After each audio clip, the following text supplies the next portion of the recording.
In the capital city, the morning air was exceptionally fresh. Along the tree-lined avenues, early risers jogged along their routes with earphones and listening to music. The breakfast stalls that opened at 5:30 in the morning were already packed, mostly with people unaccustomed to cooking at home. In a deep alley near Dongsi, a young man sat at the entrance of a tofu pudding breakfast shop. The breakfast shop was doing brisk business with no seats left inside, so he had to settle at a small table on the walkway outside.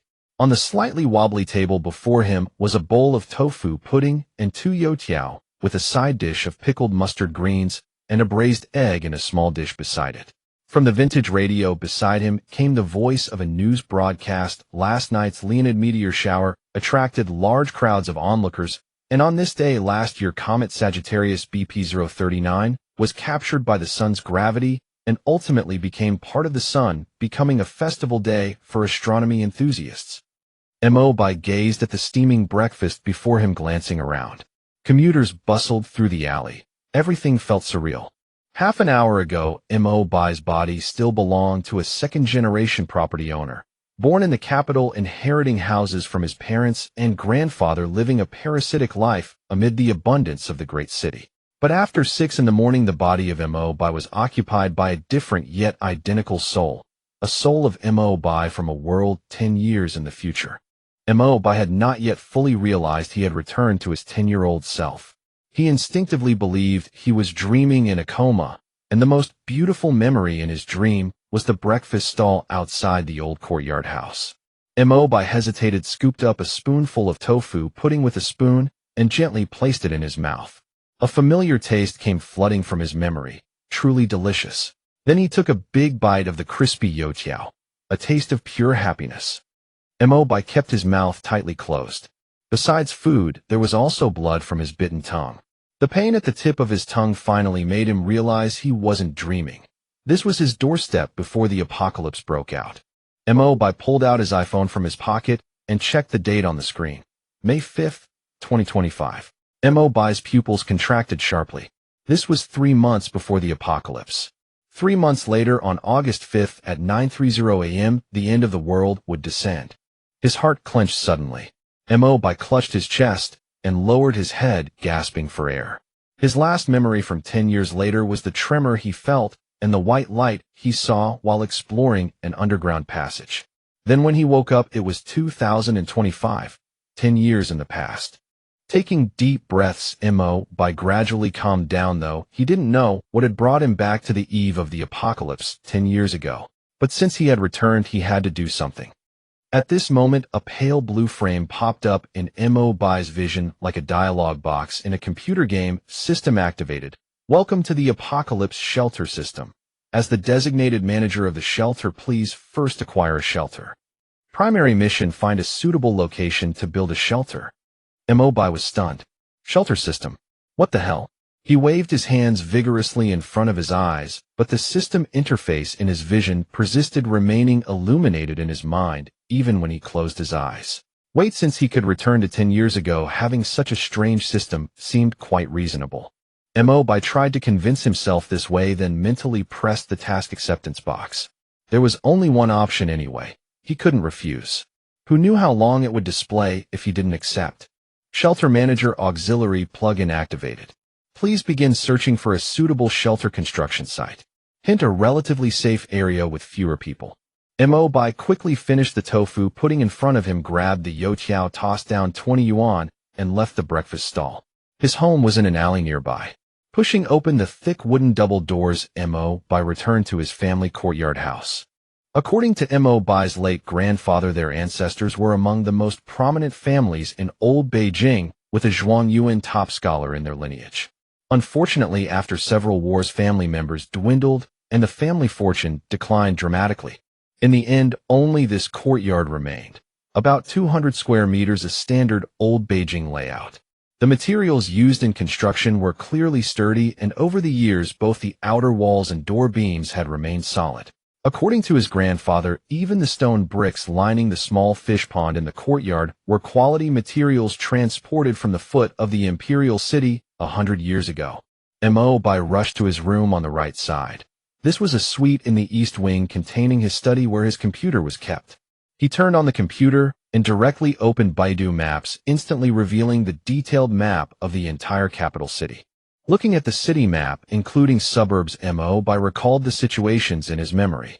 He still remembered that on the day the apocalypse came, the first mushroom bomb fell in the south of the city, directly leveling more than 10 square kilometers of urban area. The two nuclear bombs that fell in the West District were relatively smaller, and there seemed to be some falling in the southeast direction too. He also remembered that among the three major evacuation points mentioned in the broadcast at that time, there was one emergency evacuation area in the west, and one in the northwest, and one at the airport in the northeast. This indicated that these three areas were not bombed later. The east and north had lower population density, but the Northeast International Airport had limited evacuation capacity, so most evacuees traveled along the North Ring Road to the two evacuation areas in the west, where there were mainly train stations capable of evacuating large numbers of civilians in batches, and where the capital's only remaining military garrison was located. But Mo Bai clearly remembered that the refugee convoy evacuating along the railway to the northern grasslands was struck by the last batch of nuclear missiles launched in the war, with most dying on the way. And as the capital of his homeland, around 40-odd mushroom bombs from 5 countries fell around the capital city in various sizes, and the surrounding industrial areas and military installations almost completely disappeared. If not for the capital's missile defense system shooting down most of the nuclear missiles except for a few government officials in underground bunkers, it was estimated that no one could have survived. Therefore, to increase survival rate, one couldn't evacuate northward with the main group. The capital city still had several relatively safe areas in the end. Besides the northwest evacuation area, only the northern part of the east remained. Mo Bai looked toward the northeast of the map. This area had relatively fewer residential and commercial zones, with more of it being former demolished old factories and residential areas converted into cultural parks, film and media zones, and several prestigious universities. Although these places had quite a few people, because they weren't concentrated residential areas, in the event of a disaster, they would actually be the places with the fewest people. A simple search on a local lifestyle website brought up a large amount of real estate information.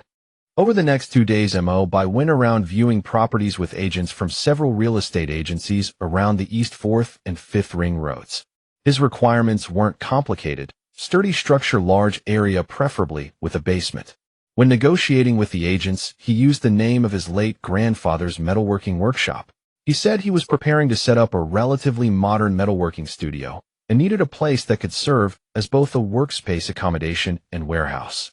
Meanwhile, Mo Bai entrusted real estate agents to sell the courtyard house his grandfather left him in Dongqing and a 3-bedroom apartment his parents left in Xiqing. With Beijing's housing prices, this was nearly 100 million yuan in property. Plus the over 1 million yuan in his bank account. These assets were originally Mo Bai's capital to lie flat as a salted fish for life. But now, with only 3 months left, he would no longer be attached to these worldly possessions. When the nuclear bombs fall, who knows how many such billionaire mansions would all turn to ashes. The current Beijing real estate market wasn't booming, but Mo Bai's 2 properties were indeed rare and good, so buyers soon came to put down deposits. In less than a week, the transfer procedures were completed. After paying taxes, Mo Bai moved his belongings and a few family keepsakes into a temporary warehouse in the East District, continuing his search for a suitable location. What he gained was over 80 million yuan in his bank account. That so-called shelter system hadn't shown any activity all week, until just now. The real estate agent who arranged property viewings for Mo Bai brought him to a newly developed media cultural park near the East 5th Ring Road, just 1 station from the Communication University. Originally a state-owned machinery factory, the entire facility moved to Hebei a few years ago, and the old factory land and buildings were now converted into a media cultural park. A moderately famous cultural media company took over this project 2 years ago. However, due to some issues with attracting investment, there were currently very few companies in the media cultural park. Only the developer's own film production company, a nostalgic-style theater, 2 fusion restaurants, and a private guest house. The entire media cultural park covered about 4 square kilometers, with the north side close to the main road and the south side connected to another newly opened software park. Although these were old factory buildings, the park area was quite well landscaped. The main road was a two-lane road, and the buildings on both sides showed a strong 1980s, 90s style. Heavy red brick walls, tall chimneys, and water towers, plus sizable factory buildings and large warehouses. According to the real estate agent, all three large warehouses had now been converted into large-scale film studios. The original old office building had also become the Cultural Park staff dormitory, while the original factory dormitory had been rented out to the guest house as a hotel. As for the remaining buildings, they were basically awkward in size and area. They included several factory ancillary buildings, among which there was a factory bathhouse and a very large power distribution building. The agent before him was enthusiastically recommending the bathhouse building in front of them. The two-story bathhouse had good ventilation and lighting with a sizable interior space. It was right by the park's main road and had a small parking lot in front that could accommodate over 20 cars. What he didn't know was that a pale blue frame was popping up in Mo Bai's vision, found suitable shelter address power distribution building. Mission complete. Mission reward 1 magical universal key. No can open most mechanical locks manufactured before March 2025.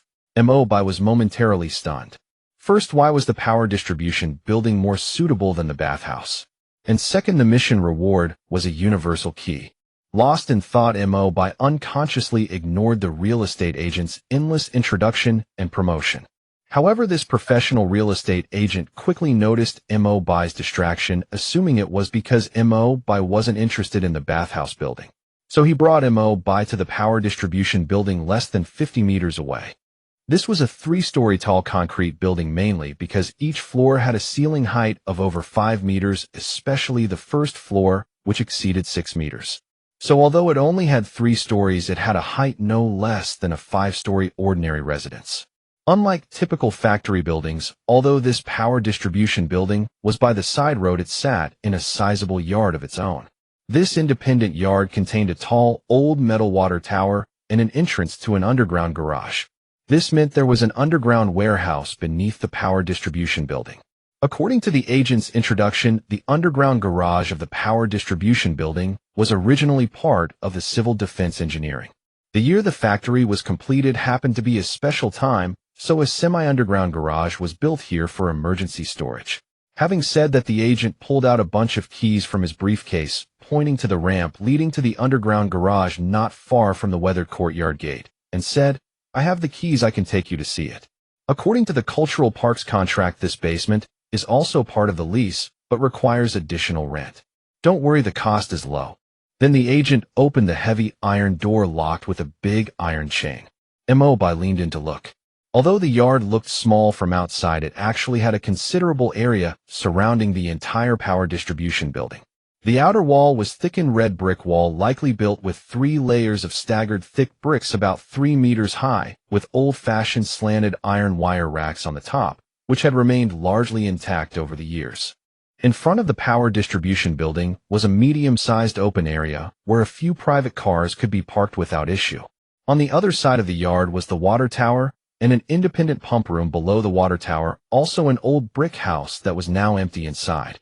As for the power distribution building, after coming in and walking around to the side, Mo Bai saw that an entire south-facing wall of the building had been removed. The agent explained somewhat awkwardly, this happened during the factory relocation. The transformers and other equipment in the power distribution building were still usable, but they were useless to the cultural park, so they were dismantled and taken away. Because the equipment was too large, they simply removed an entire wall and lifted it out with a crane. The bricks from the dismantled wall could still be seen piled up between the south side and the cultural park's wall. Beyond the 5-meter-high south wall lay the software park to the south. Through the gap in the wall, they entered the power distribution building. The space was indeed very large. Each floor had over 400 square meters, with the main structure being thick reinforced concrete, and the floor slabs also being cast concrete. No wonder they simply removed an entire wall to move the distribution equipment. Breaking through floor slabs and stairs would have involved an enormous amount of work. Going upstairs was a series of wide staircases, possibly to accommodate moving some equipment. The stairs were about 30 centimeters wider than ordinary ones, and all made of solid concrete. The same stairs led to the rooftop, where there was a small ventilation room, and the waterproofed expansive roof had only a few ventilation pipes. Mo Bai asked to see the underground garage. The agent used the keys to open the iron door from the stairwell to the underground garage. Since no one had entered for a long time, the underground garage was pitch black. Using phone lighting for a quick look, the ceiling height of the underground garage was also quite high, about 6 meters. There were narrow air windows around the perimeter providing some natural light. The area was unexpectedly large, even larger than the main power distribution building. The interior first floor of the power distribution building was about 300 to 400 square meters, while this underground garage was a full 500 square meters. And one could see that the waterproofing here was done well. Although underground, it wasn't particularly damp. Most of the cement-hardened floors were quite dry. Coming back to the surface with the agent, Mo Bai didn't reveal his lease intent, but routinely asked about the rent price and the scope of renovation allowed. The agent gave a fairly reasonable price, but required 1 year's rent up front, though generously offered a 1-month renovation period. Mo Bai didn't give an immediate answer, but only expressed interest in both the bathhouse and power distribution buildings the next day, hoping the agent could negotiate with the cultural park for better terms. During the 2 days of waiting, Mo Bai wasn't idle. First, he contacted a foreman he knew, Old Chun. This foreman had previously led a state-owned enterprise's engineering team, but was later dismissed for not paying enough tribute to his superiors. He met Mo Bai when Mo Bai was working as a construction supervisor after graduating from college. Mo Bai appreciated his straightforwardness and responsible work, while Old Chin felt Mo Bai was easygoing. They weren't close friends, but shared similar interests and had drunk together a few times. When Old Chin heard Mo Bai had a big job, he was straightforward. He said that apart from a few regular electricians and odd-job workers on his team, most of them needed to be temporarily borrowed from outside, but he guaranteed they were all quick and reliable workers. As long as the pay was good, working overtime around the clock was a piece of cake. Mo Bai first transferred him a 3,000 yuan deposit, then told him to get his manpower ready and tools prepared. They would start work in a few days. 2 days later, with the help of a real estate agent in the investment office of the Media Culture Park, Mo Bai successfully signed a lease on the power distribution building at an annual rent of 8,600 yuan to serve as both the workshop and dormitory for Pingbai Metal Processing Crafts Company. At Mo Bai's firm insistence, the Culture Park reluctantly agreed to a 5-year lease. However, the payment structure was quarterly for the first year, semi-annually starting the second year, and annually from the third year onward. The director of the Culture Park Investment Office had a discerning eye. Seeing that Mo Bai had already brought in a construction team for the renovation, he was certain the man would spend a fortune on refurbishment. To fully renovate this building would cost at least 3 to 5 million yuan. The landlord's stinginess about the lease term was therefore understandable, just saving initial capital. Mo Bai also secured a 1.5-month renovation grace period. He didn't actually care much about the grace period. By then, he would only have paid the first quarter's rent. In 3 months, the world would end. Who would come asking for rent then? The lease was signed in the morning. By afternoon, Old Chin's renovation crew had stormed into the Culture Park in full force. After paying an 8,000 yuan renovation deposit, they began work immediately. Mo Bai and Old Chun had basically finalized the renovation plan over the past 2 days. First was the courtyard's outer wall and main gate. The wall's height was already adequate, though slightly thin. Mo Bai reinforced the interior with an additional concrete low wall tall enough for a person to stand on and expose their upper body and shoulders above the parapet. At the same time, the 2 walls were reinforced with steel beams and angle iron welded between them. Even the barbed wire strung along the top of the wall was replaced with new wire. As for the original main gate, it was thrown away entirely. The newly custom-made gate was fully steel with 2 layers of double-barred gates welded with 2 steel plates. The bottom of the gate and the slide rails on the wall allowed the gate to open and close with ease, and there were mechanical locking structures both on the wall and underground.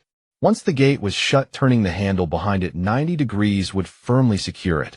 No one outside could open it, not even with a car crashing into it. Next was the courtyard's water tower. After Old Chin's workers inspected it, they guaranteed the tower was intact and ready for use anytime. So Mo Bai simply had the workers apply a waterproofing layer and a coat of rust-proof paint. After relaying the pipes, the water stored in this tower was enough to supply drinking water for at least 20 people for an entire year. Of course, Mo Bai did not plan to rely solely on stored water. A week later, in the pump house beside the water tower, a newly arrived installation company was setting up a water circulation filtration device. This device required no electricity and could operate long-term with only periodic filter cartridge replacements.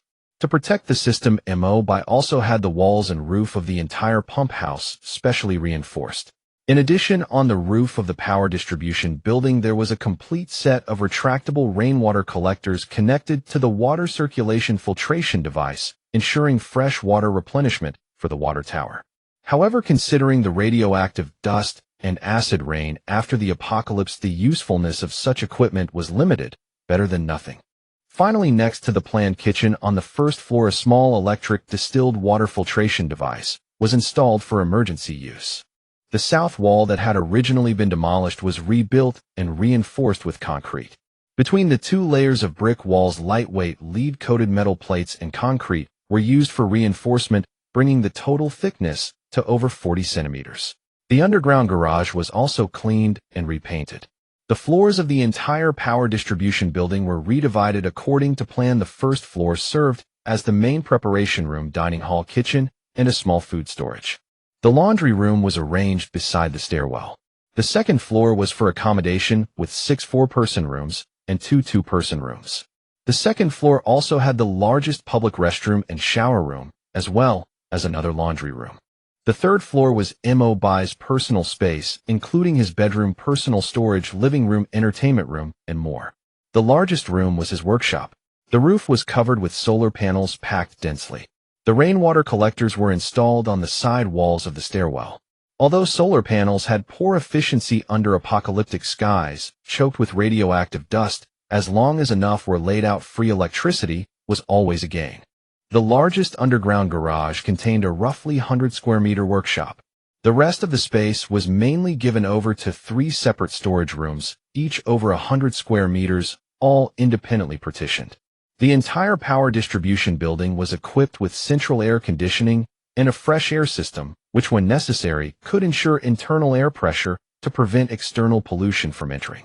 The overall construction was more complicated than Mo Bai had imagined. Although he had poured over 4 million yuan into it in just the first week, the money vanished in the blink of an eye. The second week's power reserve plan cost another 2 million yuan directly. Lithium battery packs equivalent to 20 electric cars were installed on the first floor, with another identical set installed on the third floor. These backup power sources could keep the power distribution building running in energy-saving mode for at least a month without any external electricity supply.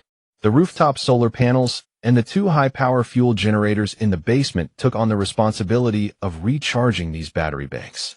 In another corner of the basement, 2 enormous fuel tanks were carefully installed by workers in the room adjacent to the generator room. They were sealed off behind walls and thick cement. Each of these large fuel tanks could hold 16 cubic meters, 13 tons of diesel or 12 tons of gasoline. It must be said that installing these in the basement had skirted some gray areas. Normally, a metal processing factory would never get approval for fuel storage tanks of this specification. Not to mention that the diesel and gasoline cost 20% more than market prices. The overall renovation of the power distribution building was proceeding in an orderly manner. For Old Chin, Mo Bai had only one requirement: finish on time and use solid materials. That day, Mo Bai was on the construction site, watching workers install window grills on the third floor. The third floor windows were not small. Mo Bai had not only removed the original broken glass windows, but also installed new double-layered, thickened tempered glass thick enough to be bulletproof. Furthermore, the outside of the windows had thickened aluminum alloy shutters installed. Once closed, they would form a sealed box covering the entire window. The outermost layer was a protruding grill cage that did not interfere with the shutters opening and closing while leaving some clearance. This grill cage was very sturdy, coated with fresh rust-proof paint. Not only the third floor, but all windows had similar protective devices installed. The first floor's railings were especially sturdy, custom-made from a special steel factory. According to the manufacturer's claims, even a heavy-duty truck crashing into them would not deform them. Watching the third-floor railings being installed, several people approached from outside the courtyard. Walking in front was Director Wang from the Culture Park Investment Office, followed unexpectedly by two people in military uniforms. From a glance, Mo Bai judged they should be administrative officers. Not knowing what the officers had come for, Mo Bai exchanged the usual pleasantries. Then Director Wang introduced the military personnel behind him. This is Captain Lin from the District Armed Forces Department. They have come to inspect the civil defense facilities of the Culture Park. Civil defense facilities. Mo Bai was a bit stunned. Yes, Director Wang explained. Because when the original machinery factory relocated, some handover work was missed, so the civil defense facilities were not properly transferred. If it were not for Comrade Lin from the Armed Forces Department coming, I really would not have known that there is an air raid shelter entrance in the underground garage of the power distribution building. Air raid shelter entrance. Mo Bai was genuinely surprised this time. Although the basement only had the fuel tanks and generators recently installed with other basement renovation yet to begin and partition walls not yet constructed, he had been working in the underground garage for nearly half a month and had not seen any air raid shelter entrance at all. Captain Lin held a briefcase and took out a document that looked dated with construction blueprints attached. He frowned and said the Red Star Machinery Factory's underground air raid shelter has two entrances. One is in the office building, now your park's dormitory building, behind the storage room at the back. We just want to check it. The iron door sealed on the ground and the second airtight door inside both have some issues and need repair and maintenance. Then there is the underground warehouse in your courtyard. A section of it is the passage that was sealed when the civil defense project was completed. It should have been the lane for transporting materials and construction supplies during construction. However, the seal should only be a brick wall. Captain Lin said to the young soldier beside him, "Shao Li, you will be the one to check this one later." Then Captain Lin formally addressed Mo Bai and Director Wang. Recently, the military district is conducting a major inspection of civil defense facilities. The city's Armed Forces Department will also inspect and maintain the civil defense facilities and air raid shelters under its jurisdiction. Some of the original facilities are not suitable for public access, so after inspecting the interior conditions, necessary repairs and maintenance will be carried out, then sealed again. Of course, the related expenses in between will be reimbursed by the Armed Forces Department. We hope you will cooperate with the work. Director Wang agreed immediately, and Mo Bai also expressed his willingness to cooperate. Then Captain Lin left, leaving behind a lieutenant surnamed Li who looked to be only in his 20s. Lieutenant Li was a platoon leader of an engineer company under the District Armed Forces Department. Though young at only 26, his professional skills were clearly proficient. He took a flashlight and, after looking at Captain Lin's blueprints, quickly found a spot on the west wall of the underground garage. The wall here was slightly sunken and damp at the bottom. Lieutenant Li borrowed a hammer from the workers and tapped the wall twice lightly, then nodded with satisfaction. This is it. Behind this wall should be the sealed civil defense facility entrance. An hour later, two green military trucks drove in through the park side gate. Over a dozen soldiers jumped down from them along with plenty of tools and equipment. These professional combat engineers worked very quickly. Two large impact drills opened several big holes in the wall in no time. Under the illumination of the lighting equipment set up, a short passage could be seen behind the broken wall. The arched ceiling, with both width and height around 5 meters or so, should have allowed vehicles to enter. The passage was short, just under 2 meters, in a wide metal blast door appeared. The green door already had some mottled rust spots. The lieutenant ordered his men to bring out a metal wheel from the military truck. In the middle of the wheel was a 5-pointed star-shaped metal rod. After adding a small amount of lubricating oil to a matching 5-pointed star socket on one side of the metal blast door, they inserted the wheel's metal rod into the socket, then several soldiers pushed together to rotate it. As the wheel turned, this sealed door that had been shut for an estimated 30 years slowly opened. Several soldiers with flashlights and other tools entered the air raid shelter behind. Lieutenant Li turned back to Mo Bai and Director Wang and said, "Apologies to you both, but the interior of this civil defense facility is currently still classified as military secret. Civilians are not permitted to enter." Director Wang said he had no problem with that. Mo Bai curiously asked, "What kind of maintenance do you do on these air raid shelters?" Lieutenant Li smiled slightly. "That is not much of a secret." He pointed at the door and said, "First of all, these metal sealed doors. Although civil defense facilities should be maintained about every 10 years according to regulations, in reality, many have not had proper maintenance for 20 years. Like this door, If we do not add lubricating oil, it might rust shut. When that happens, it would really take a lot of effort to open. So we need to add lubricating oil now for maintenance. Otherwise, even if everything inside is fine, if the door will not open, it is completely useless. Mo Bai nodded repeatedly.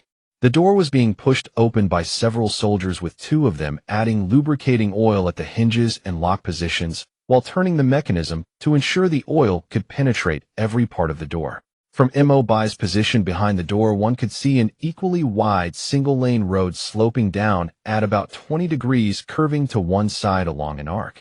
It appeared to be a spiraling downward lane. At this moment, Mo Bai suddenly noticed a small door niche resembling a guard room built into the wall right beside the passage at the entrance. Lieutenant Li, noticing Mo Bai's surprised expression, said with a teasing tone that indeed is a guard room. It was responsible for watching the door, inspecting materials and registration when the shelter was built, what they called the porter's lodge. After speaking, Lieutenant Li ordered a soldier to take a flat green metal box from the military truck. The soldier entered the guard room and nailed the metal box to the wall. Lieutenant Li explained inside will be the underground shelter map and emergency evacuation routes. After all these years, the original paper instructions posted on the walls have all deteriorated. These latest ones are all plastic laminated, which can be preserved for a long time.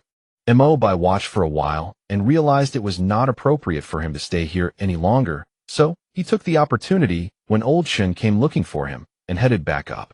Arriving at the temporary office on the first floor, he drew on a blank piece of paper. The underground garage wall was only 2 meters deep from the steel blast door. Right behind the door was that small guard room. So the guard room was only a little over 2 meters deep from the other wall of the underground garage. And as long as one avoided the concrete structure at the door, the side of the guard room should just be brick. Although he did not know what exactly was inside this civil defense facility, if his underground bunker had a sizable underground air raid shelter attached, that would definitely be a good thing. Unexpectedly, over an hour later, 2 more military trucks drove directly into the underground garage. Mo Bai glanced over and saw Lieutenant Li directing soldiers to load some wooden boxes from inside the shelter onto the military trucks. Before long, the loaded military trucks drove out of the underground garage. Before leaving, Lieutenant Li apologetically said that they had not finished today's work and would return tomorrow, hoping that no underground garage construction would be scheduled for tomorrow. Mo Bai agreed. Watching the departing military trucks, Mo Bai began to wonder what exactly was loaded on those trucks. Returning to his hotel rented within the culture park, Mo Bai took a proper shower in the room. He found a comfortable position on the bed and began organizing his memories. The memories of his previous life's apocalypse were not that clear. It seemed the transmigration had also caused some memory issues. Now his memory mainly relied on the 10-year-old brain for storage, while the additional 10 years of memories were forcibly stuffed into this brain, inevitably causing confusion. In his perception, many memory fragments were like puzzle pieces that needed to be pieced together with a calm mind. If his memory was correct, on the 25th, 2 months later, for reasons unknown to anyone, the Third World War suddenly broke out. The war's development speed far exceeded ordinary people's imagination. Just 3 days later, on the 28th, the first nuclear bomb exploded in Europe. Within the next 48 hours, thousands of nuclear bombs were launched around the world. Almost all cities on Earth were destroyed. Radioactive dust shrouded the entire planet. Earth's apocalypse, like the legendary prophecy, truly descended. After survivors of the Great War hid in underground shelters for a year, surviving scientists discovered that the surface ecosystem had changed beyond their imagination. Originally, it was thought the massive radioactive dust would shroud the sky for 100 years. Unexpectedly, in the radiation-filled environment, Earth's creatures and plants burst forth with incredible changes. After mass die-offs, various animals and plants began adapting to the harsh planetary environment. Even more astonishing was the surface plant system. Massive radiation-absorbing and rapidly growing plants began spreading rapidly across Earth's surface. The radiation on the ground and in the air was visibly dissolving. After another year, the surface radiation levels had dropped enough for humans to barely survive. But humans returning to the surface faced not only the mutated ferocious animals and completely unrecognizable bizarre plants, but also humans who should have been dead, standing up once again under the influence of an unknown mutated virus. and humans with no preparation for this once again fell into the despair of how to survive. In the dangerous apocalyptic wasteland, humans, like other creatures on Earth, quickly adapted to the environment and developed their own pathways to strengthen themselves. Human scientists called this pathway the evolution sequence.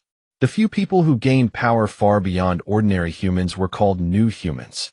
And so it was that in the New World Order that followed, humanity began its long journey of survival, evolution, and the search for meaning amid the ruins of the old civilization.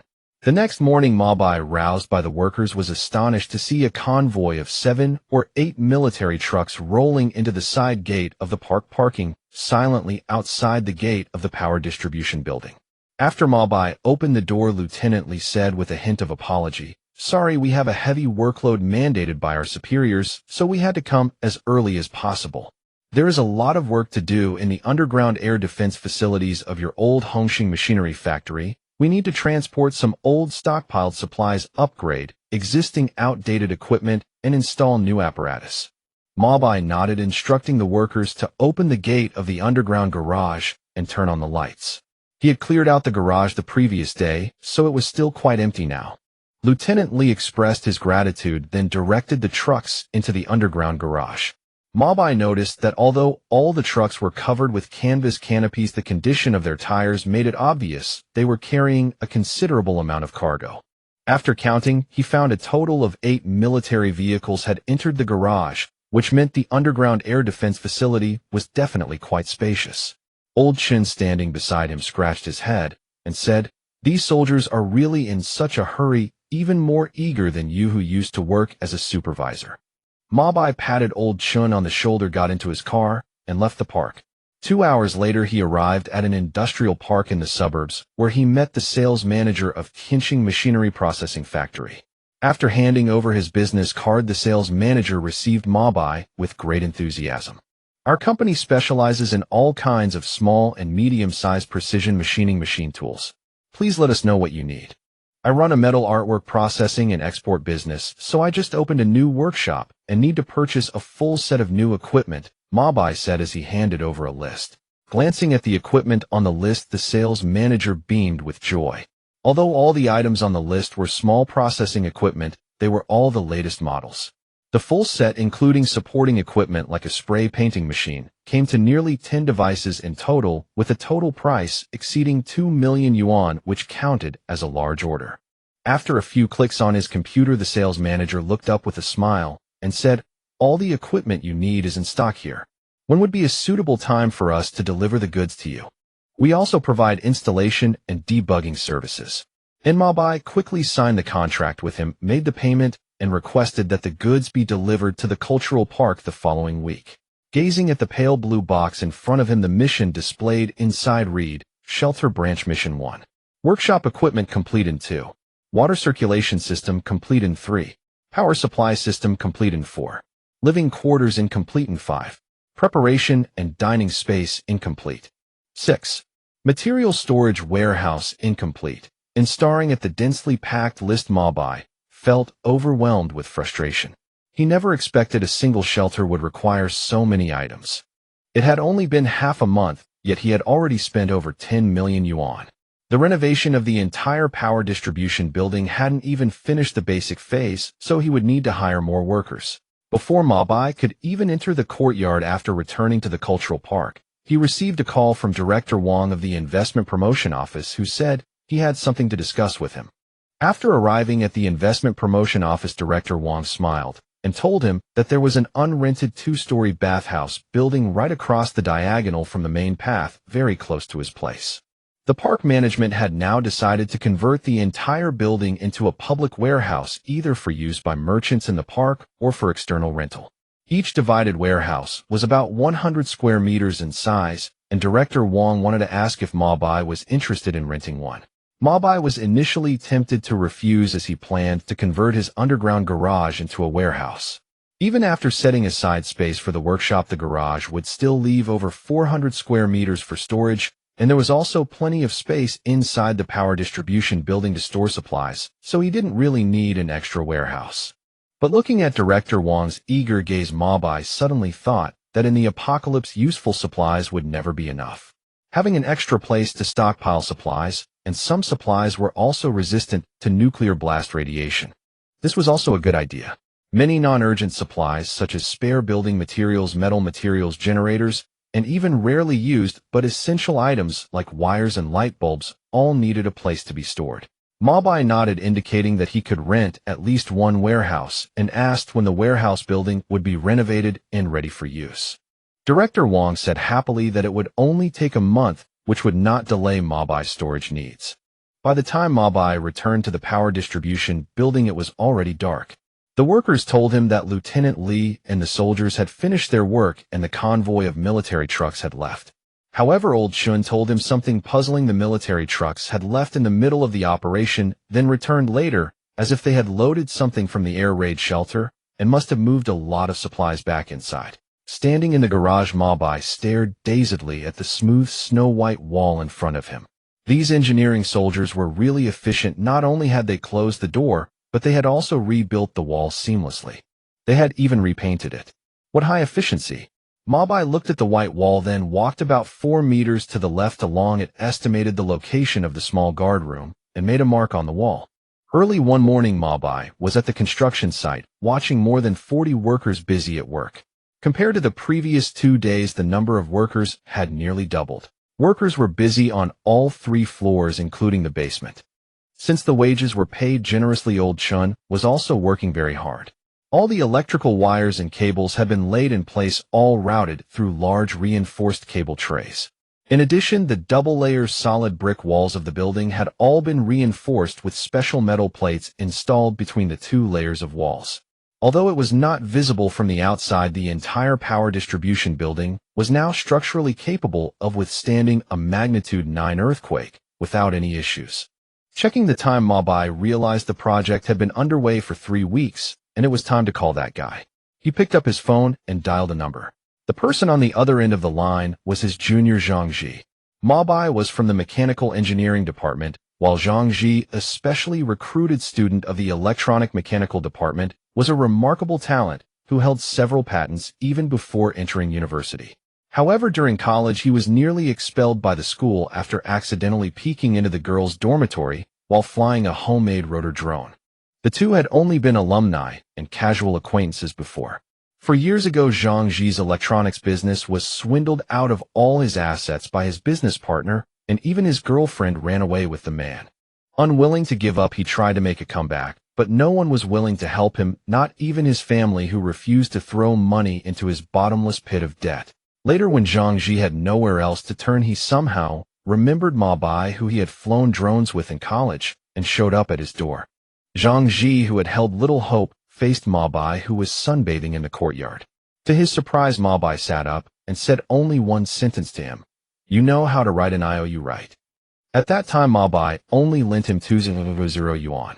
Unexpectedly, a year later, Zhang Ji obtained a new patent for his security monitoring system. His security company's business boomed, and he paid back the 200 yuan Mo Bai had lent him by the end of the 2nd year. Later, the guy framed the IOU and hung it in his office.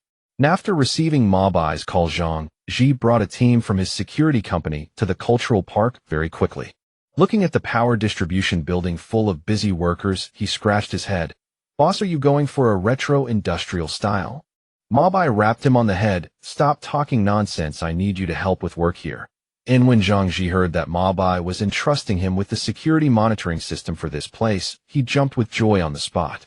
He had long proposed installing a top-notch security system for Mo Bai's courtyard house, but Mo Bai had rejected the idea outright, saying there was no need for surveillance in the old house full of old neighbors. But for this power distribution building, Mo Bai put forward the highest requirements, the most basic being reliable, durable, and no blind spots. Zhang Ji led his team to circle the power distribution building up and down for half a day, then proposed 2 plans. The first plan was to use the preparation room on the 1st floor as the monitoring center, equipped with multiple large-screen monitors and 24 cameras, which could monitor the interior and exterior of the entire building. The second plan included 36 monitoring probes covering the outer perimeter wall, plus dynamic monitors. An additional monitoring center would be set up in Mo Bai's personal residence on the 3rd floor to control all the cameras. Looking at his plan, Mo Bai sighed and said, "You're still too conservative." After speaking, he gave Zhang Ji a rough outline of his requirements, which left Zhang Ji stunned. First, the main monitoring center would be set up in Mo Bai's residence on the third floor with a full set of 8 monitoring screens. The preparation room on the first floor would serve as an external monitoring center equipped with 6 screens, and there would also be an additional small monitoring station in the underground workshop with 4 large screens. This setup would ensure that no matter where Mo Bai was working, he could keep track of the surrounding situation. The entire monitoring system could be controlled and monitored via a wearable wrist computer worn on his left arm, and could also integrate the building's power system and access control system into one. In addition, it needed to support the temporary addition of new surveillance cameras and other dynamic sensors, as well as an alarm system, including laser sensors. Another very important requirement was to equip several high-quality drones for mobile monitoring. And looking at the preliminary plan, Zhang Ji was completely dumbfounded. This wasn't just security for a new residence, it was practically an umbrella corporation research facility from a video game. Looking at the plan, then at Mo Bai's excited face, Zhang Ji's originally dull face lit up with excitement. "Boss, this plan is so cool, so challenging. Don't worry, I guarantee I'll make it the best." Looking at Zhang Ji's eager expression, Mo Bai was very pleased. Although this junior of his had low emotional intelligence, he was very reliable when it came to professional matters. Soon Zhang Ji's security team joined the construction workforce. One day Zhang Ji pointed excitedly at a large gray-white surveillance camera being unpacked and said, "This is the best outdoor security monitoring probe. It not only has high definition, but also night vision capabilities and dynamic monitoring functions that can automatically track moving targets. It's also very sturdy, durable, and has strong anti-interference capabilities. Of course, it's a bit expensive, costing over 1,000 yuan per unit."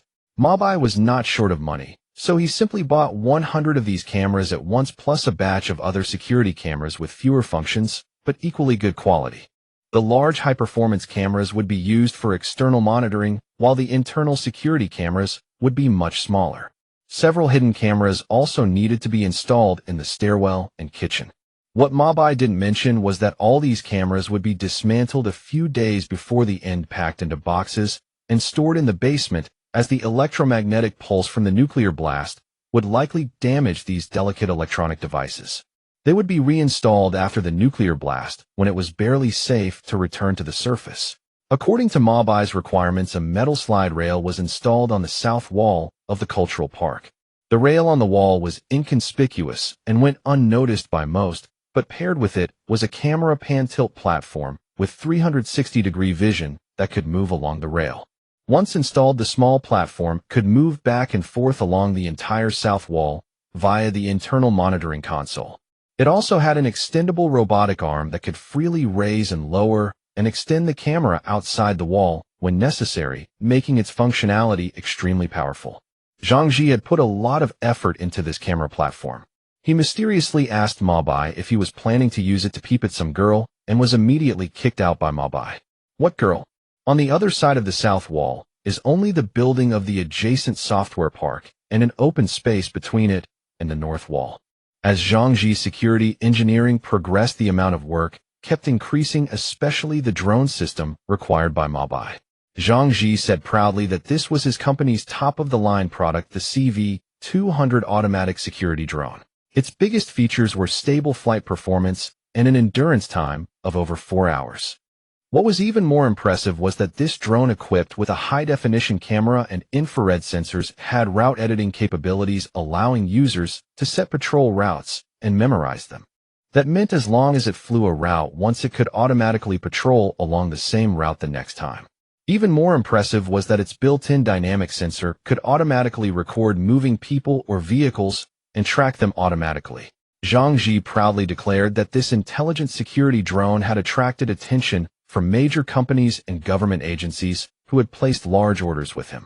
And the few units he was giving to Mo Bai were even allocated from an order placed by a large company. Mo Bai was not greedy. For these high-end drones costing over 1,800 yuan each, he only bought 4. He also bought a batch of other drone models produced by Zhang Ji's company, as they used interchangeable batteries and remote controls along with corresponding accessories and batteries. One rainy day, Mo Bai arranged for Old Chun and Zhang Ji to work indoors, saying he was going for a walk. He walked around the cultural park with an umbrella for a while, avoided the cameras on the main road, and snuck to the back of the cultural park dormitory building. He remembered Lieutenant Li saying that the other entrance to the underground air defense facility was in the small warehouse behind the building. After arriving at the dormitory building, he indeed saw a solitary small house underground on the west wall, about 10 square meters in size, with an iron door locked by a chain lock. Mo Bai looked around and saw no one, so he took out a strangely shaped object from his pocket. It looked like a short-handled screwdriver, except the front end of the handle was just a cylindrical copper-colored metal rod, with a single button on the handle, nothing more. Seeing that no one was around, Mo Bai picked up the lock on the iron chain with his left hand, pressed the front end of the copper-colored metal rod against the keyhole, and pressed the button on the handle. A strange thing happened. The copper-colored metal rod suddenly softened and gradually entered the keyhole as Mo Bai pushed the handle forward. When Mo Bai felt a jolt in his hand, he knew the rod had been pushed all the way in. He released the button on the handle, waited 2 seconds, then gently turned the handle, and heard a soft click as the large lock on the iron chain opened. Mo Bai pressed the button on the handle and slowly pulled the metal rod out of the keyhole. What came out was a copper-colored metal key, exactly the one that matched the large lock in front of him. After releasing the button, the key at the front of the handle gradually deformed and returned to its cylindrical shape, and the whole object returned to its original form. This was the reward he received for completing the shelter system mission last time, a universal key that could open any mechanical lock. Mo Bai looked at the strange universal key in his hand, filled with questions. The key appeared to be made of a type of shape memory metal that softened and molded at specific temperatures, but he couldn't understand how this shape memory metal could identify keyholes and precisely deform into specific keys of various sizes. The most amazing thing was that as long as it had opened a lock once, the key would automatically deform into the shape that could open that lock the next time it was brought near the lock, just as if the universal key truly had a memory function. Putting the universal key back in his pocket, Mo Bai pushed open the iron door. Inside was a storage room with shovels and hose leaning against the wall, and some bamboo baskets used for carrying soil. It seemed this small warehouse was currently being used by the gardeners of the cultural park. On the floor of the warehouse was an upward opening double iron door. To prevent people from stepping on it, a thick wooden board was placed on top of the door. Pushing open the 2 iron gates revealed a descending staircase that stretched endlessly downward.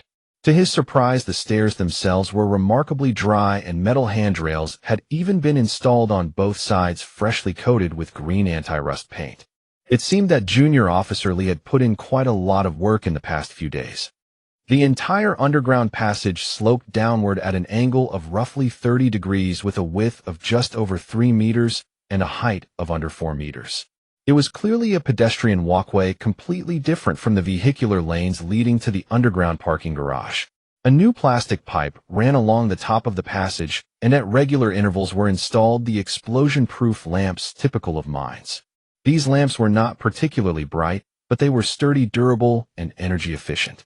A red metal box was mounted on the wall a short way down the passage, which looked vaguely familiar. It was exactly the box Junior Officer Li had shown him before, used for storing civil defense facility floor plans. Mo Bai shone his flashlight on the box, then took out his universal key and quickly pried it open. Inside lay a bound plastic sealed booklet with the words East District Civil Defense Facility 78014 printed on the cover, which appeared to be the designation number of this underground air raid shelter. Also in the box was a large vintage flashlight, and in one corner of the box sat a small box resembling an old-fashioned switch with a single toggle that could be flipped upward. Mo Bai did not touch it, for any connection to the power grid would likely come with surveillance measures. If the underground civil defense facility had its power supply activated, Junior Officer Li would probably show up with a team the next day, so it was better to play it safe. Flipping through a few pages of the booklet in his hand, he saw that it contained basic introductory information and the facility's core functions. It was clear that according to the latest civil defense facility classification standards, this facility was a medium-sized community shelter capable of providing refuge space for around 200 to 300 people and storing a portion of emergency disaster relief supplies. Mo Bai remembered that although junior officer Li had transported a considerable amount of supplies, it was far from enough to support hundreds of people for an extended emergency.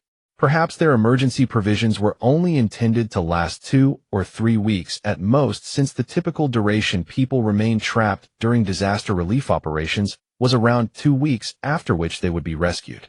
After placing the booklet back in the box, Mo Bai continued downward. He estimated that he had walked roughly 100 meters through the underground passage and was now 12 to 15 meters below ground level. Mo Bai came across a blast-proof door. The single-slab blast-proof door was also made of steel, just like the one at the underground parking garage. On one side of the door was a pentagram-shaped socket for a rotating rod roughly 10 centimeters in diameter. Unfortunately, Mo Bai did not have the matching wheel tool for this socket in his possession. That wheel was a specialized opening tool for civil defense facilities exclusive to the Armed Forces Department. Thinking that his universal key could not possibly deform to such a large size, he realized he would not be able to open this door for now and would have to figure out a solution later. A month passed in the blink of an eye. The water and electricity systems, as well as the functional zoning of the power distribution building, were all fully completed. The next step was the installation and commissioning of living facilities. Old Chun directly replaced the workers with a batch who had previously worked in home renovation, as these people were professionals at handling such detailed work. First came the equipment for the kitchen and dining area on the first floor. Mo Bai had designed the first-floor dining area to accommodate more than 50 people eating at the same time. The semi-open kitchen was laid out in a straight line directly connected to the dining area, with a layout similar to a buffet counter. The kitchen was not very large, but it had 4 stovetops and sinks, and all other commercial kitchen facilities such as ovens and refrigerators were fully stocked. The kitchen appliances chosen were medium-sized energy-efficient models, while the refrigerators and freezers were larger units. Behind the kitchen was a small cold storage room mainly used for storing frozen meat. Considering that only solar energy would be available to power these appliances after 3 months, Mo Bai did not need a very large cold storage facility. On Mo Bai's shelter system task list, the main quest was to build a new shelter, while the sub-quest consisted of 12 mandatory components for the shelter. He had already completed 9 of them. The first 2 of the remaining 3 were the supply warehouse and personnel dormitories, which would be marked as complete once the interior finishing work was done. However, the last quest item, defensive weaponry, had stumped Mo Bai. If this were a place like the United States, South America, or even Southeast Asia where gun ownership was unrestricted, he could get his hands on almost any weapon as long as he had the money. But in a country where even BB gun pellets were banned, obtaining any kind of weapon was extremely difficult, and even cold weapons required formal procedures. That said, while these challenges were difficult, they were not impossible to overcome. As a mechanical engineering student, Mo Bai was well aware that as long as he had the right materials and processing equipment, he could still manufacture relatively simple weapons on his own. However, for safety reasons, he could not do so for now. The purchased metal processing equipment had already arrived and would be fully installed and operational within 2 days. A set of 3D printing equipment had also been installed in the workshop in the underground parking garage. Before this workshop could be put into use, Mo Bai needed a low-profile defensive piece of equipment. Mo Bai had searched online for a long time, but all related entries were marked as illegal. He realized that if he kept searching like this, he might very well have the police showing up at his door. After some thought, he figured that since he could not find any blueprints or finished products for pneumatic and chemical-powered launchers on domestic websites, he should be able to find them on foreign networks. Using a VPN tool to bypass the firewall, Mo Bai got in touch with a college classmate studying abroad. Through his introduction, Mo Bai found a popular Western forum dedicated to antique and retro weapon research, where all the members were die-hard antique weapon enthusiasts.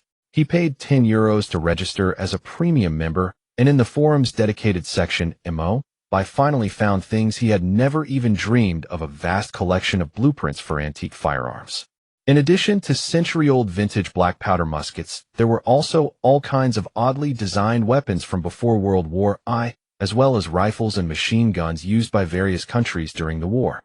For example, the early German Mauser GW98, the predecessor to the famous Mauser 98 used in World War II, the Russian Machine Nagant rifle, and the British Lee Enfield rifle, which was renowned for its astonishing rate of fire.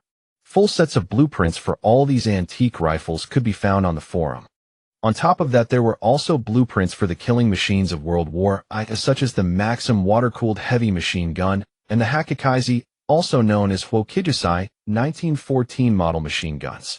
However, the most abundant resources were blueprints for various World War II weapons and their supporting technical drawings. Most of these had long passed their patent protection periods abroad and were dug up by various experts on the forum. Just fantasizing about these blueprints was far from enough for these people. Many of them had practical manufacturing experience, and some had even worked directly at relevant institutions and companies. These experienced experts and hobbyists on the forum proposed many unimaginable antique gun modification schemes, such as the Lee-Enfield rifle modified to fire 7.62mm NATO ammunition, the Mo Bai 98 sniper rifle with an extended barrel and a rail system fitted. These were still considered relatively normal modifications. Mo Bai also found on the forum a Japanese Type 38 rifle modified to fire large caliber 50 Bolinging machine gun rounds. This was hardly a rifle anymore, it was practically a cannon. Apart from those bizarre outlandish design concepts, the most important thing was that some niche, but surprisingly practical designs had actually been realized with the help of others. For example, there was the Lee-Enfield rifle modified to fire 7.62 by 39mm Warsaw-packed rifle ammunition, which greatly impressed Mo Bai. The effective range of the original Lee-Enfield rifle, even with a scope mounted, was only between 400 and 500 meters. If it was modified to use the widely available 7.62 by 39mm Warsaw-packed ammunition, the effective range remained exactly the same. The only difference was that the bullet's power was somewhat reduced. However, at a distance of 400 meters, a hit to a vital area was still fatal. This is where the advantages of the bolt-action rifle's stable trajectory, combined with the Lee-Enfield rifle's high rate of fire and high magazine capacity, came into play. Unfortunately, under modern conditions, even the most ordinary Type 56 assault rifle with a 4x optic could achieve the same result, so this seemingly promising design that had no practical market could only be found among hobbyists on these nostalgic forums. However, Mo Bai valued another point under domestic conditions: 7.62 by 39mm old-style rifle ammunition and 5.8mm rifle ammunition were the most common types of ammo. As for the 7.62 by 51mm NATO full-power cartridges and 7.62 by 54mm Warsaw-packed rifle rounds, they were extremely scarce in the country and difficult to resupply. So this seemingly useless rifle design could still come in handy in specific situations.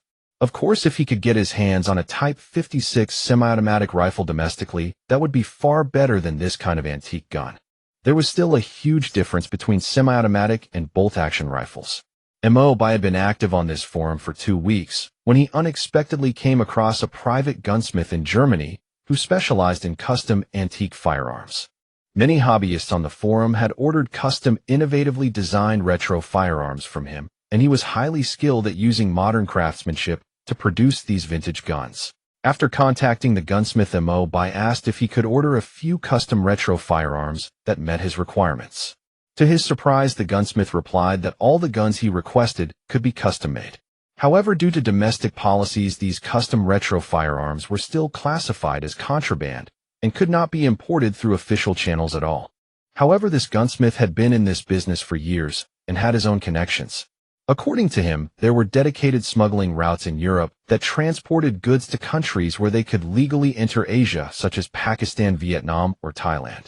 The goods would then be brought into the country via underground smuggling channels and delivered directly to his doorstep in a dedicated vehicle. Of course, the cost of such shipping often even exceeded the value of the goods themselves. A week later, Mo Bai placed his custom order. According to the gunsmith, he would receive the shipment within a month.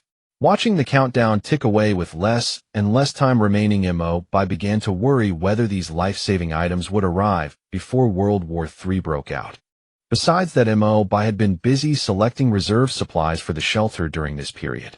These supplies included not only basic survival necessities such as food, drinking water, and medicine, but also items related to electrical equipment, generator spare parts, backup battery packs, replacement components for solar panels, as well as spare light bulbs, fluorescent tubes, electrical wires, and cables, fuses, and air switches. This was only a small portion of the electrical-related items needed. On this day, Mo Bai received the ordered metal consumables, neat batches of iron ingots, aluminum ingots, and steel ingots stacked in rows on the material racks in the underground workshop. The surplus was sent to the newly built supply warehouse for storage. Next came reinforcing steel bars, concrete steel plates, and angle iron for reinforcement. These heavy items that were not used on a daily basis were directly placed in the newly rented temporary warehouse across the way. Then came the liquefied natural gas cylinders for the kitchen. The gas cabinet in the kitchen could only hold 4, so the remaining 10 were placed in the basement. Another 10 full liquefied gas cylinders were also stored in the park warehouse across the way. Accommodation items, such as bed sheets and pillows, also needed to be stockpiled in reserve quantities. He had prepared 2 tons of laundry powder and laundry liquid alone. Personal clothing and protective gear were also essential. He had prepared 20 sets of CBRN protective suits and gas masks, and air filter canisters were fully stocked. Everyday outdoor survival items, such as field mountaineering suits, boots, climbing ropes, as well as tents and field cooking equipment, were all fully prepared and comprehensive.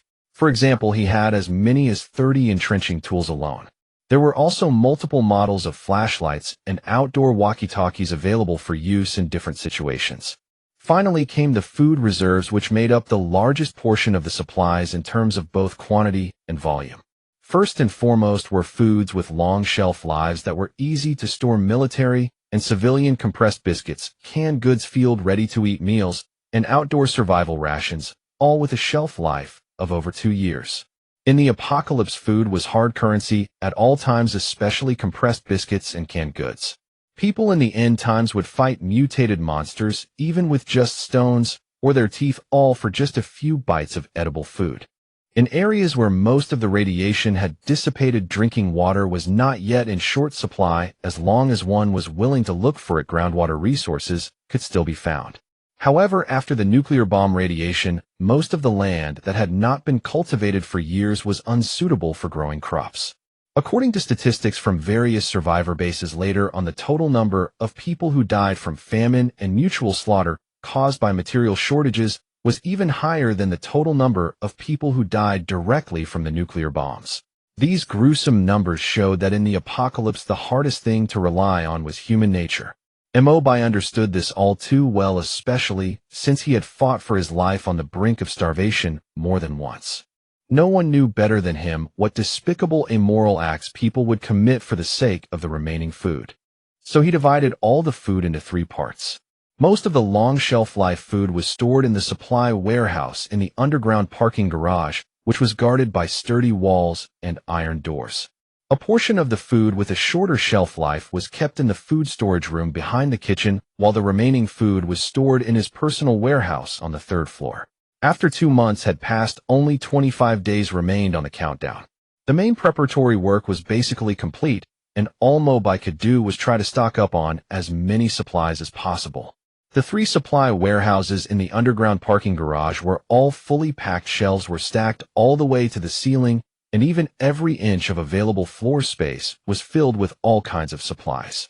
The last one was the medicine storage room. In this room of less than 50 square meters, 3 refrigerated cabinets were filled with all kinds of medicines and medical supplies, especially various antibiotics and trauma medications, as well as a large number of anti-radiation drugs and radiation treatment medicines. These were all the most precious supplies in the apocalypse. These supplies could be said to be the most precious items in the entire shelter, but Mo Bai did not think so. He had a detailed map that he was constantly improving, which marked all locations in the entire urban area that might hold important supplies: hospitals, pharmacies, supermarkets of all sizes, convenience stores, mall warehouses, logistics centers, police stations, and military facilities, among others.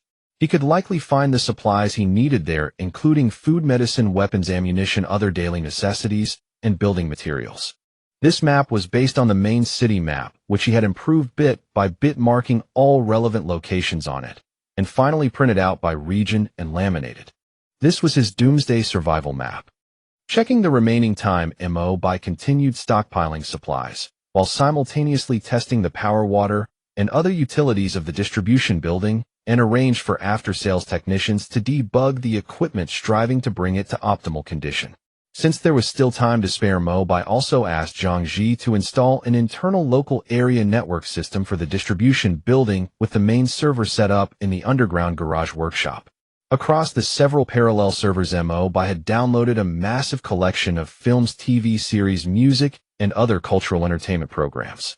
His server hard drive array boasted a capacity of over 10,000 terabytes, more than enough to hold all these contents along with various single-player and LAN games, even a remastered version of the earliest Counter-Strike. After seeing this, Zhang Ji resignedly concluded that Mo Bai was definitely planning to set up an internet cafe in the building. Mo Bai thought it over, as since they had already installed so many facilities and every room had network ports, he might as well get several dozen top-of-the-line computers. They were not overly expensive, with mainstream configurations costing just over 10,000 yuan each. He placed 2 in every private dormitory and mounted 5 more along the walls of the cafeteria and the prep room. He even placed 1 in the laundry room. Following Zhang Ji's reminder, Mo Bai separated the ports of most terminals onto an independent local area network, physically isolating it from the surveillance network. Only the readiness room, the basement, and his personal quarters on the 3rd floor were granted access to the monitoring system. At this point, Mo Bai still had nearly 20 million yuan in his account. Still unsatisfied and adhering to the principle that a fool who has money but does not spend it, he rented an entire row of small warehouses in the new storage facility of the cultural park across the way. With new places to store his supplies, batches of newly procured goods continued to fill up these spaces. That morning, Mo Bai was signing to confirm the arrival of a shipment of 20 cases of military-grade chocolate. These temperature-sensitive food items were loaded into specially purchased polymer storage boxes and moved into the underground garage, where there was still some space at the end of the corridor. With the basement temperature staying at just over 10 degrees Celsius, the chocolate could be stored for a very long time. Just then, he received a call from a logistics company informing him that a freight container shipped from Cambodia needed to be received, and asking whether he wanted it delivered directly or would pick it up himself. Cambodia. Mo Bai was stunned for a moment. When had he ever bought anything from Cambodia? Then a thought suddenly struck him. Write the order from Europe. A month had already passed, and he had assumed something had gone wrong with the shipment, that it might have been seized or something similar. He never expected it to actually arrive. He quickly provided his address and asked the logistics company to deliver it. Just after 1 p.m., a medium-sized truck drove into the cultural park bearing the logo of Jintong Logistics, which appeared to be a small local logistics firm. 2 workers carried a huge wooden crate off the truck. It was studded with crisscrossing wooden slats to protect its contents. Checking the shipping list, which noted 1 vintage motorcycle, Mo Bai paid the exorbitant shipping fee, then drove his small forklift to carry the large crate directly into the underground garage. He went up to close the iron gate of the courtyard, returned to the underground garage, and pulled down the garage's rolling shutter door. Grabbing an iron crowbar from the tool rack, Mo Bai began prying off the wooden planks of the crate one by one. After a long while of work, he finally removed the 2 outer layers of wood. Under the heavy packaging was not a motorcycle, but 2 large green polymer storage boxes stacked on top of each other. A row of unintelligible numbers was stenciled on them in English, followed by a logo, exactly the emblem of the gunsmith's workshop from that online forum. Picking up his phone, he checked the encrypted email in his inbox again, which contained a string of passwords. Mo Bai entered the 6-digit password listed on the email to open the lid of the upper storage box. A thin layer of film sealed the inside. After tearing it off, the contents were revealed. The spacious box held several neatly made walnut boxes, their edges wrapped with brass strips, giving the whole set an elegant vintage feel. Mo Bai took out the first long box and opened it.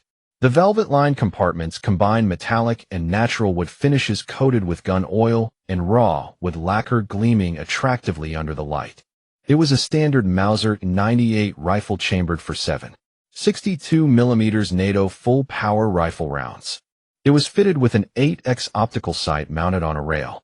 Along with a spare 6x sight, the accessories included a leather stock ammo pouch, a dedicated threaded muzzle, and a custom-made flash hider and suppressor. The overall craftsmanship of the firearm was exquisite, a testament to classic German engineering standards. Inside the second box was a short-barreled Lee Enfield rifle chambered for 7.62 by 39 mm Warsaw-packed rounds, also known as Type A rifle ammunition. It was fitted with a 6x optical sight mounted on a rail with a 4x sight included as an accessory, along with the same muzzle brake and suppressor. Behind them were two much smaller wooden boxes, each containing a Colt M1911 pistol. One was the standard .45 caliber model with a 7-round magazine capacity. It came with a dedicated tactical flashlight and 4 spare magazines. The other was a long-barreled 9mm variant with a threaded muzzle and a dedicated suppressor included in the accessories and a 15-round magazine capacity. It also came with 4 spare magazines. At the very bottom of the storage box was the largest case, containing full sets of maintenance tools and extra spare parts for both rifles and both pistols. Every firearm was equipped with 1 spare barrel and around 10 additional spare magazines, and even the scopes had double the usual number of backups. In one corner of the case were 2 large cardboard boxes holding hundreds of stripper clips for the Mauser 98 and Lee Enfield rifles. The Mauser 98 clips held 5 rounds each, while the Lee Enfield clips held 10. According to the instruction manual in the box, these 10-round clips were compatible with the clips for the SKS and the Type 56 semi-automatic rifle. This showed the ingenuity of the designer's work for maintenance, repairs, and spare parts of the entire set of firearms. Maximum standardization had been achieved. The last items at the bottom of the case were 2 black boxes, each containing a European-made cutting-edge dual-mode night vision sight that combined low-light and infrared thermal imaging capabilities. Its magnification could be adjusted between 4x and 8x. Mo Bai had originally wanted to buy a higher magnification model, but was told that the brand's higher magnification sights were military-grade and not available for civilian purchase.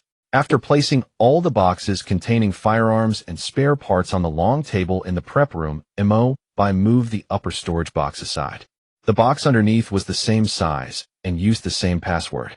When opened, the storage box was divided into 4 compartments in a cross layout with larger sections on the left and smaller ones on the right.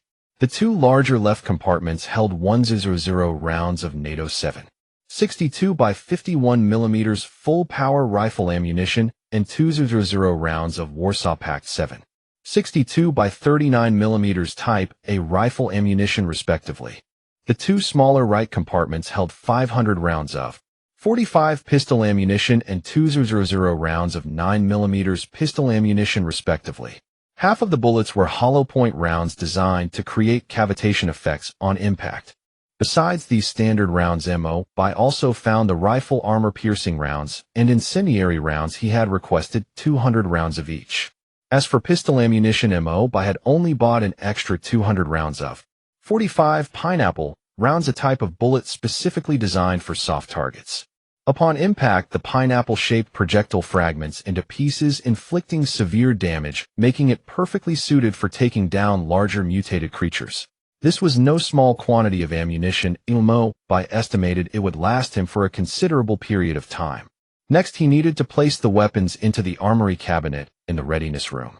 The armory cabinet was located in the row of metal cabinets near the exit of the readiness room. Each gun cabinet could hold 5 long guns and 5 handguns with built-in compartments for ammunition and magazines in the middle. Simple, yet highly practical. Not long before, Mo Bai had purchased a batch of mechanical crossbows and matching steel crossbow bolts, buying out the merchant's entire stock of bolts in particular. Add to that the specialized long spears for close combat with mutated creatures and anti-riot shields, and the armory cabinet was completely packed save for the 4 cabinets by the door. In particular, the high-quality Tang Dao-style blades Mo Bai had custom-ordered online, which cost over 1,000 yuan each and became razor-sharp after being ground on a grinding wheel. Mo Bai had bought 20 of these horizontal blades. He placed the Mauser 98 and Lee Enfield rifles into the gun cabinet, followed by the 2 Colt pistols and a few boxes of ammunition before closing the cabinet door. A pop-up window appeared before his eyes. Side quest readiness room weapon stockpile completed. All 12 side quests completed. Main quest My Shelter completed. Reward 1 the level universal workbench, 240 bottle caps, are the exclusive currency of the shelter. Most functions of the shelter system require payment in bottle caps. Reward 2. Shelter lottery system activated. The first lottery draw will grant one free advanced lottery chance. This offer is valid only once.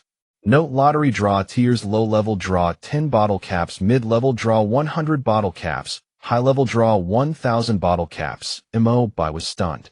There's even a lottery system. What on earth is this? What is a universal workbench? And as for bottle caps, how do you even earn them?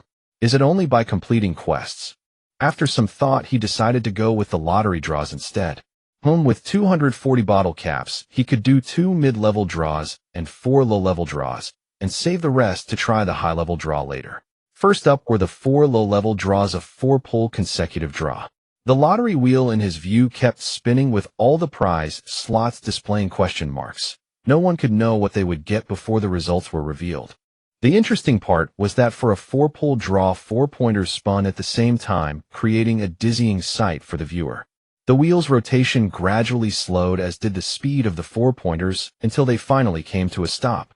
A prompt appeared beside the wheel: 1 standard shelter compressed biscuit common item, 1 bottle of shelter purified water common item, 1 pack of shelter emergency gauze common item, 20 rounds of 9mm ammunition common item. Watching as the items in the pop-up window turned into specks of light and landed on the table, Mo Bai saw a gray package of compressed biscuits sitting on the long table with a shelf life clearly marked as 10 years. The transparent water bottle, which looked very sturdy, appeared to contain nothing but ordinary water. As for the emergency gauze, it was sealed in its packaging, printed with a red cross. The 9mm ammunition at the end was packed in a red rectangular plastic ammo box with 4 rows of 5 hollow .9mm rounds arranged in a honeycomb pattern inside. Mo Bai looked at the items he had won from the lottery. The compressed biscuits and water only had the advantage of a long shelf life, nothing special. He had never used emergency gauze before, so the most useful item here was probably the box of ammunition. Judging by the results of the draw, the possible prizes were probably more than what was marked on the wheel, since besides low-level biological supplies, ammunition and weapons were also possible rewards. Next came the mid-level lottery blind box. The wheel stopped quickly and the results were announced. Primary bio-enhancement serum, green item, can enhance the basic abilities of living beings, including humans. Serums of the same level can only be injected once. Our repeated injections have no effect. Yali set of 6 throwing knives, blue item, high accuracy, throwing knives of fine quality. Simply lock onto your target with your mind and throw them. Remember to retrieve them after use. Mo Bai looked at the plastic sealed needle-free injector and the set of small delicate throwing knives in a leather sheath on the table, feeling somewhat surprised. He knew about bio-enhancement serums. If all went well, scientists would develop this type of human enhancement serum 2 years later, and it would be widely promoted among survivors. Even a primary enhancement serum could boost a person's basic abilities by 20 to 50, greatly improving attributes such as strength, endurance, and nerve reflex speed. The effects varied from person to person depending on their physique. Generally speaking, if a person's ability in any one category increased by 50 or more after using a low-level enhancement serum, they would likely be recognized by the settlement as possessing the qualities of a new human. Even if they never became a new human, they would still be a special group of people in the settlement with abilities far above average, most of whom would be conscripted into the military. As for this set of throwing knives, Mo Bai was well aware that these accuracy-boosting knives were what people called named weapons. In the post-apocalyptic world where new humans were becoming more and more common, besides combat-type new humans, there were also special-type new humans with the ability to craft special items and weapons. They called themselves artificers and could forge named equipment with far superior quality attributes and power compared to ordinary weapons and gear. A small number of weapons and equipment that had undergone self-upgrading after long-term accompaniment of new humans through countless battles were also called named equipment, named after their users. Such equipment was extremely rare and expensive. Usually, if a settlement of tens of thousands of people had even one artificer, it would attract a large number of new humans hoping to obtain named equipment to gather there. For this reason, these special artificers were highly sought-after talent that every major settlement competed to recruit. Remembering that the system quest had also granted one high-level lottery chance, Mo Bai decided to give it a try. The wheel started spinning again. One primary material refining machine can be used to extract common primary materials from various debris. Can be upgraded by paying bottle caps. Looking at this item, which was quite suitable for scavengers, Mo Bai nodded. He could pick up some scrap on his outings and test it out later. However, this refining machine was quite large, roughly 2 meters wide and nearly 3 meters long. It had a feed opening almost as wide as the machine itself, around 2 meters, while the discharge opening was only about 1 meter across. It also needed to be connected to a standard 220V power supply to operate.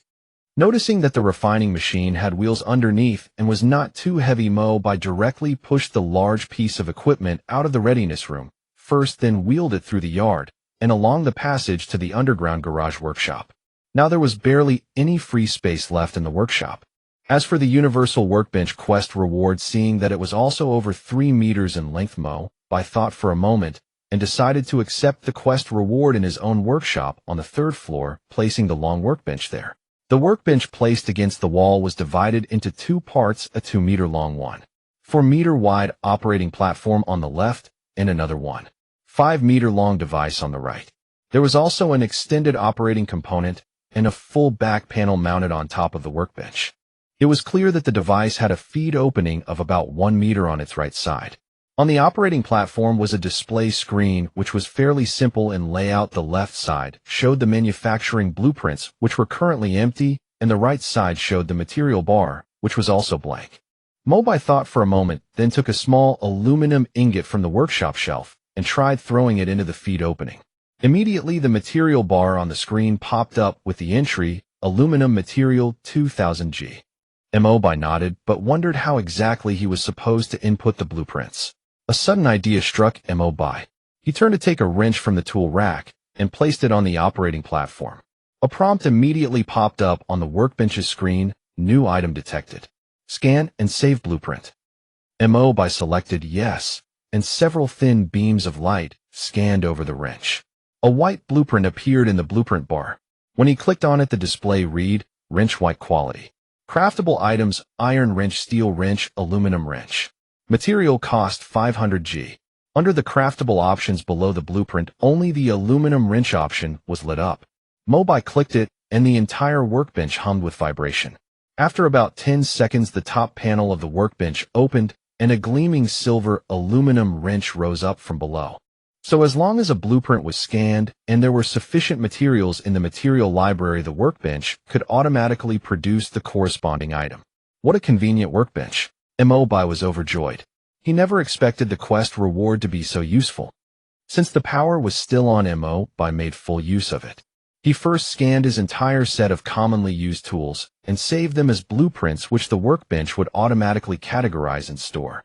However, when the workbench tried to scan the electric drill, it ran into an issue. The item was too complex to complete the scan, and the workbench prompted that its level needed to be upgraded first. When Mo Bai checked the screen, he saw that upgrading the workbench to intermediate level required 500 bottle caps, but he didn't have a single one to his name right now. He had to give up on that. Later, the reluctant Mo Bai brought the Type 98 from the preparation room upstairs, hoping to scan it as well, only to get the same prompt that the workbench level was insufficient. It seemed he could only earn bottle caps slowly by completing tasks. Speaking of tasks, Mo Bai quickly opened his system interface. There was only one active task: to replenish supplies for the shelter with a reward of 2 bottle caps per ton of materials. Mo Bai was momentarily stunned. There were only a few days left, so he quickly racked his brain for what other supplies he should stock up on. Since supplies were calculated by ton, that is by weight, various metal ingots and other raw materials would definitely be the most efficient choice. After renting all 10 remaining warehouses opposite his location, Mo Bai filled 8 of them to the brim with assorted metal ingots and other processing materials.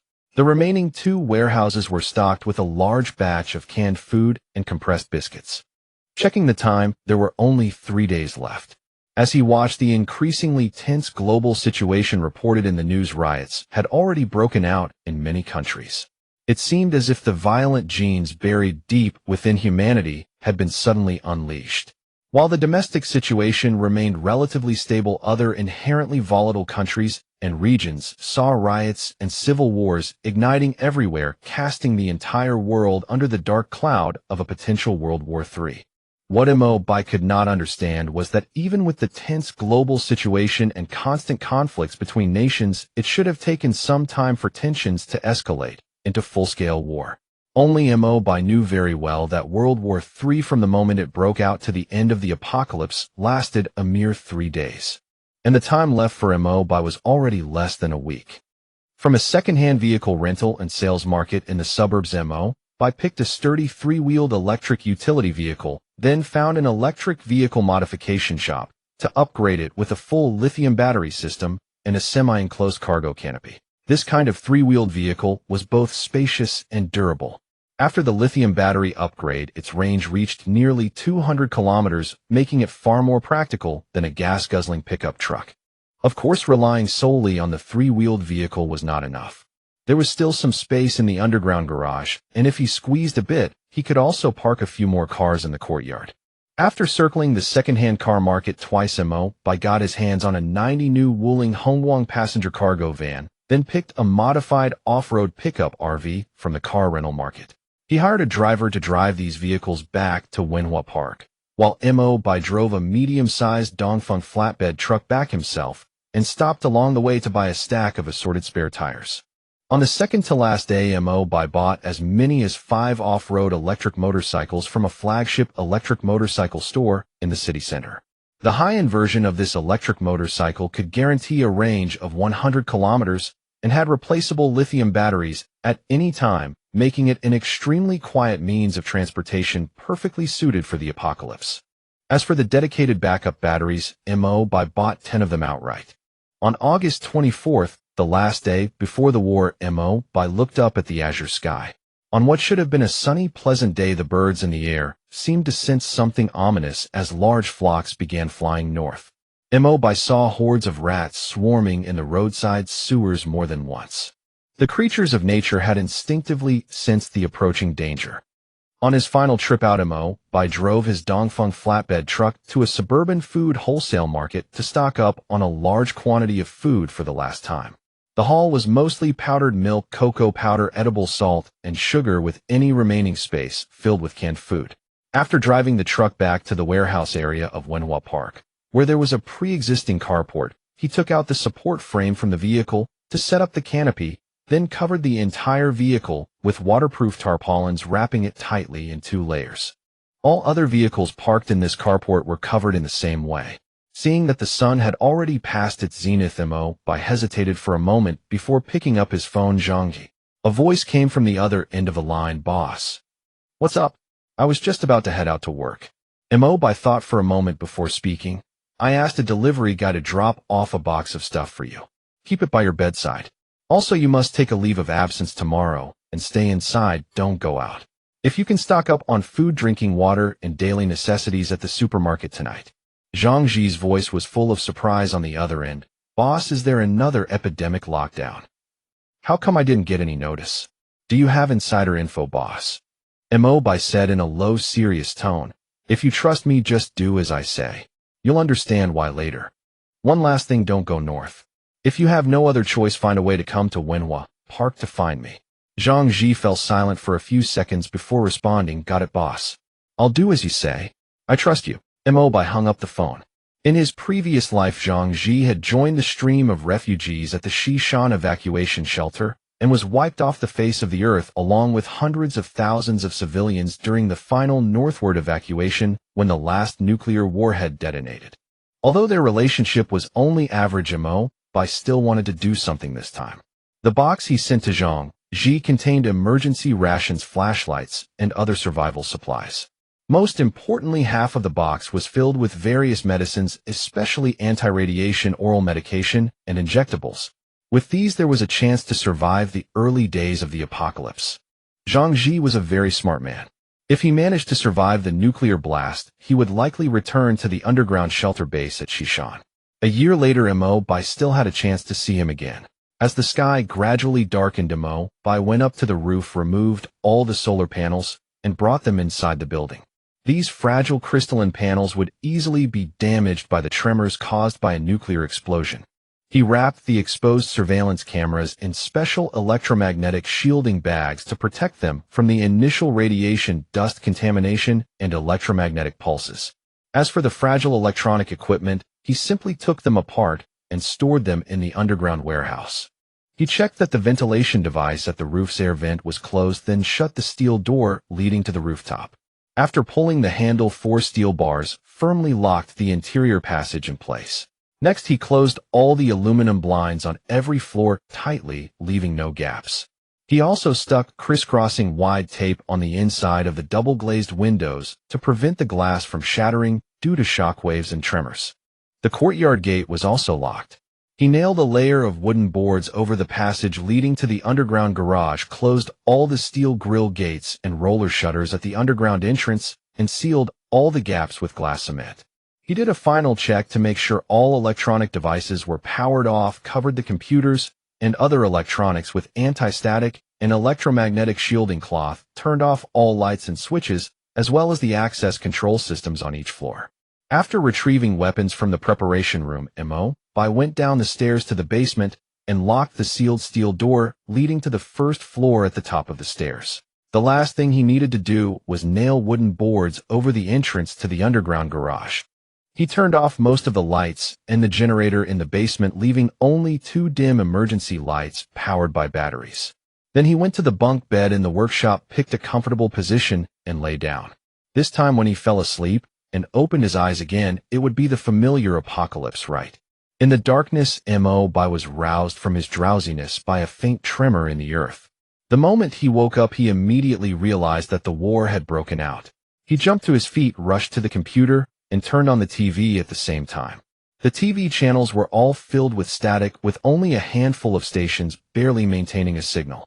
The internet was still temporarily functional, and the online world was in chaos.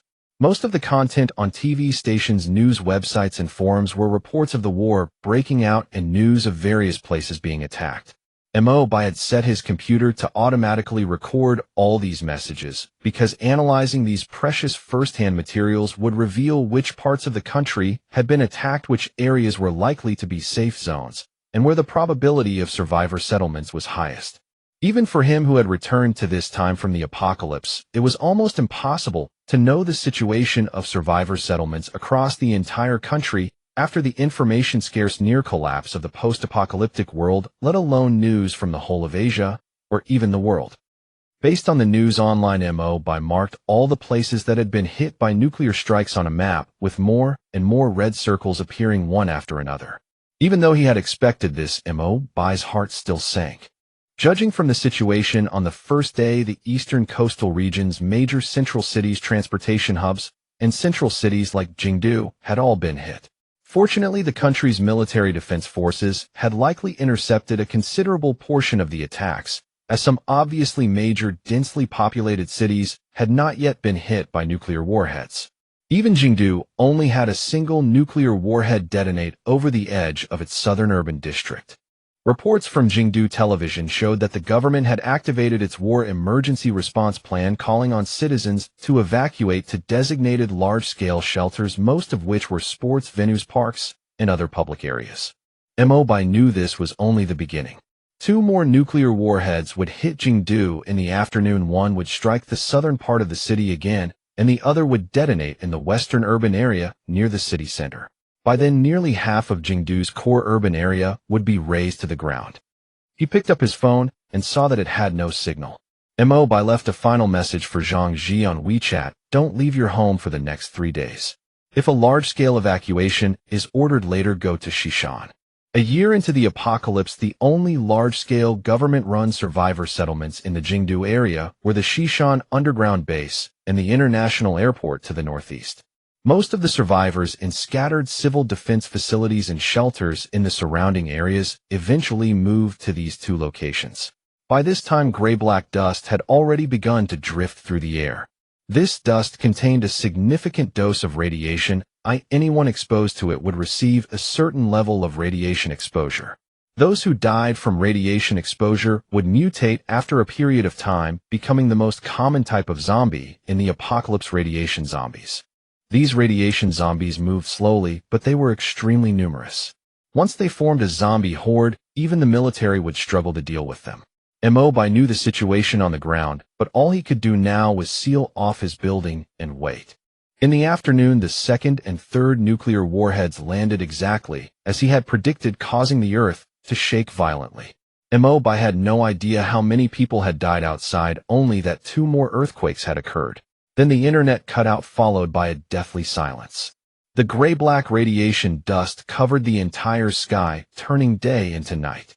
Mo Bai silently went back to bed, wrapped his blanket tightly around himself, and lay down.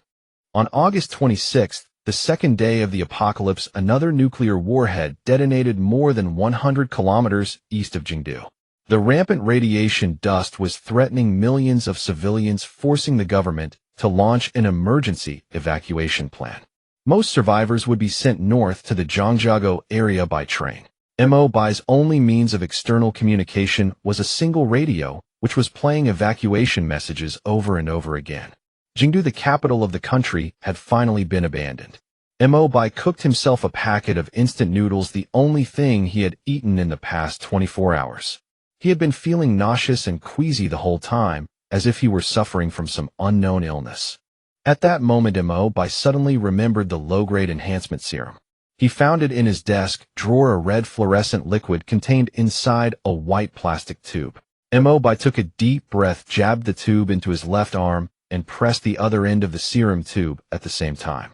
His arm twinged slightly, and the injection was driven directly into his body by the high pressure. He felt a warm current flow from his arm into his body, so he relaxed, lay flat, and crossed his fingers. He tried his best to regulate his breathing. Scientists in his previous life had concluded that the calmer and more accepting one was of the enhancement serum, the better its effects would be. As the warm current gradually spread throughout his entire body, Mo Bai's head grew heavier and heavier, and he fell into a deep sleep. This slumber lasted for 3 full days. In the dim basement, only the power light of the computer screen and the emergency exit indicator were flashing. Mo Bai, lying on the iron bed in the darkness, finally woke up. The first thing he saw when he opened his eyes was darkness, but it was different from any darkness he had experienced before. Mo Bai could still make out his surroundings with the faint ambient light. Though his sight did not reach far, he could indeed see clearly, especially nearby details like the computer chair not far from him and the primary enhancement serum on the desk. Mo Bai could even make out the barcode on the serum tube. Rubbing his head, he struggled to sit up on the bed. It seemed his vision had been enhanced. He could see more clearly and further in low-light conditions. That was a pretty useful ability. As for how much his body had been enhanced overall, Mo Bai opened the shelter system interface and found a new survivor list under the shelter's logo with only one name on it, his own. Mo Bai Shelter Manager. Attributes: average value for normal adult males 3, strength 4, endurance 5, agility 8, intelligence 5. Innate ability: special physique enhancement serum injection effect increased by 50, allows 1 extra injection of the same grade of serum. Calm and composed resistance to fear, anxiety, unease, and other negative emotions is double difficult to be affected by negative emotions.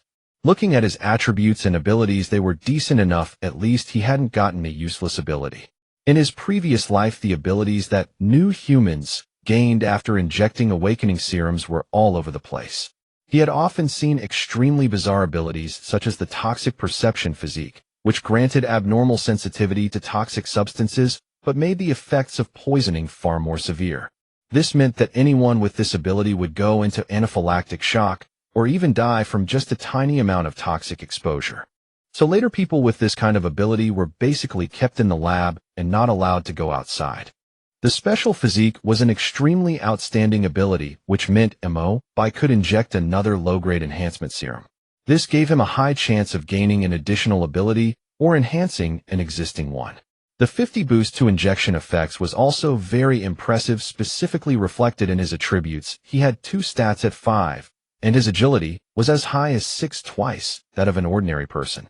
Without this special physique, Mo Bai would have only gotten 2 attribute points at most, and his agility would most likely have stayed at 3 instead of reaching 6. In the apocalypse, among the attribute points of new humans, strength affected the development of muscle mass. Once it exceeded 10, there was a high probability of awakening chi, or a mutated physique. Endurance mainly affected physical stamina and resistance. Those with high endurance were more adapted to harsh environments and recovered faster after sustaining injuries. Agility referred to nerve reflex speed directly affecting a person's movement speed and flexibility. It made it easier to dodge enemy attacks and run faster when escaping. At the same time, the dynamic vision granted by high agility was also very helpful for those who used ranged weapons. As for intelligence, its effects were not obvious in the early stages, only making learning faster and memory sharper. In the later stages, almost all core research and technology members of major survivor cities were intelligence-type, new humans, who were known as the most precious talents in the apocalypse. On the 15th day after the apocalypse, radiation had severely disrupted electronic signals, and the few remaining broadcast towers had gone silent a week prior. Yet the first thing Mo Bai did every morning upon waking was still to turn on his radio. No matter how dire the circumstances outside were, having lived through the apocalypse once before, he still hoped this time would differ even slightly from his past life, even if it was just a working radio. He rose promptly at 9 a.m. every day, breakfasting on milk and oatmeal from the fridge along with bread and fried eggs before spending 2 hours on fitness training. Lunch followed with stewed meat and rice as his staple fare. In the afternoons, he sat before his computer studying maps, while also devoting time to a critically important task, recalling the memories of his past life. In his previous life, he had joined a group of evacuating survivors heading to the international airport in the northeast of Jingqing, which boasted fully equipped shelter facilities and stockpiled emergency supplies. This location would later become Jichang Town, one of the major survivor settlements in Jingqing. Life at the airport was tolerable at first. Food and drinking water were distributed according to regulations, and medical care was available for the sick. But half a year later, as reserve supplies dwindled, rations had to be strictly rationed. The airport's administrative staff also dispatched teams to scavenge for supplies in the surrounding areas. Since the international airport was a government-run shelter fundamentally different from the military Shishan base, it had far fewer soldiers. Most of its armed personnel were special police and regular officers. During one of these supply scavenging missions, these armed personnel encountered mutant creatures, radiation zombies, for the first time. Panic set in, leading to the loss of dozens of men and all the supplies they had collected. Later, after mustering the courage to dispatch another armed team, they managed to exterminate the radiation zombies and recover the supplies under the leadership and command of the few police and soldiers on hand.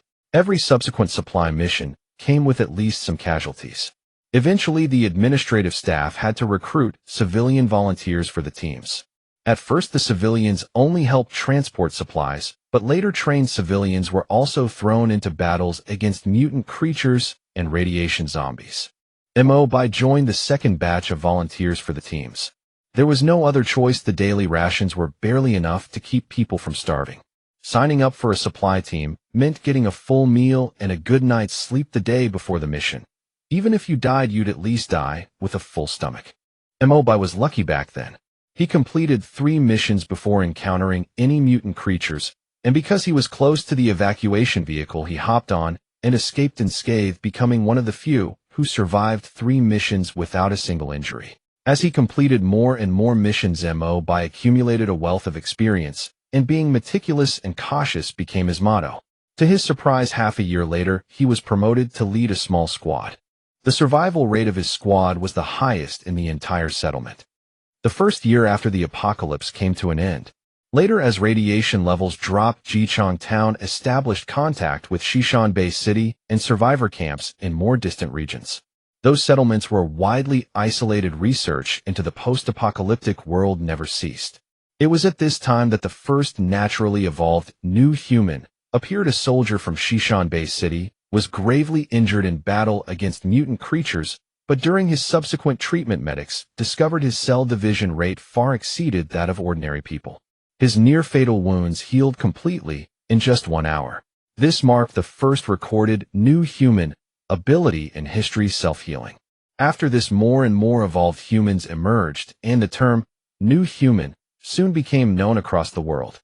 Half a year later, the first biological enhancement serum was developed, refined from the glandular stones found in the brains of radiation zombies. Humans who injected this serum had a high probability of improving their basic physical attributes and a small chance of evolving into new humans. As more enhanced humans and new humans joined the fight against mutant creatures and radiation zombies, the production of enhancement serum ramped up. Just 1 year later, 20 of all survivors had received injections of this low-grade enhancement serum. As technology advanced and research into mutant creatures deepened, mid-tier enhancement serums made by extracting genes from mutants entered mass production. An even greater breakthrough came with the creation of gene induction serums crafted from special genes found in certain unique mutant creatures and plants. Injecting these serums could grant users specific targeted abilities. For instance, the genome extracted from a mutated camouflage lizard could grant injectors the special ability of morphic camouflage, allowing them to turn invisible. This entirely new type of gene induction serum sent shockwaves across the world. With these serums and naturally evolved new humans, humanity gradually established its own brand new power system. Traditional gunpowder weapons were slowly abandoned, and new humans with superhuman abilities became the symbol of power in every settlement. The era of new human superheroes had dawned. Mo Bai, as the captain of a Jichang town squad, was also among the first batch of people to receive enhancement serum injections. Mo Bai still remembered the first ability he gained after his rebirth, Burst, which boosted all his attributes by 50 for 30 seconds, after which he entered a 15-minute weakened state, where all his attributes were halved. This ability was extremely practical, perfect for close-quarters combat. Paired with the metal staff he wielded as his weapon, he later earned a famous nickname, Yukong.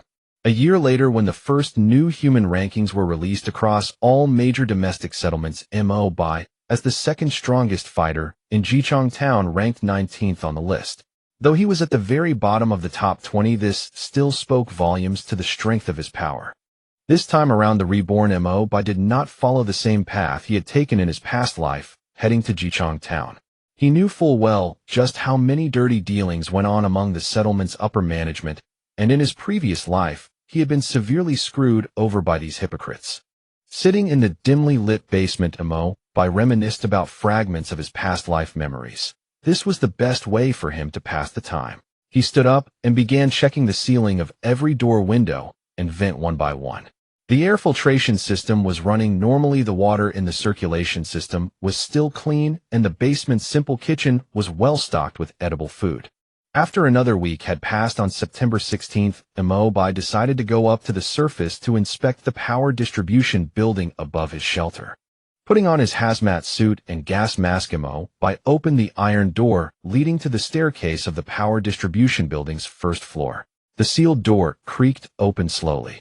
Mo Bai glanced at the Geiger counter on his wrist, used to measure radiation levels, and saw the reading had risen slightly, but was still within the safe range. Reassured, he walked through the iron door and closed it behind him. The first floor of the power distribution building was completely quiet, with only the green emergency exit lights still glowing. Though it was daytime, the fully sealed building was as dark as night inside. Fortunately, Mo Bai's vision was exceptionally sharp now, allowing him to see everything around him clearly.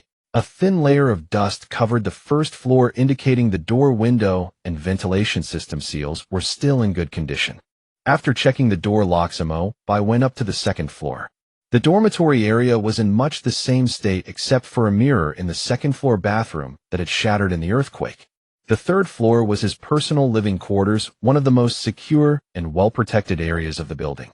He had not stayed here before, because he worried the earthquake and hurricanes triggered by the nuclear blast might have damaged the structure, but it seemed that concern had been unnecessary. The seals on the third-floor doors and windows were still intact, and radiation levels had remained within the safe threshold. If there were no other issues, he could move up from the basement now, as the living conditions down there were far worse than those up here. Of course, there was still plenty to do before he could move in. First, Mo Bai put on his full protective suit and climbed up to the roof. Radiation levels here were clearly above the standard, but much lower than Mo Bai had originally anticipated. He took an air pump and a long nozzle spray gun from the small storage room on the roof and began clearing away the half-finger-thick layer of grayish-black dust that had settled on the roof. As the compressed air blew the radioactive dust far away, Mo Bai worked with great care. This dust contained radioactive materials. In large quantities, it could cause radiation sickness. Even if you took anti-radiation medication, it would still have negative effects on your body. In Jichong Town, survivors were organized to wear protective suits and use various tools to regularly clear dust off buildings, which drastically reduced the number of people who contracted radiation sickness. There was still plenty of radioactive dust in the air, though the quantity was not excessive. It took him the entire morning to clear the roof. Next, he lowered a rope from the roof hung from it and used the compressed air spray gun to clean the radioactive dust off the power distribution building's exterior walls, blinds, and the intake and exhaust vents of the ventilation fans and central air conditioning system. It was a meticulous, time-consuming task, and Mo Bai worked non-stop until late afternoon when the sky was growing dark.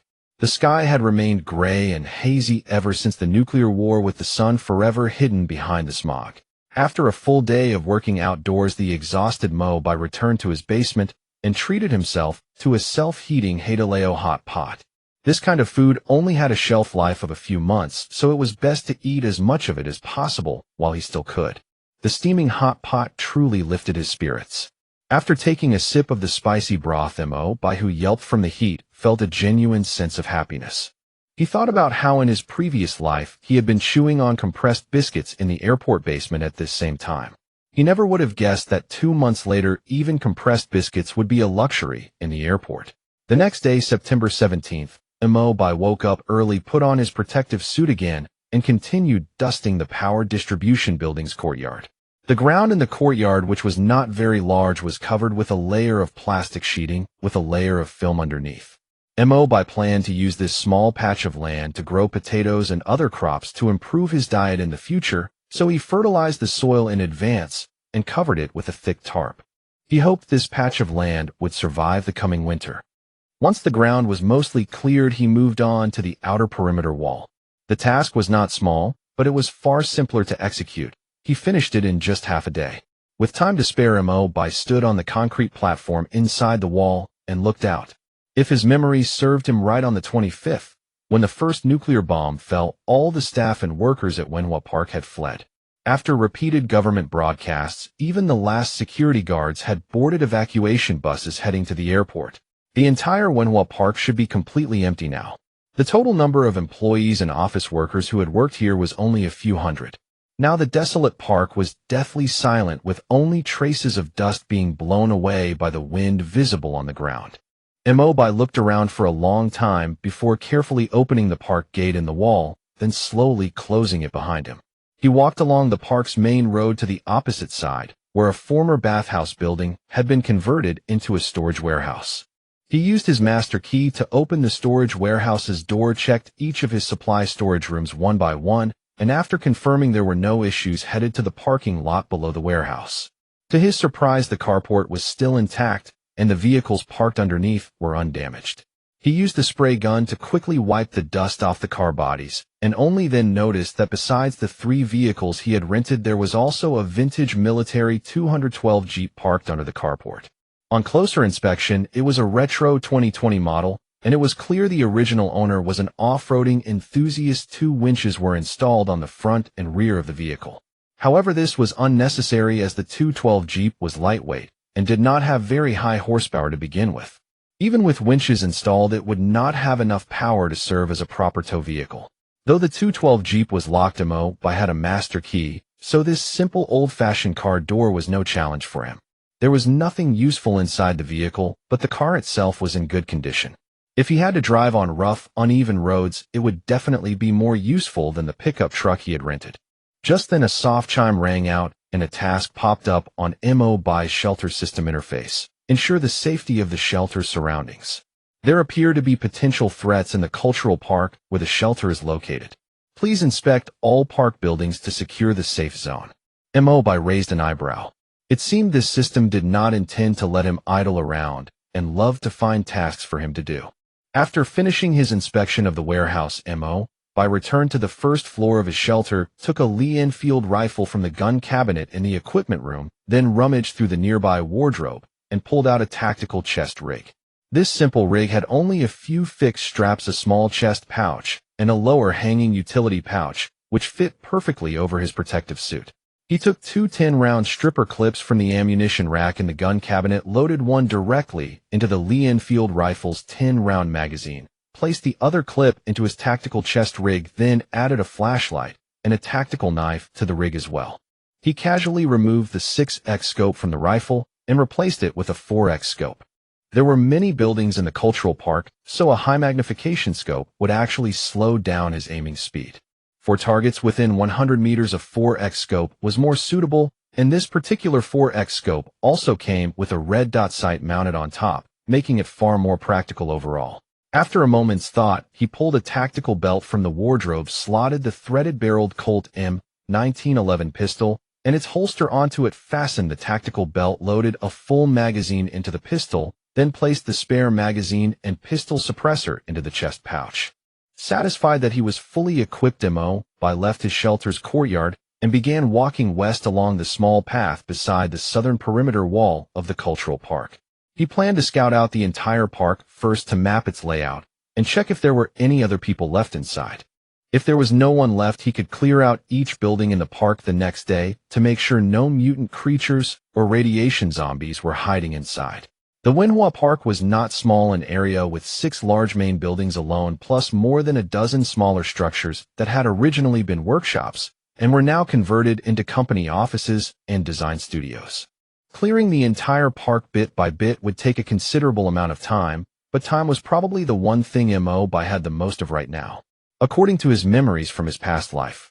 For at least the next 6 months, the surrounding area would remain too dangerous to venture outside.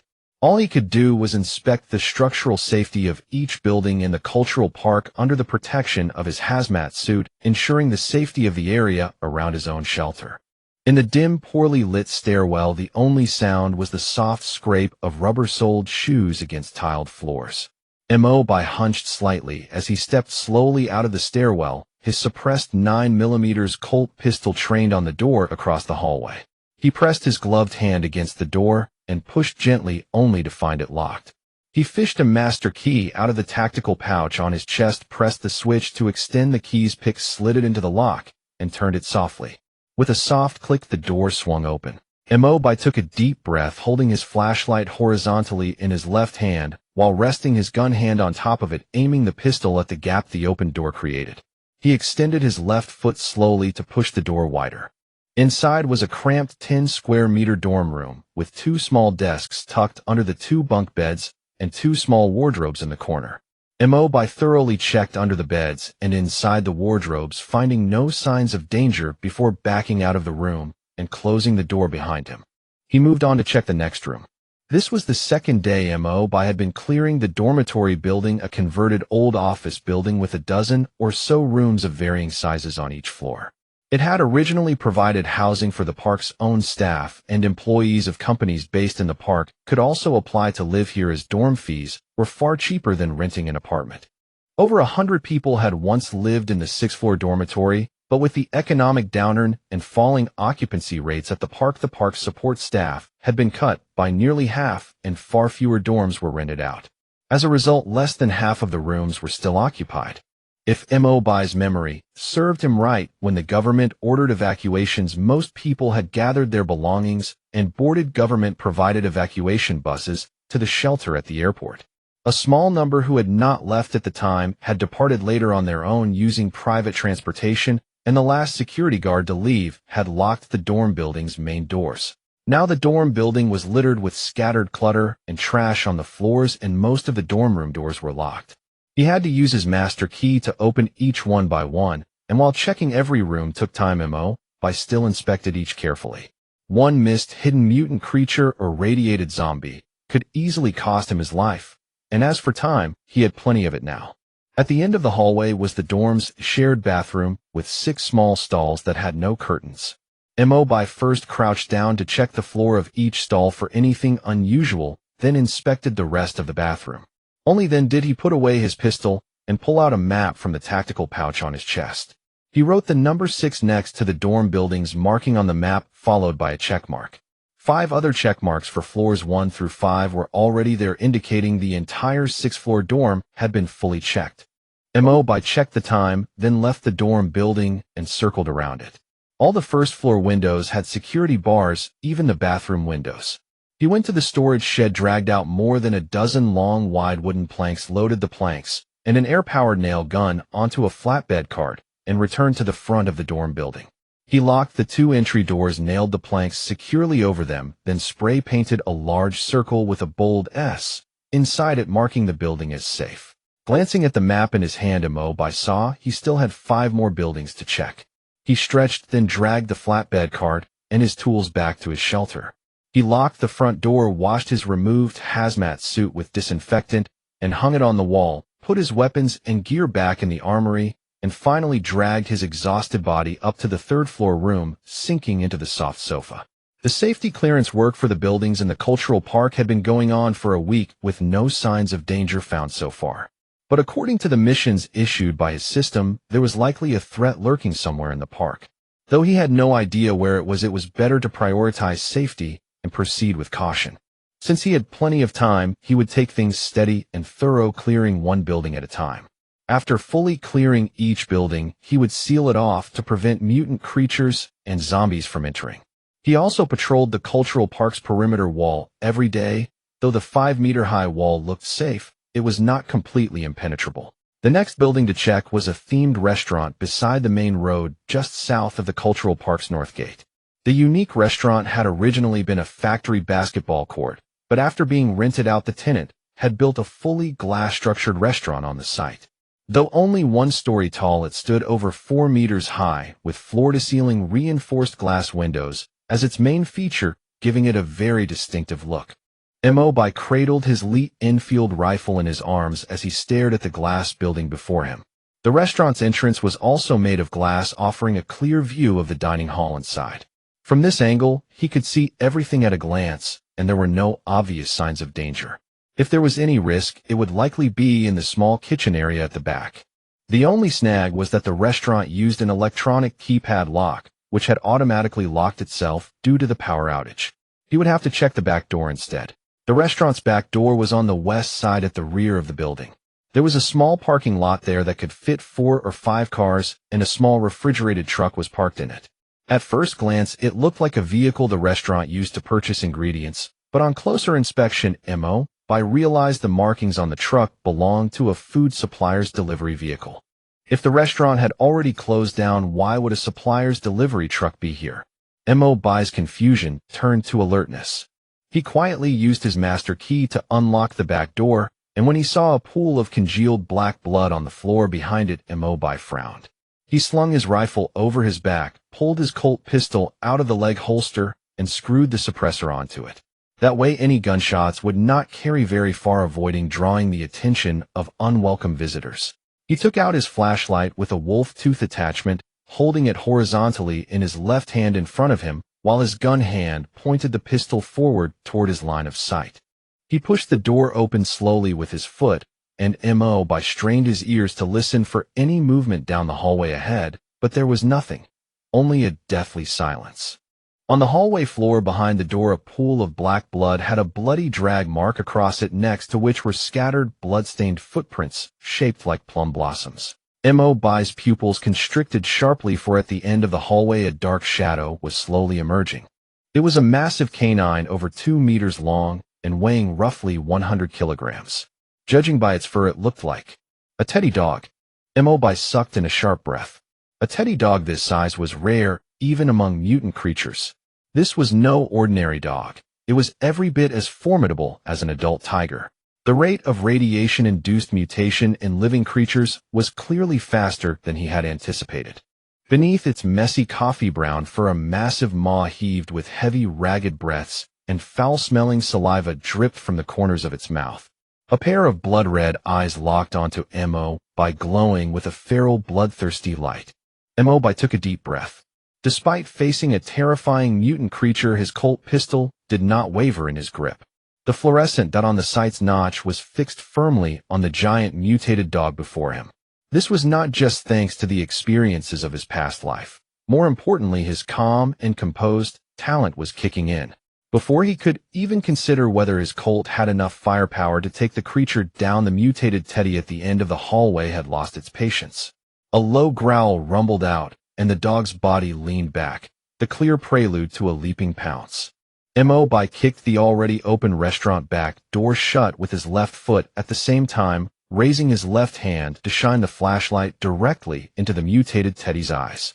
His right hand pulled the trigger of his Colt pistol at the exact same moment. The sound of the suppressed Colt firing was like a small balloon being popped, muffled, crisp, and quiet. The first 9mm hollow point round burst into a spray of blood on the mutated teddy's forehead, but it clearly failed to pierce the creature's skull. The second shot was aimed at the dog's eye, which had squeezed shut from the direct beam of the flashlight. A gush of blood spurted out, accompanied by a short, sharp yelp, but the mutated dog's movement did not slow at all. Mo Bai then fired 3 quick rounds in succession, all hitting the dog's exposed neck as it tossed its head in pain. Badly wounded, the mutated teddy lunged forward in a rage, determined to bite the human who had caused it such agony. At that moment, the restaurant back door Mo Bai had kicked earlier had bounced off the wall and swung back into place, closing right as the mutated teddy launched itself forward. With a loud crash, the nearly 100-kilogram mutated dog slammed into the restaurant back door with full force. The entire door and the wall behind it shook, and a cloud of dust fell from the ceiling. Then came a series of pained yelps and struggling sounds from the other side of the locked door, before the noises gradually faded until there was complete silence. Mo Bai quickly retreated to a spot behind a tree more than 50 meters away, swapping his Colt pistol for the Lee Enfield rifle slung on his back. He pressed the stock firmly against his right shoulder, and the crosshair in his scope locked steadily onto the restaurant's back door. He had no idea how resilient the mutated dog was, but its carotid artery had been blown apart by his 3 shots, and it had lost an eye. At most, it would last 10 minutes before it bled out. Even a mutant creature would die if it lost all its blood. Mo Bai held his shooting position, quietly waiting for time to pass. 15 minutes later, he slowly lowered his rifle, took a deep breath, stretched his slightly stiff arms, and walked slowly to the back door. He picked up the few spent pistol shell casings that had fallen to the ground during the shooting. They could be reloaded later. He took another deep breath, used his master key to unlock the restaurant's back door again, and there lay the mutated teddy's completely drained corpse. It was clear that in its rage before dying, the mutated dog had tried to ram the metal door open, but the sturdy security door had held. The intense exertion had only made its bleeding worse, and it had eventually died from blood loss. Mo Bai prodded the mutated dog's corpse with the muzzle of his rifle, then crouched down to feel the artery in its blood-soaked neck, confirming the terrifying creature was completely dead. He let out a quiet sigh of relief. A large mutated dog like this was incredibly fast and agile. In the mutant creature ranking system from his past life, it was classified as a Tier 2 mutant, and its speed made it far more dangerous than an ordinary radiated zombie. Mo Bai switched back to his pistol and began checking the restaurant's kitchen and food storage warehouse. The kitchen was swarming with flies and mosquitoes, and the stench was overwhelming. Next was the food storage, where he found a decaying severed limb. The smell of rotting food and the corpse was extremely foul. Judging by the scene, the driver who used to deliver food to the restaurant had likely come by with a key to the kitchen, only to be attacked and bitten to death by the mutated dog locked inside the restaurant. The mutated dog had survived until now by feeding on the rotting meat and other food in the restaurant's cold storage. Frowning, Mo Bai endured the overpowering stench, pulled out his dagger, and cut into the mutated dog's forehead. He then found an irregularly shaped, white, gelatinous mass in the middle of the front section of its skull. The gelatinous mass was stuck firmly to the skull. Mo Bai carefully pried it out bit by bit with his dagger, following the contour of the mutated dog's skull. The mass was about the size of a corn kernel, with a smooth, elastic texture. It was the pineal gland gel found in all mutant creatures and even radiated zombies.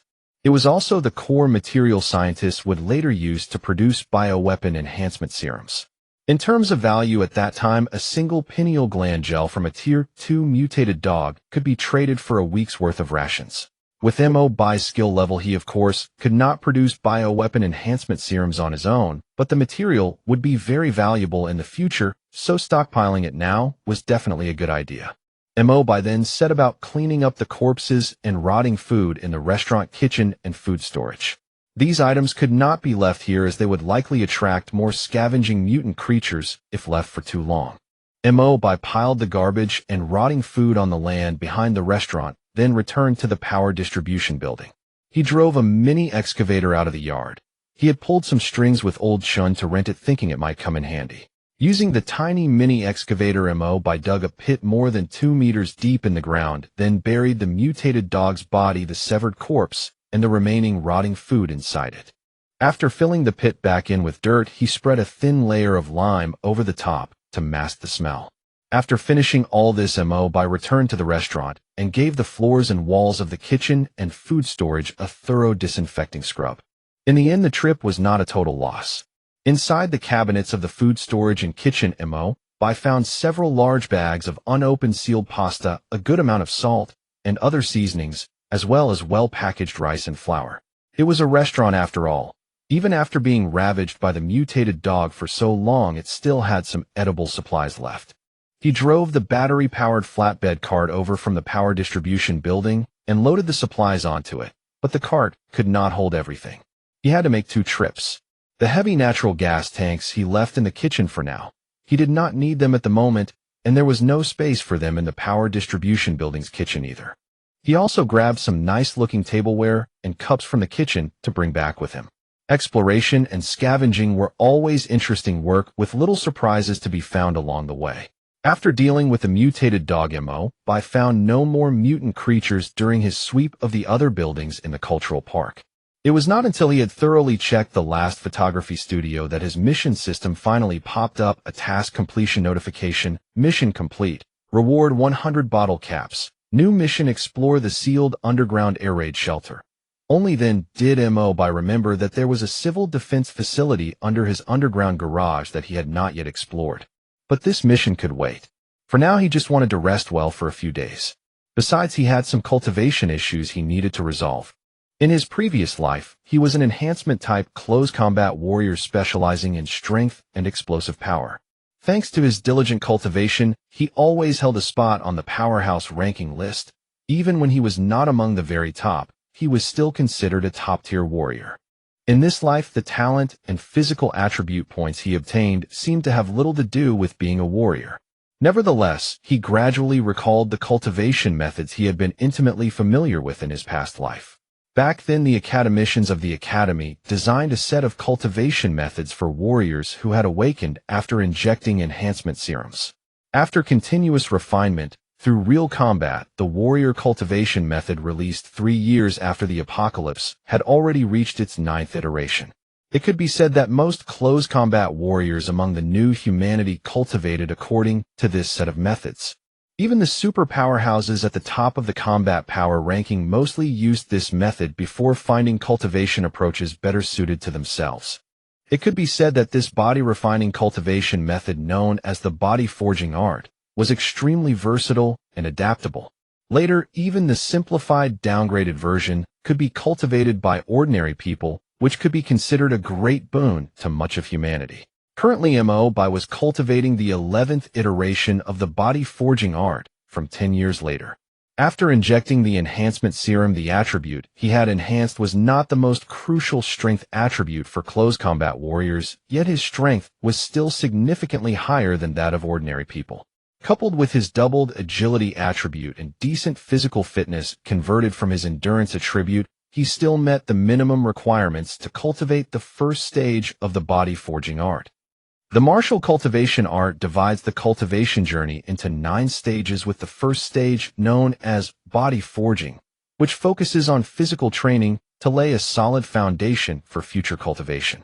This set of physical techniques is similar to calisthenics paired with a breathing method. The movements and postures alone are only slightly simpler than ordinary yoga, but when combined with the breathing method, they can effectively exercise the internal organs, tendons, and bones. After all, when it comes to building physical fitness, muscles are the easiest to train, while internal organs and tendons and bones are relatively the most challenging. The core breathing method was specifically designed to target these areas. Mo Bai crouched on the ground on one leg with the other leg extended forward and his arms stretched out horizontally. He adjusted his breathing and a thin, warm current of qi flowed out from his abdomen, traveling along a specific route through his entire body before finally converging in his lower dantian. As a top 20 powerhouse on the warrior ranking list in his previous life, he had only taken 3 days to sense the emergence of qi in his cultivation of the body-forging art in this life. However, his basic physical fitness was still insufficient and he needed to further temper his body. Otherwise, when he advanced to the second stage of qi circulation, the meridians in his body might not be able to withstand the flow of qi, leading to physical damage. In other words, there was a risk of qi deviation and body explosion from qi backlash. Therefore, his strength and endurance needed to reach at least 10 to be considered safe. However, to Mo Bai's dismay, it was likely due to his overly diligent cultivation in his past life that the nascent qi in his body was surprisingly powerful in terms of total volume.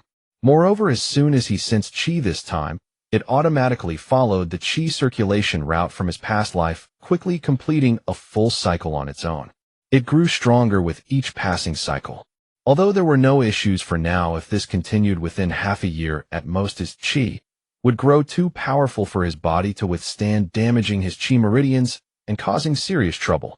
Here it is necessary to explain qi. It emerged after the appearance of enhancement serums and the birth of the new humanity. During life and death battles against mutated creatures, the new humans came to perceive the existence of qi. For the warrior system, qi primarily takes the form of internal qi, which strengthens the physique, enhances an individual's attack, defense, and speed. 4 high-level warriors capable of projecting internal qi, outward qi, can be unleashed to attack enemies or condensed into weapons and armor as needed. The new humanity's profession system mainly consists of 6 major branches.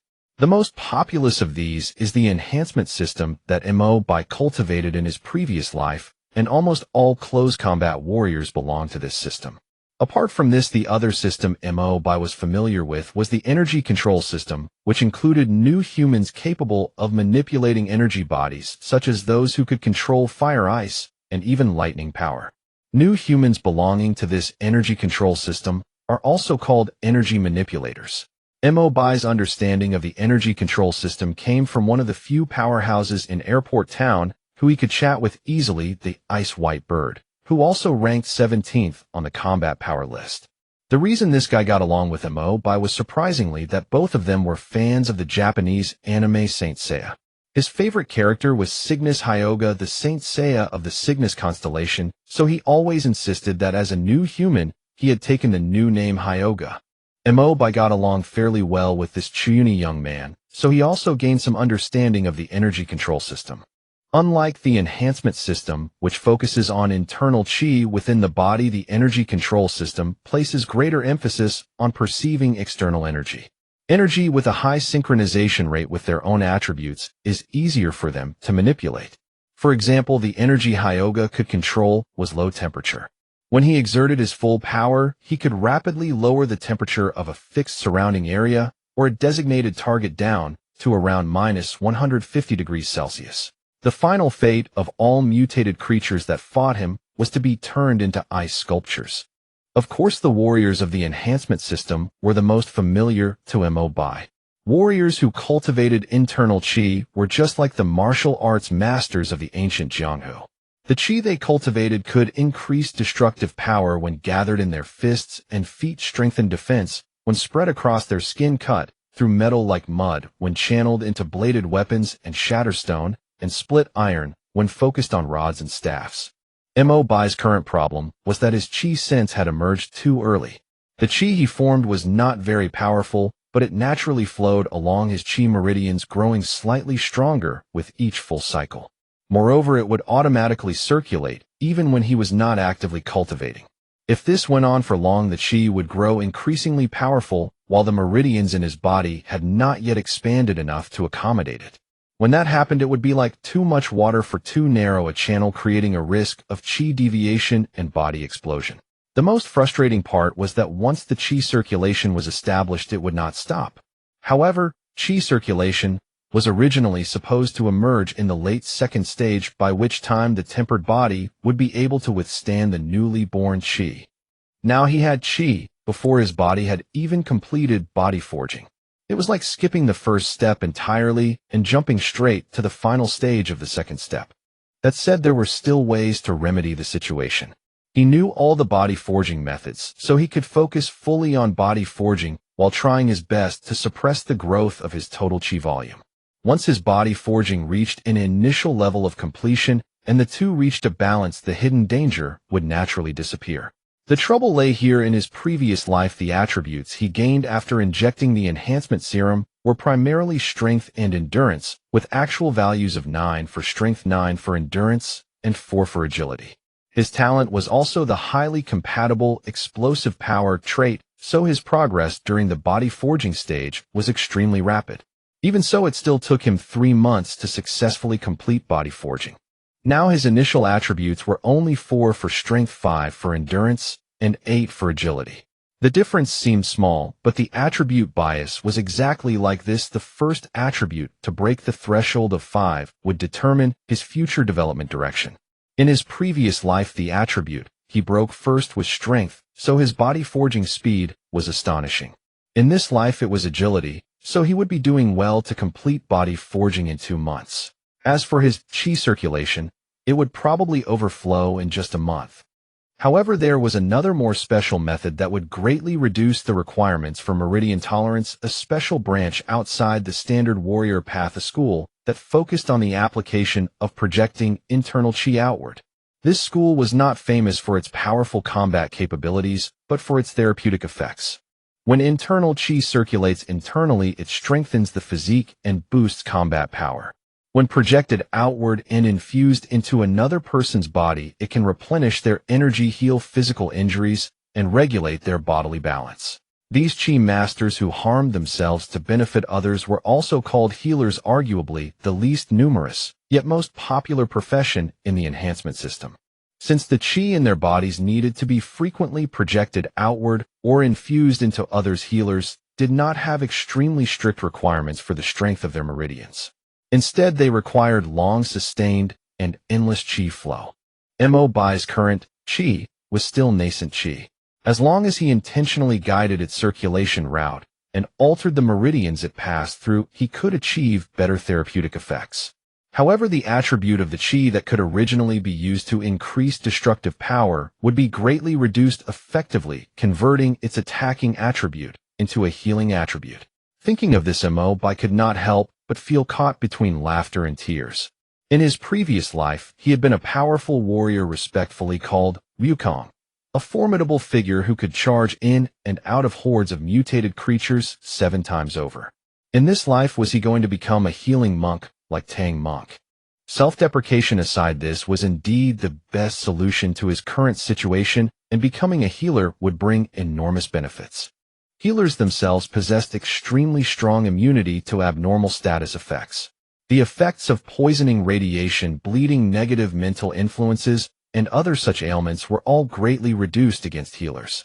Their bodily regeneration and healing speed far exceeded that of ordinary new humans, making them akin to indestructible cockroaches with maxed out resistance to all status effects and doubled health regeneration. As for protecting teammates, treating companions, and rescuing the critically injured, healers were truly the star of any team. Generally speaking, in a powerhouse team, the healer had the highest influence and prestige, second only to the team captain, who possessed the strongest combat power. In any settlement, healers were among the last people anyone wanted to offend. After all, no one could guarantee that they or their loved ones would never suffer from injuries or illnesses. If they were on good terms with a healer, their chances of survival would always be higher. Thinking that his role would shift from a melee damage dealer in his previous life to a powerful healer in this life, Mo Bai could not help but feel utterly helpless. From that day on, in addition to basic body forging, Mo Bai began intentionally guiding his nascent true Qi to circulate along the new meridian route. This Qi circulation method, commonly used by healers, was not a secret, yet few people chose the healer profession path. Apart from the fact that healers lacked offensive capabilities, making it hard to survive in a world full of dangers, becoming an effective healer also required a much longer cultivation time and a far greater total volume of chi to see tangible results. Generally, out of 10 new humans who chose the healer path, only 1 or 2 would ultimately succeed. Given the same amount of time, a competent warrior would have already finished their training long before. Mo Bai's chi was neither exceptional nor poor. His greatest advantage lay in the fact that the earliest new humans appeared only about 2 years later, and the chi cultivation method was not widely popularized until the 3rd year. Apart from a small number of geniuses with amazing talent who could develop their own cultivation methods, he had effectively started cultivating more than 3 years earlier than others. Coupled with the experience he had accumulated in his previous life, and the fact that his current chi would automatically circulate, even while he slept for unknown reasons, constantly flowing once activated, his cultivation speed was far faster than that of most other cultivators. With all this considered, he really could become an exceptionally powerful healer. The new chi circulation meridian route had been finalized. Under his constant attention, his chi meridians gradually adapted to the new path, obediently following Mo Bai's will as they circulated. Meanwhile, he continued practicing the body-forging physical techniques. Someone like Mo Bai, who cultivated both the first and second stages simultaneously, could be said to be unprecedented and unrepeatable. To speed up the body-forging process, Mo Bai spent most of his time cultivating. While the body-forging technique could not be overdone beyond a certain limit, as that would damage the body, regular daily physical exercise was still permissible. He did 100 sit-ups and 500 push-ups every day, along with other regular fitness exercises. Not only did these exercises strengthen his body, but they also accelerated the absorption of nutrients. Under this multifaceted cultivation regimen, Mo Bai felt the effects in less than a month. The chi meridian circulation unique to healers began to show changes. The chi itself underwent subtle shifts from its previous thin, warm current state. The airflow became finer and more condensed, and he could also feel that his chi circulation was smoother. Wherever the chi meridians reached, multiple internal organs in his body seemed to undergo unknown changes. Overall, the changes to his chi meridians improved his physique, slightly increasing his resistance to cold and high temperatures. He believed that his other resistances had also been enhanced similarly. If his guess was correct, the nutrient absorption capacity of his stomach and intestines had also improved.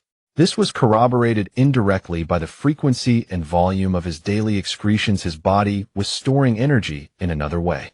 A week later in the morning, Mo Bai put on his gear and walked out of the power distribution building again. He checked the Geiger counter hanging on his chest and recorded the readings on it.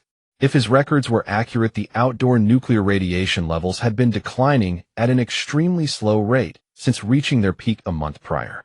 Without his daily recordings and the high precision of his Geiger counter, this decline would be almost impossible to detect. Under normal circumstances, the reduction of nuclear radiation caused by nuclear bombs occurred on a timescale of decades.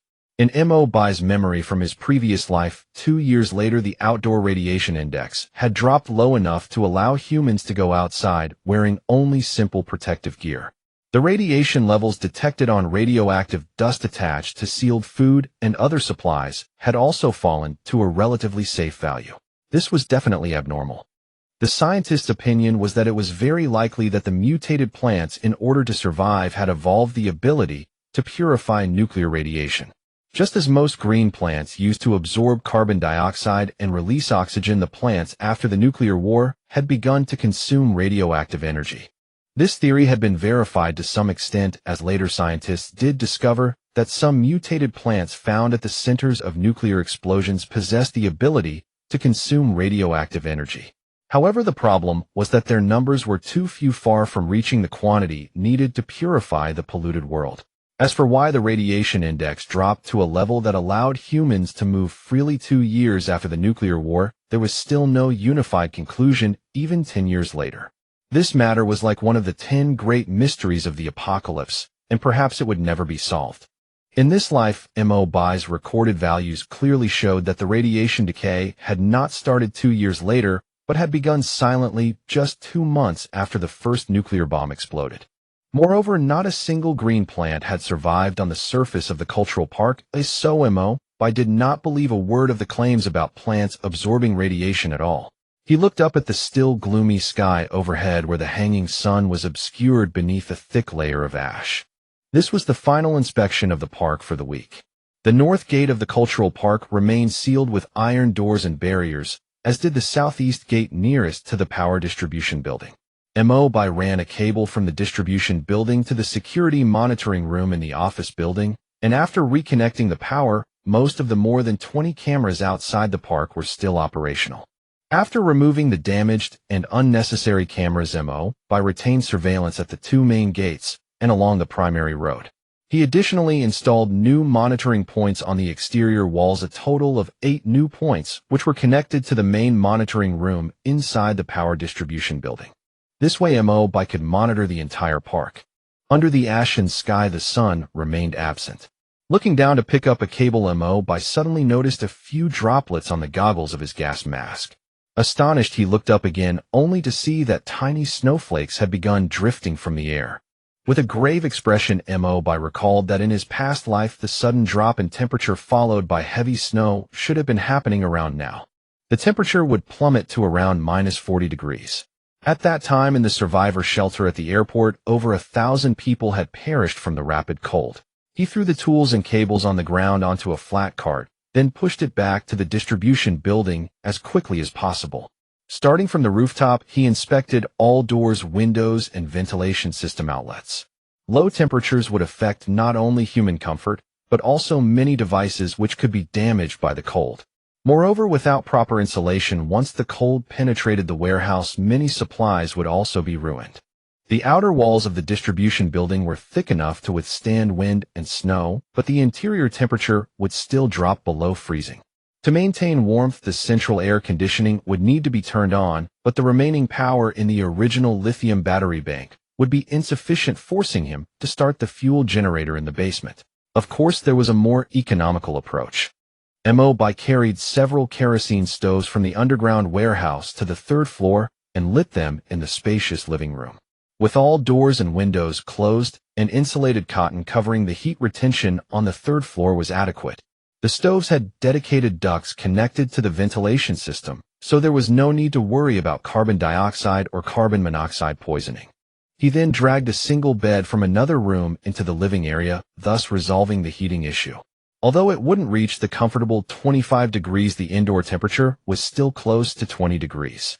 The reason he stayed in the living room rather than the basement was mainly because the newly connected and installed monitoring system could currently only be used in the third-floor living area. Additionally, the third floor had a workshop, and the processing station awarded from the mission was also on the third floor. He could utilize the time when the low temperatures made going outside difficult to study this processing station. One of the generators in the basement was already running. For the past 2+ months, Mo Bai had relied solely on the power stored in his lithium battery bank before the apocalypse, and now less than 20 remained. Solar panels would not be usable for at least the first year, so he had to start the generator to power the shelter. Watching the gauge on the instrument panel, he saw the battery charge steadily rising. Mo Bai once again inspected the generator's intake and exhaust vents, ensuring that the fuel generator's exhaust could be discharged normally.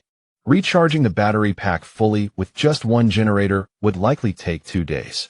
Mo Bai didn't want to waste time. Since the generator was already running, he decided to finish the task he'd been postponing for a week.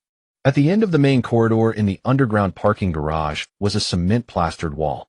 On the upper right side, there was a distinctive graffiti mark made by Mo Bai, the same one he had used initially to mark the small room at the entrance to the Civil Air Defense facility. He brought the largest electric hammer from the workshop, placed it on a prepared stand, and began chiseling through the solid wall. In the enclosed underground space, the sound of the electric hammer was deafening. However, Mo Bai actually grew to appreciate this noise, for in recent months the entire world around him seemed as silent as a ghost realm.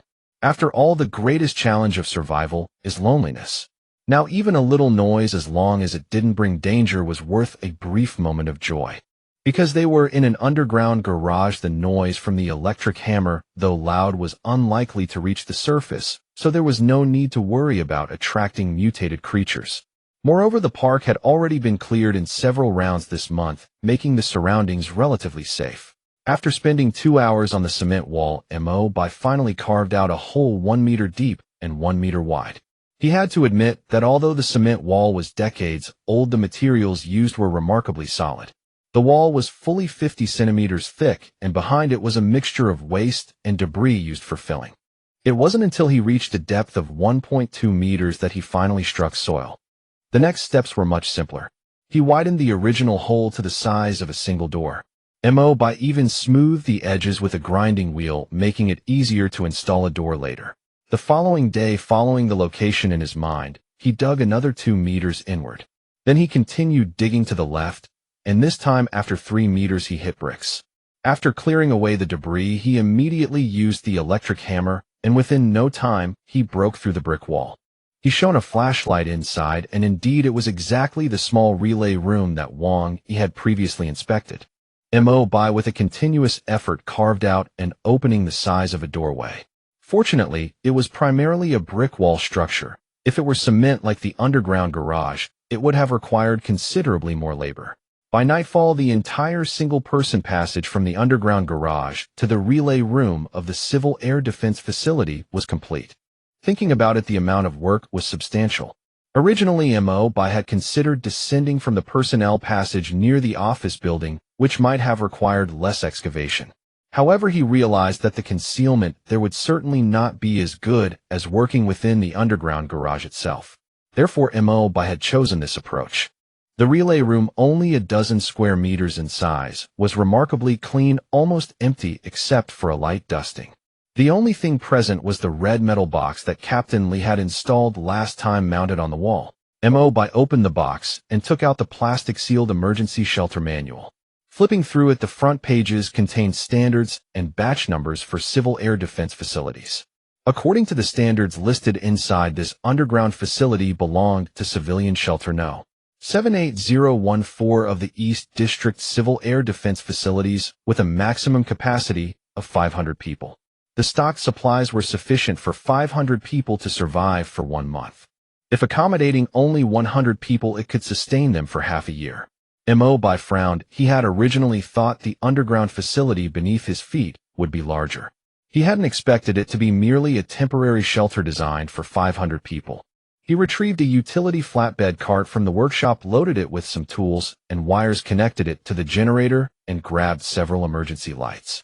Holding a large flashlight, Mo Bai pushed the cart into the vehicle passage. The spiraling downward passage wasn't too long. Within minutes, he reached the exit. Here, Mo Bai estimated the depth to be over 30 meters underground. Shining his high-intensity flashlight forward, he saw a large circular arched underground space of approximately 1,000 square meters, with a ceiling height of about 6 meters. The space was quite expansive, overall circular in shape. The surrounding walls were primarily concrete, and in the center stood 4 evenly distributed reinforced concrete pillars, each nearly 2 meters in diameter. These were presumably the load-bearing columns for this hall. Near the northeast side of the hall, there was a small corridor exit. Based on its location, it should be the entrance to the personnel passage behind the office building. Apart from that, on the eastern wall were 3 wide passage openings, each fitted with double-swing metal garage doors. Mo Bai approached, and beside the first metal door, a sign hung on the wall painted in white characters: Emergency Supply Warehouse A. Shining his flashlight toward the adjacent door, he saw the sign read Emergency Supply Warehouse B. The sign beside the third metal door stated Personnel Accommodation Area. After a moment's thought, Mo Bai decided to check the personnel accommodation area first. The metal door wasn't locked, and he gently pushed it open. Inside was a personnel corridor 5 to 6 meters wide and over 3 meters high. Along both sides of the passage were individual wooden doors which appeared newly installed, likely those put up by Lieutenant Lee and his team last time. The iron plaque beside the first wooden door read Office. Inside the room was about 40 square meters, containing several desks and some old-style metal file cabinets. Opposite the office was another room of roughly the same size, but this one had an iron door with the inscription Police Station. This room piqued Mo Bai's interest. Stepping inside, he discovered that the room was divided into front and back sections. The back section contained 4 small cells separated by sturdy iron bars, evidently intended as a holding area for troublemakers who might arise in the shelter. In a corner of the detention cells, several large metal lockers stood. Mo Bai opened one, finding dozens of sets of old-style military combat uniforms sealed in plastic bags without insignia. These were likely issued to the guards of the Civil Air Defense Facility. The second locker's upper shelf held a dozen riot helmets wrapped in plastic, while the lower shelf contained dozens of batons in cardboard boxes. It seemed this was the standard equipment for the shelter's guards. Unexpectedly, on the floor on the other side of the locker, a pile of more than 10 fiberglass riot shields remained in their original packaging. A canvas tarp covered them. These items were of limited use to Mo Bai, but he suspected there might be more in the guard room. Finally, behind the metal locker, he found 3 stacked boxes. Dragging them out, he noticed they were locked, but that didn't stump him. Using a master key, he opened all 3 within 2 minutes. The boxes measured 1.2 meters in length with width and depth, both 60 centimeters. Opening the first box, he found more than 20 neatly arranged old-fashioned walkie-talkies, likely models from a decade ago. However, the chargers and spare batteries were fully stocked. Upon opening the second box, it contained entirely bottled items. Picking one up casually, he identified it as pepper spray, another anti-riot supply. The layer below offered something new: smoke grenades with 20 each in red, yellow, white, and purple. The last box proved to be a real surprise. Inside, 5 anti-riot shotguns were visible, accompanied by over 20 boxes of ammunition. Mo Bai examined the packaging and found half were cloth bag rounds and the other half rubber bullets. Frowning, he realized these were clearly security weapons meant for defense and crowd control. Rubber bullets might offer some marginal damage, but against mutated creatures, what difference would they make compared to throwing stones? Moreover, as riot control shotguns, their barrels lacked the strength to handle live ammunition without significantly reducing barrel lifespan. With a capacity of only 3 rounds, they were quite useless. As for the remaining items, there were 2 signal pistols and several signal flares. However, at the very bottom of the box, Mo Bai still found something unexpected: 2 plastic cases containing 2 Type 05 police revolvers. Looking at the small black revolvers before him, Mo Bai's expression grew increasingly grim. This revolver, successfully developed in 2005 and equipped by police in 2008, was infamous, not for its prowess, but for its shortcomings. Most criticized was its lack of stopping power. It was said that some individuals could sustain over 20 shots without being subdued. Furthermore, upon inspecting its ammunition, Mo Bai was even more dismayed. The standard configuration for this revolver was rubber bullets. It was claimed that being hit wouldn't even break the skin, it would merely leave a red mark. It seemed one couldn't expect a civilian shelter to be equipped with any lethal weapons. Disappointed, Mo Bai pondered for a moment before loading the box containing the riot shotguns and revolvers onto his own flatbed cart. Though these items were inadequate, they were better than nothing. Although he held them in low esteem, perhaps he could sell them later for some value. Exchanging them for a few cans of food would be worthwhile. Venturing further inside, he encountered a layout resembling a grid pattern. Both sides of the main corridor were lined with rooms of approximately 20 square meters, each equipped with basic ventilation ducts. Every room contained 2 bunk iron beds and a table with old wooden crates serving as storage under the beds. Mo Bai roughly calculated that there were over 30 rooms. If each room accommodated 4 people, this place could only house about 150 individuals, falling considerably short of the 200 to 500 capacity stated in the manual. Still harboring doubts, Mo Bai proceeded to the other 2 passages marked as emergency supply warehouses. These areas turned out to be relatively straightforward. Warehouse A was not merely a supply depot, it also contained a medical room, a pharmacy, and several wards. Inside the pharmacy, more than a dozen sealed supply boxes were stacked. Mo Bai opened one and found bandages for external injuries, antibiotics, iodine, and other medical supplies, including a set of packaged surgical instruments and a considerable quantity of alcohol and disinfectants. Deep within Warehouse A's storage area, nearly 100 tents, sleeping bags, kerosene stoves, and other daily supplies were piled up. It seemed that if the population exceeded 200, the surplus civilians would be housed in tents set up in the hall and warehouse. Mo Bai also discovered more than a dozen tightly sealed barrels of kerosene and diesel, and in a side room, he found a diesel generator. Several barrels of reserve diesel were stored in the generator room. Although the generator was an old model, it appeared to have been recently maintained and should still be functional. Mo Bai didn't touch these items. He currently had no shortage of supplies like fuel and tents. It would be better to inspect the last warehouse B. That should be where food and water were stored. As expected, warehouse B was the largest. Its iron shelves were densely packed with various boxes. The most numerous were cardboard boxes containing assorted canned goods and tin-sealed compressed biscuits, along with a small quantity of field self-heating meals. On the opposite side of the warehouse, iron racks held individual blue plastic barrels. Upon reading the labels, Mo Bai discovered they were all sealed barrels of rice, which according to the instructions could be stored for up to 20 years if kept dry and unbroken. These new sealed barrels significantly extended the shelf life of grains. On the same rack, he also found sealed barrels for flour storage. The last row of shelves held similarly barrel-packed salt and sugar, as well as basic seasonings like soy sauce and MSG. While not extravagant, the quantities were substantial. Finally, at one side of the warehouse was a water extraction room. It contained a machine-dug well for drawing groundwater along with filtration systems to purify it into drinking water. The room also held numerous collapsible plastic barrels for water storage. Mo Bai mentally calculated that the food in the warehouse indeed amounted to approximately 1 month's supply for 500 people. The shelf life ranged from 5 to 10 years, with the stored rice and flour having an even longer expiration period. If allocated for 200 people, it would last 3 months, for 100 more than half a year. Unfortunately, these supplies were of no immediate use to Mo Bai.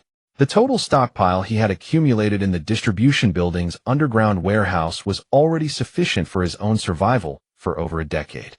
In the later stages, he might need the fuel or drinking water from here, but that was not a concern for now.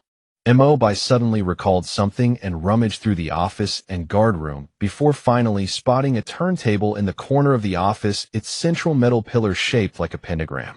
Exactly the tool wheel needed to open the blast-proof steel door. Mo Bai carried the wheel to the blast-proof steel door leading to the office building, inserted the pentagram-shaped metal pillar into it, then turned the wheel with force. Though it required some effort, the sealed door, which had just been lubricated 3 months prior, was still relatively easy to open.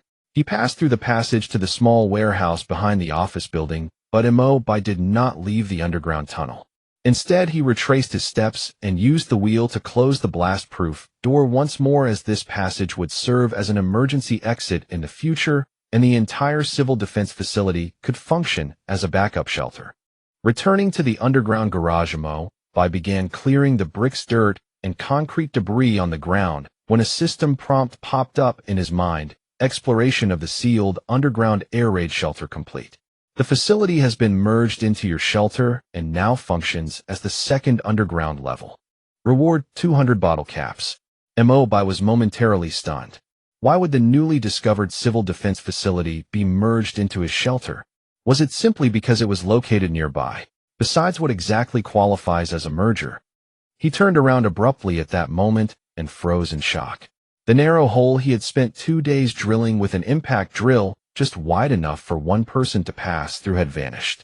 In its place stood a standard oval steel door, the kind of metal sealed door commonly seen on warships and movies, fitted with a rotatable wheel. Mo Bai scratched his head. Does this shelter expansion system even come with a free door? He walked over and noticed a combination lock on the sealed door with a panel for resetting the password currently displayed. Mo Bai thought for a moment, then set a 6-digit access code he frequently used. He then pushed the sealed door open. Behind the door was a spacious room measuring 10 meters long and 6 meters wide. It was obvious that it had been merged with the original guard room of the vehicle passage, as the red metal box that used to hang on the guard room wall was now positioned next to the door leading to the vehicle channel. The 4 walls and ceiling of the room were all made of concrete, and with the blast-proof lights on the ceiling, it matched the renovation style of his underground garage perfectly. Armed with a flashlight, he returned to the civil defense facility to inspect it. He found that no other parts of the air raid shelter, including the residential sections, had undergone any changes. The only alteration was that the brick-built sections of the original passage walls had all been converted to concrete structures. This gave the place a strange sense of consistency with his underground garage. Mo Bai checked the supplies and equipment in both warehouses one by one and found no discrepancies from his previous inventory. This proved that the so-called merger into his shelter only changed the entrance and exit. He returned to the underground garage, moved a row of tool cabinets from the workshop to block this door, then repositioned some machine tools to turn the area into an extension of his workshop. Finally, he carried a box of metal ingots up to the third floor. The system showed that his current bottle cap count was 400, while upgrading the universal workbench on the third floor required 500 bottle caps, so he would have to wait for the next task. The task did not appear immediately, but Mo Bai was not in a hurry. He believed that all tasks issued by the shelter system were related to expanding the shelter's scale. Just like the material collection and patrol tasks that had been permanently listed on the task board, the bottle cap rewards had increased compared to before. A single security patrol of the compound and 1 ton of supplies each earned 5 bottle caps, and these tasks were always available. Over the past 2 months, he had only completed around 10 patrols, and since collecting supplies was not his primary goal, he only picked up portable supplies when convenient. He had only earned 10 bottle caps from daily supply tasks in total. This was not because Mo Bai did not want to earn bottle caps. If he relied solely on himself to collect supplies, earning 5 bottle caps per ton of materials would take forever. Besides, his personal consumption of supplies was truly limited, especially food. A single person could only eat so much in a day. So these 2 daily tasks would only become viable for earning bottle caps once more residents moved into the shelter in the future. As the weather grew increasingly harsh, the originally fine snowflakes falling from the sky became heavier and denser. What caught Mo Bai's attention was that these falling snowflakes were dull in color with a slight black tint. They contained lethal radioactive substances. So these days Mo Bai spent most of his time clearing snow from the yard's land and the roof. Though the snow was not very thick, the radioactive substances accumulated on it would pose a threat to both the human body and the shelter's equipment once they reached a certain concentration. It was best to clear it regularly. Mo Bai used a wheelbarrow to transport the cleared snow directly to the sewer outlet outside the iron gate and pile it up there. Once the snow melted, the radioactive substances would flow into the sewer. If they seeped into the soil, the topsoil would be unable to grow normal crops for a long time, which was the root cause of food shortages and famines after the apocalypse. Without arable soil capable of growing crops, humans would be forced to grow plants indoors. Another method was to dig up all the topsoil and expose the deeper, less radioactive soil for cultivation. Both of these methods came with extremely high costs. Mo Bai did not only clear snow from his own yard. Every few days, when the snow was relatively thick, he would drive his small bulldozer to push the snow off the land on both sides of the compound roads. Although the cleared land would still have excessive levels of radioactive substances in the future, it would be much better than the soil in other areas. After digging away about half a meter of topsoil later, it should be suitable for planting. No matter how much food was stockpiled, it would eventually run out. Mo Bai needed to plan for years down the line. Since he had plenty of free time, every patch of land he cleared now would mean more food to eat in the future. Before he knew it, another 2 months had passed. The temperature had stabilized at around -30 degrees Celsius, and light snow continued to fall intermittently during this period. Thanks to Mo Bai's weekly regular clearing, there was not much snow on the compound's land surface. Looking at the readings on the Geiger counter, the radioactive substances in the snow had decreased significantly, indicating that the radioactive materials in the upper atmosphere had been largely diluted. Mo Bai still had to wear protective gear when going out for safety reasons, but patrolling the compound had become much simpler. All the first floors of the buildings were sealed with wooden boards and tape, so Mo Bai only needed to check if these boards and seals had been damaged by intruding creatures, then inspect the compound's outer walls and gates. The outer walls of the entire compound were mostly 5-meter-high brick walls topped with barbed wire, making it difficult for mutant creatures and radioactive zombies to climb over. Of the 3 original gates, only the west gate was a low automatic folding door, while the north gate and the east gate, near Mo Bai's power distribution building, were both sturdy iron gates almost as tall as the outer walls. Therefore, Mo Bai's main defensive focus was the West Gate, which connected to the cultural district to the west.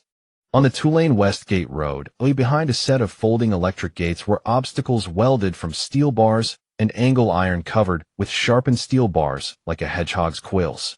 7 or 8 groups of such obstacles and barbed wire barriers formed a maze-like narrow passage. Humans could walk through the tight corridor, but radiation zombies and mutant creatures with already rotted brains would have to be prepared to be impaled like meat skewers if they tried to pass through. Mo Bai knew very well that such obstacles could only stop zombies and mutant creatures and would be useless against humans. So he placed a large exclamation mark in the West Gate sentry box and left a walkie-talkie covered with a plastic bag on the sentry box's table.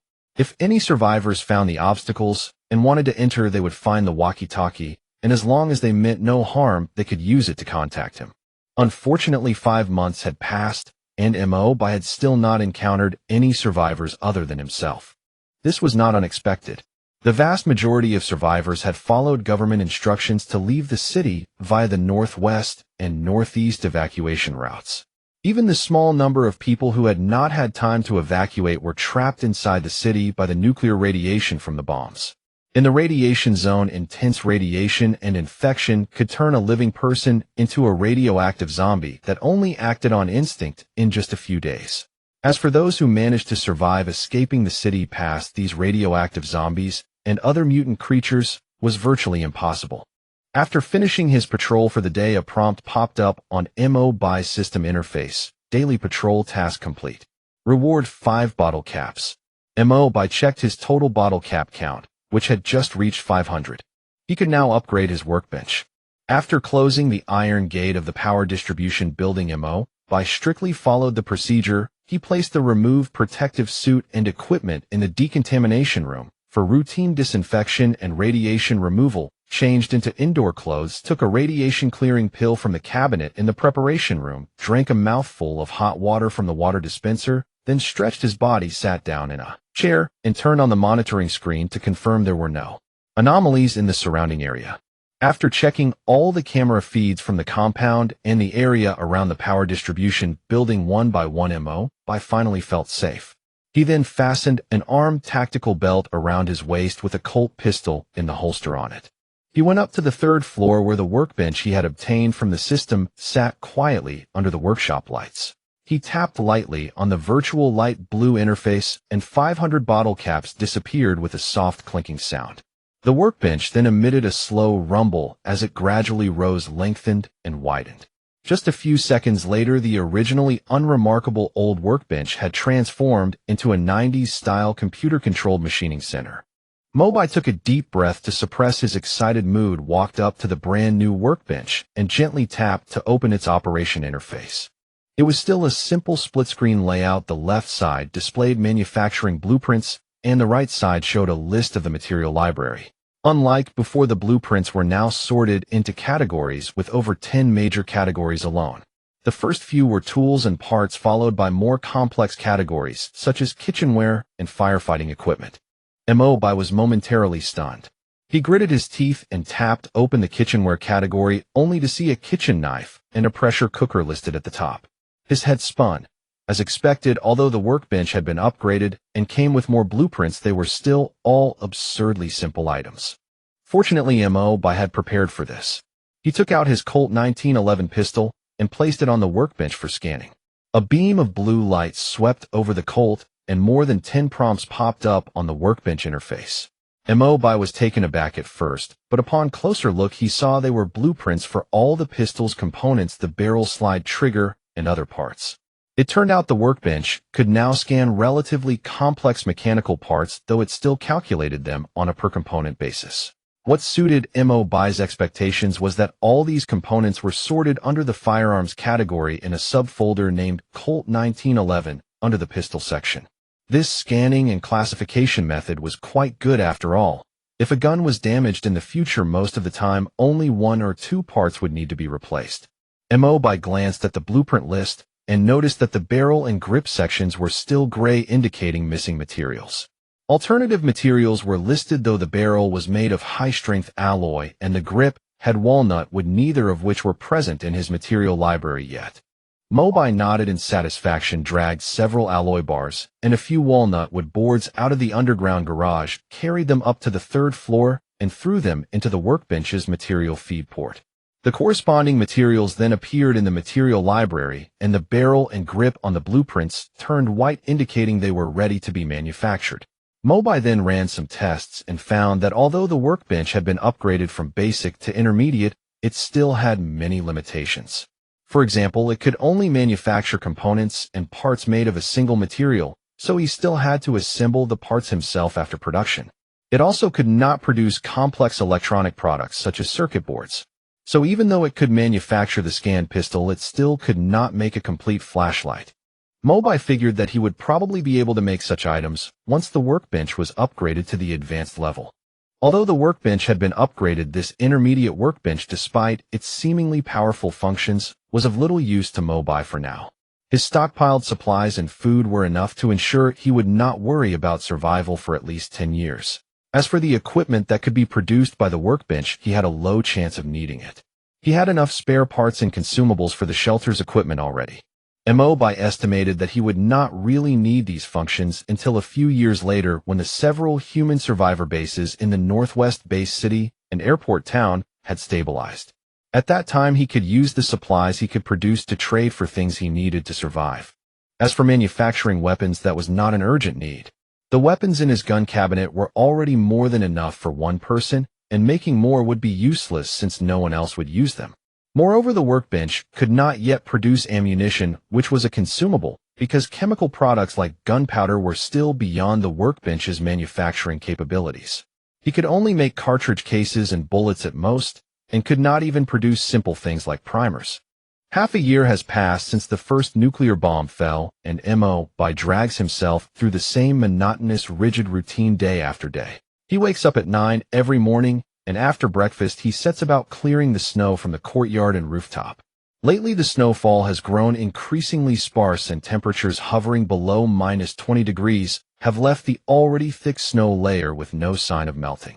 Mo Bai knows this months-long bout of heavy snow will usher in an icy winter lasting nearly a year, during which the ground will be buried under roughly a meter of snow. After finishing his morning chores, Mo Bai spends 2 hours on cultivation, 1 hour of physical training, and 1 hour of chi circulation practice. Sitting cross-legged on the concrete ground, he carefully guides his chi to circulate through his body for several minor, heavenly cycles, then slowly releases it from the acupoints of his facial features and limbs. Rather than dissipating into the air, the released chi forms a thin, translucent membrane over his skin. Mo Bai has no clear idea what this chi membrane is for. He knows that if he channels his released chi into others, it can heal their wounds and restore their stamina, but he is puzzled as to why the dissipating chi forms this membrane in the first place. After all, he never worked as a healer in his past life. He can only gauge his progress by the total amount of chi in his body. He has already completed the most critical stage of the second cultivation tier, chi circulation, meaning his total chi is sufficient to sustain a full minor, heavenly cycle with the sensation of chi flowing seamlessly from start to end without interruption. All he needs to do next is complete a major heavenly cycle to advance to the third tier, cyclic circulation. Mo Bai is not well versed in the healer profession. While he understands the basic principles of a healer's chi meridian operation, he knows very little about how to actually wield a healer's abilities in practice. He can only figure things out through trial and error. Over the past 2 months, he has run a series of experiments and learned that a healer's chi meridian operation can indeed strengthen the meridians and project one's chi outward. The type of chi produced by healer cultivation is vastly different from the chi a martial artist cultivates in their past life. A martial artist's chi grows increasingly dense and solid, capable of shattering walls and splitting rocks when channeled through fists and feet, and inflicting devastating damage when imbued into weapons. The chi cultivated by healers, however, exists not only in the meridians, but also permeates the entire body like a thin mist, present even in the internal organs and skin. Though thin, it is extremely resilient. When maintaining a state of chi circulation, Mo Bai's resistance to physical impact has improved noticeably. Unlike martial artists who concentrate chi on their skin to boost defense, a healer's defensive improvement comes from an overall boost to physical fitness and resilience. His endurance, lung capacity, and the flexibility of his muscles and meridians have all improved to some degree. What can be confirmed is that while a martial artist's impressive defensive power comes from using their chi to block attacks, a healer's chi is always present in the body, boosting overall physical fitness to improve resilience. In terms of raw defensive power, martial artists are undoubtedly stronger. But healers far surpass martial artists in bodily resilience and recovery speed, and their constant internal chi circulation allows them to replenish their chi much faster than martial artists can. For Mo Bai, the greatest gain from healer cultivation is the change in his physical fitness. His body has become more toned rather than bulked up like a muscle-bound bodybuilder. He can even notice that his body now absorbs the daily anti-radiation medication he takes much faster, and the drugs take effect more prominently. The most obvious change is that in the past, even when wearing protective gear, he could feel the radiation in the environment affecting his body, evidenced by the slight numbness in his skin. Now radiation is merely an external threat to him, and his body has adapted to this environmental hazard. The numbness in his skin and hair has faded to an imperceptible level. This proves that healer cultivation methods are far superior to martial arts cultivation when it comes to environmental tolerance and resilience. Mo Bai originally chose to cultivate as a healer as a mere stopgap measure to avoid his chi exploding and destroying his body during circulation. But it seems this path of cultivation has many benefits. The improvement in physical fitness and environmental resilience is extremely practical in this post-apocalyptic world, as the number of people who die from toxic environments and radiation far outnumbers those killed by radiation-mutated creatures, second only to deaths from starvation and internal conflicts. Although Mo Bai worries that if he cultivates as a healer for too long and then switches to martial arts, the drastic change in chi meridian operation could cause chi deviation or even full-blown cultivation deviation. After experiencing the benefits of being a healer, he feels there is nothing wrong with this path. After all, in his past life, he knew that healers had the highest survival rate of all roles in every mission. Thinking back on it, the reason healers have such high survival rates is not just that all teammates prioritize protecting healers, but also that their own defensive capabilities are extremely strong, which is a major factor. After finishing his morning cultivation, Mo Bai pan-fried a steak left in the fridge. Over the past half year, he has always prioritized eating the meat stored in the refrigerator. This meat can only be kept in the freezer for just over a year at most, and Mo Bai has a large stock of frozen meat. Even eating it every day for the past 6 months, he has only used about 10 to 20% of it. With so much stock left, he has to use these stored foods with shorter shelf lives as much as possible. The first thing he does after lunch is take a shower. The water purification system of the power distribution building provides more than enough clean water, and Mo Bai's personal consumption is minimal. Daily bathing helps keep him healthy. There is a simple shower area on the basement floor of the power distribution building, a decontamination shower in the equipment room, mainly used to wash off potential radioactive particles, and a gender-segregated public shower room on the second-floor dormitory that can accommodate 8 people at once. On the 3rd floor, his bedroom has the only luxurious large bathtub in the entire building. Lying in the bathtub, Mo Bai calculates the timeline. According to his memories from his past life, the international airport, the main survivor gathering point in the Dongbei region, should already be mired in shortages of supplies, especially food. The unceasing heavy snow has made it extremely difficult for the airport to send out teams to scavenge for supplies. But if the timeline is correct, a patrol team at that time braved untold hardships to find a sealed military supply depot, which held a large stock of food and resources. This allowed the airport's hundreds of thousands of survivors to barely survive until the following spring, when the snow melted and the weather warmed. This nuclear winter, which experts had predicted would last for decades, or even longer, came to an end after just 1 year, due to a host of mysterious factors, giving the survivors on the ground a brief respite. However, in Mo Bai's memory, because the airport authorities had overly conservative predictions about the warming weather, they implemented extremely strict food rationing measures to conserve food and other supplies. Survivors were only given meager rations, barely enough to stay alive, which sparked the first internal uprising in the survivor base. In that riot, more than 2,000 people died at the hands of their own people.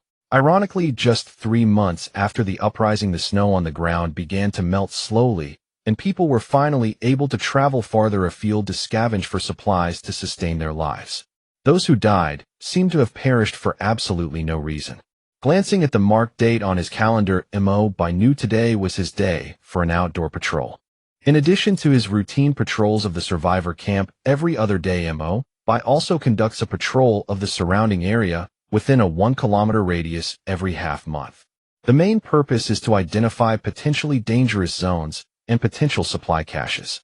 Each time, he carefully surveys a small area, marks the relevant information on a map so he can refer to it when needed in the future.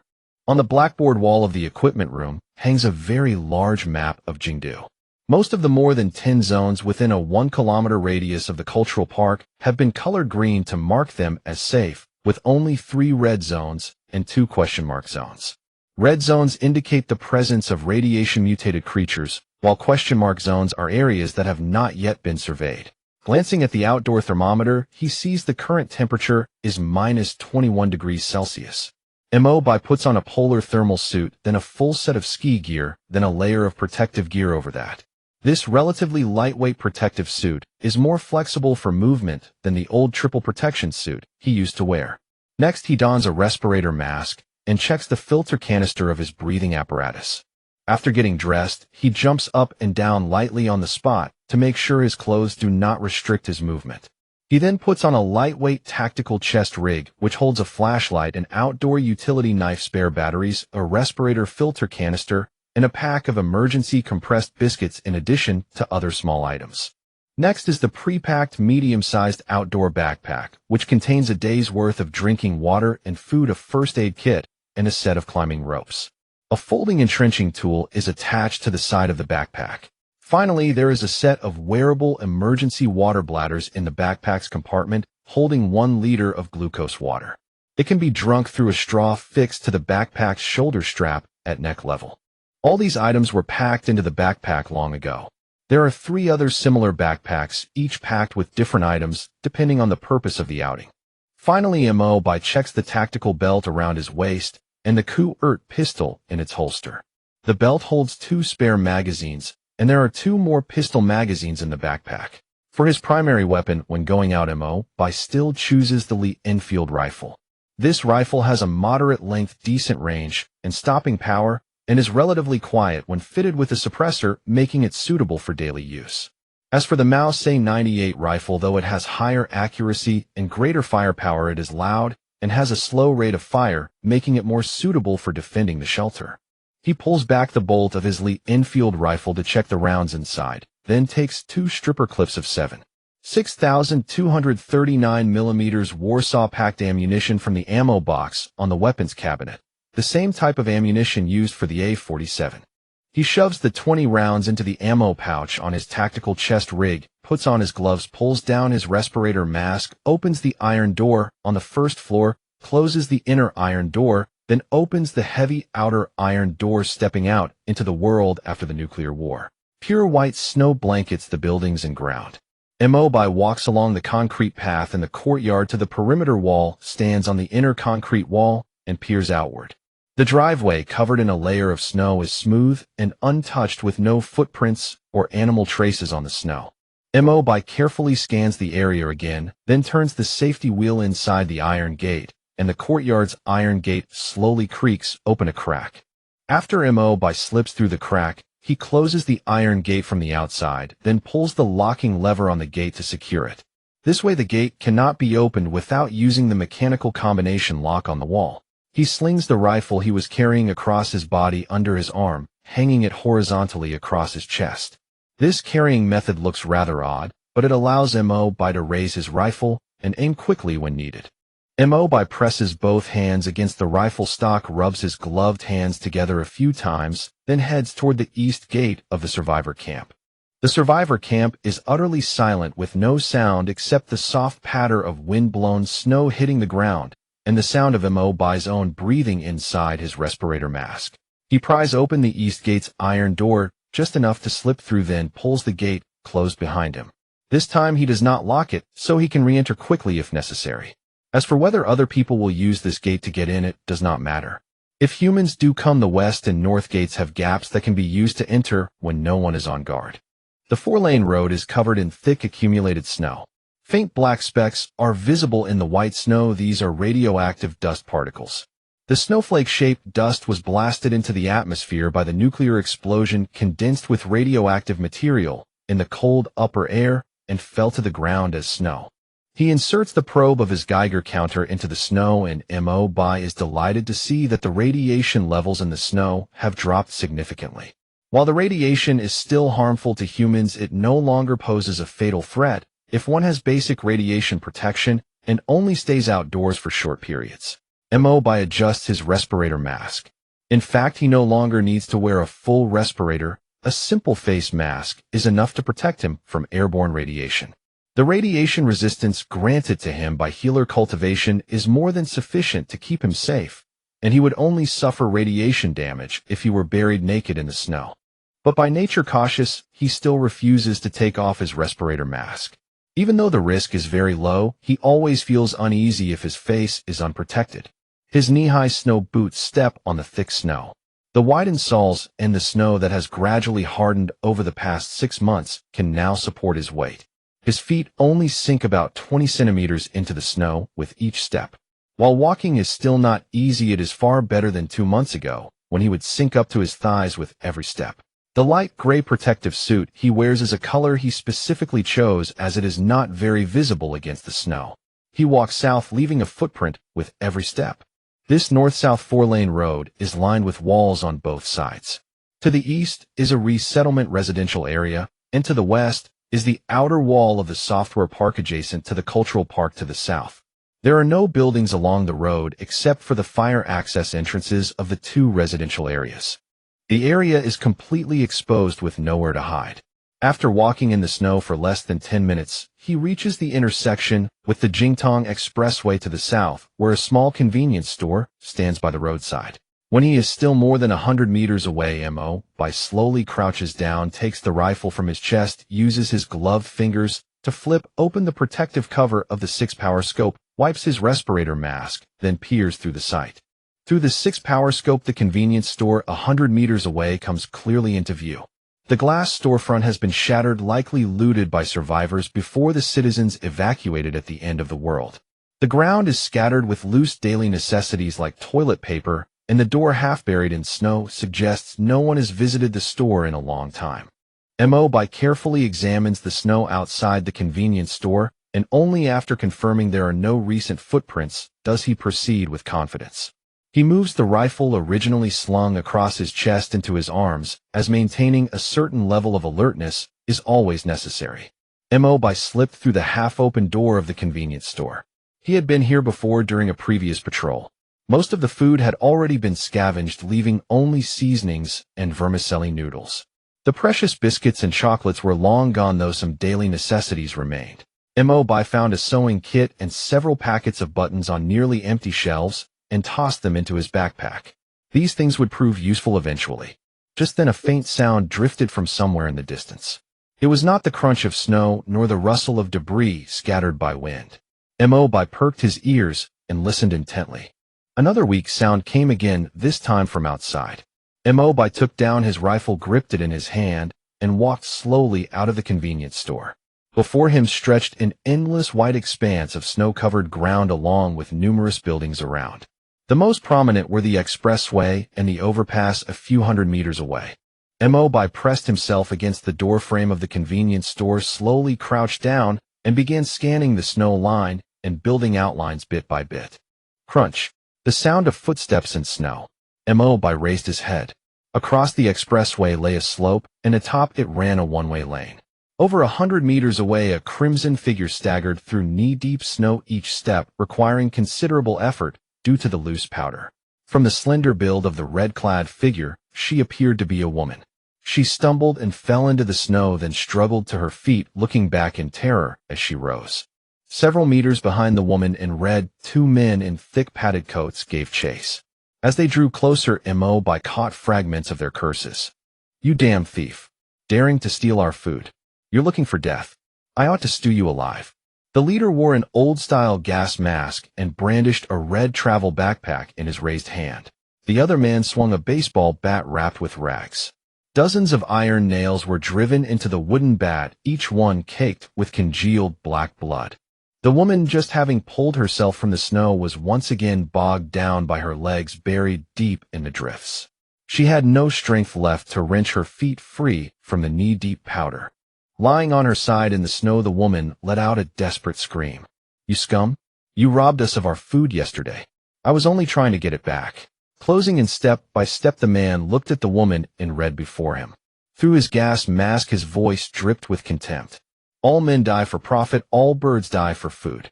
We were planning to let you two live and come back later to rob you again, saving ourselves the trouble of searching for supplies. But since you refuse to see sense, I suppose we'll just have to bury you here." He raised his hand to signal, and the man with the bat hoisted it overhead, the nails gleaming with dried blood. The fallen woman suddenly drew a small knife from her pocket and pointed it at the batter man, gritting her teeth. "Keep dreaming. If you want me dead, I'll take you with me."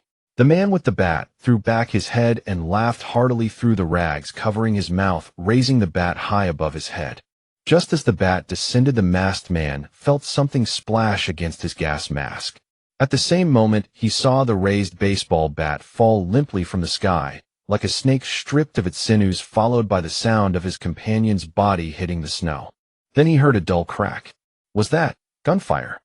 Watching the batterman's head erupt in a burst of blood before crashing to the ground, the woman in red screamed in terror. The masked man, alert, reached into his coat and drew a pistol, crouching low in search of cover. But on the barren, snow-covered highway, there was nothing to hide behind. He could only frantically scan for the shooter. Suddenly his gaze froze. Across the road to the south, on a pedestrian overpass, a gray figure used an advertising panel as concealment and aimed directly at him, a rifle in hand. At that very moment, a puff of gas erupted from the rifle's barrel. The masked man's vision went black, and he sank into eternal darkness. Mo Bai lowered his rifle. He hadn't intended to intervene, but from the fragments of conversation he'd overheard, he knew these two men were clearly part of a gang that survived by robbing other survivors of their essential supplies. These monsters had been driven mad by the apocalypse, stripped of all humanity. Eliminating them early would remove a future threat. He racked the bolt, and a brass casing sprang from the receiver. Mo Bai caught the falling casing and placed it in the pocket on his chest rig alongside the previous round. In these times, brass casings were precious resources. Nothing should be wasted. Crossing the road through the overpass, trudging through deep snow, Mo Bai saw the woman in red had managed to wrench the red backpack from the masked man's grip. She reached out with her free hand toward the pistol dropped in the snow. Mo Bai raised his muzzle slightly, signaling her to step back. The woman in red stared at the pistol mere feet away, forced to grit her teeth and retreat one step, though her grip on the red backpack remained unyielding. Mo Bai plunged his hand into the snow, groped around, and pulled out a black pistol, an older model, type 92 and 9mm. He flipped off the safety and pressed the magazine release. The magazine fell free. He checked it, 8 rounds remaining. He slammed the magazine back into the grip, crouched down, and patted down the pockets of the masked man, retrieving a spare magazine packed full with 15 9mm rounds. Watching Mo Bai, the woman in red could only sit in the snow, one hand clutching the red backpack, the other holding the small knife pointed at him. Her scarf, which had been wrapped around her face, fell away, revealing a small face flushed red from the cold and large wide eyes. Mo Bai paused. This woman looked no older than 20, yet she had the courage to point a knife at a man wielding 2 guns who had just killed 2 others. Clearly she was no ordinary girl. Mo Bai pointed the type 92 at the woman and reached out to snatch the red backpack from her grasp. She tried to hold on, but already exhausted, she stood no chance against him. The backpack was easily torn away. She could only stare desperately, both hands clutching the small knife, as she looked at Mo Bai. He opened the red backpack and found several packs of biscuits, 2 bottles of mineral water, a packet of instant noodles, and a few pieces of candy. He furrowed his brows and searched through the backpack. At the bottom was a small package carefully wrapped in cloth. Mo Bai shook it open, and a wave of awkwardness washed over him. Inside was a package of sanitary napkins. Mo Bai looked at the woman with a touch of guilt, but to his surprise he saw a flicker of resolve cross her frostbitten face. Before he could react, the small knife flipped in her hand and slashed toward her own throat. "Damn it!" Mo Bai exclaimed, grabbing her arm in response. The blade scraped across the woman's neck, leaving a thin line of blood, shallow enough not to sever any vital vessels. What the hell? Was it really necessary? Mo Bai was baffled. To attempt suicide without a word. Was this woman from that island nation? The woman, stripped of her knife, glared at Mo Bai with eyes full of hatred, her teeth grinding so hard they seemed ready to shatter. Mo Bai quickly waved his hands, signaling he meant no harm. After a moment's thought, he placed the red backpack on the ground before the girl. She stared at it, a fierce urge to snatch it rising within her, but she forcibly restrained herself. Mo Bai looked at the woman's side and walked over to the dead batter man.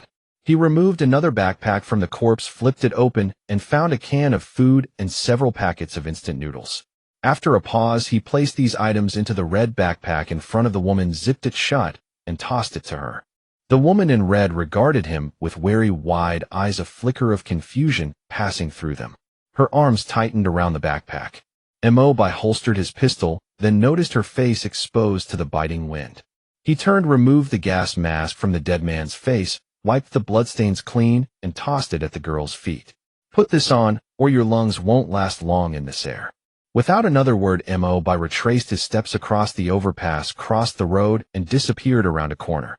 Only after Mo Bai's figure had completely vanished did the woman in red struggle to her feet. She stood frozen for several seconds, her expression complex, then bent down, picked up the gas mask, and placed it over her face. After a moment's hesitation, she picked up the spiked baseball bat and used it as a crutch, limping off in the opposite direction. What she didn't know was that Mo Bai was already on the rooftop of a building across the road, binoculars in hand, watching the direction she had gone. He followed the crimson figure until it turned a corner and disappeared down a narrow path. Foreign Languages University. Mo Bai pulled a map from his chest rig and marked a simple human figure symbol on it. After a moment's thought, he changed the mark to a female symbol. If he remembered correctly, judging from their conversation, that bandit gang likely had more members. And in these snowy conditions, people couldn't travel far, meaning their base was probably no more than 10 blocks from his cultural district, at most a 3-bus stop distance. The spot where the woman in red had disappeared should be near the Communications University.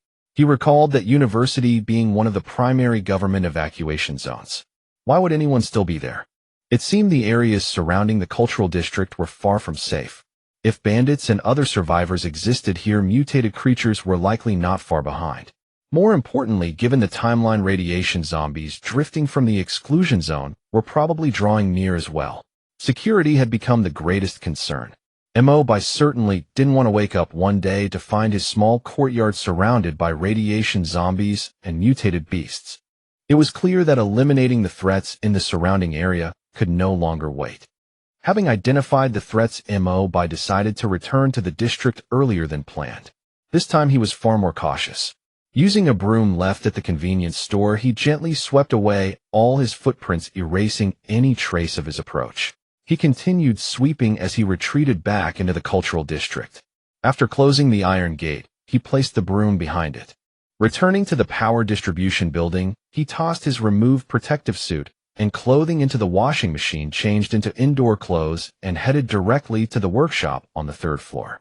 The 2 bandits he'd encountered today clearly had accomplices, and their lair was likely not far from the cultural district.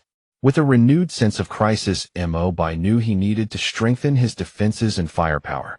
Mo Bai possessed only 2 bolt-action rifles and 2 Colt 1911 pistols chambered for different ammunition.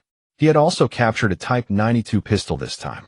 These weapons might suffice against isolated radiation zombies and mutated creatures, but against armed bandits they offered no advantage. The cultural district's advantage lay in its sparse population, which meant fewer radiation zombies and mutated creatures. However, the lack of nearby police stations or armed garrisons made finding weapons and ammunition a challenge. Speaking of weapons, Mo Bai recalled finding several shotguns and 2 small revolvers in the guard room on the 2nd basement level. He would need to modify those for emergency use. He retrieved 2 shotguns and 2 Type 05 police revolvers from the sturdy gun cabinet in the preparation room along with their ammunition and brought them up to the 3rd floor. He started with the 2 small revolvers. Domestic police revolvers were notoriously flawed, widely criticized for their insufficient stopping power. There were even reports of criminal suspects remaining mobile after being struck by over 20 rounds from a Type 05. This led to the weapon being nicknamed the Little Firecracker, a low-lethality firearm despised by police, eventually relegated to storage or assigned to police stations as riot control weapons. The insufficient power stemmed from the fact that the Type 05 was issued non-standard 9mm ammunition, specifically designed low-damage rounds, rubber bullets, and low-penetration metal projectiles, with minimal propellant charges and low muzzle velocities, penetrating less effectively than air guns. This wasn't without solution. The simplest fix was to increase the propellant charge. Revolver cartridges were naturally longer than standard 9mm pistol rounds, leaving room for additional powder. Mo Bai emptied a box of Type 05 9mm rubber bullets, used needle nose pliers to extract the bullets, and poured out the propellant. He then removed the bullets from standard Type 05 rounds and loaded the collected propellant into them. This yielded a high-charge 9mm round with approximately 60 more propellant, comparable in power to standard 9mm ammunition. Of course, these hand-loaded high-charge rounds had drawbacks. The increased power would accelerate barrel wear, and the already mediocre barrel quality would deteriorate rapidly. After a few hundred rounds, the barrels would likely be ruined. But then again, he didn't have hundreds of modified rounds to test anyway. The rubber bullets found in the guard room numbered just over 200 with roughly the same quantity of standard rounds. He could produce around 200 high-charge cartridges, enough to supply the 2 Type 05 revolvers perfectly. Next up is that case of 5 shotguns. Modifying them will be a bit of a hassle, mainly because the riot control shotguns here aren't fitted with standard shells. Only beanbag rounds and rubber bullets, the kind commonly used by armored cash transport vehicles and prison guards. These rounds do come in standard 12-gauge shotgun sizing, but the issue is that we need to remanufacture the projectile portion. It's no big trouble though. Mo Bai rummaged through the storeroom and found some small granular bearings roughly 4 mm in diameter. The overall production process is largely similar to that of revolver ammunition. First, remove the projectile from the rubber bullet, load the propellant extracted from the beanbag round in strict proportions, then use the small wad piece included with the beanbag round to compress the propellant.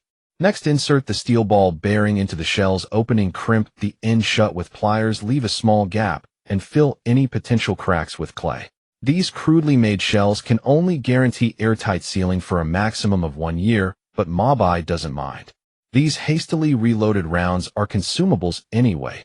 Even if they aren't used up in combat, he'll trade them with other survivors. He had just finished making a few reloaded shotgun shells when Mo Bai suddenly had an idea.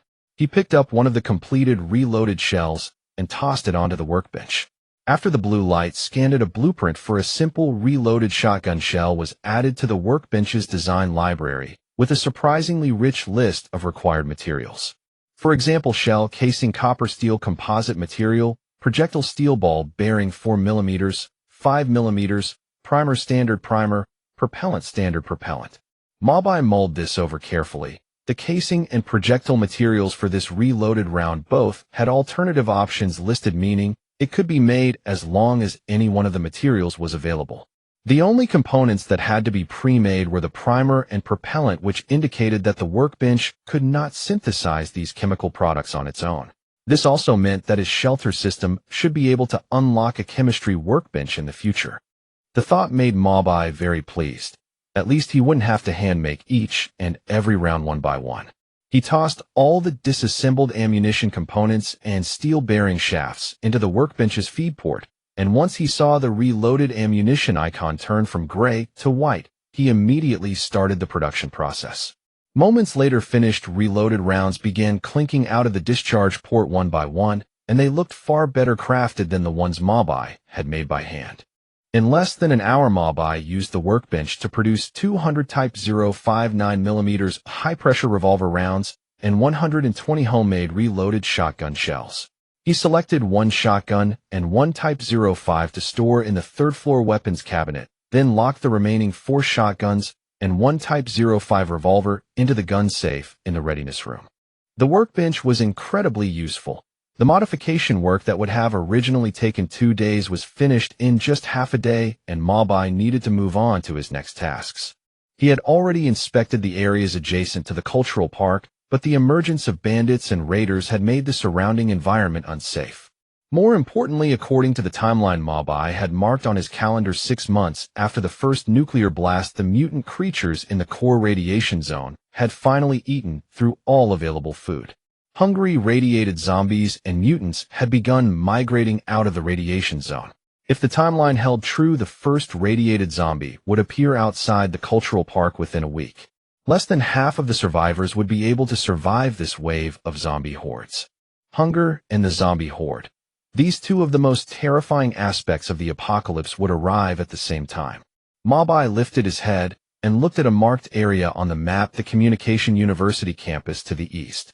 He remembered that the girl in red who had vanished was last seen near the Communication University, and he still clearly recalled the pair of angry, unyielding eyes on her dirty, flushed little face. There were only a few days left.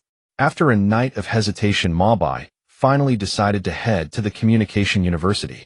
He would save whoever he could.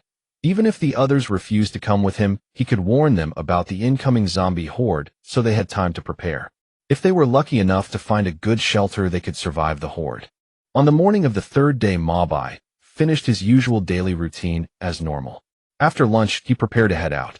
Unlike previous trips, he had swapped to a larger backpack packed with a week's worth of food rations, 3 times the usual supply of medicine, and several bottles of drinking water. He would leave these items for the others if they refused to come back with him. As for weapons, he brought an extra shotgun with 20 modified rounds plus a Type 05 revolver with 30 modified rounds. The heavy backpack weighed roughly 20 kilograms, the maximum load he could carry without significantly impairing his mobility. For his primary weapons, he still carried a Lee-Enfield rifle fitted with a 4-power scope plus 30 rounds of spare ammunition, this time along with the Colt pistol in his leg holster. After double-checking all his gear and supplies, Mo Bai pushed open the iron door on the first floor of the power distribution building. He followed the same route as his last trip, heading south out of the cultural park. He stopped as usual at the convenience store at the intersection to survey his surroundings. The bodies of the 2 men he had killed previously were already covered in snow. Peering through his binoculars, he saw claw marks near the corpses, likely left by wild animals foraging nearby or possibly mutant creatures. After observing for a while and confirming there was no immediate danger nearby, Mo Bai began moving east along the edge of the buildings by the roadside. In the deep, uneven snow, he strictly adhered to his principle of never exposing himself in open snowy areas and always sticking to routes with cover. The Communication University campus was still separated from his current location by a residential neighborhood, but Mo Bai had no intention of cutting through it. The area was packed with buildings and had complicated terrain that made it easy to run into danger, so it was safer to stick to the highway. His light gray protective suit paired with a matching gray tactical chest rig and off-white backpack made him very hard to spot in the snow. The distance was less than 2 kilometers, but walking through the snow was no easy task. Mo Bai, who stayed on high alert the entire time, was also drained of energy. He finally arrived at the southwest corner of the Communication University campus. Directly across the expressway was the urban rail station, and a little further east was the university's south gate. But Mo Bai had no plans to enter through the south gate. Instead, he stuck to the west wall of the campus and headed north. From there, it was only a short walk to the student dormitory area. Though he knew nothing about the campus situation, Mo Bai believed people were all similar. When in danger, they would instinctively stay in places they knew well.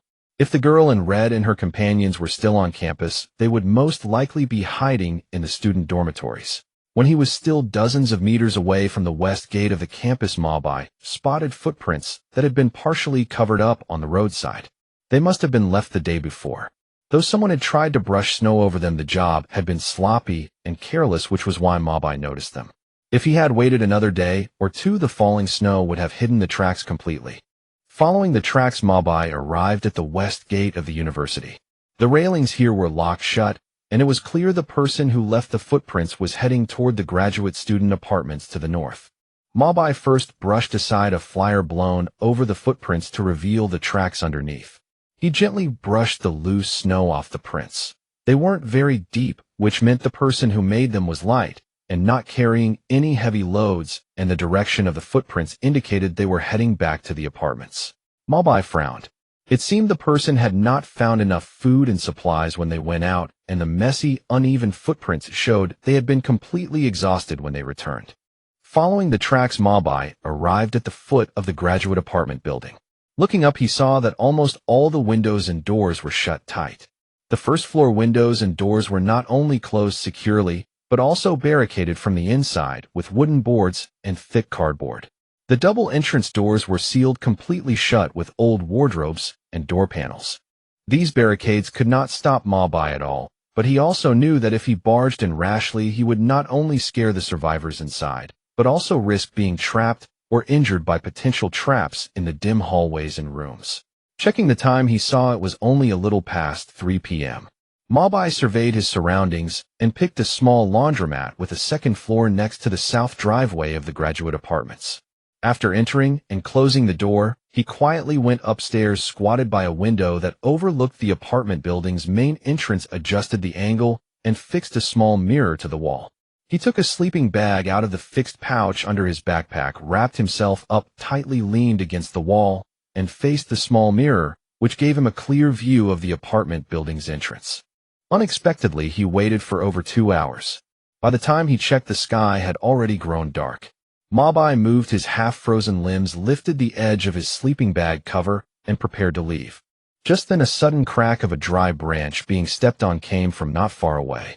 Mo Bai adjusted the small mirror and saw the sound was coming from the east, not the south, where he had come from. He saw a figure in a red ski suit trudging through the snow. The slender, labored moving figure had a backpack on their back, plus a wooden stick with a small knife tied to one end. She was leaning against a tree, gasping for breath, and fog from her exhalations seeped through the gaps in her gas mask. The girl in red pressed on again, and after a while she finally arrived at the main entrance of the graduate apartments. She sat down on the steps, yanked off her gas mask, and under her snow hood was a small face covered in sweat. After struggling to catch her breath, she let out a choked sob.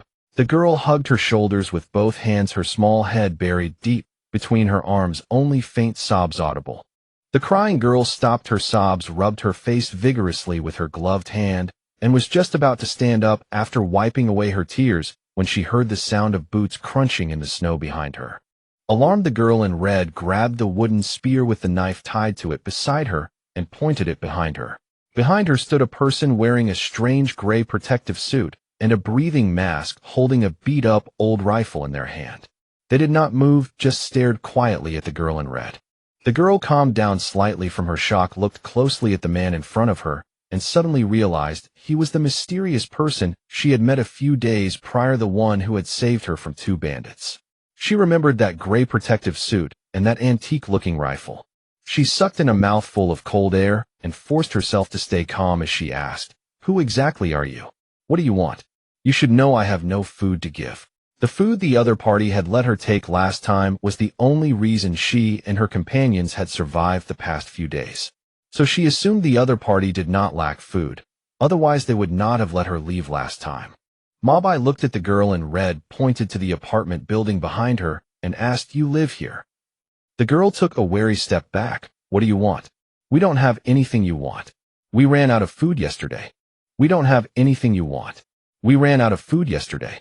Mo Bai thought for a moment, then opened his backpack, took out a pack of chocolate, and tossed it to her. The girl caught it, her eyes lighting up with joy. She dropped the spear in her hand, tore open the packaging, stared at the dark chocolate inside, carefully stuck out the tip of her tongue to lick at her face, showing an expression of shock. Then she gently bit off a corner, rolled it around on her tongue, and swallowed it.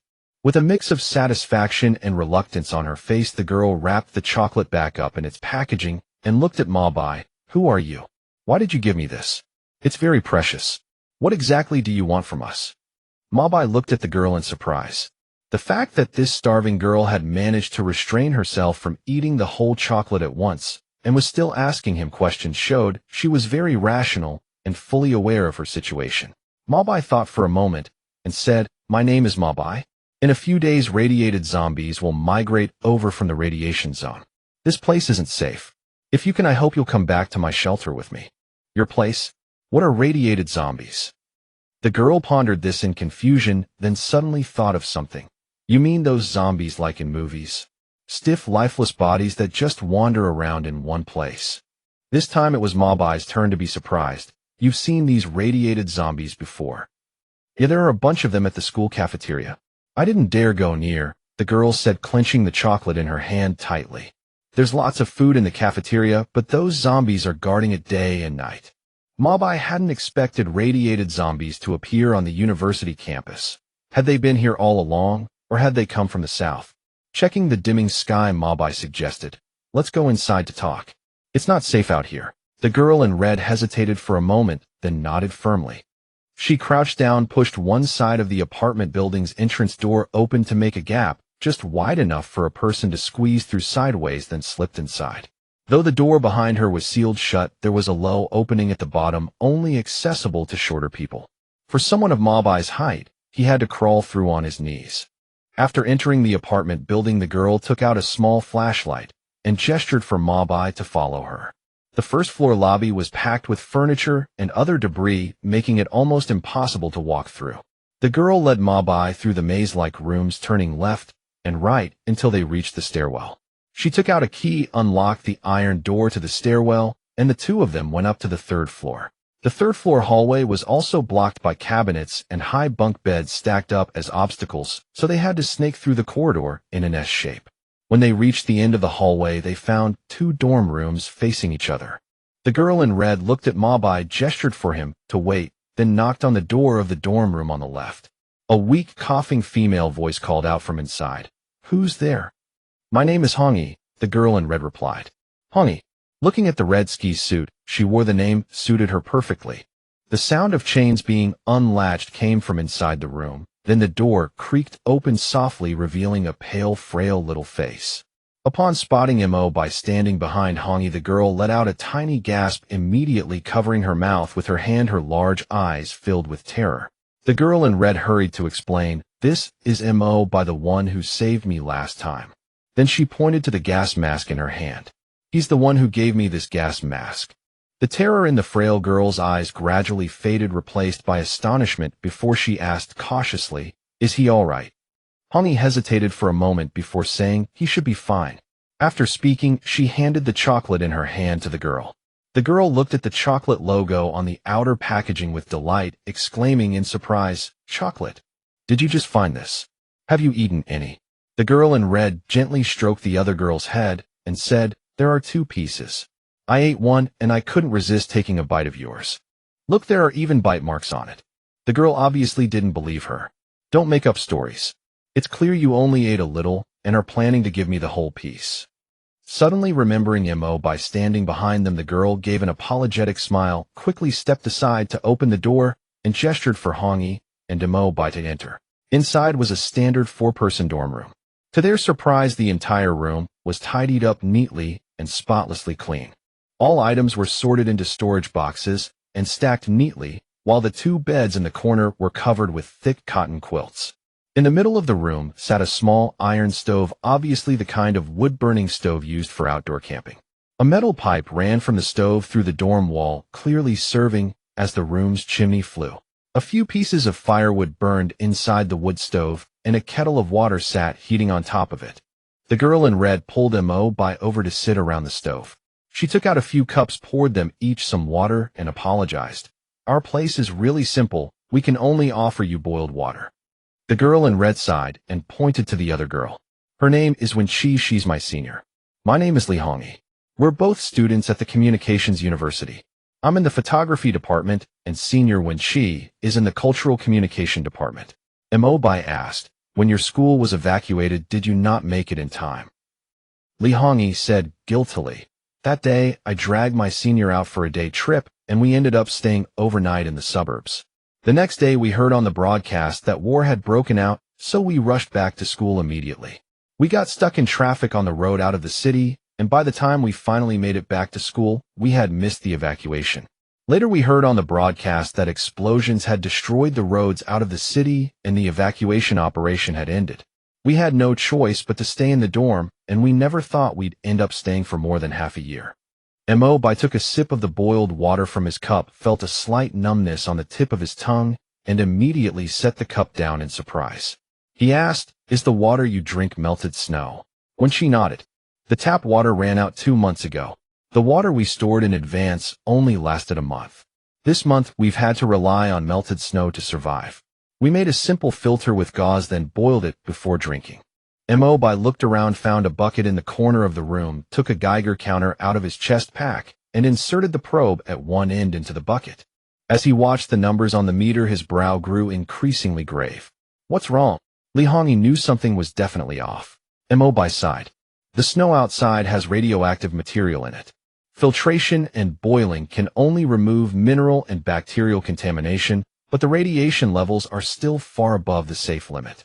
The fact that you've been drinking this for a month and are still alive is nothing short of a miracle." Li Hongyi and Wen Qi both turned ashen pale, their hands shaking so hard the cups in them clattered to the floor. Li Hongyi stammered, "So that's why Wen Qi has been getting weaker and weaker. I thought it was just for malnutrition caused by lack of food." Mo Bai thought for a moment before saying, "Your constitution is better than Wen Qi's, but drinking this radiated water for a long time will still take a toll on your body. Then what do we do? Are we going to die?" Wen Qi tightly grabbed Hongyi's hand. Mo Bai comforted her, "It's not that serious.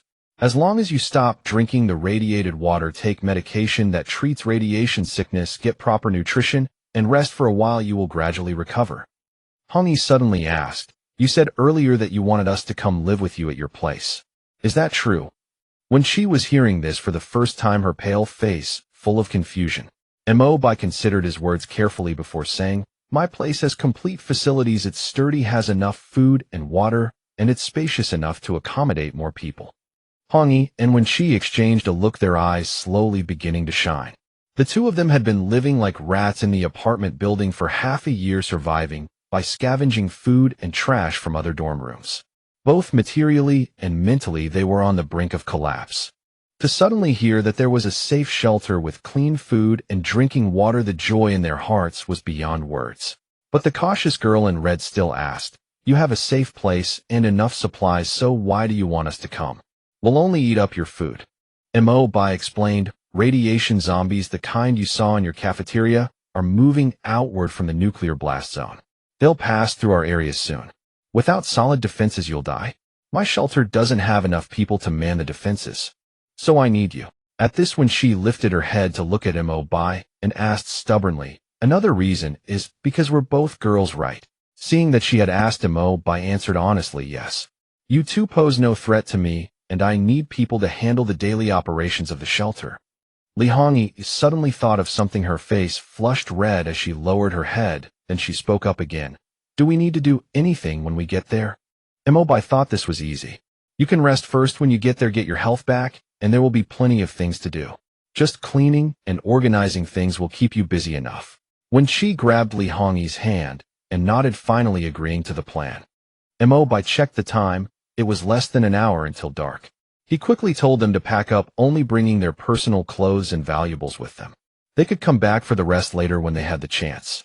When she was clearly someone who knew how to tidy a room and organize things well.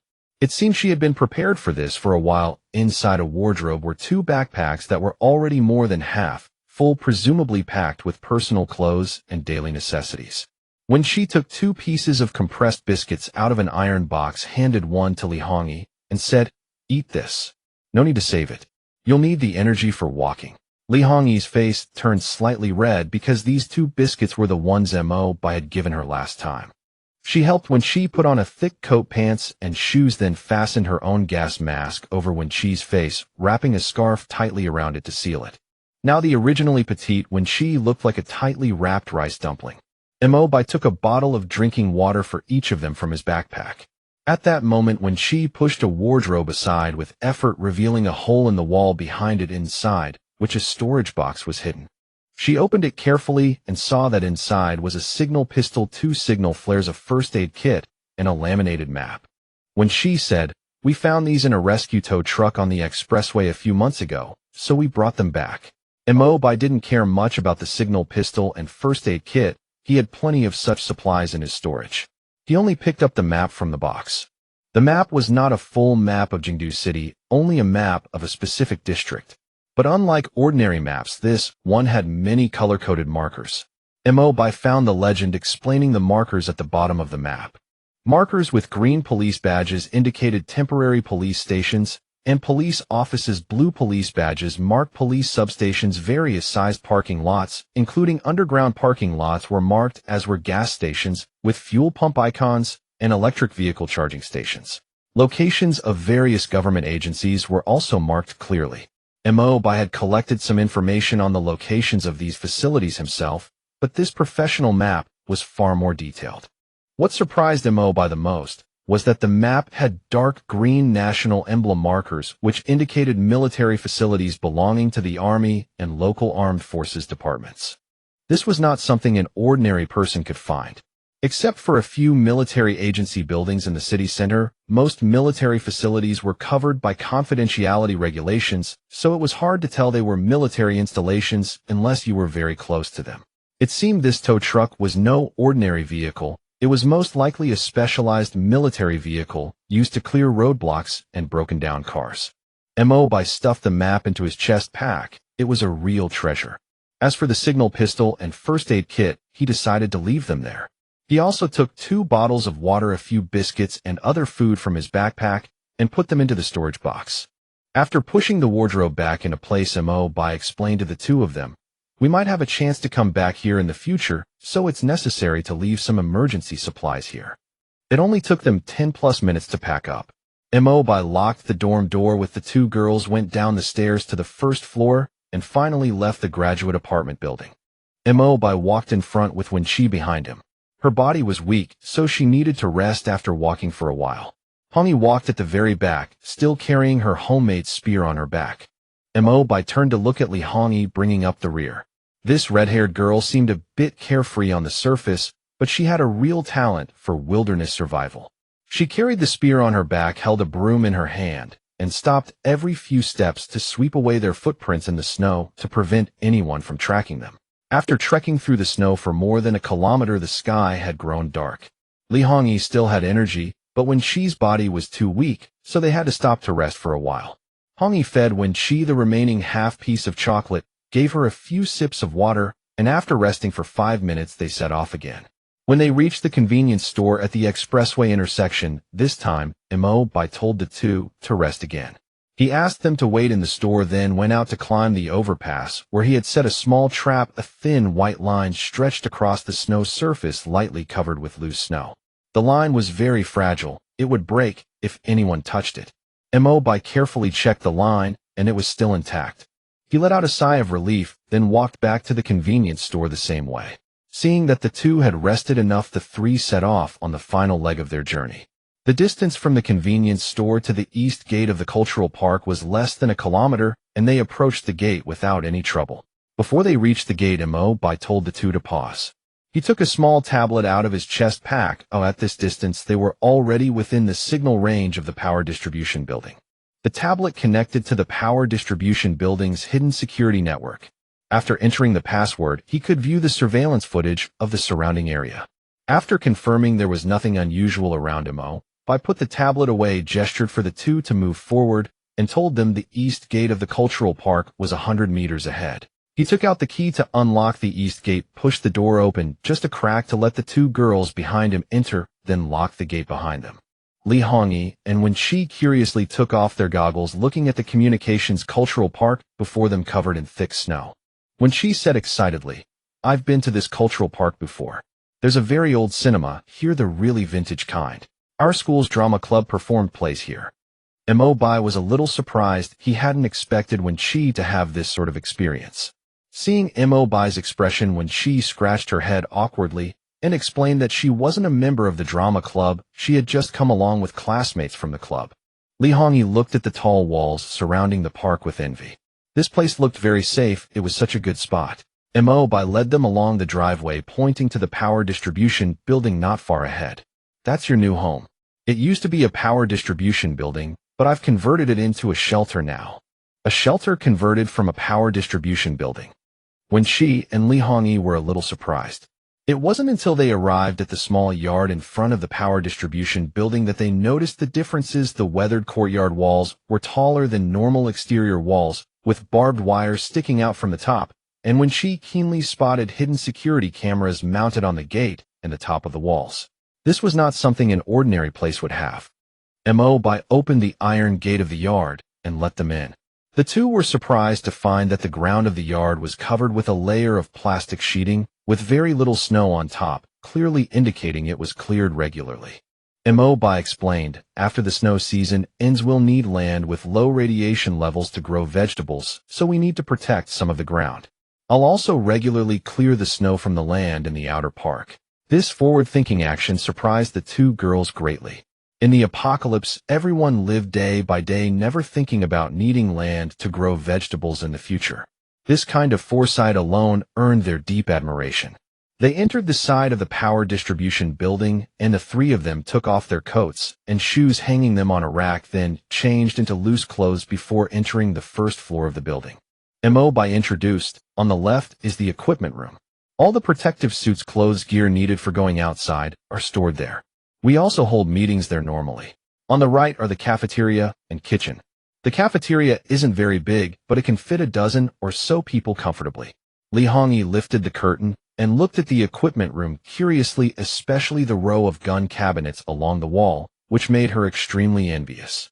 When she happily darted into the kitchen and seeing the fully equipped cooking facilities inside, she was as delighted as a little kid who had just entered Disneyland. It seemed she was a girl who loved cooking. Mo Bai hoped her culinary skills were at least decent.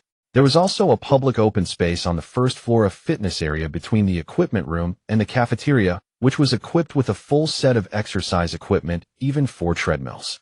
Next was the accommodation area on the second floor. On either side of the stairs on the second floor were public restrooms and a laundry room. The restrooms were connected to shower areas with 4 shower rooms for men and 4 for women respectively. The laundry room had 6 drum washing machines and 4 dryers, all large-capacity machines capable of washing sheets and quilts. The entire second floor had only 1 corridor. Except for the public area near the stairs, there were 4 bedrooms on each side of the corridor. Mo Bai opened the bedroom at the far end of the left corridor. Inside was a small room of only a dozen or so square meters, with only a sturdy steel bunk bed. There were also 2 wardrobes and a long table. The environment could be considered simple, but to the two girls' surprise, on the only table in the room sat a computer with a 32-inch monitor. Mo Bai introduced, the computer in the dorm has decent specs. It can't connect to the internet, but there's a local area network in the shelter where you can watch movies and TV series, and there are also some single-player and LAN games to pass the time. When she and Li Hongyi were over the moon. After being stuck in their school dorm with no water or electricity for half a year, even being able to watch the news broadcast or an advertisement would make them happy for hours. Mo Bai told them that hot water would start heating up right away, and they could go take a shower in the women's shower room on the second floor in half an hour. There was soap and shampoo available in the shower rooms. There were change of indoor clothes in the wardrobes. After showering, they could come downstairs to get ready for dinner. The two girls' eyes lit up with joy when they heard they could take a shower. They nodded immediately in agreement.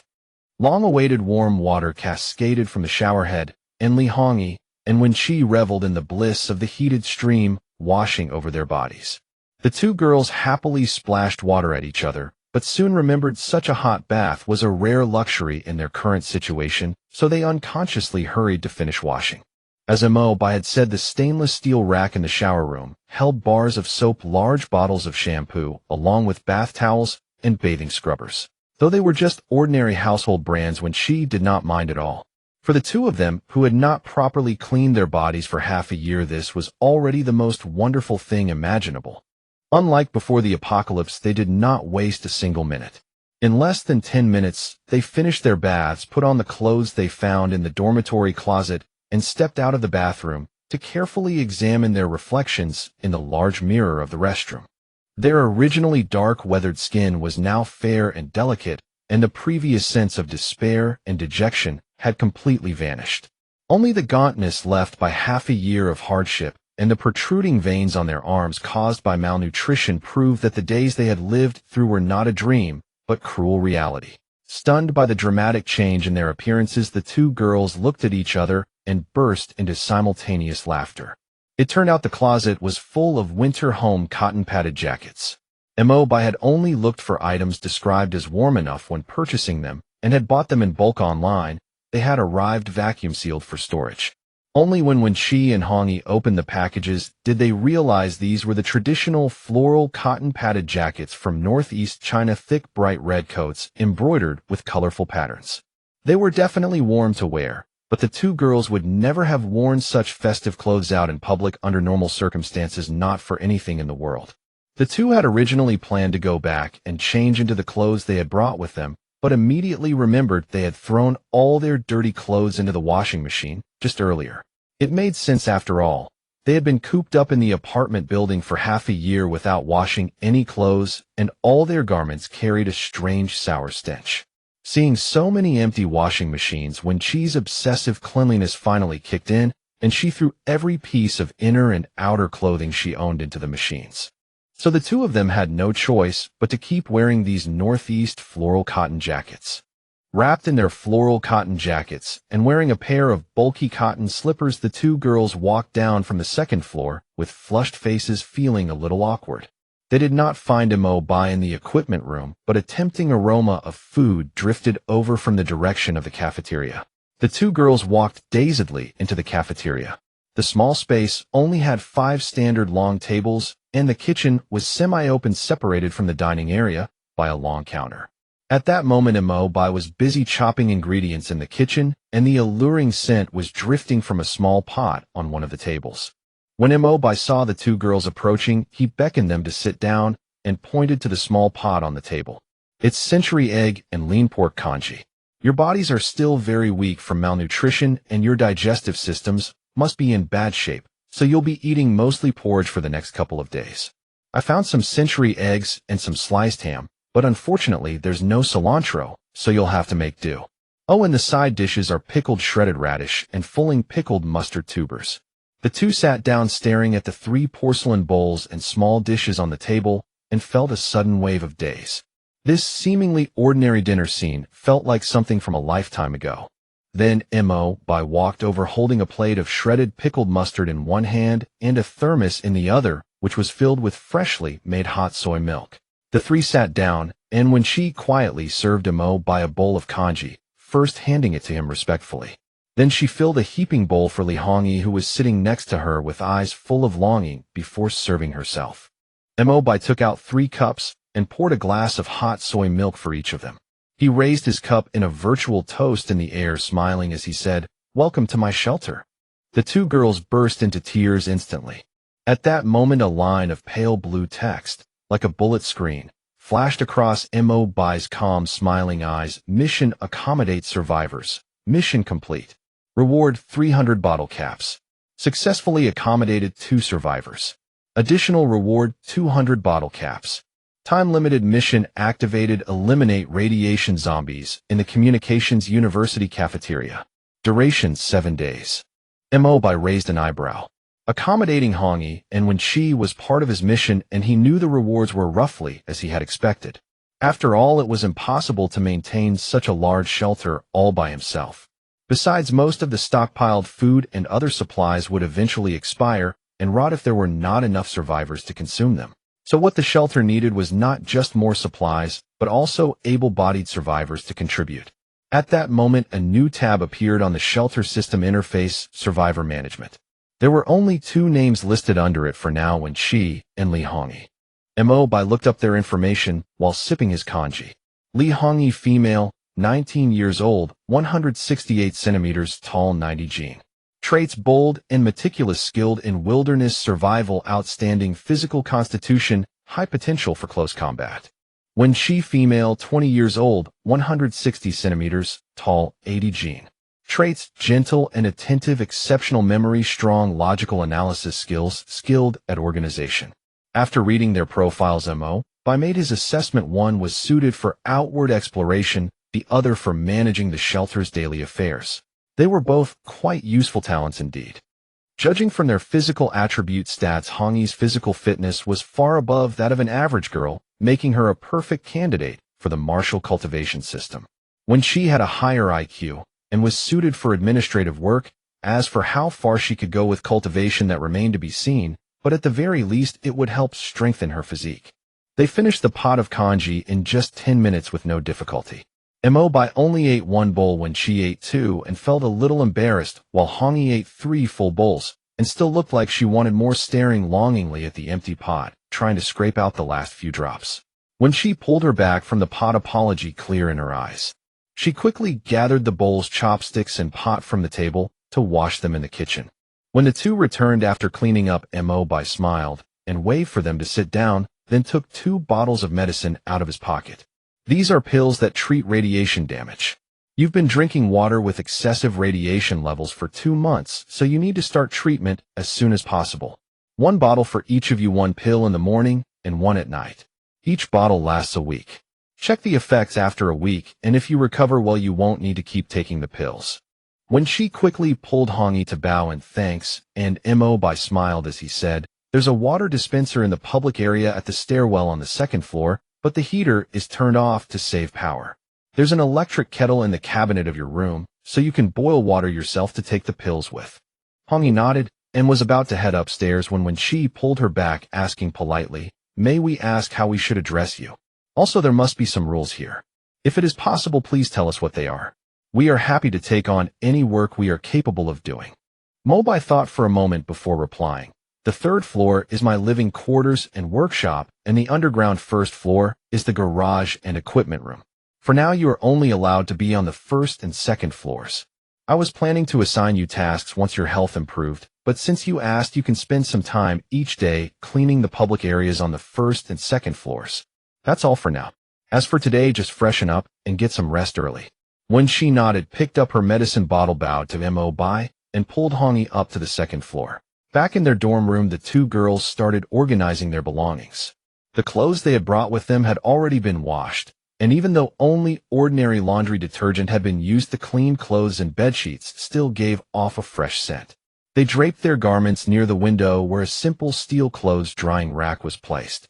There were also hangers in the closet, so the extra washed clothes were temporarily hung on either side of the bunk bed and on the closet.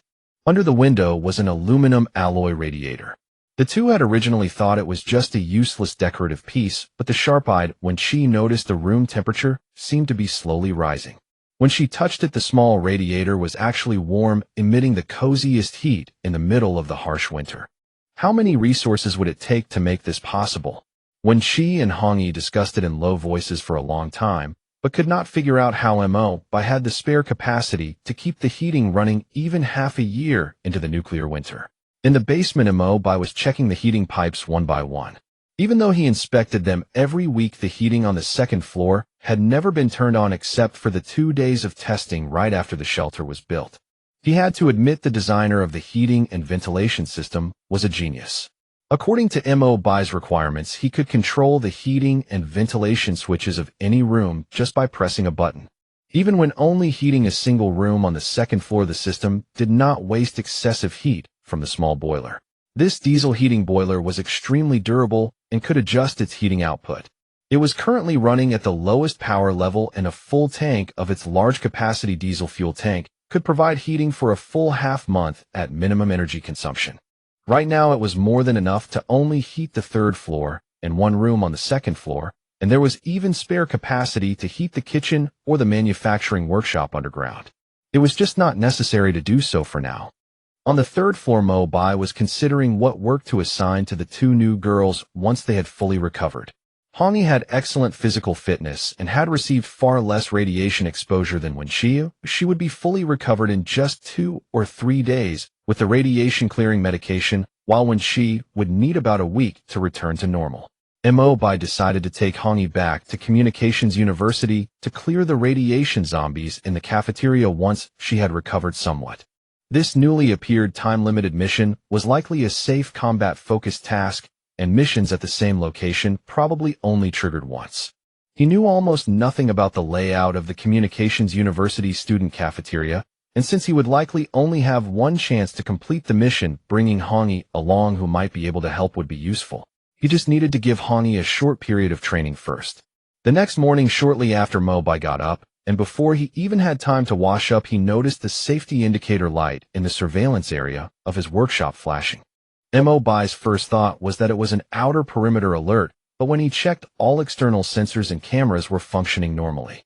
The safety light was triggered by the motion sensor in the kitchen, and the surveillance system automatically switched to the kitchen camera feed.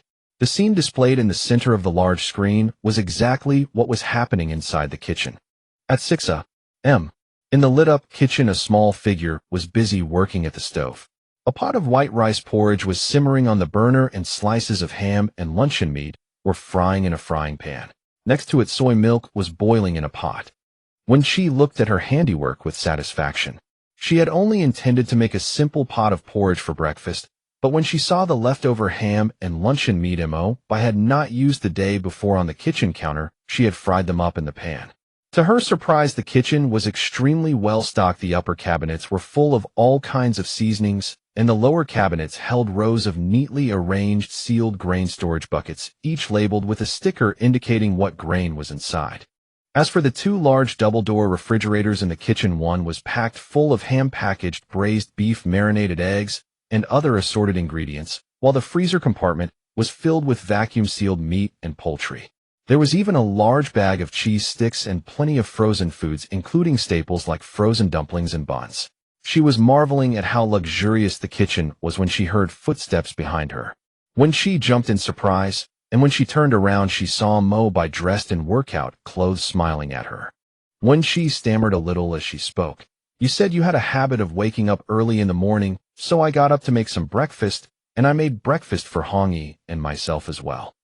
After speaking, she lowered her head a little awkwardly. After all, it was a bit rude to use the food in the kitchen without Mo Bai's permission. Mo Bai smiled. "I'll try your cooking in a bit. Also go upstairs and wake Hongi up for breakfast." Seeing that Mo Bai was not angry with her when she was very happy, and she quickly ran upstairs to wake Hongi. Mo Bai sat down at the dining table in the same seat he had occupied the day before. The white porridge in the small pot was cooked until perfectly soft. The ham slices and luncheon meat when she had fried were crispy on the outside and tender on the inside with a great texture. They were sprinkled with a touch of fine salt, and the flavor was outstanding. Mo Bai never expected when she to be such a good cook. He took a sip of porridge and was about to take a second slice of ham when she came down the stairs pulling a still sleepy Hongi by the hand. She pushed the still drowsy Hongi into a chair, served her a bowl of white porridge, then hurried back to the kitchen to fry more ham slices. Hongi sniffed the savory aroma of frying ham in the air, and her eyes flew open instantly. She said happily, unable to believe her luck, "I thought this was all a dream. The smell of food, it's such a blessing. Thank you, Brother Mo, for taking us in and giving us such good food to eat." When she returned to the table with the second plate of fried ham, served herself a bowl of porridge, and sat down to eat. Unlike Hongi, who was wolfing down her food, when she ate slowly and elegantly, occasionally dabbing the corners of her mouth with a napkin. It was clear she had received a good upbringing. Mo Bai looked up at the two of them and said, "Neither of you should go out today. Hongi, you will clean the equipment room and public areas, then help me clear the snow off the roof and in the yard. When you will be in charge of the kitchen and cafeteria. Organize the ingredients in the kitchen, and there is also a food storage room and a small cold storage in the warehouse on the underground first floor with plenty of ingredients. You'll need to find time to take stock of them. There are computers and printers in the equipment room and the underground warehouse. Give me a rough categorized inventory list before dinner and compare it to the old supply list, since that one is from half a year ago and needs to be updated." The two agreed. After finishing breakfast, they set off to start their first day of life in the shelter, each going about their assigned tasks. Clearing the snow from the roof and courtyard was no laborious task. A pass with the broom would suffice, followed by compressed air to clear snow residue and dust from the solar panels atop the roof. As for the courtyard snow, with scarce snowfall of late, a light tidying was all that was required. Hongi returned to the house to tidy the equipment room, while Mo Bai geared up and headed out on patrol. Watching Mo Bai don a set of sleek gear, especially the vintage rifle in his hand, Hongi's face was alight with envy, and she kept exclaiming that she wanted a set of her own. Mo Bai thought for a moment, then said that if she finished all her chores by noon, he would teach her how to handle weapons in the afternoon. This hit her exactly where she itched, and Hongi dashed off to work with a face lit up with excitement. Mo Bai chuckled. He had originally planned to start training Hongi the next day, but moving it up by half a day was no issue at all. For lunch they had stewed beef with potatoes.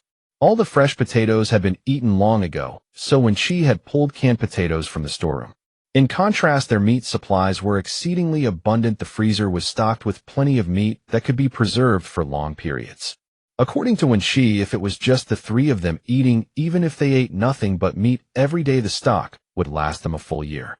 If they ate at a fixed ration, there was no way they could finish all the meat before it spoiled. It was a good thing to know their reserves were more than sufficient, but Mo Bai would rather trade away the excess meat at the right time in exchange for supplies the shelter needed more urgently. He recalled that a year later, roughly a dozen kilometers to the northeast, there would be a survivor settlement used for trading called Baiguan. Dozens of small survivor outposts in the surrounding area all conducted barter here, as there was no currency in circulation. Trading here was relatively fair, and even large factions like the airport town often had scarce supplies they needed to come purchase or trade for. Back then, as one of the captains of the airport town, Mo Bai had visited the Baiguan market twice, and he had a very deep impression of the place.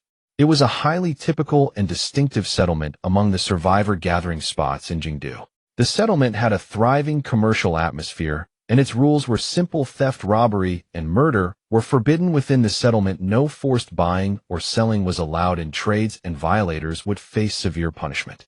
At first, many raiders and bandits dismissed these rules, thinking that in the apocalypse, who cared about order or rules anymore? But the leaders of Baiguan demonstrated extraordinary means to suppress the troublemakers who refused to abide by the rules. Thus, Baiguan became the most famous neutral power in the eastern region. Its leader was later known as the third of the top 10 powerhouses, Baiguan Blade. The nickname Baiguan Blade was truly well-deserved. The man's surname was Guan, and his primary weapon was a long blade. It was said that he once single-handedly slaughtered the notorious raider outpost known as Blood Building, wiping out the entire raider group of nearly 200 people inside. He rose to fame in a single battle. Among the top 10 powerhouses of Jingdu, Baiguan Blade ranked third, and he was a peak level 9 powerhouse, just like the first and second ranked experts. Some even said he only ranked third because the overall strength and background of Xishan Bay City, an airport town, were stronger than Baiguan, not because his personal power was weaker than the top two. Mo Bai had never met Baiguan Blade, but he was on somewhat friendly terms with Su Jinshan, the second in command of the Baiguan settlement. He knew that Tongzhou to the east had fallen into utter chaos after the apocalypse, mainly due to flaws in the government's evacuation plan at the time. Tongzhou was a large area, and the number of evacuation vehicles allocated was severely insufficient. As a result, millions of civilians were unable to evacuate in time, and when the second wave of nuclear bombs fell, the local casualties were extremely heavy. This also indirectly led to most survivors in Tongzhou harboring deep distrust of the official-backed Xishan Bay City, an airport town. If his timeline was correct, there should still be several 100,000 survivors within the Tongzhou area. What they did not realize, however, was that the people who had barely survived the nuclear winter would soon face a surging tide of irradiated zombies pouring out of the nuclear blast zone. When the first wave of nuclear bombs struck, the main urban area had a population of roughly 10 million. A quarter of them were vaporized instantly, while the rest mostly died from exposure to high concentrations of radioactive material. No one had anticipated that under intense radiation, corpses would begin to mutate. The dead would rise again, hunting and foraging everywhere, driven by the instincts of mutated creatures. Irradiated zombies instinctively stayed within the radiation zones, but as food and supplies within the high radiation areas were completely exhausted, these irradiated zombies began to migrate outward, forming zombie hordes. The corpses within the entire nuclear blast radiation zone spawned over 4 million irradiated zombies. These zombies advanced in all directions, and Tongzhou, with its large population, was one of the main targets of the zombie hordes. The horde heading in this direction numbered around 9,000. As a result, within a single month, the number of survivors in Tongzhou plummeted from around 3,000 to less than 1,000. Compared to military bases and airports guarded by government police and troops, the scattered civilian communities had no shelters to speak of and could not organize any effective defense at all. They were nothing but sacrifices of this era. Mo Bai stared at the refined timeline and event records on his computer screen, knowing that his window for free movement was running out. At most 2 weeks to 20 days once the zombie horde arrived, he would have to abandon all outdoor activities and might even need to relocate to the second underground level to take shelter from the horde. No regular army could go head-to-head against a zombie horde, let alone his tiny little shelter. In the limited time he had, all he could do was finish the tasks at hand, as soon as possible gather urgently needed supplies, then lock the doors and stay inside the shelter. After lunch, Li Hongyi pestered the somewhat heavy-hearted Mo Bai to train her in shooting. Mo Bai kept his word and brought Hongyi to the equipment room, which she had already cleaned thoroughly that morning, including the gun cabinet and gear locker. Mo Bai turned the combination lock and opened the gun cabinet. The extended cabinet did not hold many weapons, only one Lee Enfield rifle lay alone on the gun rack, followed by 5 shotguns. On the upper pistol rack were 2 Colt 1911s, 2 Type 05 revolvers, and finally a Type 92 pistol seized from bandits. Mo Bai thought for a moment, then took out his own Colt first, followed by a shotgun and a Type 05 revolver, then retrieved a batch of ammunition. Firearm training could not be completed in a single day. Generally, one started with theory first, then moved on to disassembling the gun's structure and routine maintenance, before finally proceeding to shooting practice. However, since they were scheduled to explore the campus cafeteria of Chuanmei Dashue the next day, they had to skip the theory and maintenance training for now and jump straight to shooting practice. The training location was the large studio in Wenhua Park, an area used by film and television companies to shoot indoor scenes, also known as the green screen zone. Footage was shot here, and then backgrounds were added in post-production. The green screen zone had the advantage of a large venue area equivalent to 2 basketball courts. What's more, it had good sound insulation, making it a suitable indoor shooting range. Sandbags were piled up against the base of the wall on one side. These sandbags were originally used by the venue to block floodwater during heavy rain, but Mo Bai repurposed them as a bulletproof wall. After stacking the sandbags to a height of over 2 meters and a thickness of 4 layers, there was no need to worry about bullet penetration or ricochets, as long as heavy weapons were not used. In front of the sandbag wall was a row of long tables on which sat numerous beer bottles and aluminum cans. There were also paper round targets hung on 2 tripods. Mo Bai dragged over a table from the side, took out the ammunition from his backpack one by one, and gestured for the excited Li Hongyi, who was carrying a shotgun, to place her gun on the table as well. Wen Qi, standing nearby, obediently put the revolver in her hand on the table too. There had originally been no plan to train Wen Qi, but Wen Qi's work efficiency was astonishing.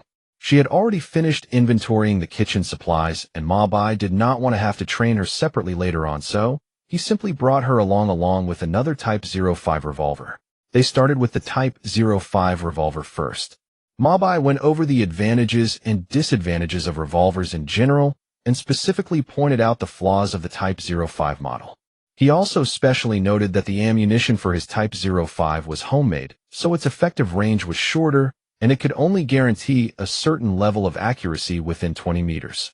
Next came instructions on loading ammunition and safety precautions for use, followed by shooting stance training. The Type 05 was very suitable for women as it had lower firepower and relatively mild recoil. Even a physically weak girl like Wen Qi would not hurt her wrist from using it incorrectly.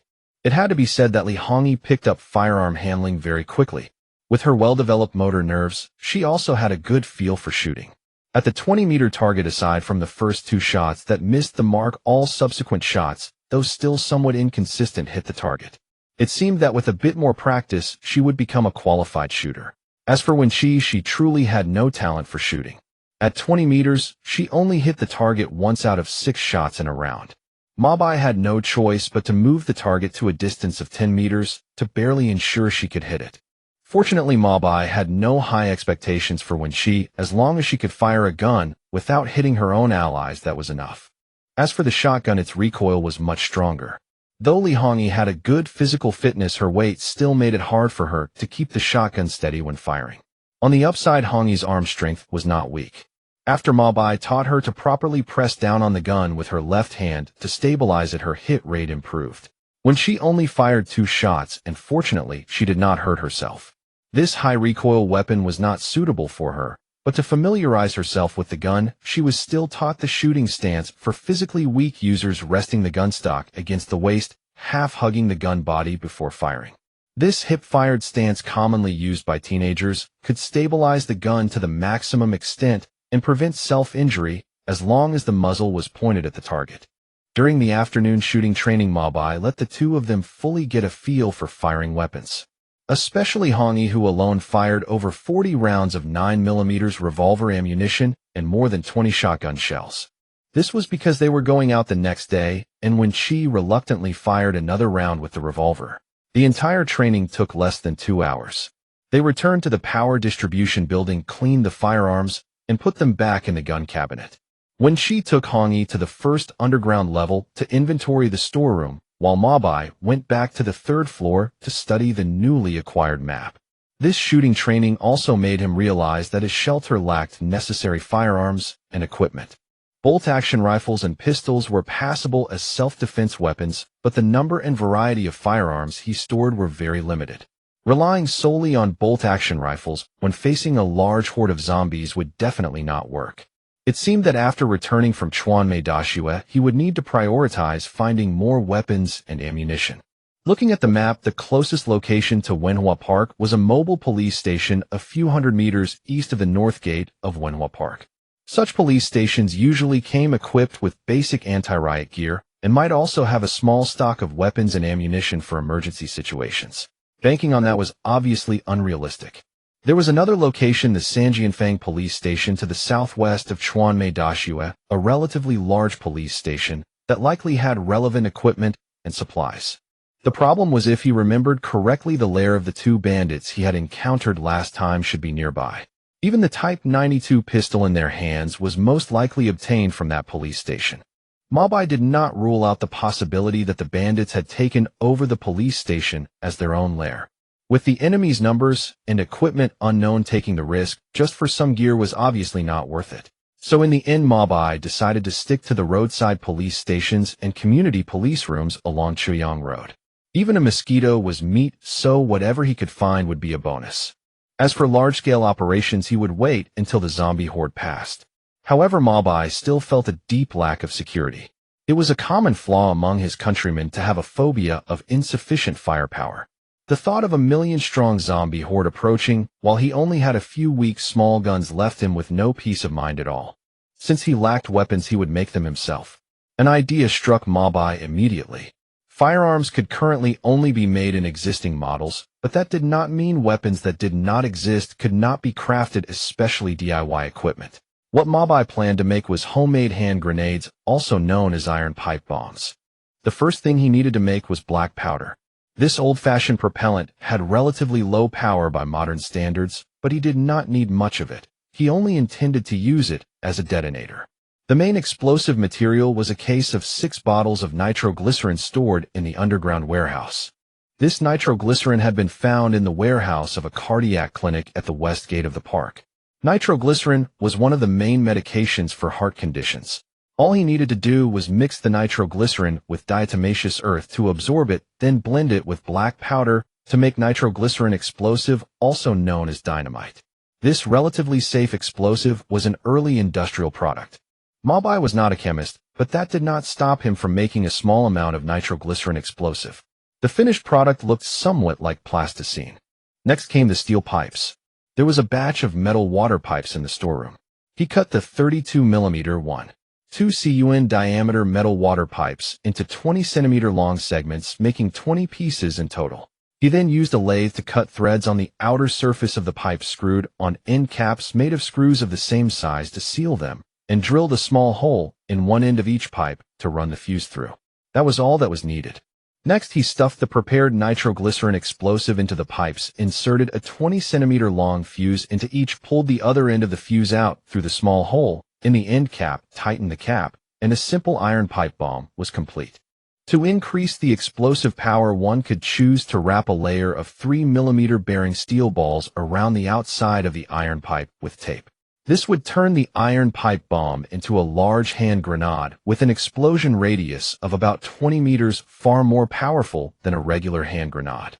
It should be noted that the fuse of the iron pipe bomb must not burn too quickly, otherwise it would easily explode in the user's hand. The sky was overcast, thick black clouds seemingly pressing down atop the tall buildings.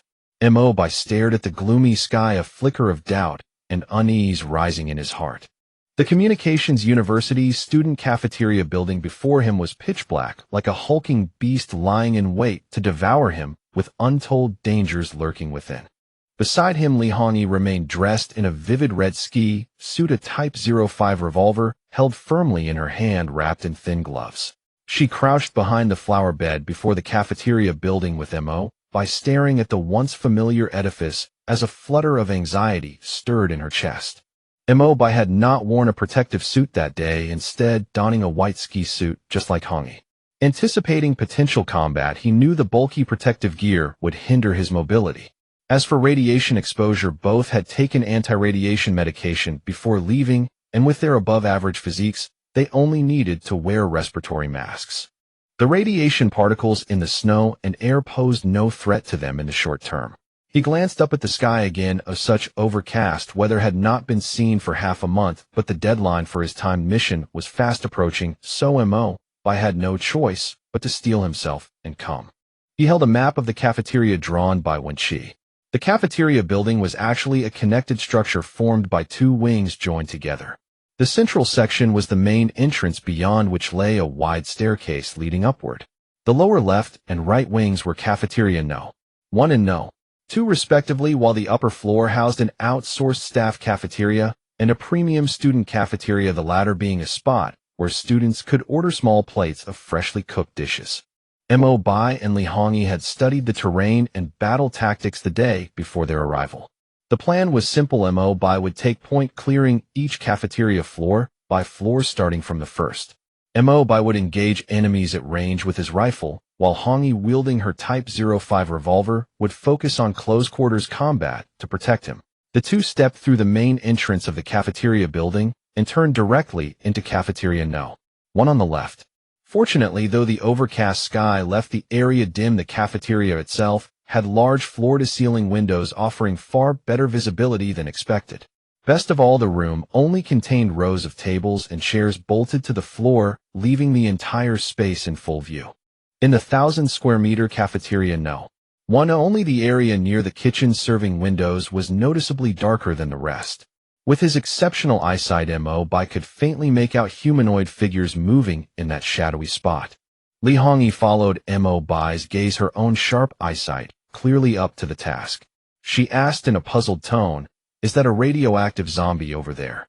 Mo Bai did not answer, his eyes fixed on the shadowy figures. He slowly raised the Lee-Enfield rifle in his hands. Through the 4 times magnifying sight, the figure came into sharp focus. A swaying humanoid creature stood there wearing tattered clothes. Its green-tinged iron-gray skin stretched over bulging veins, and its bald head housed a pair of bloodshot milky white eyeballs that rolled mindlessly. Its open mouth emitted a low, mindless groan. This was indeed a radioactive zombie, a human corpse mutated by radiation exposure. Unlike the shambling zombies depicted in traditional films, radioactive zombies moved at speeds no slower than ordinary humans.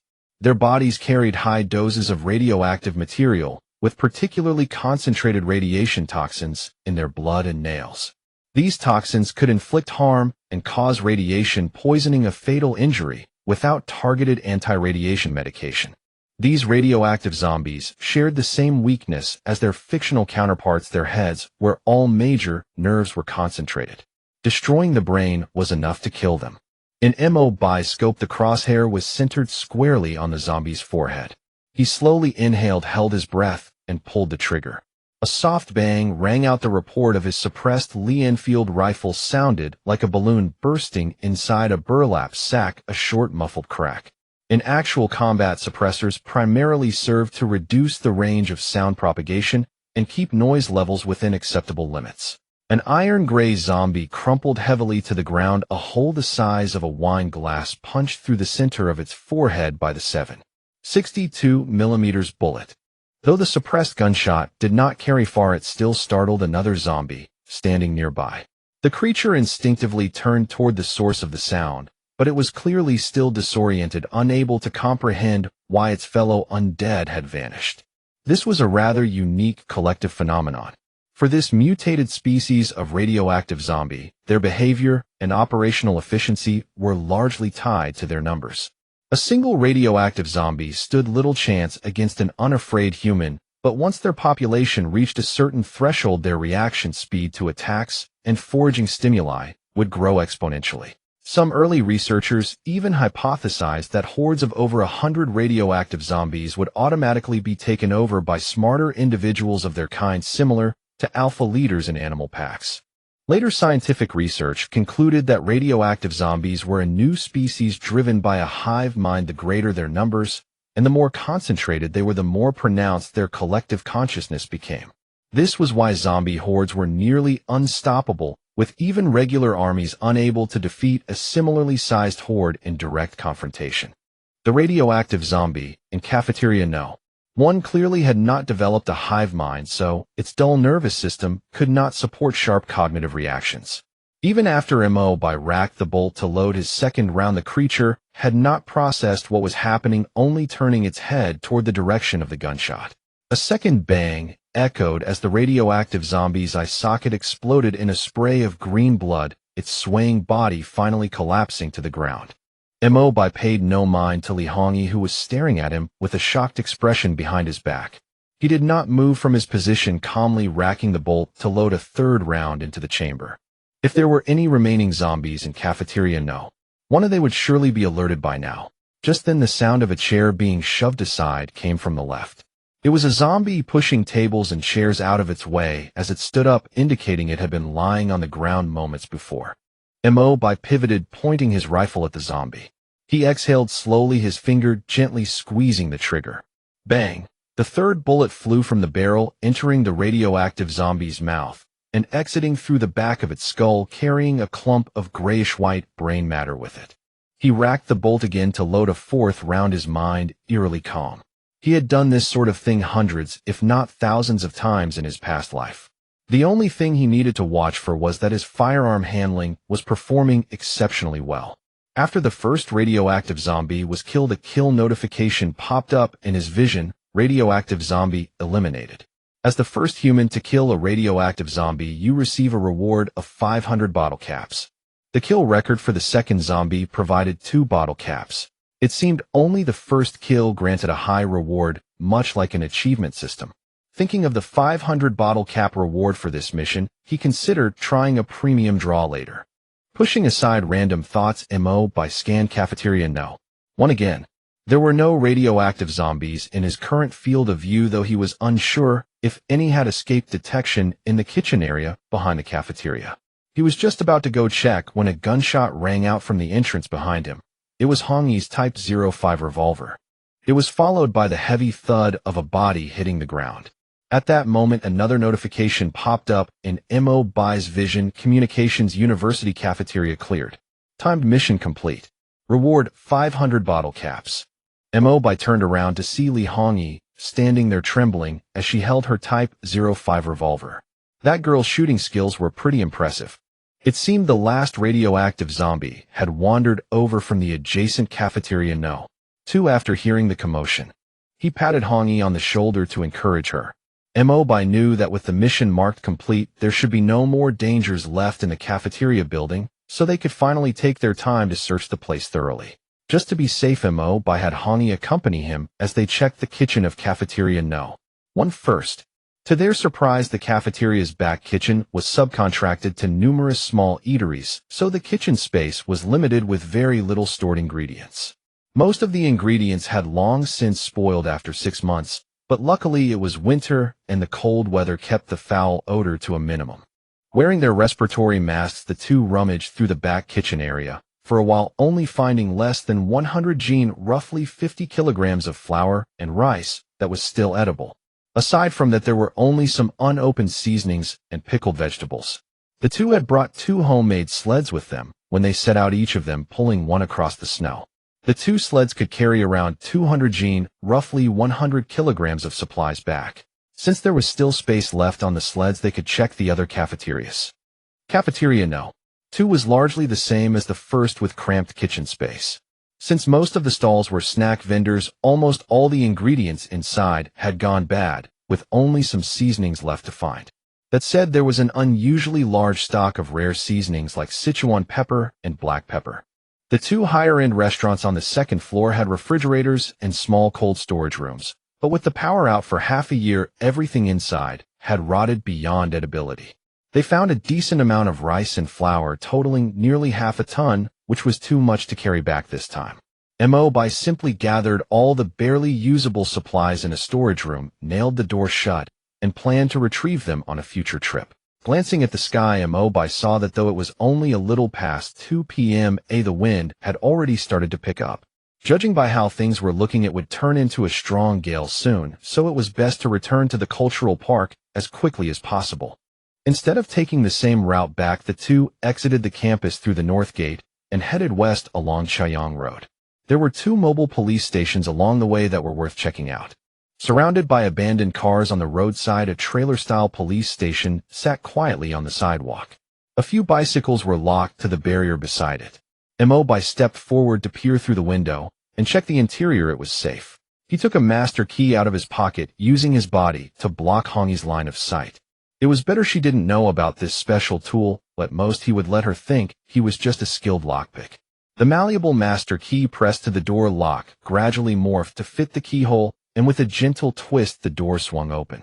The police station was not large, only about 10 square meters in size. Inside, there was a small bed, a desk connected to the outdoor road surveillance system, 2 chairs, and 2 storage cabinets. Mo Bai told Hongyi to wait outside. After entering, he first used the master key to open the storage cabinet, which held 2 police walkie-talkies, their chargers and batteries, plus 2 spare batons and a stun gun. There were also a few tear gas canisters. They were not useless and could be taken back. The only thing missing was the firearms and ammunition Mo Bai was looking for. Mo Bai crouched down and dragged a long storage box out from under the small bed. It was locked tight, but that was no obstacle for the current Mo Bai. After opening it, Mo Bai finally found what he was looking for. The small box contained a shotgun and 2 boxes of shells, plus 2 black Type 92 pistols, each with 2 magazines, and over 100 rounds of ammunition stored in paper boxes. The ammo count was a bit low, but considering this was only a small police station, the haul was more than satisfactory.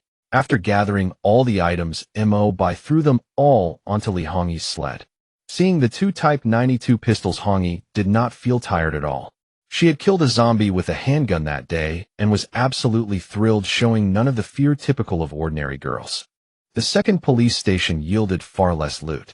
The firearms in its storage box had likely been taken by police long ago, with only a small number of bullets left, 1 box of 9mm pistol rounds and 1 box of shotgun shells, totaling less than 100 rounds.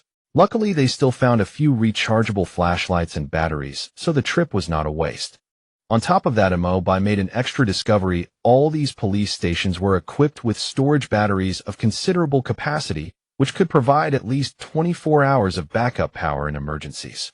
Taking a big detour around the north side, plus the increasingly strong wind, the two spent nearly 2 hours before returning to the cultural park. By the time they entered the power distribution building, the sky was almost completely dark. Checking the time, it was only a little past 5 p.m. It seemed this winter was nearing its end. It should start warming up gradually next month. According to the timeline he had compiled, this brief nuclear winter would be over in 3 months. They unloaded all their supplies and worn gear in the decontamination room in front of the equipment room, where Wenqi led them through the disinfection process. After washing up, they regrouped in the equipment room, where Wenqi happily counted the food they had brought back. The amount of flour and rice they brought back was substantial enough to last them 2 months, even with unrestricted rations. Their original food supplies were already plentiful, so this trip mostly yielded extra seasonings. Wenqi suggested curing some of the meat, which would keep it fresh for longer and taste great. Mo Bai agreed, telling her to take 1/3 of the meat from the cold storage to make cured pork and smoked meat.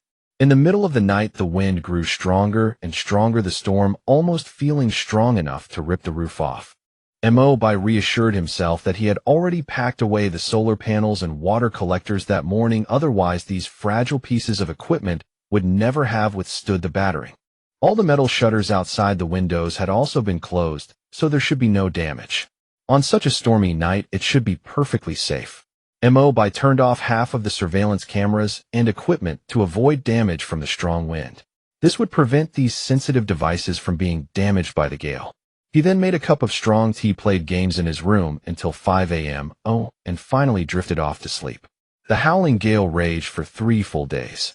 On the 4th day, from the distant smog-choked zone thick with radioactive dust, the first radiation zombie emerged, followed by a second, then a third, with an endless horde of undead pouring forth behind them like a tide. The radiation detector mounted on the roof of the distribution building showed a sharp drop in radiation levels, which then began to climb slowly. Mo Bai stared at the readings, his face heavy with concern, before descending from the roof and locking the door firmly behind him. Heading to the cafeteria, he said to Wenqi and Li Hongyi, who were chatting among themselves, "A zombie horde is coming. Let's start preparations." Mo Bai had drafted the plan days prior, and the three set to work immediately. First, they reinforced the north and east gates of the cultural park, propping the doors shut with steel beams and shoring up the structures. Next, they expanded the spike strip barrier array at the west gate, increasing both its size and the number of obstacles.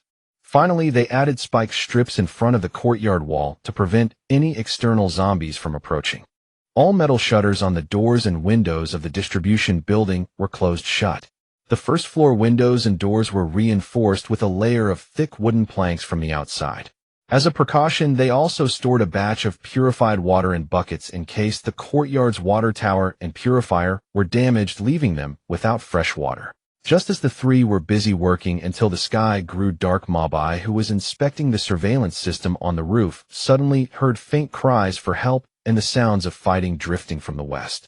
Mo Bai immediately rushed back to the 3rd floor, grabbed a box made of engineering plastic, and headed back to the roof. Crouching down to open the box, he found a 4-winged drone inside, each side roughly 30 centimeters long and wide. The remote control was also in the box. He placed the drone on the ground, picked up the remote, and pressed the button.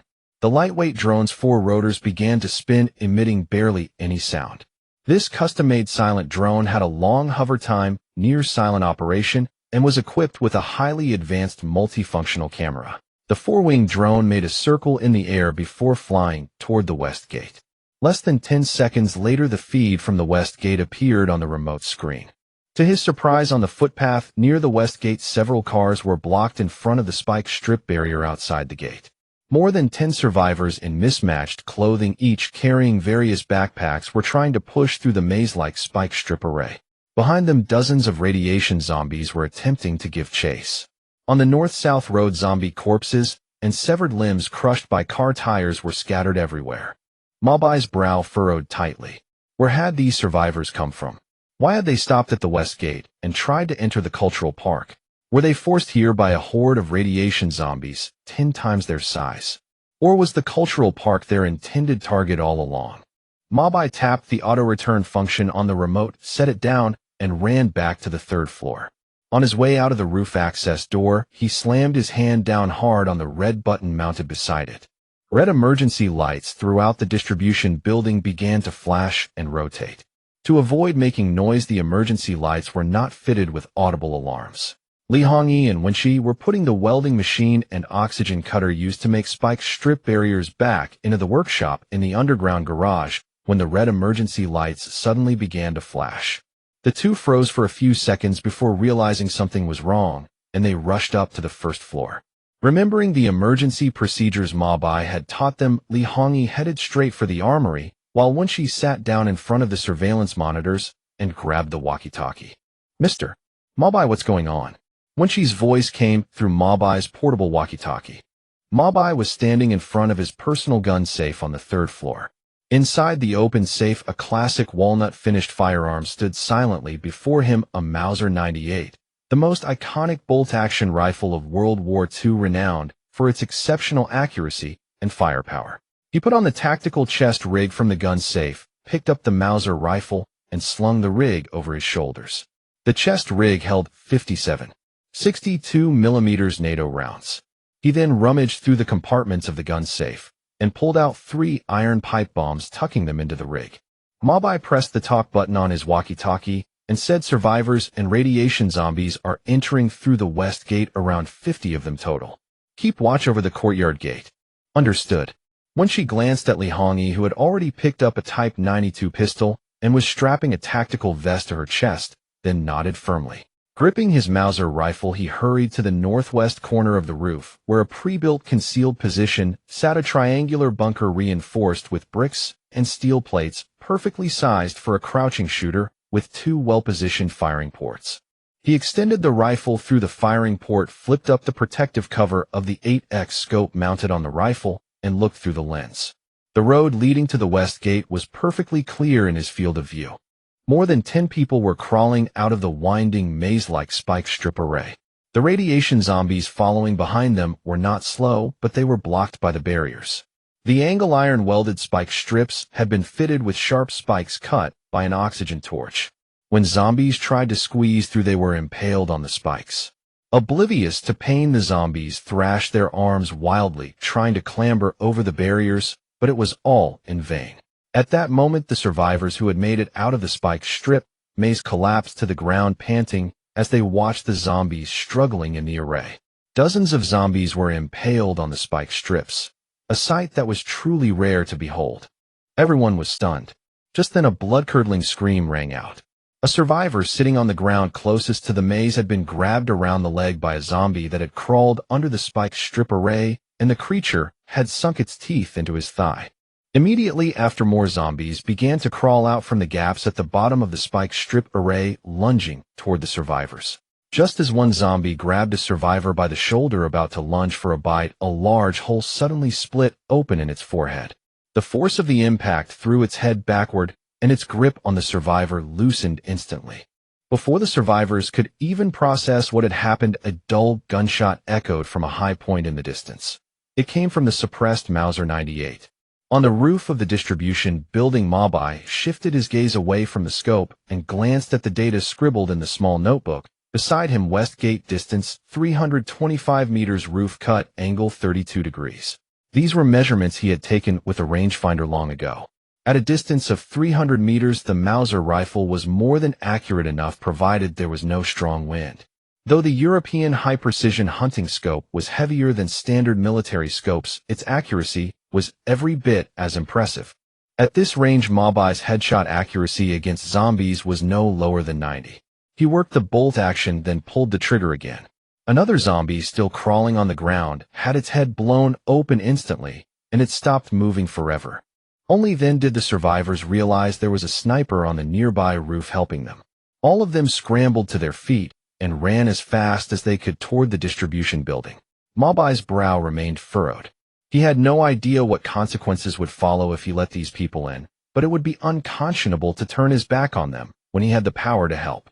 He would help them first and deal with the fallout later. He fired another shot, and a radiation zombie that had just clambered to its feet was hit in the head once more. There were no more zombies left in his scope that had made it through the spike strip maze. He had not expected the bottom of the barriers to have gaps large enough for zombies to crawl through. That vulnerability needed to be patched as soon as possible. The zombies impaled on the spikes would not die anytime soon, so they would need to be cleared out eventually. Mo Bai lowered his rifle, returned to the 3rd floor to put the rifle back in the gun safe, then headed downstairs. At the gate of the distribution building's small courtyard, a dozen survivors were crowded together, pounding on the iron gate and begging for someone to let them in. Wen Shi and Li Hongyi, who were guarding the gate, exchanged helpless glances. They would never dare open the gate without Mo Bai's explicit permission. They were just about to call Mo Bai on the walkie-talkie when they saw him step out of the distribution building. A Colt pistol gleamed silver in the holster at his waist. Mo Bai hesitated for a moment, debating whether to let them inside or temporarily house them in the warehouse across the way. Just then a familiar voice cut through the clamor outside the gate. "Excuse me, is Mo Bai here?" "I'm Zhang Ji." Mo Bai was taken aback. He quickly walked to the parapet of the surrounding wall and leaned over to look out. Among the crowd of huddled survivors, he spotted a short, familiar face. Could it be his college classmate Zhang Ji, the man who had installed the distribution building's security system for him? Zhang Ji spotted Mo Bai peeking over the courtyard wall at the same moment. A look of relief washed over his exhausted face, and he waved vigorously at Mo Bai. The courtyard gate swung open, and the group helped each other inside. Mo Bai kept his hand on the colt at his waist as he looked at Zhang Ji caked in mud and half-frozen snow, then stepped forward to embrace his old friend tightly. In this apocalyptic world, running into a living acquaintance was truly a stroke of luck. Releasing his friend, Mo Bai asked his first question, "How did you all end up here?" Zhang Ji's gaunt, weary face twisted into a sad smile. He glanced at the survivors who had come with him side, and said, "It's a long story. I don't know if we're lucky or unlucky." Only then did Mo Bai realize he needed to get the group settled first. He told Li Hongyi to open the main gate and let them inside. Mo Bai decided to house them in the cafeteria first. It was obvious the survivors were all exhausted and short on food and water. He instructed Wenxi to prepare some nutrient-rich, easy-to-digest porridge, plus a pot of beef bone soup stewed the day before, which could be reheated with a little added water and was highly nutritious. Zhang Ji held a freshly poured bowl of beef bone soup and sat down at a table looking around the surroundings with a sigh. "The last time I was here, this place wasn't even finished. I never thought it would end up like this." He took a sip of the hot soup, set the bowl down, and said in a serious tone, "To be honest, if I hadn't remembered the message you left me, I never would have come here with that last sliver of hope. Thank goodness fate was on our side. We made it in the end." Mo Bai asked curiously, "What exactly happened to you all?" Zhang Ji picked up his bowl again, sipped the bone soup in small mouthfuls, and slowly began to recount the events of the past 6 months. The day after the nuclear bombs fell, the residential complex where he lived received orders for emergency evacuation. Under the direction of the police and military, the community's residents boarded trucks and buses to leave the city proper, heading for the emergency evacuation camp on West Mountain. It was the largest survivor camp in the capital region, taking in more than 2 million people within 3 days. On the third day, an announcement was made that most survivors would be relocated to resettlement sites on the northwestern grasslands. Zhang Ji, who had planned to evacuate with the majority, was stopped by camp administrators. The base and camp were severely short of technical and logistical personnel, so they were recruiting a group of technically skilled survivors to fill the gap. Zhang Ji had listed his occupation as security systems engineer when he entered the camp, so he was selected for recruitment. Still hesitating, he suddenly remembered the message Mo Bai had left him and finally agreed to stay rather than joining the main group heading to the northwest. The next day, he received the terrible news that the millions of survivors migrating north had been hit by nuclear strikes. Terrified as he was, Zhang Ji was secretly overjoyed that he had heeded Mo Bai's advice. As the largest survivor base in the capital region, the West Mountain Survivor Base was a massive strategic complex that had been under construction for decades. It included both above-ground and underground structures with a total capacity of nearly 2,000 people. When the apocalypse struck, tens of thousands of troops were stationed inside the base. After absorbing the remaining local military and police forces, the base's regular armed forces numbered over 1,000, and it was home to more than 2,000 survivors. At first, the base's supplies were relatively abundant. All personnel were guaranteed 3 meals a day, and there were even organized recreational activities. When the first snowflake fell a month after the apocalypse, few people realized how severe the base's supply shortages would become. A month after that, all outbound routes were almost completely buried under snow. Even with daily clearing of the main roads, only basic traffic within 10 kilometers could be maintained, all areas beyond that were completely cut off by blocked roads. Later, after conducting calculations, the base's management discovered that the remaining food supplies would only be enough to feed the 4,000 people inside for 3 months. They then implemented a strict food rationing system. Food rations were reduced to 2 servings per day, and after 2 months, to just 1 serving per day. Though the rationing system was harsh, most people inside the base understood the base's difficulties and accepted this reality in silence. Zhang Ji smiled wryly as he reached this point in his story. Starting last month, the base began recruiting volunteers to go out and scavenge for supplies. Anyone who volunteered would be given 3 days' worth of food rations in one go. So many survivors signed up. I never would have thought that this scavenger team system would end up being the start of the base's split. He paused for a moment, then continued. At first the scavenger teams did find some supplies which boosted the morale of both the base management and the survivors. More teams were formed sent to scavenge in areas farther and farther away. But no one expected that mutated creatures would start appearing in those areas. The scavenger teams soon started taking casualties. At first no one thought much of it, but as the teams traveled farther the death toll rose higher and higher due to attacks from mutated creatures. To make matters worse, more and more survivors were coming down with radiation sickness due to their crude protective gear. Every time a team went out, they went in expecting they might never come back. Not only did the military and police forces stationed at the base suffer heavy casualties, but fewer and fewer survivors were willing to volunteer for scavenger teams. People would rather eat only one meal a day than dare to step outside the base's perimeter. Zhang Ji said with a scoff. That's when the base management rolled out a new rule. They would form scavenger teams by lottery every week, selecting survivors at random. That was when the survivors finally rebelled. The rebels believed the base management did not want to sacrifice their own troops and only wanted to use up the survivors they saw as useless eaters, which was why they were forcing survivors to go out and die. During that clash, the military opened fire and many people died. After a long silence, tears welled up in Zhang Ji's eyes. No one dared to rebel after that. But whenever people went out on scavenger teams, entire teams would often go missing. Some were wiped out by mutated creatures, while others found enough food and supplies to decide not to return at all, becoming raiders or setting up their own independent settlements. In less than 2 short months, tens of thousands of people have drifted away, yet the base administration silently turned a blind eye to it all. Zhang Ji said, his face etched with despair. The higher-ups of the base city only want to cut down the number of survivors to conserve the scarce food and supplies. Rumor has it there were disputes among the leadership, but dissenting opinions were ultimately suppressed. Zhang Ji gestured to the crowd devouring their meals at the dining table, his voice bitter. Every survivor aged 18 to 50 in the base is required to join an expedition team once every half-month. The amount of food each person gets is determined by the supplies the team brings back.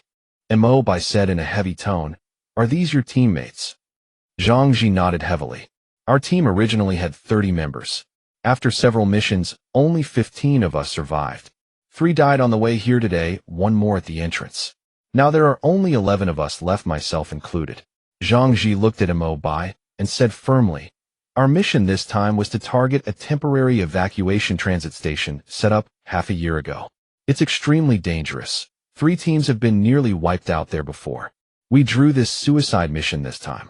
Before we set out, all of us secretly agreed we wouldn't go die for nothing. Since we can't return to the base anyway, we'd either join another survivor settlement or find a place with supplies to survive on our own." Zhang Ji said, "I remembered what you told me before, and I also recalled that this place of yours is very sturdy, and you probably have some supplies stored here. In the end, I convinced them to come find you." Mo Bai could not help but admire them. Traveling from west to east across the entire urban area to get here was something no one had ever accomplished since the apocalypse. He said, "You're incredibly lucky to have made it here alive." Zhang Ji smiled wryly. "I don't know if it's good luck or bad. The road conditions on the 3rd Ring Road were terrible, but at least it was passable. Our luckiest break was finding fuel in a vehicle at a roadside gas station. We only ran into those corpse creatures that attack people about 2 li away from here. They're just like zombies. We'd never seen anything like them before. We were short on guns and ammunition. The only 2 rifles we were issued had run out of bullets, so we had no choice but to get out of the car at the west gate and charge in. Those are irradiated zombies, mutated creatures that just emerged from the nuclear blast radiation zone. There are huge numbers of them. If you had come tomorrow, they would probably be all over the roads." Mo Bai explained. Zhang Ji's face suddenly paled. "So that means the urban area is already overrun by them. What about the survivor settlements? What about the base city's expedition teams out on missions?" Mo Bai shrugged helplessly. "We can't help them. The best outcome is that we can take care of ourselves and stay alive." Zhang Ji clenched his hands tightly, his voice full of anguish. "That's tens of thousands of people." Mo Bai placed a hand on Zhang Ji's shoulder. "Don't worry. Everyone has their own path to walk. If they can survive in this environment, they most likely have their own ways to stay alive, so their chances of surviving a zombie horde are higher than others. Zhang Ji could only nod. He looked up and said, I know you're very smart, and you're not a bad person. You're no saint, but at least you're rational and fair. My people may have limited abilities, but their character is decent enough. No one will hold us back. This is your shelter you call the shots. We'll all listen to you from now on. Mo Bai looked at the people eating in the dining room, and they had all heard Zhang Ji's words, their gazes fixed on him. Mo Bai took a deep breath and said loudly, Welcome to my shelter. As long as you follow the arrangements, I guarantee everyone will have a basic level of security. At the very least, no one will go hungry. Hearing Mo Bai's words, everyone's expressions relaxed, and Zhang Ji felt relieved too.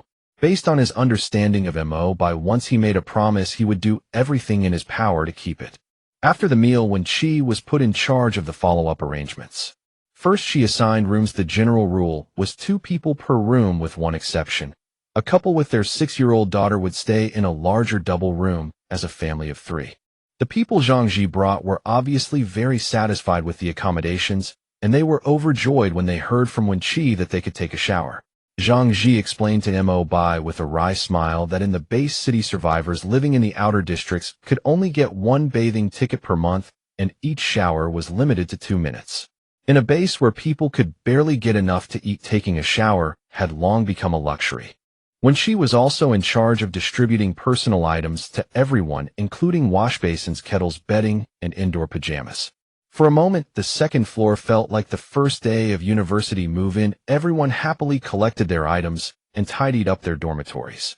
Being able to lie down on a safe bed and get a good night's sleep was easily one of the happiest things they could ask for. Of course, Wen Qi also took the opportunity to collect basic information from everyone, including their professional skills and areas of expertise. Zhang Ji also chose to share a room with a girl who looked to be in her early 20s. Under Mo Bai's surprised gaze, he registered their status as a married couple. Zhang Ji explained with a slightly flushed face, She's my girlfriend whom I met in the base city. We've already formalized our relationship and even registered our marriage in the base. Mo Bai was truly shocked this time. This former tech nerd and bookworm actually had some skills after all. While others were struggling to find food, this guy still had the energy to chase after a girlfriend. He really is a talent. They worked until the middle of the night before finally getting everyone settled. The only thing still running was the washing machine, which kept working until the early hours of the morning.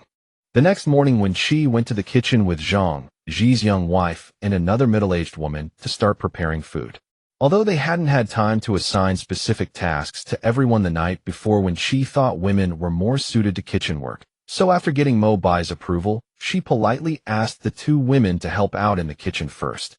Breakfast was simple plain porridge with pickled side dishes plus some freshly steamed small buns. Wen Qi was good at stir-frying dishes, but lacked experience steaming buns.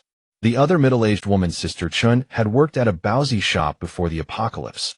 She might not be qualified to work as a full chef, but she had years of experience steaming buns and baozi. The large sacks of flour and steamers in the kitchen were finally put to good use. Unlimited servings of filling steamed buns paired with delicious porridge and side dishes made for a hearty meal for everyone. Next came the time for everyone to introduce themselves based on the information collected the previous day. Zhang Ji sat nearby to offer supplementary comments as needed. Zhang Ji glanced at the list in his hand. His team had a total of 11 people. Excluding himself and the 6-year-old girl named Xiaohua, there were 9 people left, including a married couple. The wife was Sister Chun, who knew how to steam buns. Initially, Mo Bai decided to assign Sister Chun and Zhang Ji's young wife, Li Minyan, to work under Wen Qi, mainly responsible for kitchen work, the laundry room, and daily cleaning duties. Of the remaining 7 people, 2 used to be auto mechanics. They were the ones who fixed the car at the gas station, which allowed them to reach Mo Bai's shelter before dark. Since these 2 knew how to repair machinery, Mo Bai decided to give them the workshop in the underground garage, and also put them in charge of maintaining the equipment in the power distribution building, work that used to be Mo Bai's own responsibility. Another person had studied low-voltage electronics and computer applications, so he was in the same field as Zhang Ji. Mo Bai assigned him directly to work as Zhang Ji's assistant, and the 2 of them were put in charge of the shelter's surveillance and power systems. Of the remaining 4 people, 2 came from a renovation background. One even had a renovation supervision qualification certificate, making him a true professional with plenty of experience in tasks like digging trenches, building walls, and laying pipes. As for the last two, they were police officers with special police training. The two empty Type 56 semi-automatic rifles belonged to them, which surprised Mo Bai. As far as he knew, police officers were one of the privileged classes in the base city, so why had they ended up doing hard labor in an expedition team? The two men exchanged a glance and explained with wry smiles that they were not part of the elite police special forces unit, as one might assume. Instead, they were riot police, one of the categories of special police. Before the apocalypse, they had only been temporary workers outside the official establishment, earning only 1/3 of the salary of regular police officers. The only perk was that they got free room and board. Overall, they were basically like outsourced riot security guards. They were not issued guns and only received shooting training once every 3 months. So these riot police were not very popular in the base city. The regular army and police officers looked down on them as slackers, and the only work they were assigned was routine security patrols and similar menial tasks. Technically, they were still part of the system, so their treatment was better than that of ordinary survivors living in the outer districts. Later, when expedition teams were established, each team needed a certain amount of armed personnel for protection. The higher-ups did not want to waste precious military resources, so they equipped these low-level riot police with old, outdated firearms and assigned them to the teams. In the end, these people were treated as expendable cannon fodder. At this point, the two men said with a heavy heart that when they were first assigned to Zhang Ji's team, there had been 5 of them. Now only the 2 of them were still alive. When they heard from Zhang Ji that this was a shelter built by his friend and that they would at least not be treated as cannon fodder here, they felt relieved. Mo Bai looked at Zhang Ji, who said, "Tian Sheng and Wang Li are both capable guards. They did their best to protect everyone's safety on every mission." Mo Bai nodded. "No problem. The 2 of you along with Hong Yi can join my team from now on. Welcome to the security team of our shelter." With the work assignments finalized, everyone took on their respective duties. Since everyone's physical condition was not great, no heavy work would be scheduled for the next 2 days. Mo Bai first gave them a tour of the shelter's equipment. Zhang Ji took over the surveillance system, which he had built himself, and even the drones were placed under his management. The snow had stopped falling. Mo Bai had the 4 members of the maintenance and construction teams start lifting the plastic sheeting off the ground, take out farming tools, and begin loosening the soil. Once the snow melted, they could try planting some crops in the small courtyard. The biggest benefit of having more hands was that Mo Bai was finally freed from his previous workload. He no longer needed to inspect and maintain all the equipment every day, as there were dedicated people in charge of surveillance and patrols. On top of that, there was always someone in the kitchen who could cook delicious meals for him. This gave him time to do the things he had never had time for before. First up were the 2 Type 56 semi-automatic rifles collected from Zhang Ji's team, both of which had run out of ammunition. This domestically produced rifle, based on the Soviet SS semi-automatic rifle, had been in service for more than half a century. It was a classic model known for its reliable performance and sturdy, durable build. These 2 rifles were obviously reserve stocks used for militia training. The barrels were not badly worn, but the problem lay in the aging of the gun's mechanical components, especially the wooden stock parts. Many areas showed signs of rust and corrosion due to improper oiling. Tian Sheng and Wang Li, the former riot police, had some basic knowledge of gun maintenance and had wiped them down regularly, so the 2 Type 56 rifles were still functional. But since their issued ammunition had been completely used up, a gun without bullets was just a fire starter. The 2 men did not hesitate to hand in these old rifles. Mo Bai did have bullets stored here.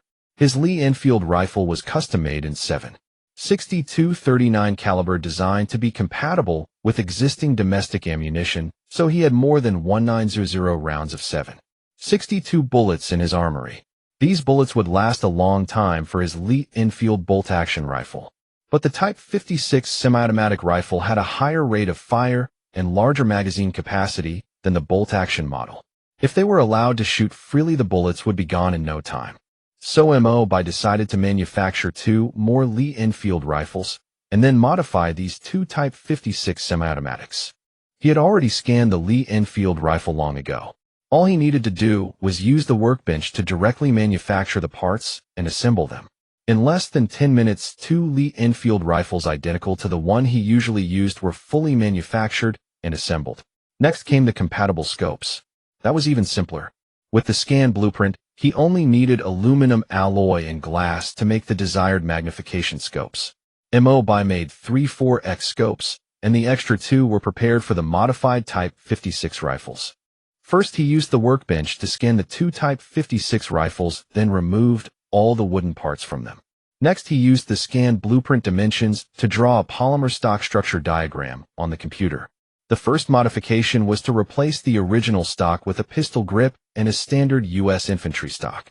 He added a rail system to the upper receiver, installed a lower rail on the front receiver as well, and directly fitted a vertical foregrip. The design of the entire new receiver was basically copied from the SS modification kit made by the American Tapco company. Once fully assembled, it looked exactly like the standard SS precision rifle from the popular Battle Royale game PlayerUnknown's Battlegrounds, commonly known as PUBG or Chicken Dinner among Chinese players. Paired with the 4x scope, this sturdy, durable, and accurate rifle was one of the most reliable self-defense weapons in the apocalypse.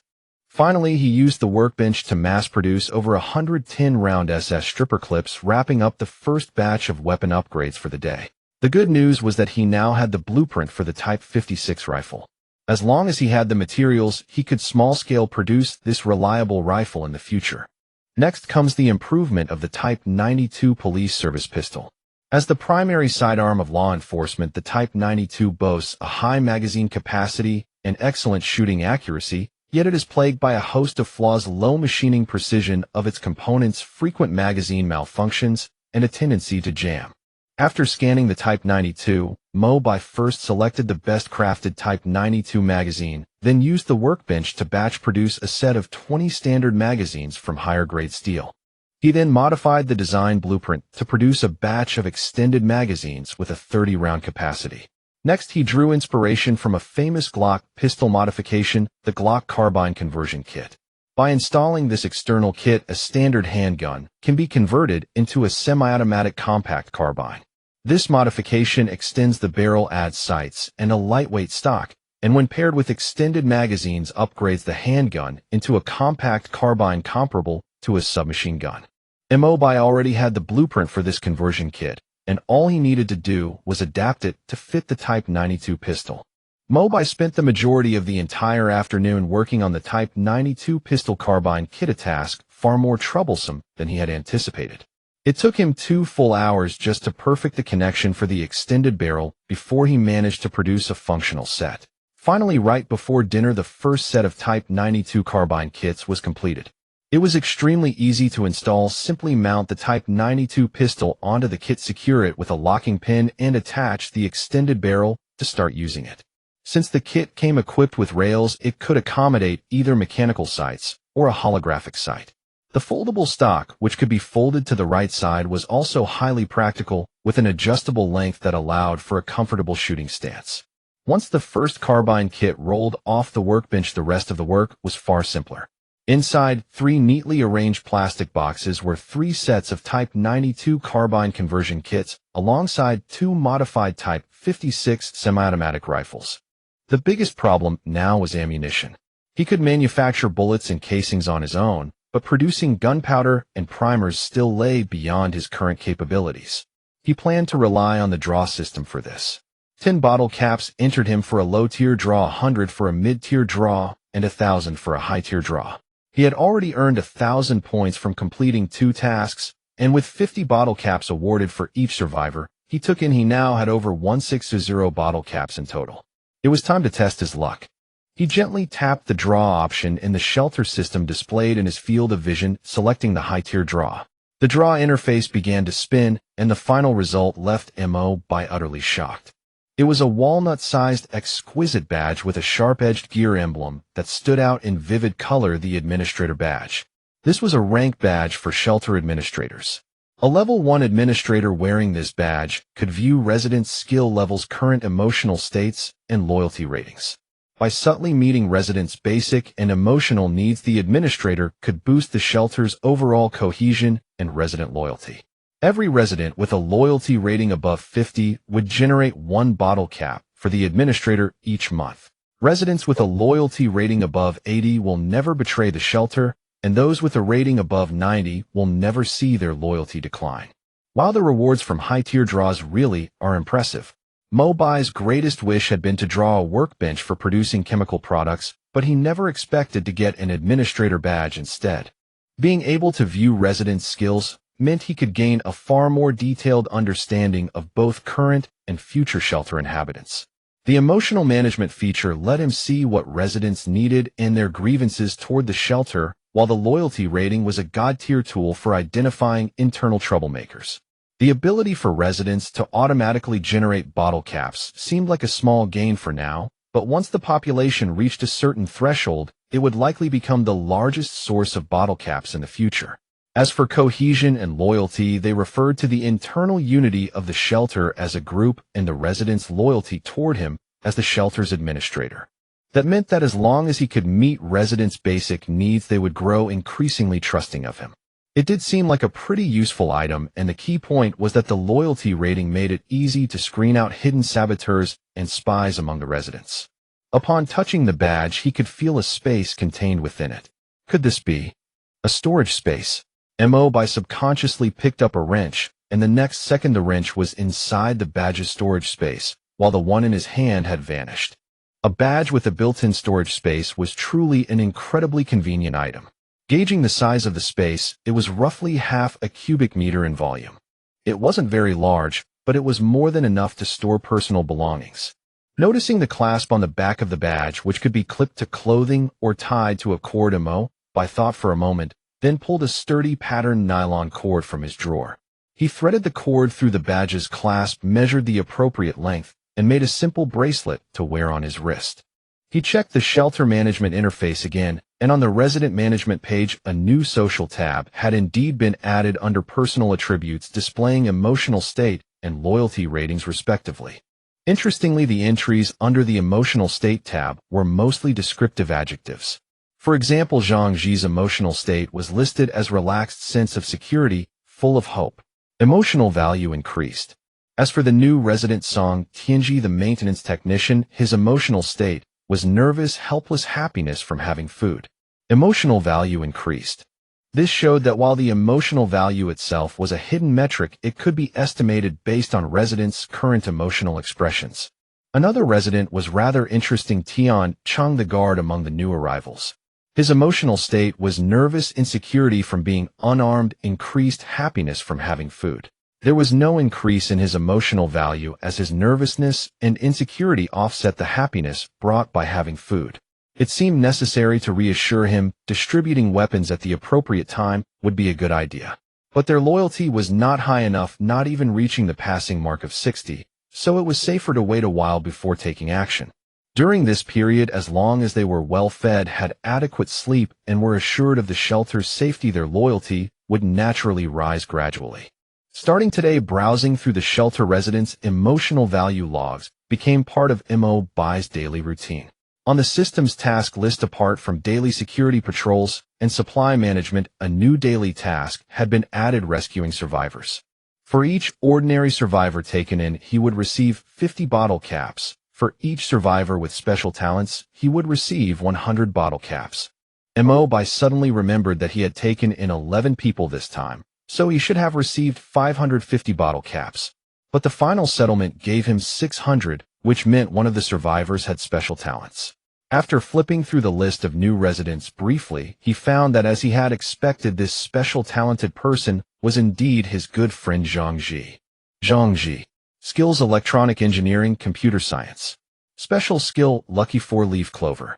Lucky. Mo Bai was stunned. He had originally thought Zhang Ji's special skill would be related to his professional expertise. Unexpectedly, it was actually a 4-leaf clover. A 4-leaf clover generally refers to the 4-leaf variant of the common 3-leaf clover, a result of genetic mutation. Legend says that those who find one are blessed with great luck and happiness, and each of the 4 leaves carries a different meaning. The first represents hope, the second represents faith, the third represents love, and the fourth represents luck. It is said that the 5th leaf represents wealth. Since Zhang Ji's skill is the lucky 4-leaf clover, this means he is blessed with favorable hope, faith, love, and luck. If one counted it up, this guy had managed to survive the brutal competition of Shishan-based city, even rising to the position of team leader. He had found a wife in such a harsh environment, and most importantly, he had traveled through the entire Jingdu city, located a gas station, with both fuel and working vehicles on the Third Ring Road, and raced all the way to his shelter. It was simply a miracle. Admittedly, Zhang Ji's luck was truly incredibly good beyond compare. Mo Bai looked closely at Zhang Ji's special skill. The skill's name was dimmed, and there was even a progress bar underneath it indicating that although it was a passive skill, it still had a cooldown period. His luck was not active at all times, instead it would burst forth in a surge once the progress bar was full. Alternatively, once his skill bar was full, Mo Bai could assign him a high-risk, high-reward mission, and the success rate would definitely be high. He suddenly felt he was being a little scheming, and shook his head to dismiss the thought. Mo Bai continued looking at other resident skill tabs, and after going through all of them, he found that apart from ordinary skills like cleaning and maintenance, only Tian Cheng and Wang Li possessed two seemingly useful ordinary skills: basic combat and basic firearms proficiency. Mo Bai subconsciously tapped on Tian Cheng's basic combat skill, and found two additional options had appeared below: independent training, intensive training. Upon closer inspection, independent training meant that shelter residents could train their own skill proficiency on their own, which required free time. Intensive training, on the other hand, required a person with a higher skill level in that specific skill to serve as an instructor to train them. The higher the instructor's skill level and training ability, the faster the trainee's proficiency would increase. Mo Bai's eyes lit up as he flipped to Li Hongyi's skill options. After obtaining the administrator badge, her skills had also changed: intermediate basic combat, intermediate Baji Quan. Damn, this girl actually knows Baji Quan.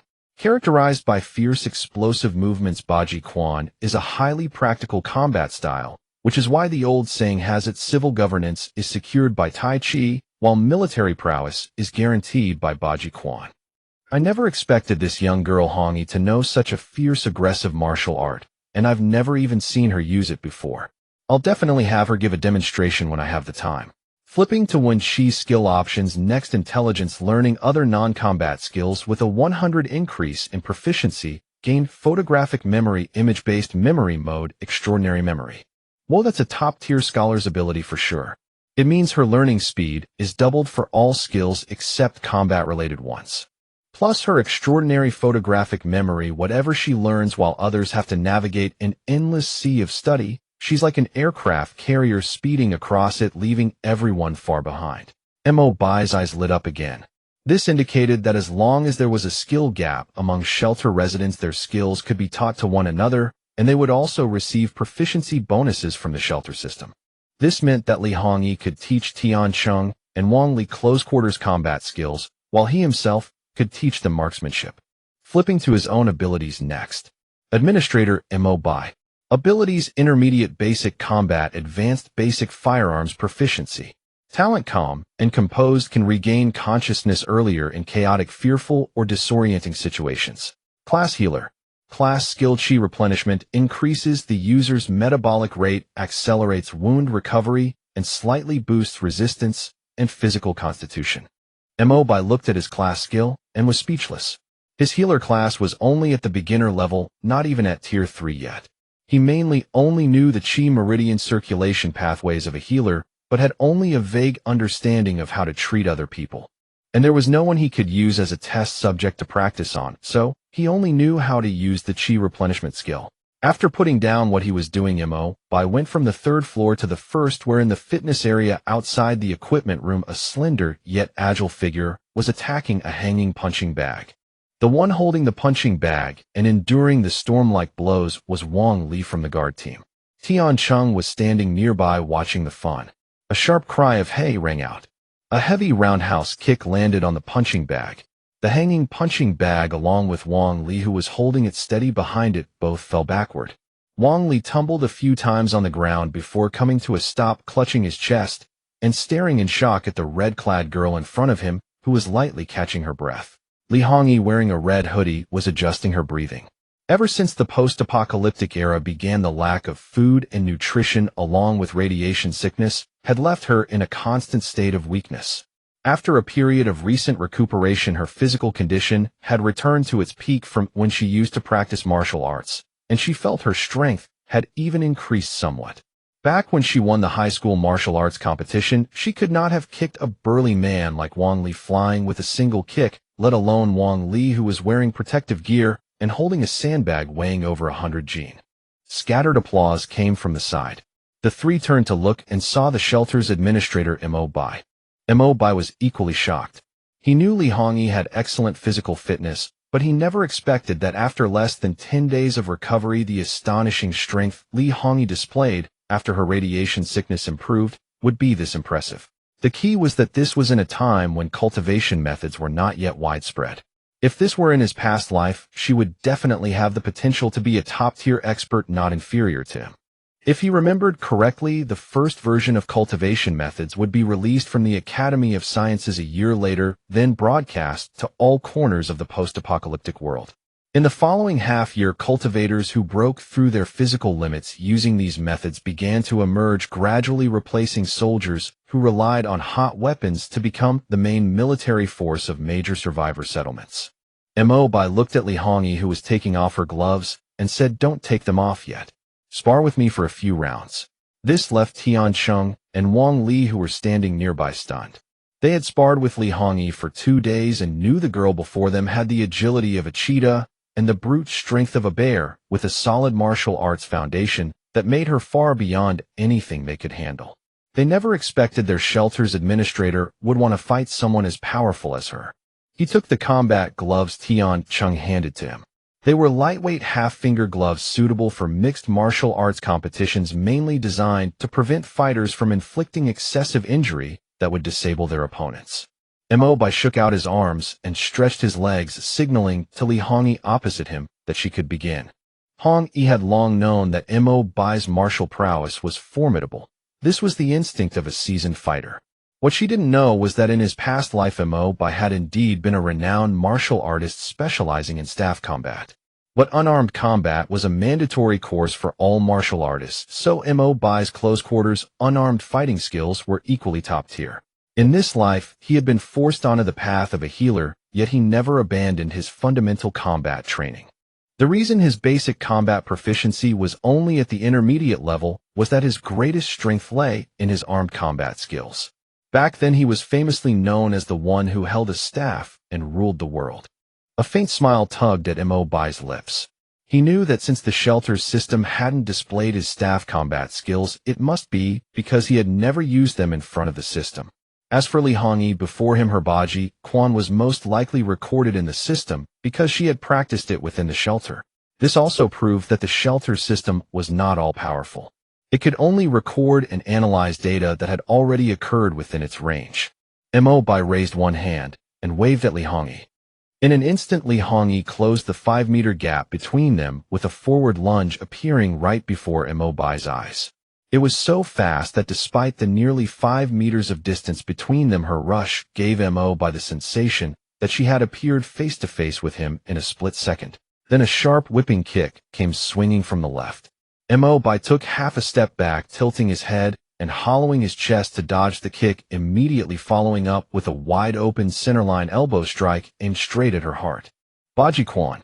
Mo Bai's pupils constricted slightly.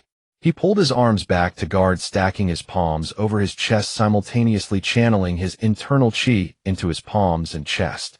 With a dull thud, the elbow strike slammed into his stacked palms. The force, as powerful as a city-shattering hammer, drove Mo Bai's palms back against his chest, sending a jolt through his body. Mo Bai took half a step back and steadied himself firmly. He intertwined his hands to grab Li Hongyi's arms, twisted his body to execute a back throw, and sent Li Hongyi flying through the air. Mid-air, Li Hongyi twisted her waist and swung her legs, shifting her posture into a backflip. She performed 2 consecutive backflips to create distance, landing steadily on her feet. The lightning-fast exchange between the two had lasted only a few seconds, but its intensity surpassed what an ordinary person could imagine. Tian Cheng and Wang Li, standing nearby, were utterly dumbstruck. They had been grumbling for days about being scolded daily by the young girl Hongyi, never expecting that Li Hongyi had never gone all out during their sparring sessions. She hadn't even used her Baji Quan at all. Mo Bai's martial skills shocked them even more. Most people's impression of shelter managers was that they were sharp-minded but relied on their subordinates for combat. They never would have guessed that Mo Bai's skills were actually slightly superior to Li Hongyi's. Li Hongyi was even more shocked. She had won the provincial martial arts championship back in high school, and her family's inherited supreme art was Baji Quan. Though as a woman, she could not master it to its fullest extent, her foundation was exceptionally solid. Never underestimate her heart-striking elbow strike. Even her senior brothers who practiced hard qigong would be left in a sorry state after taking that hit. No one besides her master had ever been able to block it with just their palms. More importantly, when her elbow strike had connected, she had clearly felt a layer of highly resilient cushioning internal qi, weakening the force of her impact. If her judgment was correct, this should be a form of internal qi. Li Hongyi was no ignorant martial practitioner. She came from a family with deep martial arts heritage, and she knew that most domestic martial arts masters were external style experts. External style martial arts were relatively easier to yield tangible results, but internal style arts were different. Practicing internal style qi cultivation usually required exceptional talent plus training from a young age.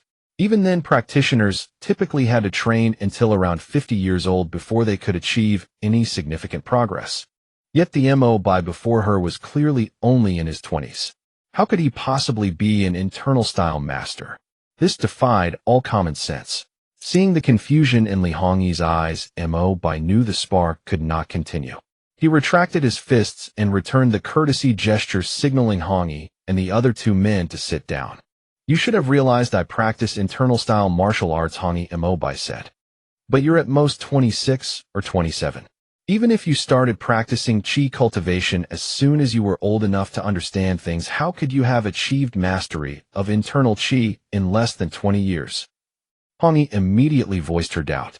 The two men behind her were shocked. The manager was an internal style master.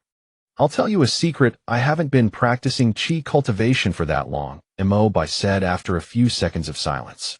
Counting his martial arts training from his past life, he had started cultivating after a year and a half in the post-apocalyptic era, and by the time he died in battle, he had only trained for a little over 6 years. In this life, he had been cultivating for less than a year. Adding it all up, it was less than 8 years total. Mo Bai continued, "I've practiced internal qi for less than 8 years. Li Hongyi's eyes widened in disbelief. Cultivating internal qi for only 8 years. That meant the manager before her had started practicing internal qi in middle school. In just 8 years he had achieved such progress. This cultivation speed was unheard of. The legendary Zhang Sanfeng of the current era could not have been much better. Mo Bai was still thinking about how to cover up this secret as he continued. "I had been cultivating for many years with mediocre results, but then the apocalypse struck. Li Hongyi, Tiancheng, and Wang Li all came to the same realization. Could it be that the manager had made little progress in his cultivation for years, but achieved mastery of internal qi in less than a year after the apocalypse? This was no coincidence. But why had qi cultivation become so much smoother after the apocalypse? After the apocalypse, my cultivation and qi circulation efficiency far surpassed what it used to be. I reached my current level in just a few months, and through repeated trial and error, I found some more efficient cultivation methods." Li Hongyi's eyes sparkled. "Manager, is that really true?" Mo Bai smiled. "Of course it's true. But it's better for all of us to cultivate together rather than me figuring it out alone. Many hands make light work." Li Hongyi glanced at Mo Bai with a hint of doubt. "If you tell us the cultivation methods, what if we end up being stronger than you?" Mo Bai rolled his eyes at her. "You're stronger than me in a fight, but I'm still the manager. If you've got the skills, try being the manager yourself." Hongyi suddenly blushed. "You'd better stay as the manager. I'm terrible at managing people, when she is way better at it than me." Mo Bai thought for a moment. "Go back for now. I'll sort out the cultivation methods in a couple of days and give them to you to try. If they work for you too, we'll roll them out to the entire shelter so everyone can practice them. At the very least, it will help strengthen our bodies." Mo Bai was well aware that the cultivation versions developed by scientists were based on internal style cultivation. However, cultivation was not limited to just the internal style path. On the contrary, there were countless paths within the evolution sequence. Mo Bai had always wondered how scientists could analyze so many evolution sequence, paths, and similar cultivation improvement methods in such a short time until he heard about the emergence of intelligence-type, gifted ability users. These intelligence-type, gifted users possessed such astonishingly high IQs that they could conduct scientific research at 100 times the normal speed while drastically reducing the rate of error. These intelligence-type ability users were essentially the greatest asset of the survivor factions. Mo Bai remembered that the Shishan base had one such person back then. That man was a doctor of science, and after the apocalypse his intelligence began to rise. What was even more terrifying was that he later not only developed anti-radiation agents that increased radiation resistance by extracting medicine from new post-apocalyptic plants, as well as radiation-clearing agents that eliminated radiation from the body, making these two types of potions finally affordable for most survivors as life-sustaining medicine. More importantly, a doctor from the Agricultural Research Institute in Airport Town had cultivated the first food crop capable of growing in the radioactive wasteland, the Qingmu potato. This easy-to-grow tuber crop had high yields, low radiation levels, and contained abundant starch. It was the advent of this crop that saved hundreds of thousands of survivors in the Kyoto region. As for the scientist who developed the warrior path cultivation method that included healer training within the evolution sequence, it was said that he was an academician from the Academy of Sciences in Shishan base, though his specific identity was never made public. When the cultivation methods were broadcast across the wasteland back, then the entire wasteland was shaken. All sorts of speculation and conspiracy theories ran rampant until news gradually spread that the cultivation methods actually worked. Coupled with continuous updates to the new versions of the cultivation methods, humanity finally embarked on the cultivation-focused evolution sequence, path, and the evolution of new humanity was finally set in motion. The path Mo Bai was most familiar with was the warrior's way, focused on body refinement and physical tempering. He had already mastered the 9th version of the body refining art to perfection. In his memory, the body refining art, as the most basic entry-level cultivation method, had gone through 9 versions despite its updates. The 3rd version was a particularly critical one. In that iteration, the scientists researching the body refining art discovered that once practitioners reached a certain level of cultivation, typically at the 3rd tier when they achieved full mastery of body tempering with qi, distinct differences would emerge. Some qi meridians were more suitable for internal qi body tempering, while others were better for releasing qi outward to fend off enemies. This gave rise to 2 major versions: the internal style sect focused on internal style martial arts, and the weapons sect that released internal qi to wield weapons. The biggest difference between the 2 sects lay in whether the internal qi cultivated by the practitioner was used to fortify the body from within or released outward to defeat enemies. The internal qi path boasted extremely high defense, and at the 4th tier practitioners could deflect ordinary gunfire with their released qi. The external release path meanwhile channeled qi into weapons and equipment capable of shattering stone and splitting mountains, leaving nothing unconquerable in its wake. Mo Bai had followed the weapons sect back then. At the 6th tier, practitioners could choose to specialize in specific weapons, granting them the courage and power to sweep across the world. The version Mo Bai was preparing now was the Universal Edition, usable up to the 3rd tier. As for what came after, it would depend on the talent of Hongyi and the others. Judging by what he knew of Hongyi, she was highly skilled in Baji Quan, and would most likely choose the internal style martial arts path using qi to guide her fists. Baji Quan was known as an unstoppable force.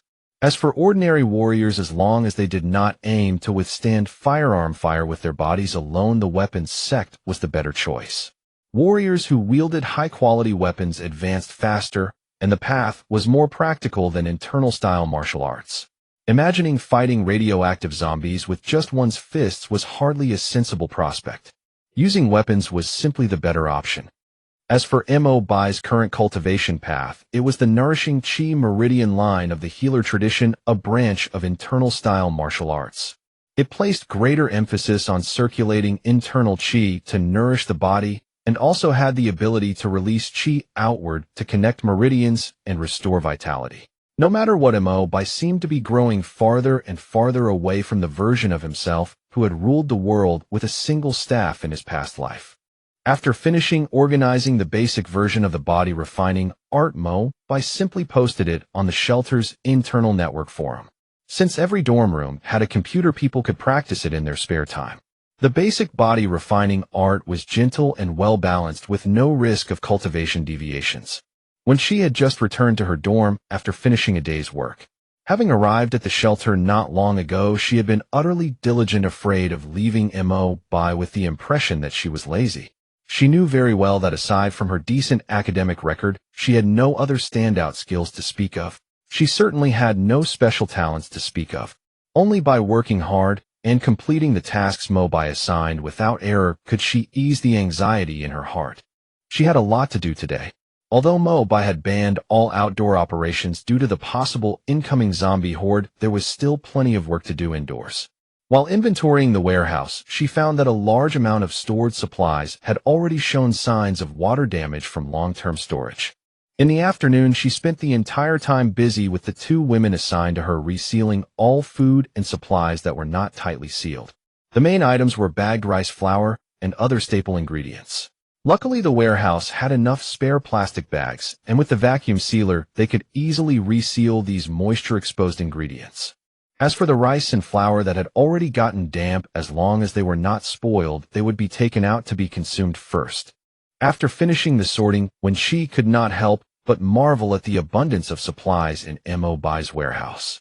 According to her calculations, there were 60 tons of basic staple ingredients alone, such as rice and flour. 60 tons might not seem like much at first glance, but one had to consider that an adult needs about 30 kilograms of grain per month if they only eat staple foods. This figure came from statistics from the planned economy era, when there was a lack of non-staple foods, and people mainly ate grain. Now that there are other non-staple foods available, the monthly grain requirement has been reduced to less than half of that amount.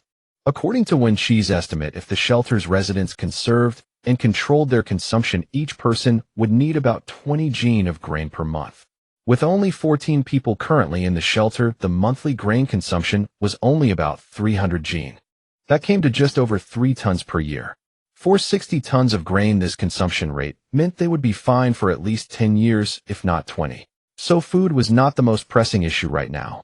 If the zombie horde really was approaching, the reserve of weapons and ammunition was the top priority. But there was no way to go out right now.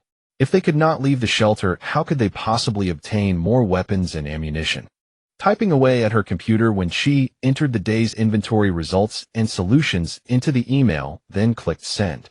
The internal email was sent directly to Mo Bai's manager inbox. The benefit of every dorm room having a computer was that as long as the internal network was operational, everyone could communicate with each other. There was not only local area network email, but also a simple forum and real-time chat software. The door behind her opened, and Hongi, wrapped in a bathrobe like a zongzi, hopped in and quickly closed the door. It's still so cold. The corridor heating must be off. Only the bathroom is still warm. Hongi complained as she scrubbed her hair vigorously with a towel. Our fuel supplies are very limited. I've already suggested to the manager that we change bathing times from once every 2 days to twice a week. Since we're not going outside, our bodies don't get dirty that easily anyway. Washing once every 3 days is enough. It's more appropriate to save the electricity and fuel for heating, Wen Qi said with a frown. Bathing once every 3 days. Well, that's acceptable. Compared to only being able to wash once a month before, this is already a luxury. To Wen Qi's surprise, Hongi did not object. Over the past 6 months of post-apocalyptic life, she had come to understand very well that many seemingly basic needs actually came at a great cost. Some costs were even extremely heavy. There's a new post on the shelter forum. Basic body refining art. What's that? When she stared at the text on the screen, her eyes growing wider and wider, while Li Hongi behind her grew more and more excited as she read. Mo Bai released the first portion of the 3rd version of the body refining art, which is the easiest iteration to cultivate among all versions of the art, and also the one most commonly practiced by ordinary people. Unlike conventional martial arts techniques, the first 3 versions of the body refining art were primarily designed to adapt to human cultivation by continuously lowering the difficulty level to popularize cultivation methods. Later versions of the art are mostly targeted with rarer cultivation paths corresponding to later releases. For instance, the foundational body refining art for healers is the final 9th version, which is the iteration Mo Bai currently cultivates. The 3rd version is the most suitable for ordinary people to cultivate, and it is also the iteration with the least content. After practicing the 3rd version, one can still switch to cultivating other versions without any conflicts arising. As for other versions, such as the 6th version tailored for internal martial arts practitioners, and the 5th version designed for weapon-based cultivators, these are also the most widely circulated iterations. It is worth noting that the body refining art can be considered the foundational entry point for most cultivators, as it directly impacts their future progress speed, making it extremely crucial. However, once cultivation reaches an advanced level, such as the 6th stage, the cultivation speed of the original body refining art will decrease significantly. In other words, the foundational cultivation art can no longer meet the needs of cultivators.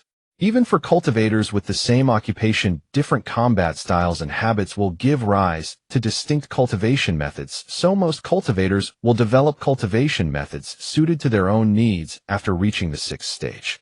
The reason the body refining art is hailed as the greatest cultivation art is that its emergence has given everyone the opportunity to cultivate. Even ordinary people with seemingly mediocre aptitude have the chance to become powerful regional experts who command great influence. For various survivor factions, the body refining art has raised the average human combat power to a level where they can engage in close combat with mutated creatures, and human survival capability has been significantly improved. As such, these factions are extremely eager to promote the widespread adoption of the body refining art.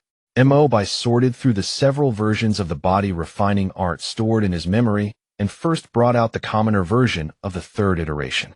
He simply uploaded it directly to the shelter's internal forum, allowing those willing to cultivate to practice it on their own.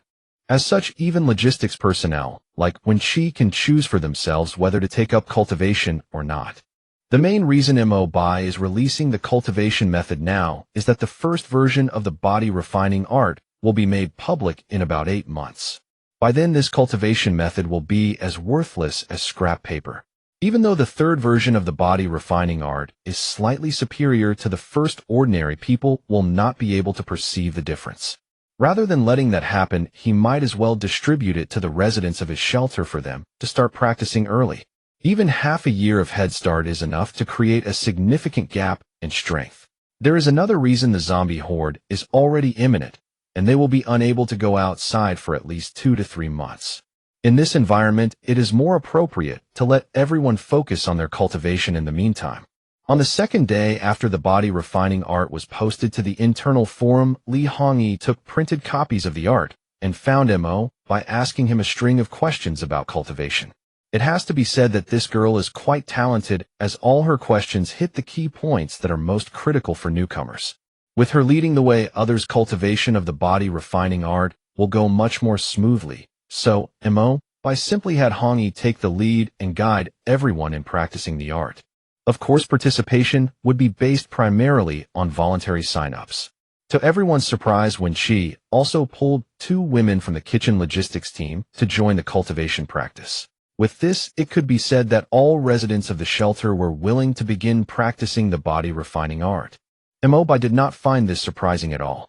In a post-apocalyptic world, anything that can improve one's qualities and increase their chances of survival in the harsh environment is something everyone urgently needs. Over the next few days, Mo Bai spent some time each day answering questions about cultivation from Hongyi, Zhang Ji, and the others. To everyone's surprise, not only was Hongyi a naturally gifted learner who picked things up instantly, but Zhang Ji also progressed faster in his cultivation than ordinary people. In just 3 days, he and Hongyi had already basically mastered the initial sense of qi. At this point, Mo Bai could not help but feel a little jealous of the two of them. When he started cultivating anew in this lifetime, mastering the initial sense of qi in such a short time was already considered astonishing, yet he still had not been able to achieve it in just 3 days. Thinking back, he had not been a naturally gifted expert in his past life either. Whatever minor fame he had achieved back then was entirely through hard work and sheer effort. Besides cultivation, daily work still needed to be done, and the most important task was reinforcing the shelter's defensive capabilities. The spike barrier defensive maze at the west gate of the complex had proven that it could be breached by just a few dozen radiated zombies, so its area needed to be expanded. Over the past 2 days, the flashes of welding machines in the underground garage workshop had not stopped for a moment. New spike barriers made of welded angle iron were being produced one after another, then dragged to the west gate, blocking the already narrow west gate intersection so thoroughly it looked like a crowded marketplace. Over 100 angle iron spike barriers were densely packed, solidly blocking the entire west gate road section. A number of spare spike barriers were also placed at the north and east gates. Zhang Ji's main task was to integrate the entire complex's surveillance system. He not only repaired the original surveillance cameras, but also added spare cameras and eliminated several surveillance blind spots. At the same time, he installed motion sensors on the outer walls to prevent people or other creatures from climbing over the perimeter. On the 6th night after Zhang Ji and his group arrived at the shelter. On night duty at the shelter were Zhang Ji in the surveillance room and Tian Cheng, who patrolled the perimeter every 2 hours. Zhang Ji stared at the over a dozen surveillance screens in the monitoring room. The feeds displayed were either from the 12 cameras covering the 3 main gates of the complex or the 8 surveillance cameras around the perimeter of the power distribution building's courtyard. At that moment, the indicator light in the corner of the surveillance console began to flash. It was the motion sensor outside the north perimeter wall of the complex. Zhang Ji switched the feed to the camera at the north gate and zoomed in, but saw no unusual movement at all. He frowned, picked up the walkie-talkie, and said, "Tian Cheng, can you see anything unusual at the north perimeter wall from your position?" At that moment, Tian Cheng was in the triangular bunker in the northwest corner of the 3rd-floor roof. The bunker was unsealed, making it bone-chillingly cold on a night like this. However, he only needed to stay in this bunker for half an hour per patrol round. The rest of the time, he spent circling the inner perimeter wall of the courtyard. Hearing Zhang Ji's voice through his headset, Tian Cheng picked up the infrared night vision goggles beside him with his gloved hand. This older model of infrared night vision goggles could detect heat signatures in the dark. In the field of view of the night vision goggles, there was nothing conspicuous in the pitch-black area 1 kilometer outside the complex's north perimeter wall. In night vision mode, any heat source would be highlighted in the goggles display. Tian Cheng was just about to pick up the walkie-talkie to report that he had found nothing, but he hesitated because something seemed to be moving in the darkness outside the north gate. He looked closely, and it seemed to just be branches blown by the wind in the darkness. But he remembered that there were very few trees along Chuyang Road, so how could there be clusters of swaying branches in the heavy winter snow? Realizing something was off, he grabbed the walkie-talkie and said, "I think something's wrong. You'd better wake up the person in charge."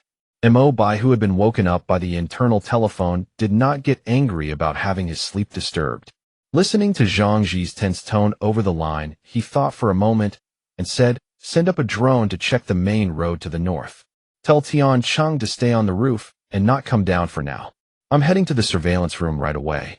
By the time Mo Bai put on his clothes and rushed to the 1st-floor surveillance room, the drone controlled by Zhang Ji had already taken off. This silent rotary wing drone equipped with low-light night vision lenses was undoubtedly the best scout for nighttime operations. Mo Bai glanced at the drone's altitude, 200 meters. The drone, with its night vision mode activated, was flying towards Chaoyang Road to the north. As the camera view shifted, a portion of the road came into view. Chaoyang Road was a typical 10-lane major road consisting of 8 standard bidirectional lanes and 2 dedicated bus lanes. Under the low-light night vision lens, numerous abandoned vehicles were clogging the broad road, while the area further to the west was pitch black and impossible to make out. "That's odd. At this distance, the west side of the road is only a few hundred meters away. We should be able to see it," Zhang Ji said, puzzled. Mo Bai stared intently at the screen, his gaze fixed on the darkness west of Chaoyang Road, his expression turning grave. Suddenly, Mo Bai's pupils constricted sharply to pinpricks. That was not darkness. It was a massive surging zombie horde gathered together and moving forward. 5 minutes later, Li Hongyi, Wenqi, and Wang Li, who had been asleep, were all summoned. On the screen, the feed from the drone that had flown closer clearly showed that the entire road was packed with thousands upon thousands of radiated zombies. They were crowded together, slowly moving east along the road. The group, seeing the zombie horde for the first time, all turned pale, despair evident in their eyes. A zombie horde numbering in the hundreds of thousands was a force that human power could not possibly resist. Mo Bai took a deep breath and said to everyone, "Do not worry excessively. We have been preparing for this day for a long time. Now carry out the plan as scheduled." Soon, all the remaining sleeping residents were woken up. According to their previously assigned tasks, they rechecked that all exterior windows and doors were securely fastened and turned off all lights in every room except for essential ones. They also rechecked that the soundproof walls of the underground generators and fuel-fired boilers were intact and confirmed that no sound could be heard from the ground level, among other checks. Radiated zombies had extremely poor eyesight, roughly equivalent to being severely myopic. They primarily relied on hearing and smell to hunt, so as long as there were no sound sources or scent of blood to attract them, the sealed power distribution building would be very difficult for them to detect. The second drone that took off headed south. As expected, the expressway to the south, and even the open ground of a construction site, were also densely packed with zombie hordes. This indicated that the groups of radiated zombies from the nuclear blast zone had begun migrating outward in large numbers. In the preparation room, Mo Bai looked at the shelter residents with despair on their faces before him and said calmly, "Everyone, do not be too nervous. Radiated zombies have the habit of avoiding light. They dislike sunlight, so they wander inside buildings during the day and spread outward toward areas with food sources at night." When she raised her small hand and asked, "Aren't we their food?" Mo Bai said with a wry smile, "We only have a little over 10 people, so they will have trouble sensing us." However, Mo Bai paused and glanced at the map on the blackboard. Several settlements of various sizes were marked on the map. On the outskirts of the city, there are many large survivor settlements, including Shishan Base to the west and the international airport to the north, both of which are large settlements with populations exceeding 3,000. Mo Bai's gaze also moved to Baiguan in the east, where there were also dozens of settlements of various sizes in the surrounding area. Li Hongyi said urgently, "We need to warn them that the zombie horde is coming, or a lot of people will die." Zhang Ji frowned and said, "The nearest survivor settlement is more than 20 kilometers away from us. Even if we don't know their radio frequencies, under such high levels of radiation in the air, the transmission range of radio signals has been severely shortened. For the walkie-talkies we used, their original communication range was about 10 kilometers, but now we lose signal completely once we go more than 500 meters away. We even lose signal within the cultural park itself, let alone contacting survivor settlements dozens or even hundreds of kilometers away." Tian Chung raised his hand and asked, "Then can our drones fly to those survivor outposts? If we bring video or photos, we can convince them." Zhang Ji also said helplessly, "In theory, drones can fly to the closer settlements, but the same signal issue applies. If a drone is not being controlled, it will lose signal after flying just over a kilometer in this high radiation area, at which point the drone will be nothing but a headless fly." Hami said dejectedly, "Do we really have no way to help those people? If they have some advanced preparation, many fewer people will die." Mo Bai was thinking about something else at this moment. With that in mind, he asked Zhang Ji, "We have precise coordinate maps. Can you make the drone navigate automatically to a predetermined coordinate?" Zhang Ji shook his head and said, "Although drones have an automatic navigation flight function, without satellite signal relay, the deviation will be very large. Most importantly, we don't even know the exact locations of those survivor settlements." Mo Bai knew Zhang Ji still hadn't understood his meaning, so he explained further, "What I mean is, if we have the drone fly in a straight line, are you confident you can make it reach the designated location?" Zhang Ji was stunned for a moment, thought hard for a while, then replied, "You mean no navigation, just straight line flight? In that case, we only need to consider the altitude issue and have the drone fly straight at a fixed altitude. But how do we control its landing?" Mo Bai said with a chuckle, "If a drone of unknown origin suddenly flew to my survivor outpost, what would your first reaction be?" Hongi replied immediately, "Of course I'd shoot it down to see whose drone it is." At this point, everyone finally understood. The plan was to treat the drone as a disposable paper airplane, send it out and count on the people at the opposing survivor outpost to shoot it down, then use the evidence of the zombie horde carried by the drone to convince them to take appropriate countermeasures. When she posed another question at this moment, though the zombie horde remained stationary during the day, how long will it take to reach the nearest survivor gathering point? Will they make it in time? Mo Bai smiled faintly and replied, that is hardly a concern. Though the snowfall has stopped, the average snow depth on the ground still exceeds half a meter. The zombie horde moves much slower through the snow than one might expect. They only accelerate when they detect large groups of humans. So we still have ample time. I estimate it will take at least 4 or 5 days to reach Baiguan. The Baiguan area is likely connected to the airport shelter zone to the north. Even if we send a messenger there, it will be well in time. Zhang Ji had clearly pinpointed the crux of the issue as well. Our quadcopter drones won't work. They are too lightweight and easily blown off course by the wind when flying in a straight line. Only the 3 fixed-wing reconnaissance drones are viable, but their flight range is still insufficient, and we also have to factor in altitude constraints. Mo Bai thought for a moment before responding, modify the fixed-wing drones to ensure they can reach Baiguan. Then paint them in bright colors so they can be easily spotted. Finally, take another round of photos and videos of the zombie horde before daybreak to make it difficult for them to pinpoint our shelter's location based on the footage.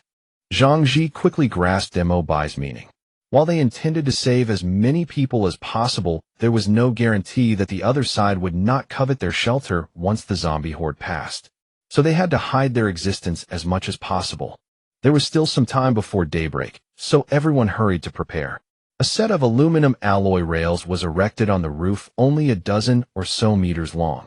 These were originally vehicle-mounted fixed-wing drones designed for ski jump takeoffs meant for field surveying. After checking that the battery was fully functional, Zhang Ji removed all unnecessary components, placed a USB drive containing the newly shot footage of the zombie horde into a sturdy waterproof case, and secured it to the drone's body with tape. Zhang Ji had already set the destination of the flight route as the Baiguan commercial building with an altitude of 80 meters. This would allow the drone to avoid the vast majority of obstacles.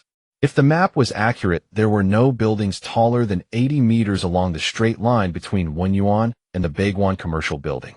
Tian Sheng's voice suddenly came through the walkie-talkie. Boss Missouri, the zombie horde on the monitor is spreading out. They are starting to scatter into the surrounding buildings. It should be almost dawn. Mo Bai looked eastward where a streak of red was lighting up the horizon. He then turned and nodded to Zhang Ji. Zhang Ji pressed the button in his hand, and the propeller at the nose of the orange and white fixed-wing drone on the launch rail began to spin.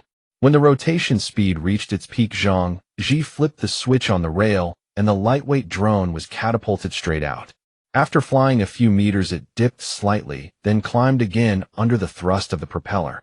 After adjusting its angle and altitude slightly in the air, it began flying toward the distance. Will it reach Baiguan safely? When she asked worriedly. Let's hope it has enough luck. But that is no longer our concern. We have done all we can. The rest depends on their luck. Mo Bai gestured for Zhang Ji to pack up. They could not stay on the roof any longer. The zombie horde originally clogging the main road would scatter into surrounding buildings at daybreak to avoid the sunlight. This meant there were now large groups of wandering zombies all around them, which was extremely dangerous. If they were spotted by the zombies, it would draw a massive swarm to attack them. Even with all the defenses Mo Bai had put in place, they would be nothing against a horde of tens of thousands of zombies. So Mo Bai decided to go all out, temporarily moving all the shelter residents to the civil defense facilities on the second underground level. As long as they hid there for a week, they could move back once the zombie horde passed through the area. Mo Bai led all the shelter residents to the outside of the workshop on the first underground level. The main passage of the underground garage had workshops and the garage on one side and supply warehouses on the other. At the end of the main passage was a row of shelves stacked with tires.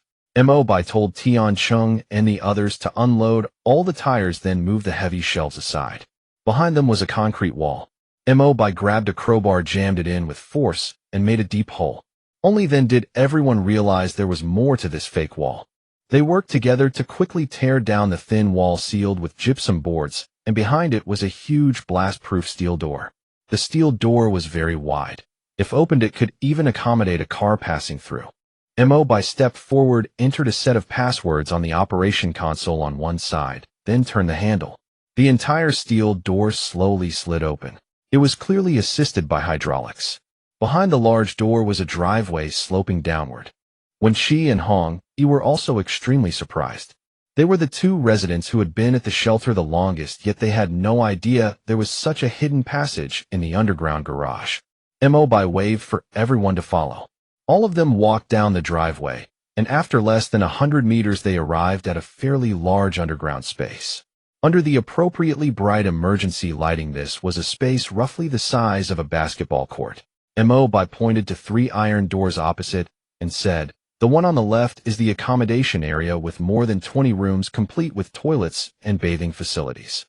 Bedding and some supplies are also stored there. When you take some people to organize it and make sure the living area is ready for occupancy." When Shi nodded in agreement and led a group to attend to the task. The middle door leads to the public area, which has a cafeteria, a clinic, and a guard room. Mo Bai continued, "Zhangji, you take a team there. Use the spare monitoring equipment to set up the security system and integrate it into the surveillance network. The monitoring room will be temporarily set up in the guard room." Zhang Ji nodded immediately and led his team to carry out the task.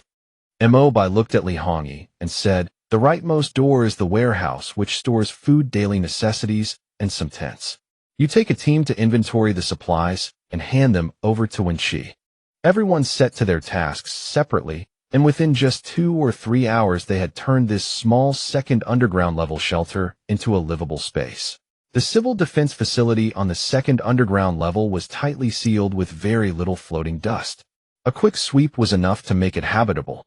The environment was certainly not as good as the power distribution building, but located more than 20 meters underground it was not cold at all, and there were kerosene stoves for heating. Mo Bai had Wenqi bring a portion of the food from the refrigerators in the power distribution building's kitchen, then lowered the generator to its minimum output, shut down the fuel boiler, left no one on the ground level, and sealed the steel door leading to the second underground level with an extra layer. After closing the sealed door, everyone hid inside the civil defense facility on the second underground level. Located more than 20 meters underground, protected by multiple steel gates and sealed doors, this civil defense facility was undoubtedly the safest shelter available at the moment. The civil defense facility on the second underground level had its own well that could access groundwater, but this groundwater was not directly drinkable, as most of the groundwater in the capital had been contaminated by nuclear radiation and needed to be filtered before it was safe for consumption. However, the water from the power distribution building on the ground was still drinkable, so Mo Bai simply laid a water pipe down to the underground level. The flow rate was low, but it was enough for the daily water needs of a dozen or so people. As for food and other supplies, the warehouse in the civil defense facility still had considerable reserves, but most of them were rice and flour stored in sealed barrels. As for non-staple food, there was only a large quantity of canned goods and compressed biscuits. Of course, the amount of supplies stored here was originally calculated for 500 people for 1 month. With only a dozen or so of them, these supplies would be enough for them to stay underground for at least 2 years. But none of that was a problem. The zombie horde would pass through the area in about half a month at most. The issues they would face after that, however, might be far more troublesome than what they were dealing with now. After sealing off the main passage of the underground garage, Mo Bai knew there was still a secret passage leading to the small warehouse behind the park's office building. But that was an emergency route, and there was no need to use it for now. They could not waste the time they spent hiding from the zombie horde underground. Mo Bai knew that idle people would easily overthink and scare themselves, so he arranged enough work for his shelter residents to keep them busy. Besides daily cleaning duties, Mo Bai also led everyone to reorganize and categorize the supplies in the warehouse, then restock the rooms in the functional areas. For example, the kitchen and the cafeteria needed to be reorganized, the medical supplies and medicines in the clinic needed to be sorted, and the guard room's monitoring equipment needed to be set up, along with establishing an armory there. Since this underground air raid shelter had been built a long time ago, some parts of the walls had developed cracks. Mo Bai had people repair these cracks with cement. But soon someone came to report that a crack in one of the warehouse walls had revealed an issue during the repair work. Mo Bai rushed over to see a shelter resident who had previously worked as a bricklayer, standing in front of the north-facing cement wall under the light of a mining lamp, staring blankly at the crack in the wall. Seeing Mo Bai arrive, the resident explained hurriedly, There is something wrong with this wall. Look at the crack on it first. Mo Bai stepped back to take a look. The warehouse was about 7 meters high, and this wall was roughly the same height. Near the bottom of the wall, some fine cracks had appeared, and these cracks were interconnected. If you stood a little further away, you could see that the cracks formed a roughly square outline with nearly equal length and width. I will bet my 10 years of bricklaying experience on this wall was built later, and judging from the cement joints at the corner, it was definitely built less than a year ago, the resident said excitedly. Mo Bai was stunned. Less than a year ago. The only people who had been here besides him were Lee, the second lieutenant from the District Armed Forces Department, and his men. Could it be that besides maintaining the equipment and replenishing supplies here, they also built this wall? The last time he came here, he only had a flashlight with him, so he had not noticed this wall in the corner at all. Looking at the area enclosed by the cracks, it was about 2 to 3 meters high and roughly the same width. If it was sealed off, it would only be the size of a corridor passage, not the large vehicle-accessible passage they had used to enter. Mo Bai turned to ask, "Is it easy to open?" "No problem. The cement is also very thin, so this wall was not built properly. The 2 or 3 of us can tear it down in, at most, half an hour." Mo Bai thought for a moment and said, "Keep the noise down. Even though we are underground, there are plenty of zombies on the surface." Understood. After ordering his men to start the work, Mo Bai told Hong Yi to take Tian Chung and Wang Li to the guard room to get weapons and equipment. This time Mo Bai put on a typical lightweight JPC tactical vest instead of his usual combat chest bag. This vest could hold more ammunition and supplies. They currently only had 2 modified SS semi-automatic rifles, 3 Lee Enfield bolt-action rifles, and a few shotguns. After consideration, Tian Chung and Wang Li, who had shooting experience, each took a shotgun and 20 rounds of ammunition. Li Hongyi unexpectedly got a modified version of the Type 92 carbine. Tian Chung and Wang Li were fine with this. For them, using shotguns in a relatively confined space was obviously more reliable. Hong Yi's expression was much more excited.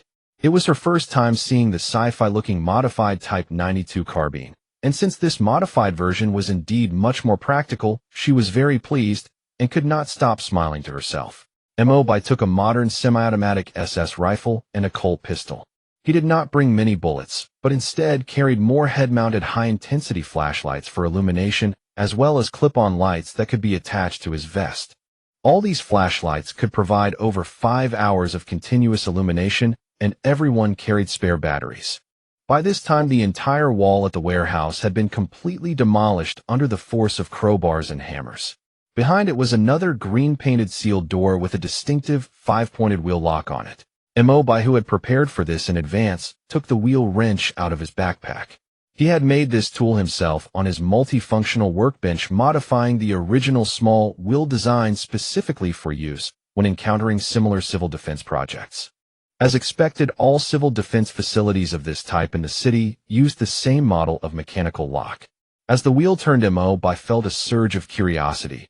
What could be behind the door? Last time, had Second Lieutenant Lee taken something away from here or left something behind? The steel door slowly opened, and behind it was obviously a standard passage about 4 meters wide. It was slightly wider than a normal corridor.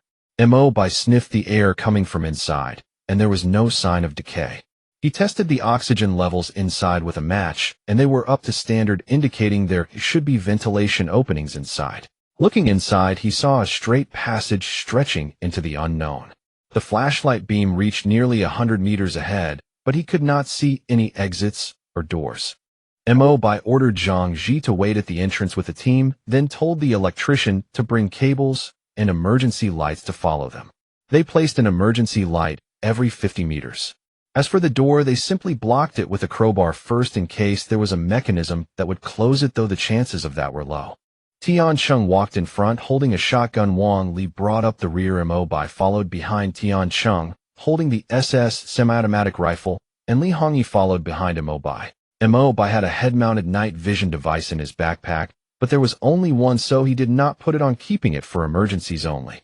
The pitch-black passage was surprisingly long. Before long, they had walked nearly 500 meters. Based on the distance, they had definitely left the grounds of the cultural park. If their direction was correct, they would soon reach Chaoyang Road if they continued forward. Sure enough, after walking another 200 meters or so, they arrived at a fork in the passage. There was a sign at the fork. The arrow on the right pointed to Sanjianfang, and the arrow on the left pointed to Dingfuzwang. Mo Bai finally understood. Mo Bai glanced at the signpost in the underground passage before him, finally piecing together the purpose of this tunnel. Both Dingfuzwang and Sanjianfang were the names of two large communities to the east and west of the cultural park, meaning the other ends of these two passages most likely led to the underground civil air defense facilities of these communities. In other words, community air raid shelters. In the early days when Jingdu began large-scale construction of air raid shelters, the allocation of underground civil air defense facilities was primarily based on key factories and major residential areas. Later, as the economy and living standards of the people improved, the state mandated that all large buildings and residential blocks must construct underground parking lots or civil air defense facilities in accordance with regulations. In most cases, these two facilities were integrated into one.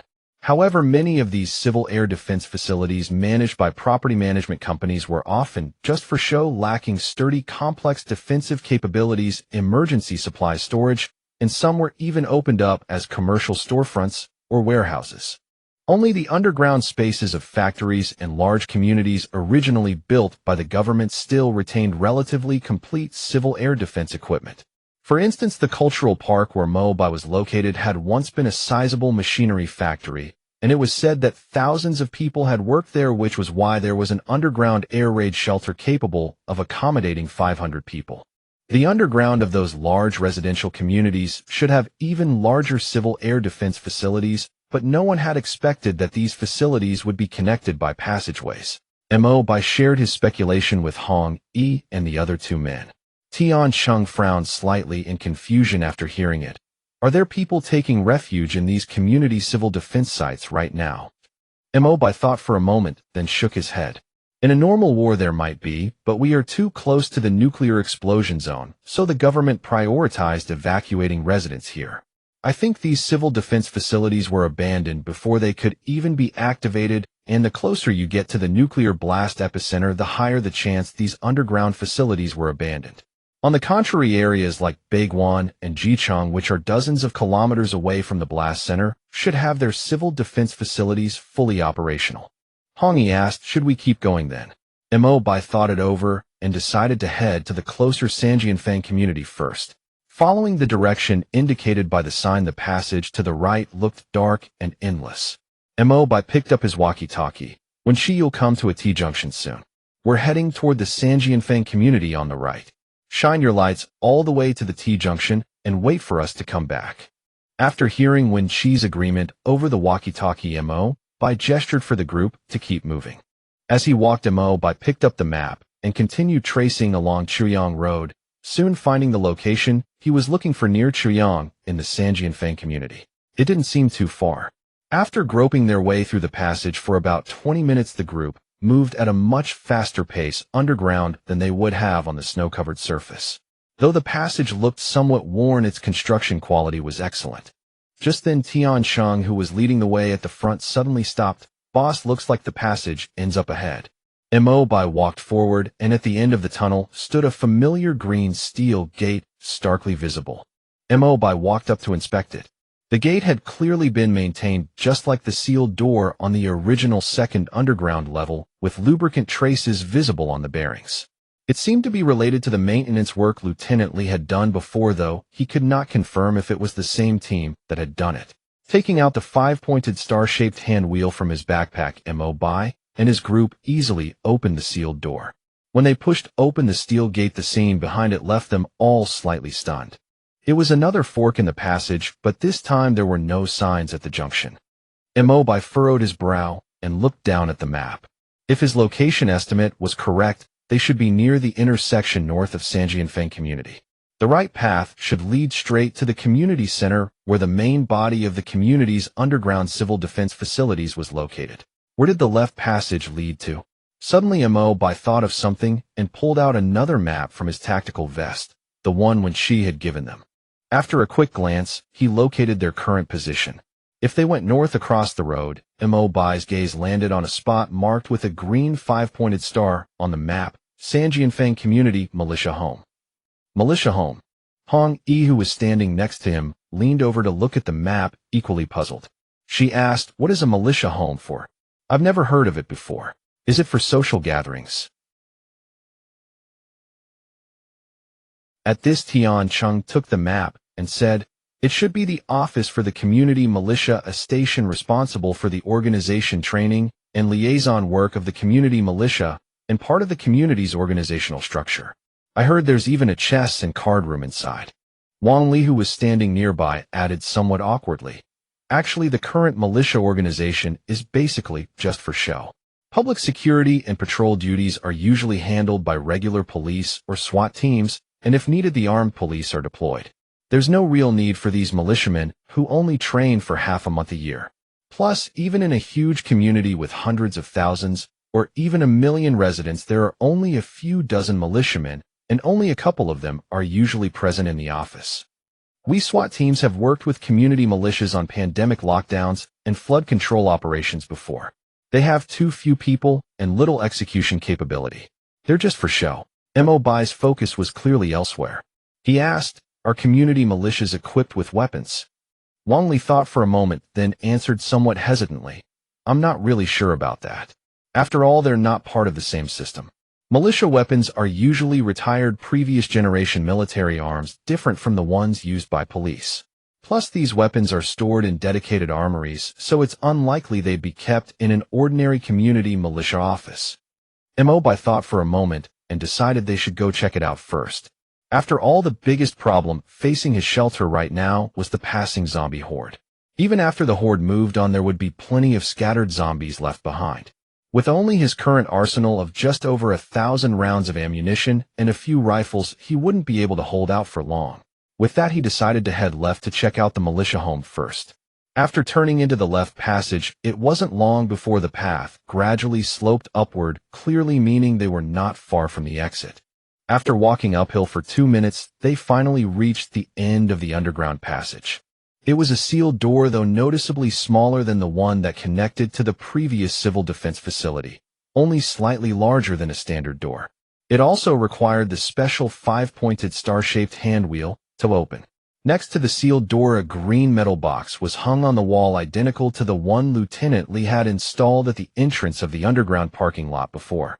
Mo Bai handed the hand wheel to Tian Chung and the others to open the door, while he opened the sealed map inside the metal box. A quick glance confirmed it was a simplified map of the underground civil defense facilities in Sanjianfang Community. Judging by the map, this type of community civil defense facility was made up of several relatively independent underground air raid shelters, each capable of accommodating 200 to 300 people. There were 5 such shelters in total, scattered under public open spaces in the community, such as under the Community Activity Center basketball court and small park. In addition to the emergency supplies stored in each individual air raid shelter, there was an extra warehouse under the Community Activity Center used to store additional food and resources. Mo Bai put the map away. Though it was useful, it did not mark the location of the militia armory, which was what he was looking for. It seemed they would have to check the militia home above ground instead. When the sealed steel door was pushed open, they found a semi-underground corridor only about 10 meters long behind it, which appeared to be an underground storage area.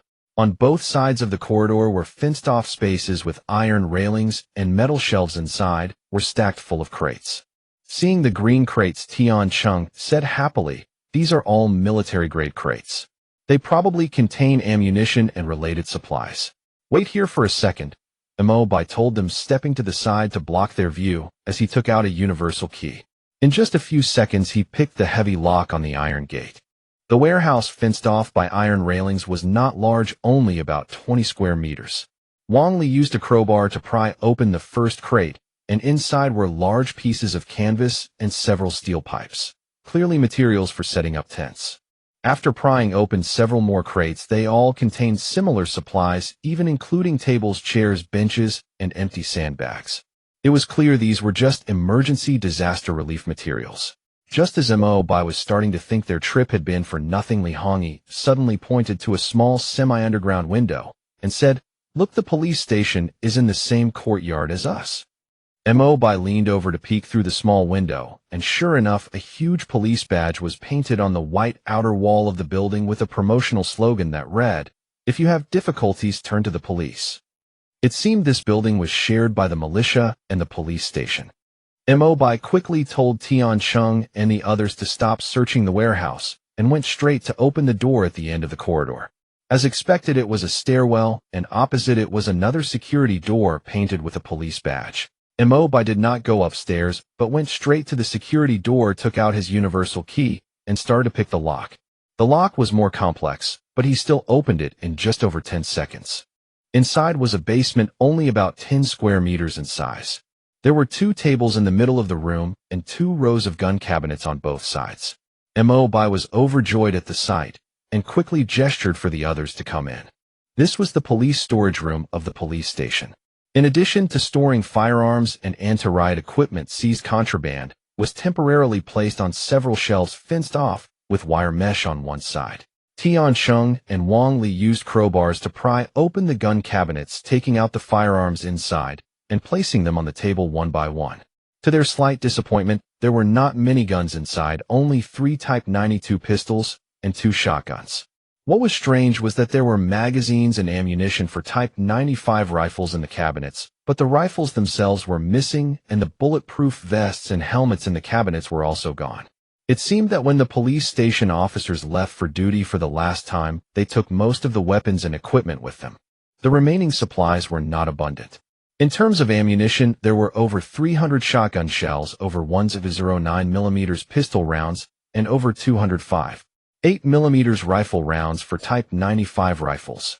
Mo Bai asked Wang Li to go to the militia warehouse to find a flatbed cart and 2 crates to pack all these things up and take them away. Suddenly remembering something, Mo Bai walked over to the shelves holding contraband and took a look at the catalog hanging beside them, which gave him a shock. It turned out that there were 2 50-kilogram barrels of gun cotton on this shelf. This was the main material for making gunpowder. Upon closer inspection, he learned that the police station had busted a small fireworks workshop that was illegally making fireworks, and during the operation, they discovered the workshop was also producing explosives to sell to people who used them for blast fishing. These were the explosive raw materials they had seized. Mo Bai gasped in shock. 50 kilograms of gun cotton would be enough to blow this entire building sky high if it exploded. Thankfully, as long as this material was stored properly, the chance of spontaneous combustion and explosion was very low. Looking further down the seized contraband catalog, there were also items like nitric acid, which were all useful materials. More notably, the catalog mentioned that an unlicensed private fuel truck used for selling gasoline had been impounded in the police station's parking lot. If he remembered correctly, this parking lot was right behind the police station. Sure enough, Mo Bai soon spotted the impounded fuel truck outside the window on the other side. If the records in the catalog were correct, the truck should still contain several thousand liters of 92-octane gasoline. However, the situation was far from optimistic. In one corner of the parking lot, Mo Bai spotted 3 radioactive zombies wandering around. It seemed that the buildings near the road could not accommodate so many radioactive zombies. So many scattered zombies had wandered into the surrounding areas. The longer time passed, the wider the range these zombies would wander. It was only a matter of time before they entered the cultural park. Just then a delighted voice came from behind Mo Bai. It was Wang Li. "Boss Mizurio, look at this." Mo Bai turned around to see Wang Li holding a small black storage box with the letters LS7 clearly printed on it. This box was under the gun cabinet, stored together with the 9mm ammunition, Wang Li said happily. Mo Bai opened the box with equal delight. Inside lay a submachine gun with a black folding stock.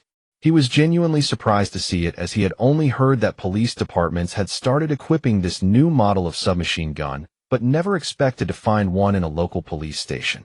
It was truly unexpected. Mo Bai took out the submachine gun and inspected it. He could tell this LS7 had already been test-fired and calibrated with a 2x magnification white optical sight mounted on it. The real surprise was that the box also contained a matching cylindrical suppressor. A suppressed version of the LS7 was truly a rare find. The box also contained 2 original 30-round magazines. Wang Li had also found 4 more 30-round submachine gun magazines stored in plastic cases in the gun cabinet, making a total of 6, which was more than enough. Mo Bai was very satisfied with the haul.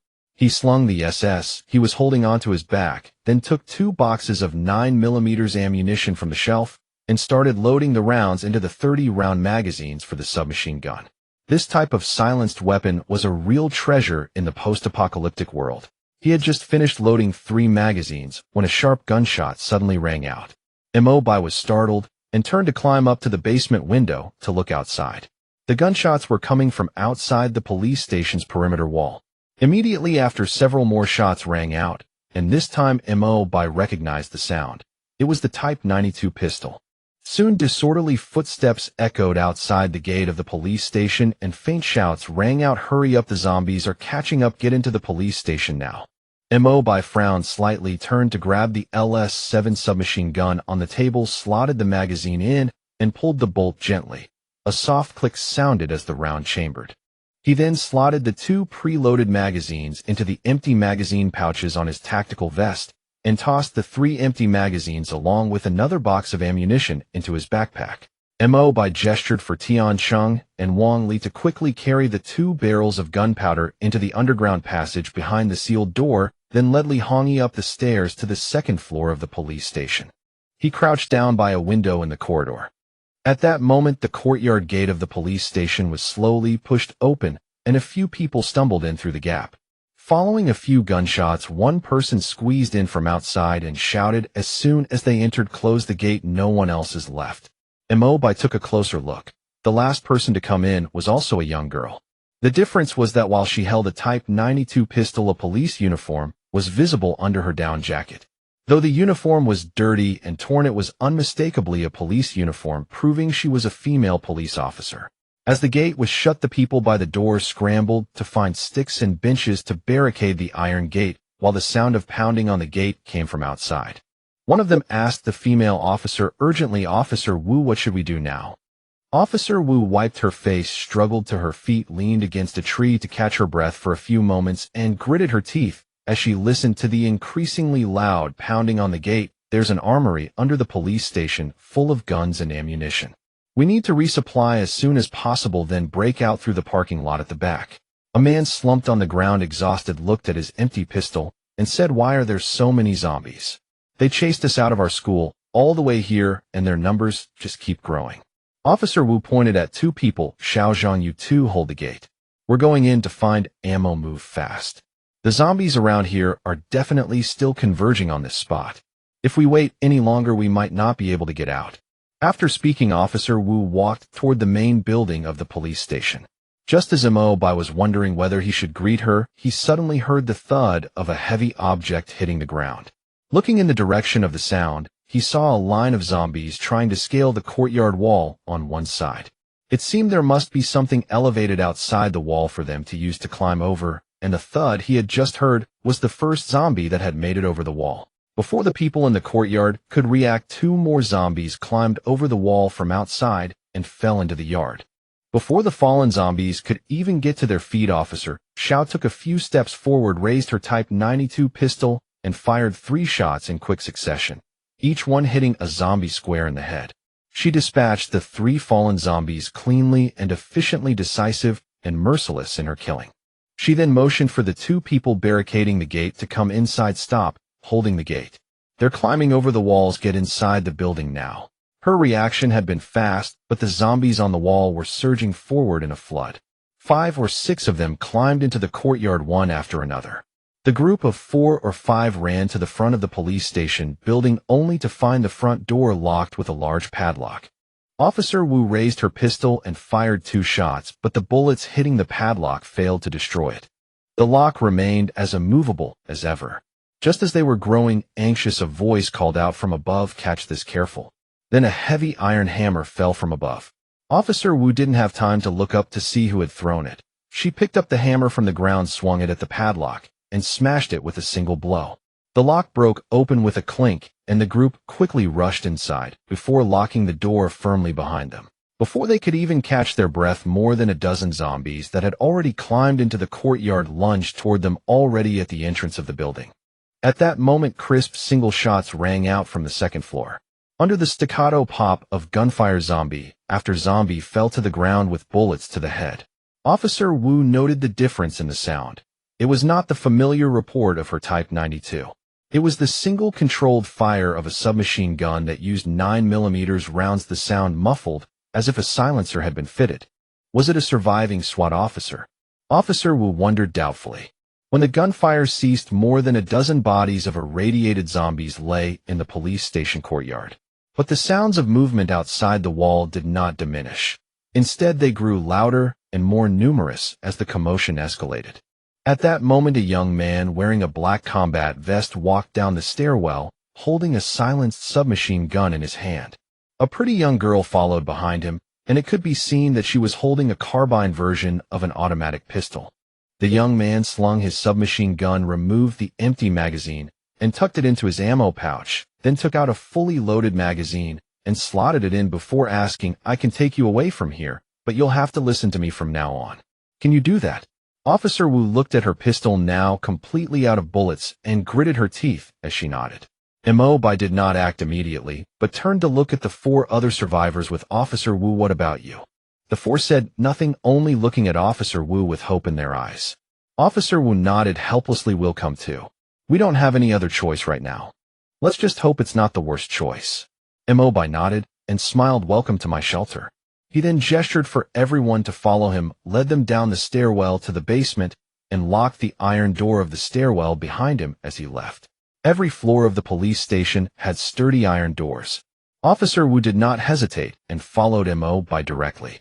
When they reached the basement and saw the open armory and the boxes loaded on the flatbed cart, they realized the police station's armory had already been claimed by Mo Bai. She could not help but feel annoyed and said, "So you just looted the entire police station?" Mo Bai shrugged. "People have to survive after all. And if I hadn't come here, I wouldn't have been able to save you 5 by chance." Speaking of which, Mo Bai added, "Why don't you all introduce yourselves first?" The group walked to the end of the basement corridor, where Wang Li, who had been pulling the flatbed cart, closed the final door leading to the militia warehouse. Looking at the sealed door at the end of the corridor, Officer Wu raised an eyebrow. "Civil Defense Facilities. How did you know about this place? I thought only the civil defense engineers under the Armed Forces Department had these things that work like master keys. Everyone else can only open these doors with passwords or brute force." Mo Bai did not answer the question, but gestured for Wang Li and the others to push the flatbed cart inside first. At that moment, the police station courtyard above was filled with the roars of zombies and chaotic footsteps. Clearly, a large number of zombies had gathered around the building. Hearing the sounds around them, Officer Wu turned pale. Even someone as brave by nature as her could not help but feel afraid. Mo Bai gestured for them to follow at that moment, and the entire group entered the sealed door. They then used a 5-pointed hand wheel to close the steel door, cutting off the terrifying zombie roars from the surface and trapping them behind the steel barrier. In the pitch-black passage, Officer Wu instead calmed down. Following the beam of Mo Bai's flashlight, she began to recount their experiences as they walked. Officer Wu's full name was Wu Fei, and she came from a family of police officers. Her parents, even her grandparents, were all part of the police system. Her mother was a forensic medical examiner, and her father was an instructor for the SWAT team.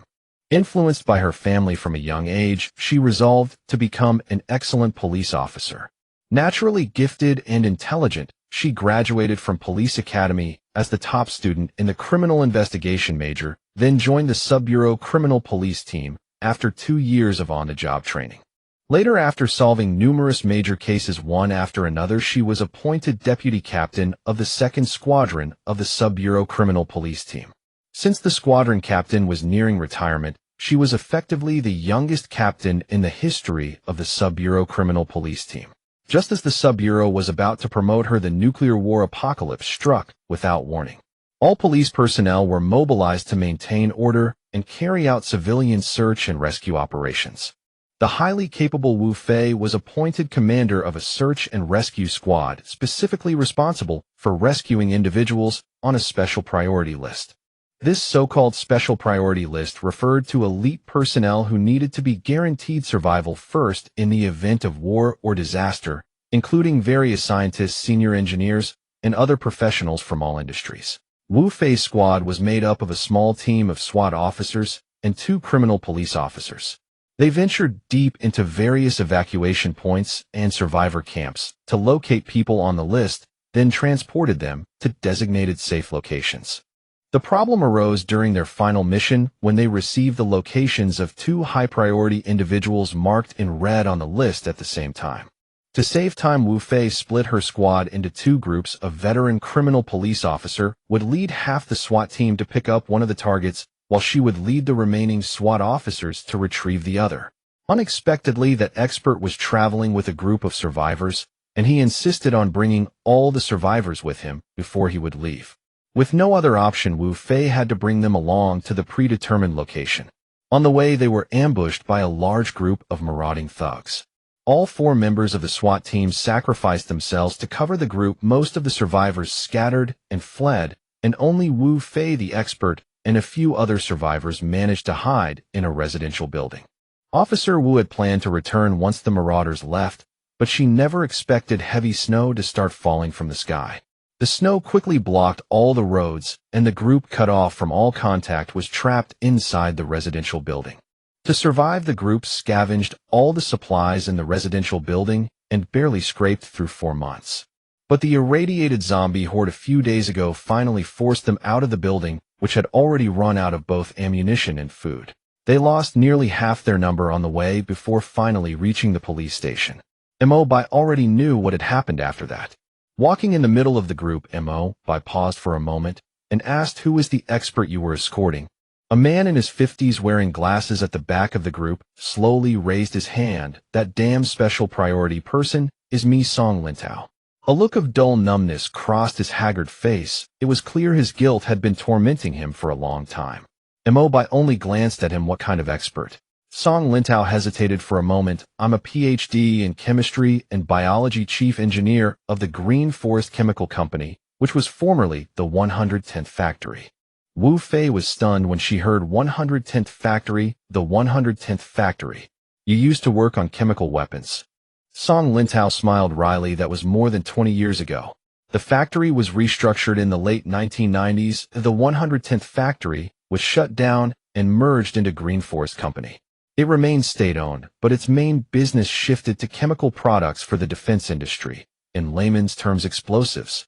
He pushed his glasses up his nose and said, "It wasn't just explosives. Our main research projects also included propellants, solid fuels for rocket and missile engines, and so on. As for me, I quit frontline research a year ago.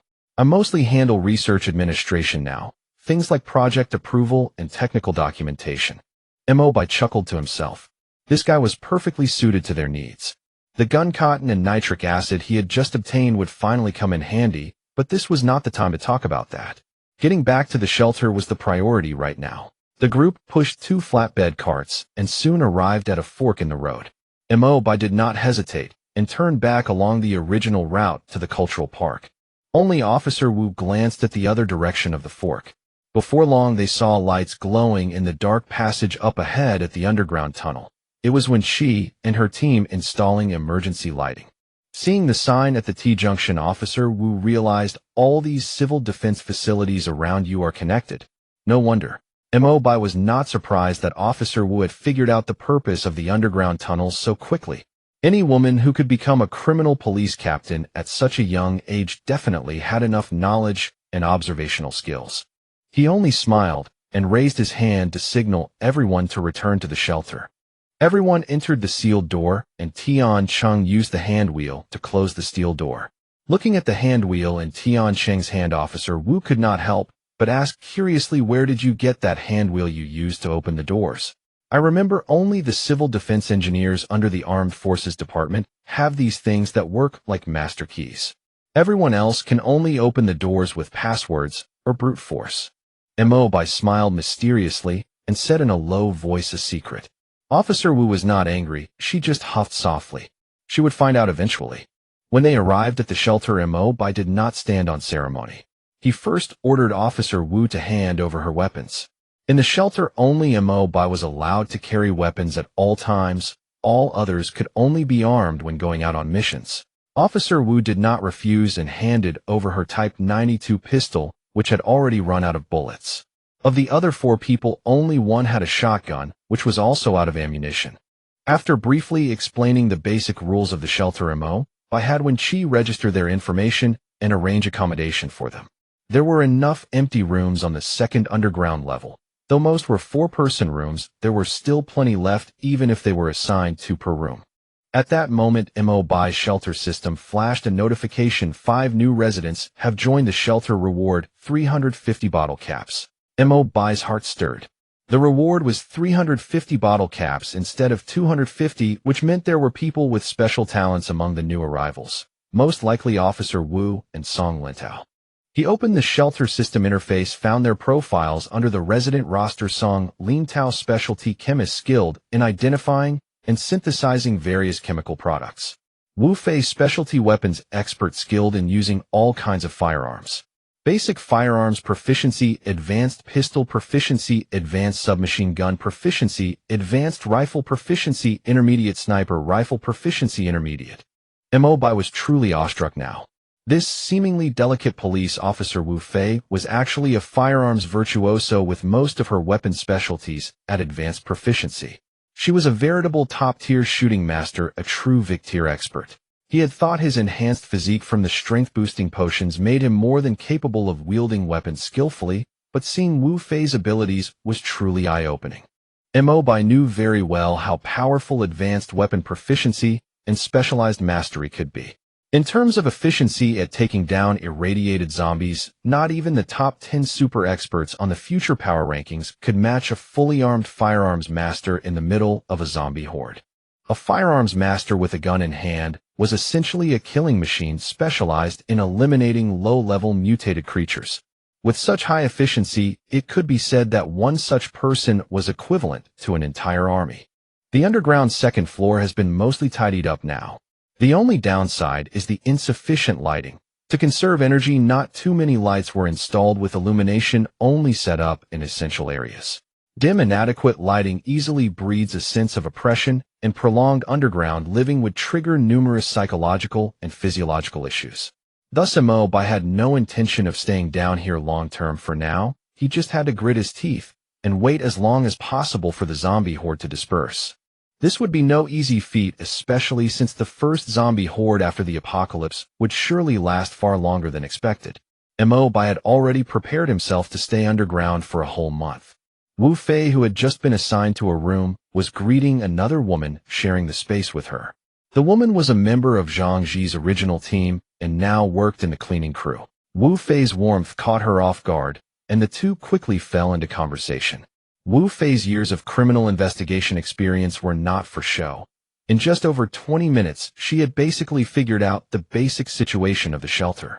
The man named Mo Bai was the current owner and manager of the shelter, while Zhang Ji, the leader of the dozen or so people who had later sought refuge here, was Mo Bai's close friend. Thus, Zhang Ji was now the de facto second-in-command of the shelter. Wu Fei still had no idea how Mo Bai had discovered and seized this underground civil defense facility on the second basement level. According to the information she had, Mo Bai also had a sturdy 3-story stronghold on the surface, serving as an additional shelter. It was very likely that he and a few others had built it up by scavenging supplies after the apocalypse. The information Wu Fei got from the woman showed that Mo Bai was a decent man. As long as people did their jobs properly, he would not withhold daily necessities. On the contrary, their food and daily supplies were abundant, and even things like toilet paper were not in short supply. Wu Fei decided to observe for a few more days and gather more intelligence before making a decision. What Wu Fei didn't know was that her thoughts were completely transparent to Mo Bai. Because on the shelter's resident roster, Wu Fei's loyalty was at the very bottom at only 38. Song Lintao, who had just entered the shelter, already had a loyalty score of 47 after 2 days. Only Wu Fei's loyalty had not yet reached 40, indicating that she was likely considering taking over the shelter using her identity as a senior police officer. If it had really been a small survivor camp with fewer than 20 people, her method might have actually worked. After all, the apocalypse had only lasted a little over half a year, and the idea of government and order was still deeply rooted in most people's minds. Only when officers from powerful government organs like the police and military stepped forward to lead would the majority of civilians be willing to follow orders. This was also why most survivor camps in the early days of the post-apocalyptic era were actually managed and run by remaining local government staff or even just employees of public institutions. Mo Bai didn't care much about this issue. With the shelter system he possessed, as long as everyone had enough to eat, their loyalty would not drop. Once loyalty exceeded 50, there would basically be no leadership change unless a major upheaval occurred. After all, everyone had their basic needs met, felt safe underground, and no one in their right mind would want to replace the current manager. Moreover, even Wu Fei, who had such thoughts, was still within the system's sphere of influence. As long as she didn't act within the next half-month, once her loyalty rose uncontrollably, she would eventually cast that idea aside on her own. Mo Bai still had important matters to attend to.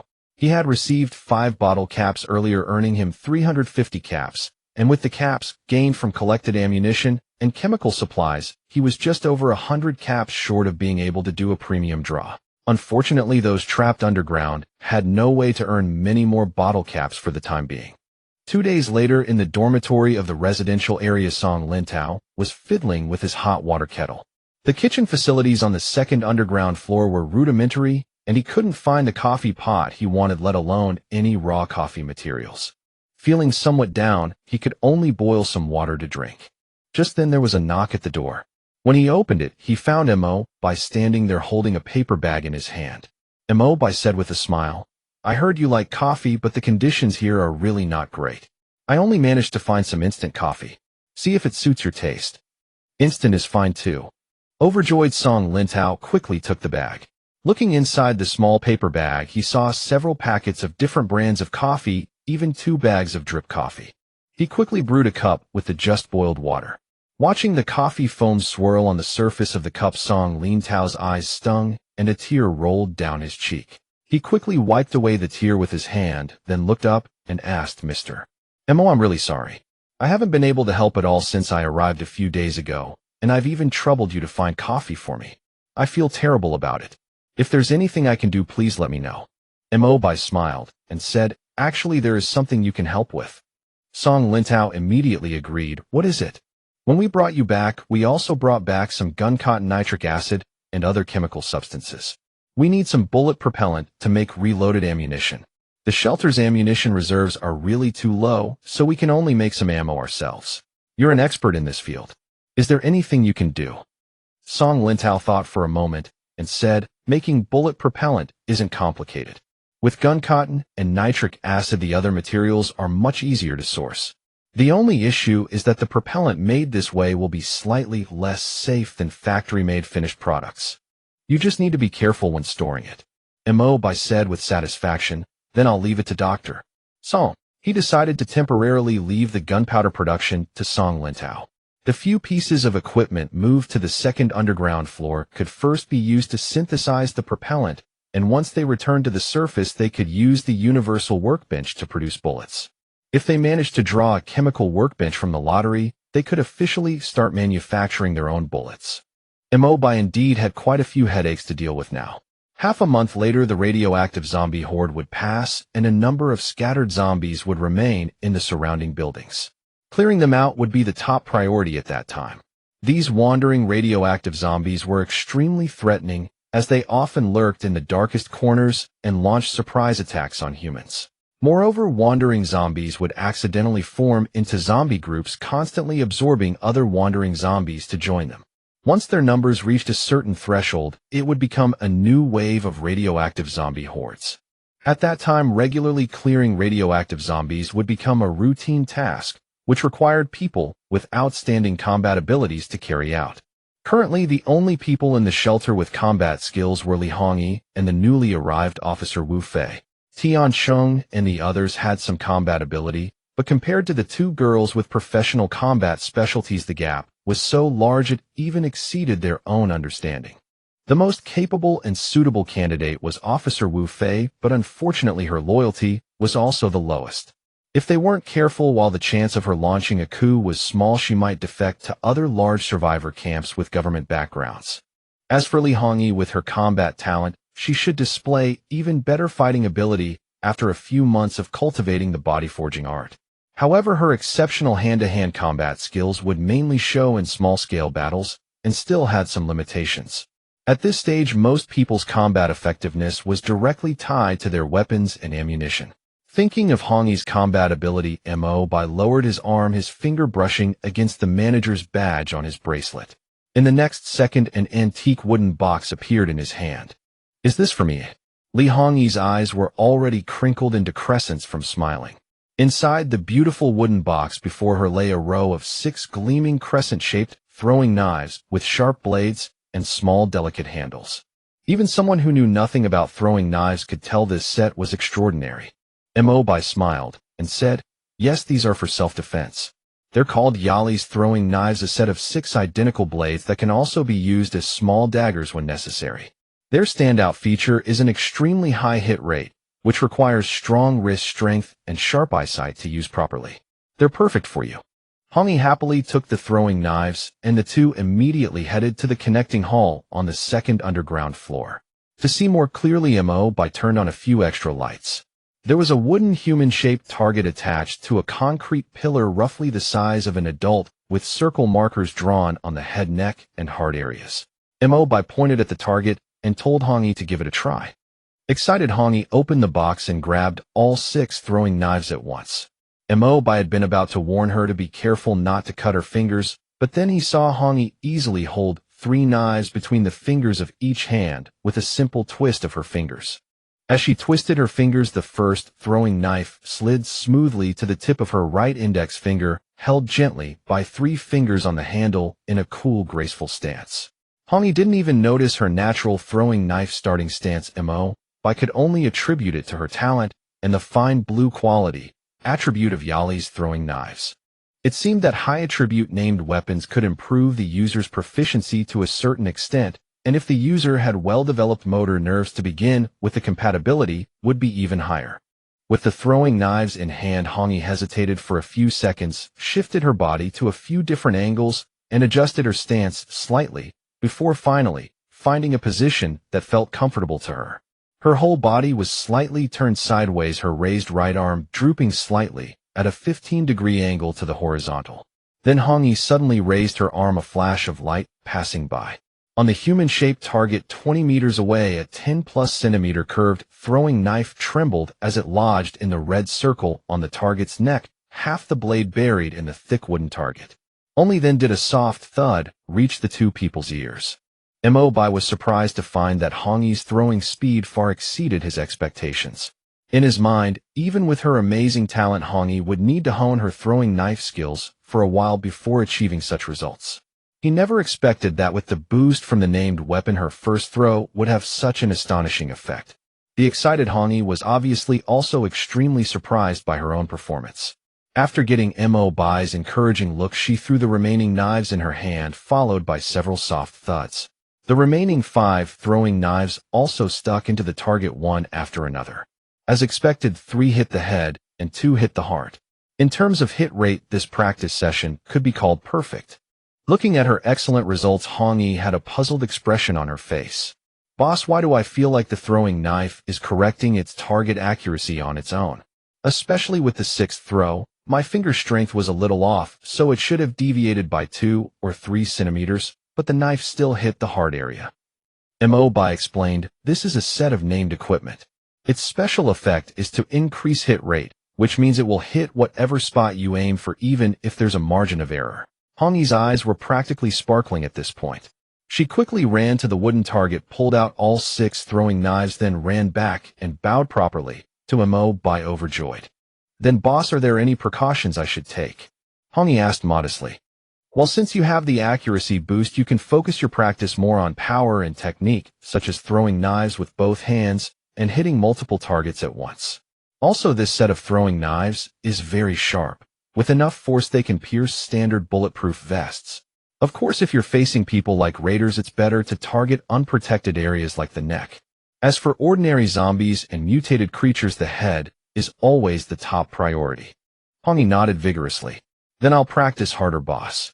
Mo Bai thought for a moment, looked around to make sure no one was there, and said in a low voice, practice in secluded places especially for techniques. The fewer people who know about it, the better. I know, boss. A unique skill like this has to be saved for the final moment. Hongi chuckled. After sending Hongi off, Mo Bai thought for a moment and went to Officer Wu's quarters. After knocking and entering, Mo Bai saw Wu Fei's police uniform laid out flat on her table. It was clear the uniform meant a lot to her, though it was just a standard training uniform with quite a few tears. She had mended it neatly. Is there something you need, Comrade Mo Bai? Officer Wu's politeness carried a hint of distance. After all, in her mind, any small group, not under government management, was an illegal entity by default. Mo Bai smiled and said, yes, there is something. Last time our shelter was supposed to take over a 3-room community air raid shelter, but we had to end the mission and return hastily after running into you. We never had the chance to secure that community air raid shelter. Wu Fei raised an eyebrow. So you want me to go finish the job you didn't get to do last time? Mo Bai smiled and said, that's not it. I was hoping you could join my team as a temporary captain. After all, we're short-staffed right now.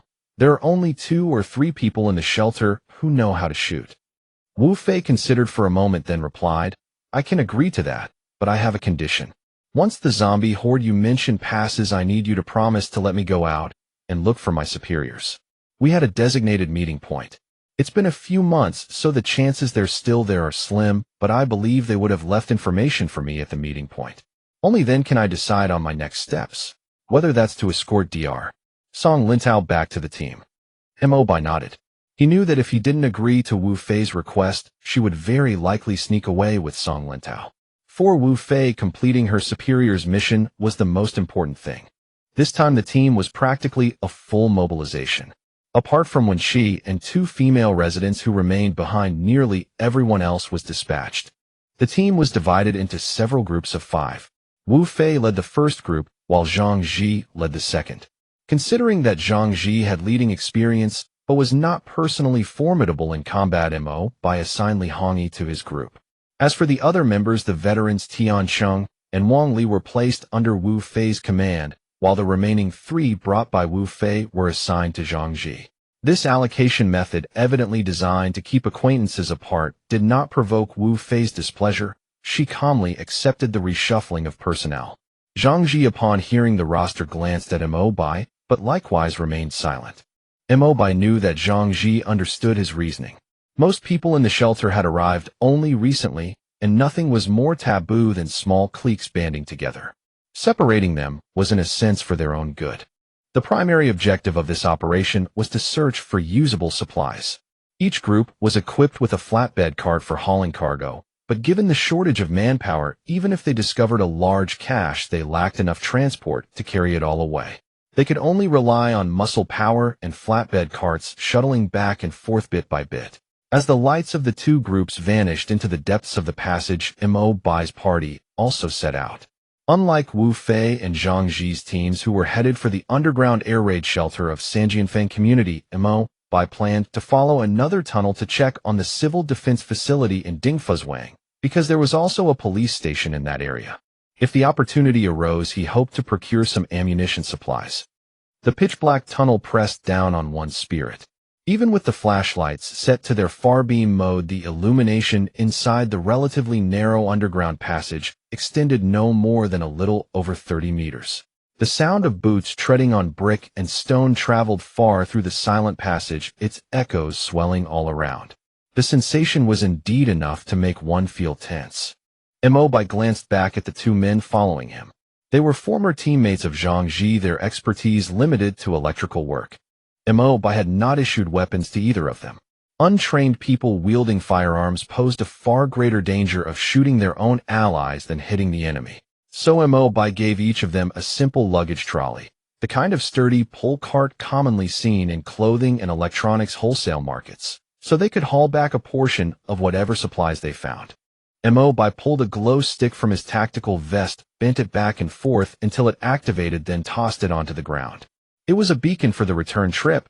Should they ever lose their flashlight illumination, as long as they could spot the glow sticks at intervals along the way, they would be able to confirm the route back.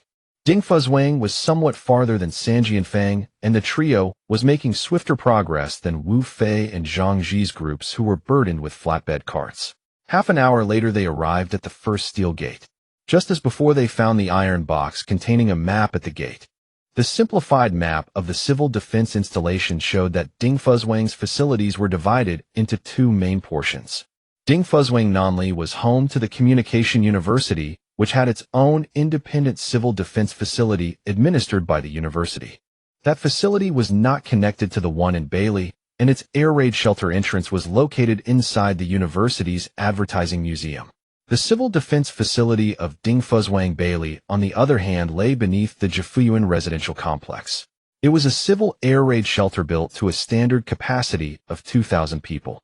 According to the blueprints, the facility had been formed by linking together the basements of the ring of commercial residential shops surrounding Jifuyuan. Mo Bai frowned. Air defense structures converted from basements were complex in layout, and a considerable portion had probably been repurposed by the shopkeepers above into storage rooms. Setting aside the question of whether any usable supplies remained inside, the connections to the civil defense corridors had most likely been blocked off by the tenants. Studying the map with patience, Mo Bai located the core of the Dingfuzwang Bailey facility, the largest underground installation, approximately 5,000 square meters according to the blueprint, with the red dot on the map marking its position. Mo Bai took the 5-pointed wheel wrench from his backpack and set about opening the steel gate. Beyond the gate, as always, stretched a 3-meter-wide underground passage. Lighting fixtures lined the ceiling of the passage, but without electricity, they obviously would not turn on. Continuing several hundred meters along the passage, Mo Bai came to an iron door.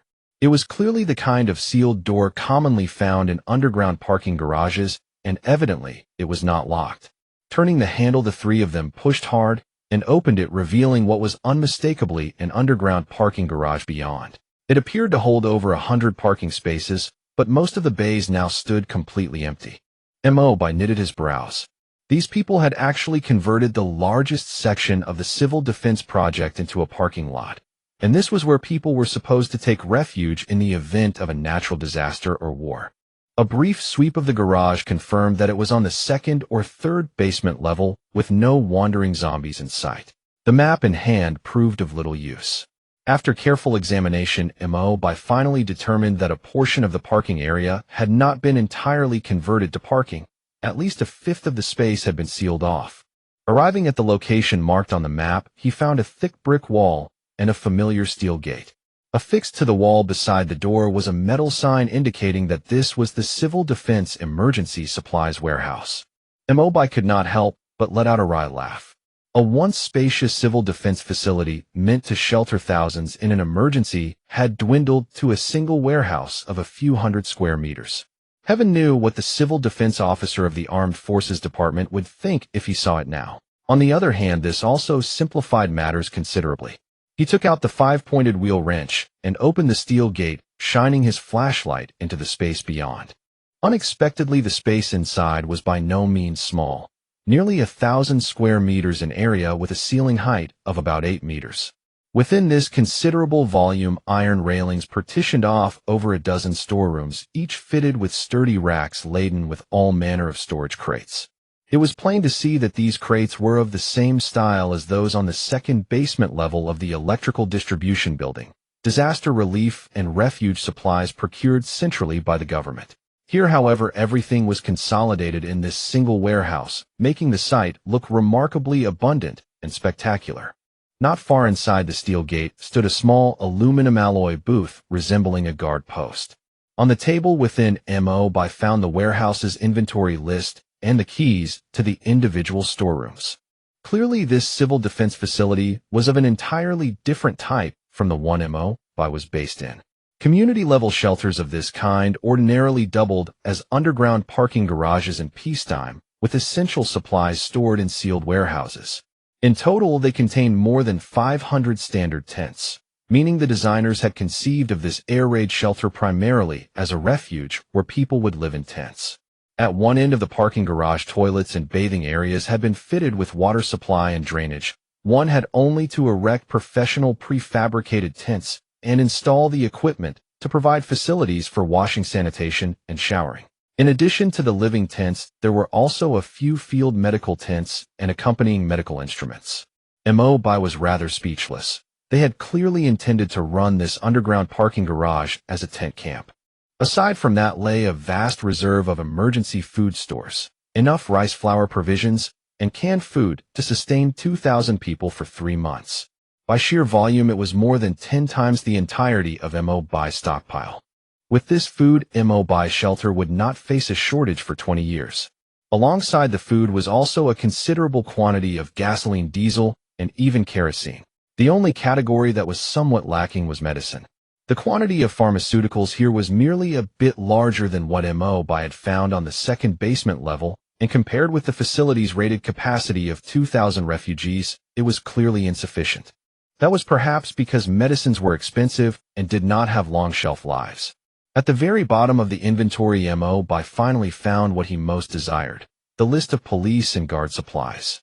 Beckoning the other two, Mo Bai led them to a corner of the warehouse, the smallest of the storerooms. Inside, 2 racks held more than 20 crates of varying sizes. Unlike the crates on the outer shelves, these ranged from old-fashioned solid wooden cases to polymer containers. The one thing they all shared was the military insignia spray-painted on their surfaces. Taking up a crowbar, Mo Bai dragged a relatively flat wooden crate from the bottom of the rack, wedged one corner of the tool under the lid, pressed down hard, and pried the crate open. Inside lay a neat row of 10 Type 56 semi-automatic rifles, the same model as the SKS that Mo Bai had already heavily modified. These weapons had clearly been well maintained, still coated with hardened anti-rust grease. Mo Bai took out one of the Type 50 SIXS, worked the bolt, and inspected the interior of the action. It looked like decommissioned militia equipment, well taken care of, still about 80% new. Satisfied, Mo Bai returned the rifle to the crate. An identical crate sat at the bottom of the rack, which meant 20 Type 56 semi-automatic rifles in total, enough to equip an entire militia platoon. He then carried down a large wooden box from the second tier. The markings on it already told Mo Bai what to expect, and when he pried it open, the contents proved him right. 5 classic Type 81 rifles. Any firearms enthusiast with even a little knowledge of small arms would recognize the place of this rifle in China's light weapons history. What differed was that these Type 81 rifles were still wrapped in greased paper, indicating they were brand new guns that had never been used since leaving the factory, rather than refurbished veterans repacked after maintenance. That was a rather rare sight indeed. It seemed the Beijing military region had been far more generous with what it allocated to the Armed Forces Department than the local authorities had. There were 2 crates of Type 81s, 10 rifles in total. The remaining boxes on the lower 2 tiers were mostly spare parts and ammunition. For the Type 56 semi-automatics, there were 5 crates of standard ammunition packed with 10-round stripper clips, 2,000 rounds per crate, coming to 10,000 rounds in all. There was also a crate of 100 Type 81 magazines, along with 5 crates of oil paper-wrapped loose ammunition, likewise 2,000 rounds per crate, another 10,000. Together that made 20,000 rounds of standard issue 7. 6,239 millimeters ammunition. Gazing at the ammunition crates on the floor, Mo Bai finally let out a sigh of relief.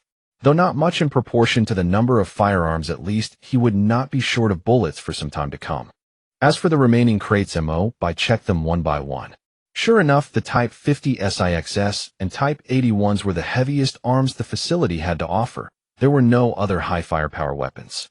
Still, he did manage to find 5 Type 79 submachine guns and 10 Type 92 pistols.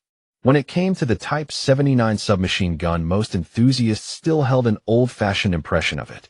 In truth, the Type 79 had plenty of merits. First, its accuracy. In semi-automatic fire, it was in no way inferior to the world-renowned MP5 submachine gun. Its shortcomings were simply an excessively high rate of fire, a small magazine capacity, and poor ergonomics. Mo Bai did not mind in the least. With his universal workbench, he could quickly fabricate custom external receiver conversion kits, and this vintage submachine gun would transform into a thoroughly modernized weapon at a stroke. And given its high precision, it was in fact perfectly suited to the conditions of the apocalypse. What remained was a crate holding 5 shotguns and 4 Type 05 revolvers.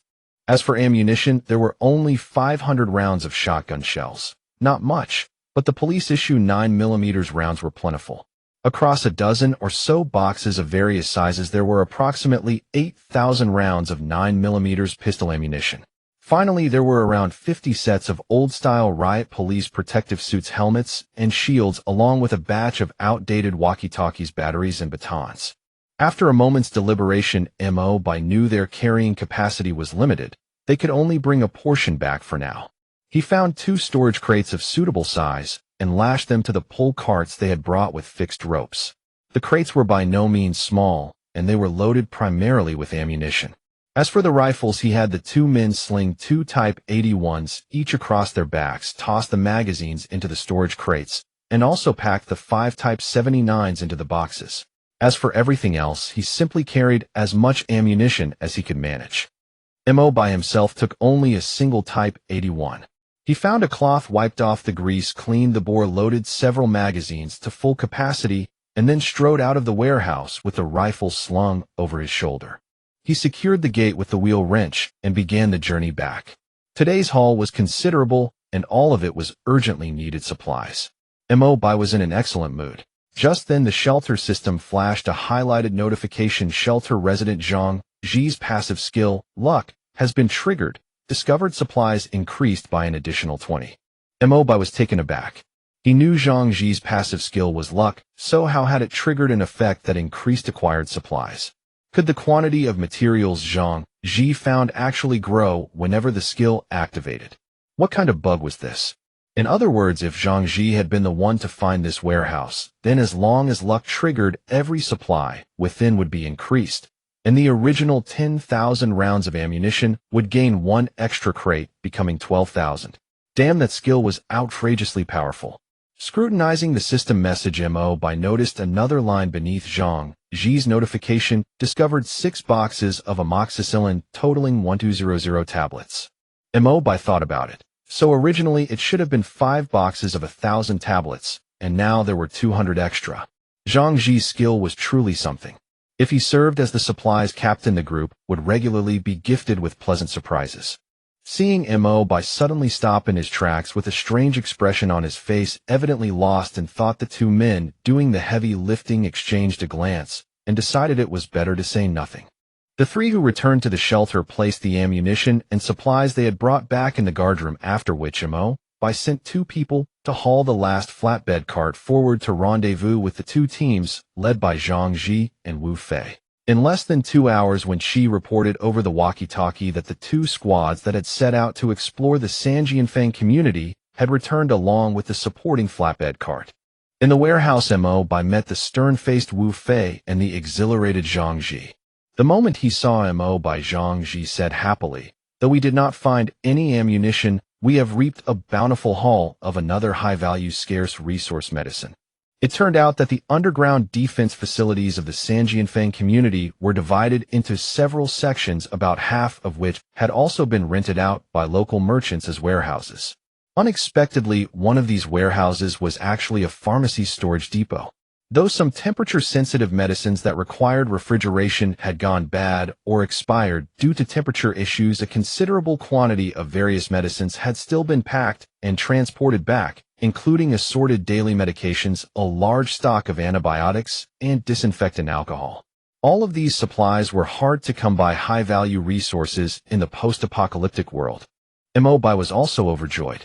Medicine as a hard currency was the most precious of the 3 major hard currencies: food, weapons, medicine, in the post-apocalyptic world, especially since it could not be mass-produced again after the apocalypse. This had only made medicine increasingly scarce. As for Wu Fei's group, they had successfully located the community's Civil Defense Reserve warehouse.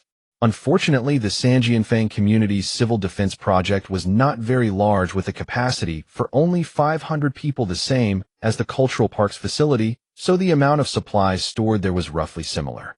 Regarding this, not only did Mo Bai have his doubts, but Wu Fei also raised her own question. On paper, though, the Sanjianfeng community is smaller in area and has fewer residents than Dingfuzzwang, it still has several residential compounds and housing. Even if it does not meet the standard for a 200-person capacity, how could the amount of supplies stored in its civil defense facilities differ so much? Mo Bai put forward his own opinion. This was likely because the residential areas of the Sanjianfang community were relatively scattered. The few residential compounds were separated by commercial districts and office buildings, resulting in a patchwork civil defense project. Judging by the fact that the community's civil defense facilities were divided into 4 sections, each section could only accommodate about 500 people. As for the shortage of supplies, it was probably because the other 3 sections had no extra space to store emergency goods. The local armed forces department would never forcibly evict tenants from their warehouses to store emergency supplies that might not be needed for years.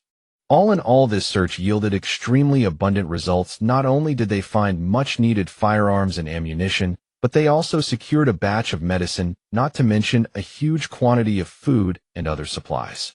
After discussing the matter with Zhang Jiwenqi and Wu Fei, they decided to first move the weapons, equipment, and ammunition stored in the Dingfuzwang warehouse back to the shelter, then concentrate their manpower to transport the medicine and supplies from the Sanjianfang site. As for the supplies in the Dingfuzwang civil defense warehouse, they would be left in place for the time being. First, the shelter currently had more than enough food and supplies, and the shelter's warehouse capacity was limited, so it could not store too many supplies at once. The Dingfuzwang warehouse was well maintained, so there was no need to move those supplies for now. They could be retrieved later when needed. During the meeting, when Qi brought up a point, Boss Missouri, looking at the outside temperature, it seems to have risen again. Last week, the average daytime temperature was minus 15 degrees Celsius, but this week it has already climbed to minus 12 degrees. Everyone was startled. Could the nuclear winter be coming to an end? According to scientists' predictions, the nuclear winter was a harsh climatic period that would last anywhere from a dozen years to several decades. How could temperatures be rising this fast? At this rate, the first spring of the post-apocalyptic era would arrive in at most 3 months. That hardly seems scientific, does it? Mo Bai knew that the so-called nuclear winter had not lasted very long, but what neither the shelter's residents nor the humans at other survivor settlements on the wasteland realized was that as this frigid era of nuclear winter drew to a close, the mutated creatures that had lain dormant beneath the ice and snow were also becoming active. No one knew where these mutated creatures had come from. At first, scientists believed that mutated creatures were the result of genetic mutations caused by nuclear radiation. But as the number of mutated creatures continued to grow, this theory became increasingly implausible. After studying more mutated creatures, an even more shocking fact was discovered: unexplained mutations in Earth's organisms had already begun long before. Nuclear radiation was merely an added branch in the process of Earth's biological evolution. Humans, once the intelligent species at the top of the planet's food chain, now stood at the starting line of a new phase of evolution on the same level as rats and cockroaches, all struggling to survive together. On the wall of the room hung a full map of the area around Kyoto. Mo Bai picked up a marker and drew 5 small red circles on the map. These 5 points were exactly the blast sites of the 5 nuclear warheads that had detonated after the nuclear war broke out. Based on his memories from his past life and the scattered intelligence he had gathered in this life of the 5 nuclear warheads that had fallen within the Kyoto area, 2 were bunker-busting nuclear bombs. One had struck the city center, the other the southern urban district, likely intended to destroy the sturdy underground command center that was believed to be located there. The impacts would have created 2 nearly kilometer-wide nuclear craters. The other 3 were airburst nuclear bombs designed to destroy buildings and kill personnel over the largest possible area. However, these 3 warheads had relatively low yields, all being tactical nuclear bombs of around 5,000 tons. Their impact points were 1 in the city center and 2 in the southern urban district. The reason why the northern part of Kyoto, as well as the northeastern and northwestern directions, had not been hit in the first wave of attacks was likely that the National Ballistic Missile Defense System had played a role intercepting a considerable number of incoming missiles. Logically speaking, to destroy a megacity as large as Kyoto, at least 10 5,000-ton tactical nuclear warheads would be needed. In airburst mode, tactical nuclear bombs would destroy most above-ground buildings within a radius of several kilometers. But for a megacity, the complex terrain and sturdy high-rise buildings would also limit the scope of the explosion's impact. The shockwave would only affect an area within a radius of 4 to 5 kilometers. As for buildings further away, they would be damaged rather than completely destroyed. As for the impact on underground civil defense facilities, as long as they were more than 1 kilometer away from the blast center, the survival rate of civil defense facilities located more than 10 meters underground was still very high. If the weather warmed up and the nuclear winter ended as the ice and snow melted, all major survivor camps would venture out to search for supplies no matter how much impact the zombie horde caused. At that time, in order to compete for scarce resources, especially food and medicine, severe conflicts would break out between different survivor camps, and some small and medium-sized camps might even degenerate into raider groups. Taking the nuclear blast sites as the center, Mo Bai drew a circle with a 2-kilometer radius, then colored the area between that circle and his shelter yellow. This vast ring-shaped area was his exclusive zone because he knew very well that all survivor camp teams would avoid the radiation zone when conducting their supply runs. This meant that many teams would operate in overlapping areas, making the likelihood of conflicts very high. The radiation zone was a place everyone avoided, and it was also the origin of irradiated zombies. Almost no one who did not want to commit suicide would venture into such a dangerous area. But Mo Bai knew that this area was not as dangerous as people imagined. On the contrary, there were huge amounts of supplies stored underground in the city and numerous civil defense facilities to explore. It could be said that as long as you dared to enter, you were bound to find something of value. Of course, the prerequisite for all of this was having a sufficient quantity of anti-radiation serums and medicine to treat radiation sickness. In addition, you also needed radiation-resistant equipment. Mo Bai's small warehouse now held over 100 sets of CBRN protective suits and matching oxygen tanks, enough to support a team's long-term operations in the radiation zone. Moreover, he now had the stockpiles from 2 community civil defense warehouses at his disposal, enough to keep his shelter running for a considerable length of time. His current problem was that the shelter's population was still too small. With only a dozen or so residents, it was hard to gather enough people not just for daily tasks, but even for basic supply runs. If they were still just using the old power distribution building, a dozen people would have been just enough to get by. The current underground second floor had a massive area of 800 square meters. A dozen people were simply a drop in the bucket for such a large space. So in the shelter now, every single person was essential, and there was not a single extra person to spare. The current work arrangement was that Zhang Ji led a team of 3 people responsible for the monitoring system and the generator power supply system. When she led 3 women and an older resident responsible for kitchen work and daily cleaning, while when she also took on the part-time role of warehouse management. Next was the internal construction and equipment maintenance team, with a total of 5 members. In the residential area of the underground second floor, there was still a lot of empty space. They were using the bricks and cement salvaged from demolition to try to partition more rooms. Judging by the available area, at least 15 4-person rooms could be added to the living quarters. Finally, there was the security team led personally by Mo Bai.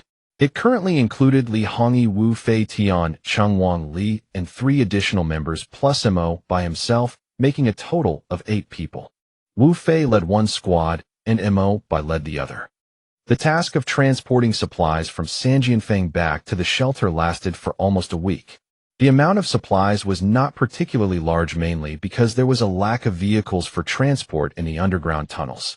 Relying solely on human-powered flatbed carts to haul supplies from 2 kilometers away did require a great deal of time and manpower.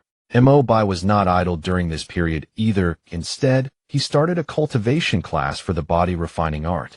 Students in the class could bring up any cultivation-related questions at any time, but most small queries could be resolved by Li Hongyi, so Mo Bai was rarely needed. It was worth noting that Wu Fei and the people she had brought with her, including Song Lintao, joined the body refining art cultivation practice after much deliberation. It was clear that Wu Fei was very interested in the art. Mo Bai did not object. He only asked Wu Fei to promise that she would not casually teach the body refining art to people outside the shelter. There was no shortage of physical training work on the underground second floor. In addition to practicing the body refining art, everyone would set aside time to use fitness equipment for targeted workouts. The most interesting development was that, led by Wu Fei, the residents had come up with the idea of using the underground tunnels leading to other communities for long-distance running.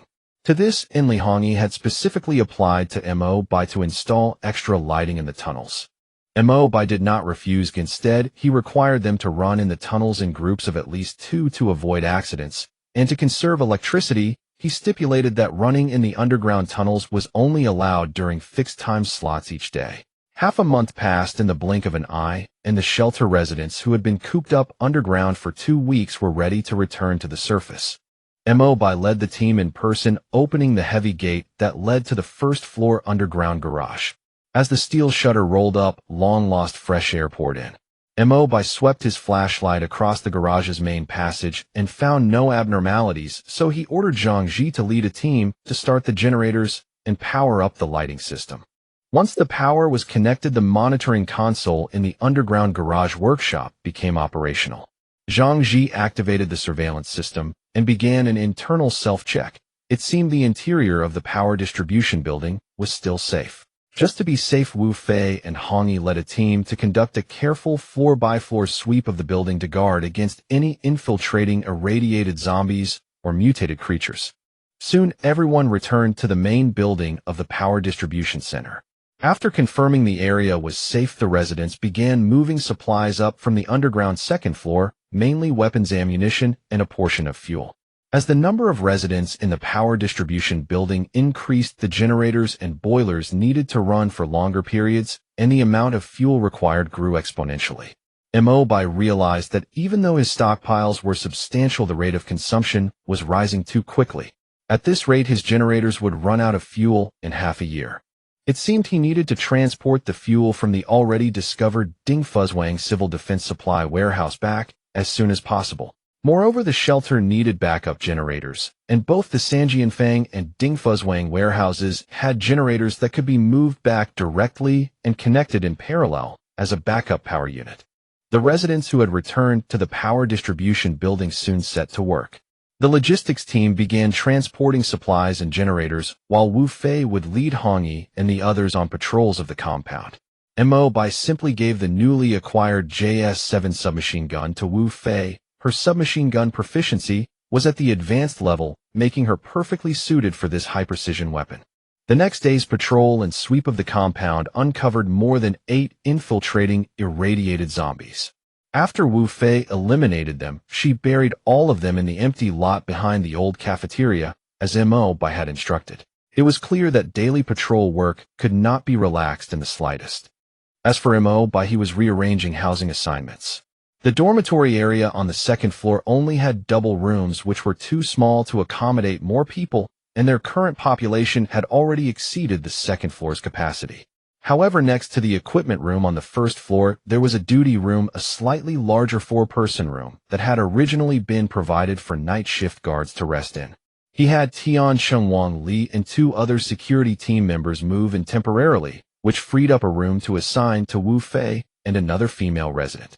Even so, housing in the power distribution building was still tight. If any more survivors arrived, there would still be no place for them to stay. Though they could be assigned to the living quarters on the underground second floor, no one liked living in the dark underground on a daily basis, so above-ground dormitories still needed to be arranged. Mo Bai's first choice was the original dormitory building of the compound. The 5-story dormitory had originally been designed for housing with all kinds of complete facilities inside. It only needed minor renovations to be ready for occupancy. It was just that no one had used it for a long time, so it was very messy inside. So after the generators and fuel were transported over, the maintenance and construction teams would focus on renovating the dormitory building. Since the dormitory was more than 200 meters away from the power distribution building, monitoring and defensive facilities would also be needed. Mo Bai led Zhang Ji to start installing surveillance cameras on the dormitory building. Some of the cameras were from their stockpile, while others were ones Mo Bai had salvaged from traffic cameras on the roads. There were enough cameras to go around, and Zhang Ji's surveillance system was also compatible with these additional cameras. Soon the monitoring network was set up. On the 3rd day after returning to the surface, Mo Bai was busy in his 3rd-floor workshop. A new batch of Type 56 semi-automatic rifles and Type 92 pistols had been added to the armory, and he needed to modify them into SS variants as soon as possible. He also needed to produce several more carbine conversion kits for the Type 92s. Next up were the modification parts for Type 79 submachine guns and the custom conversion kits for Type 81 rifles, which were the truly time-consuming components. Fortunately, he had collected a large number of modification blueprints and reference images before the apocalypse. Even without finalized designs, he could prototype parts based on physical samples. Most accessories such as scopes, grips, and stocks were largely interchangeable, which saved him a great deal of time. What Mo Bai was working on now was the first Type 81 custom conversion kit. The core of the kit was the receiver assembly. On the basis of retaining the original Type 81 core receiver, he needed to manufacture composite parts to replace the original wooden components and also produce a new set of handguards. All of this had to be done step by step. Initially, for the sake of convenience, Mo Bai had planned to modify the rifle following the American AR platform design, which would have been much simpler. After all, the handguards and upper receivers were mature, standardized components that only needed to be resized to fit. However, after considering that the main advantage of the Type 81 lay in its stability and accuracy during burst fire and single-shot firing, making it more suited to a designated marksman rifle, overall Mo Bai changed his plan. He removed the fully automatic firing mode, simplified the handguard and rail system, reduced the overall weight of the rifle, and improved its handling feel. Mo Bai was quite satisfied with the final product. It was fitted with a new muzzle brake, and the buttstock was a new Army-style stock with a cheek rest. Paired with a dedicated 3x fast acquisition optic, this newly modified Type 81 was completely transformed. As for the magazines, Mo Bai simply manufactured a new batch of high-strength plastic Magpul magazines from scratch. After repainting and oiling them, the new designated marksman variant of the Type 81 was ready. Mo Bai did not produce too many of the new Type 81s. Instead, he first increased the number of modified Type 56 SS variants to 10. This semi-automatic rifle, which was more suitable for novice users, was the standard weapon issued to the security team. The modified Type 79s were relatively simple to produce. They basically just needed added handguards and stocks, plus a mounted rail and 2x optic. After all, modification schemes for the Type 79 were already very mature domestically, and many armed police units and local police departments modified their Type 79s. Mo Bai specifically had his security team members practice shooting in the shooting range for an entire afternoon. To support this, he issued 50 rounds of ammunition per person for live fire practice, with Wu Fei serving as the shooting instructor. As expected, those who had only primary-level basic weapon proficiency, such as Tian Cheng and Wang Li, saw their basic weapon handling skill jump significantly after the training. It seemed that one more training session would be enough for them to level up their skills. With all her weapon skills maxed out, Wu Fei was a true expert, and it would have been a waste not to have her serve as an instructor. If ammunition had not been in such short supply, Mo Bai would have loved to hold a training session like this every week. The security team was scheduled for close-quarters combat training, next with Hong Yi serving as the instructor. This was going to be interesting. Aside from Officer Wu Fei, who could withstand a full round of Hong Yi's attacks and trade blows with her for a short, while the rest of the team were basically dominated and overwhelmed by Hong Yi alone. Few of them could even withstand 3 moves from Hong Yi.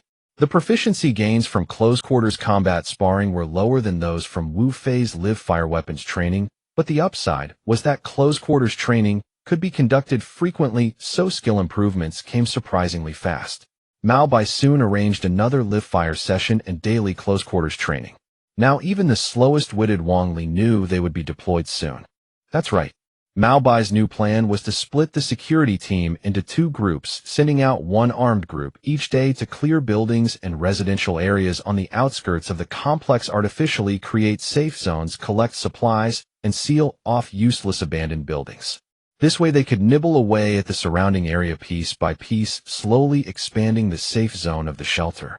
At the same time, Zhang Ji's surveillance team would keep pace, setting up monitoring cameras at key intersections to form a regional surveillance network. Once the safe zone reached a certain size, it would provide the shelter with enough buffer space. Even if another zombie horde or large group of mutated creatures appeared, there would be sufficient warning time to issue alerts and evacuate. During this period, as temperatures rose, the snow on the ground had begun to melt gradually.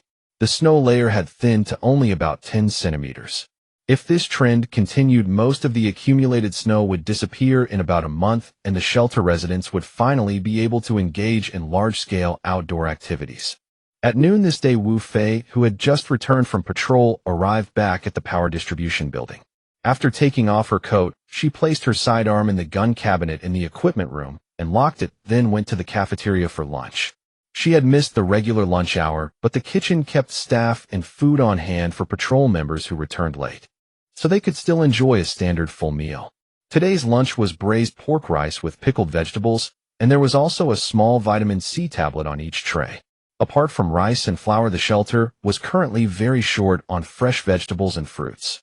While dehydrated vegetables were still available, most of them were used to make vegetable soup. The only sources of vitamin supplementation besides the vegetable soup were the vitamin C tablets issued every 2 days. Fortunately, there was a large stock of vitamin C tablets among the medical supplies they had brought back from Sanjianfang last time. As patrol officers who frequently went on missions outside, they had an additional perk: a small cup of concentrated orange or lemon juice every day. Honestly, this juice did not taste very good, but the team members still drank it with a grimace. Their combat patrols burned through a lot of physical strength and energy, and if their nutrition was not balanced enough, their bodies would easily develop problems. As for the cultivation of the body refining art, only 3 people had reached the 2nd level: qi circulation, Hong, Wu Fei, and surprisingly Zhang Ji. No one had expected that his talent, while not as high as the first 2, was still above that of ordinary people. Cultivation was a long-term endeavor that required consistent practice, but shelter residents who had persisted for more than half a month had already started to feel their stamina increase and their strength grow. This proved that the basic version of the body refining art was indeed very effective. Wu Fei was the only member of the returning patrol team who did not go to the cafeteria for lunch. She changed into her casual uniform and went straight to the 3rd floor. Mo Bai was looking at the map on the wall in his workshop, and when he heard the doorbell, he opened the door to let Wu Fei in. Recently, Wu Fei had been very cooperative, which was evident from her loyalty rating, which had already reached 50. This meant that even if she still had thoughts of leaving, she would never have any intention of threatening the shelter. Here is the list of supplies we found during today's patrol along with their storage locations, Wu Fei said as she handed over a sheet of paper covered in writing. Mo Bai did not take it and instead asked, "You could have just given this to Wenqi. Why did you come all the way up here?" Wu Fei hesitated for a moment. "Do you remember our agreement?" Mo Bai nodded. "I do. You still want to bring Dr. Song back, right?" "Yes, the snow has almost completely melted, and the safe zone we've cleared is less than 2 kilometers away from the assembly point of my last mission. I was hoping to go take a look." Wu Fei still felt a pang of reluctance in her heart. She had been at the shelter for nearly a month now. It was peaceful and serene here. Everyone had work to do. There was enough food to fill their stomachs, and the living environment was safe. There was no oppression or arbitrary orders from superiors, only a sense of voluntary cooperation based on divided roles. This environment truly made her feel at ease. But the sense of duty she still carried as a police officer prevented her from forgetting her mission. If possible, she still wanted to try. Even deep down, she was already very reluctant to leave this small shelter. Mo Bai thought for a moment, then nodded. "All right. I will lead a team to escort you there tomorrow. If it's safe, you can set out with Dr. Song then." Wu Fei was definitely going to go, otherwise she would not be able to put her mind at ease. After all, people always have things they cannot let go of in their hearts, and they can only find closure by going to see for themselves. Half a year had passed, and the original assembly and evacuation point had long been abandoned. The hope that there would be any messages or supplies left behind was also extremely slim. Early the next morning, Mo Bai joined the new patrol team. A modified Type 81 rifle was slung across his tactical vest with a 2-point sling, holding the rifle horizontally across his chest, leaving his hands free. Wu Fei walked at the very front of the team as the point man this day, with Tian Chung holding a shotgun right behind her. Mo Bai took the middle position in the formation. Behind him was Li Hongyi, who wore a relaxed, carefree expression. Ever since she got the set of Yali's flying daggers, Hong Yi had been practicing diligently and had put on impressive performances in multiple patrol missions. She was brimming with confidence right now. The patrol team of 4 headed north and soon reached the edge of the safe zone. On the utility pole at the intersection, a 360-degree rotating camera was trained on them. It was a wireless surveillance PTZ camera connected to the shelter. Even after multiple adjustments, it could only barely provide relatively clear images at this distance, and the signal would become unstable if they went any further. In a sense, the scope of the shelter's safe zone was determined by the coverage range of the surveillance system. For now, the safe zone only extended 600 meters beyond the perimeter of the complex. Mo Bai waved at the camera, then turned to signal Wu Fei that they could continue moving forward. From this point on, they would no longer have the support of surveillance. Mo Bai also placed his hands on the rifle slung across his chest. This was a two-lane auxiliary road with very few vehicles on it. There were only storefronts and overturned trash cans along the street.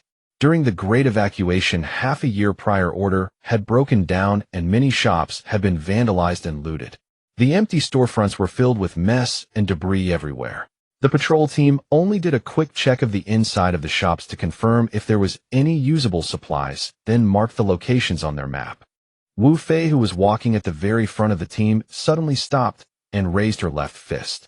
The entire team came to a halt. Mo Bai's right hand also gripped the handle of his Type 81. The modified Type 81, which had been fitted with a pistol-style grip, had ergonomic texturing all over it, which provided enough anti-slip function even when wearing gloves. Wu Fei pointed her submachine gun toward the green belt on the side of the road, her gaze sharp and focused. It was obvious she had spotted something. A low growl rang out at that moment, and a black figure pounced out of the green belt. It had fluffy fur, a massive body, 5 meters long, and blood-red eyes filled with hungry, bloodthirsty desire. It was a Tier 2 mutated dog, who, judging by its size, it had been a medium or even large breed of dog before the mutation. Mo Bai noticed that the mutated dog's back had already grown chitinous armor, and his expression stiffened. This was not a Tier 2 mutated dog, but a Tier 3. He gently pressed the talk button on his walkie-talkie and said softly into the microphone, "It's a Tier 3 mutated dog. Its back and forehead can't be pierced by pistol rounds. Aim for its mouth and neck." Wu Fei made a slight adjustment to her JS-7's muzzle. Just as the mutated dog was about to pounce, its limbs pausing for a split second, Wu Fei pulled the trigger. A 3-round burst flew out, and the mutated dog in midair let out a pained howl before falling to the ground, twitching a few times before going still. Tian Chung stepped forward with his shotgun to check. One of the 3 rounds had passed through the mutated dog's eye, while the other 2 had hit its neck. What precise shooting! Wu Fei crouched down and touched the mutated dog's back. It was covered in tough, flexible chitinous plate armor. If pistol rounds had been used, they would likely have been unable to penetrate it. She turned to look at Mo Bai, who gave her a simple, clean smile. Wu Fei lowered her head and pressed her walkie-talkie. "Record this Tier 3 mutated dog with chitinous armor growing on the upper part of its head and back. Pistol rounds cannot harm it. Vital points are the eyes, mouth, and neck." Standing up, Wu Fei gave Mo Bai a deep look, then ordered Tian Chung to cut off the chitinous armor along with the dog's pelt and bring it back. It took Tian Chung a while to cut off the mutated dog's pelt, which he then placed in a loot bag and put into his backpack. The team continued moving forward. About 10 minutes later, they arrived at an intersection. To the left was a large, empty open area, which was a large bus depot for the public transit system. Half a year ago, this had been the assembly point for Wu Fei's VIP evacuation team. Only a few buses remained in the vast depot. Most of the buses had been requisitioned for the initial evacuation effort, and the ones left behind were mostly damaged. Behind 2 of the buses, several olive-green military vehicles were parked quietly, one of which was a Brave Warrior off-road vehicle. When Wu Fei saw the military vehicles, her face lit up with joy, but then her expression suddenly darkened. Mo Bai knew that if the vehicles at the assembly point were still here, it meant the people who were supposed to evacuate had never arrived, and the reception team had not been able to leave either. In that case, the police and military personnel of the reception team had most likely perished in the line of duty. That was why the vehicles had been left here. Anxious, Wu Fei hurried forward to check. The thin layer of snow could not hide the more than 10 corpses on the ground. Most of them were wearing police uniforms, and 3 were in military uniforms. Half a year had passed, and though the bodies were barely recognizable after long exposure to the extreme cold, they had not decomposed. Wu Fei walked up to one of the corpses, brushed the loose snow off the police uniform, and revealed the shoulder insignia underneath. Wu Fei covered her mouth with her hand and began to sob quietly. The deceased officer was her senior from her old police academy, as well as the captain of the criminal investigation team she had served on. Wu Fei forced herself to calm down, took a police badge out from inside the uniform, tucked it carefully into her bosom, then stood up and saluted the corpse. Her eyes were filled with burning determination. There were bite marks from beasts on the corpses here, but those were not fatal wounds. The actual cause of death was... Tian Sheng spoke in a grave voice, pointing to a soldier's corpse slumped over the hood of a warrior off-road vehicle. There was a noticeable deformation on the helmet, a round hole piercing through the entire shell. The cause of death was a gunshot wound. Wu Fei's voice was filled with coldness. Someone ambushed the VIP evacuation team and the support squad at the assembly point. Mo Bai raised a question. Why attack the VIP evacuation team? Evacuations were happening everywhere at that time, and ordinary civilians had no weapons. Could it be a hostile force trying to intercept the scientists you were evacuating? Wu Fei shook her head and pointed to a corpse on the back seat of the warrior off-road vehicle. He is the second VIP our team needs to evacuate. Professor Shin, an aerospace engineer. Professor Shin had also been shot in the head and was thoroughly dead.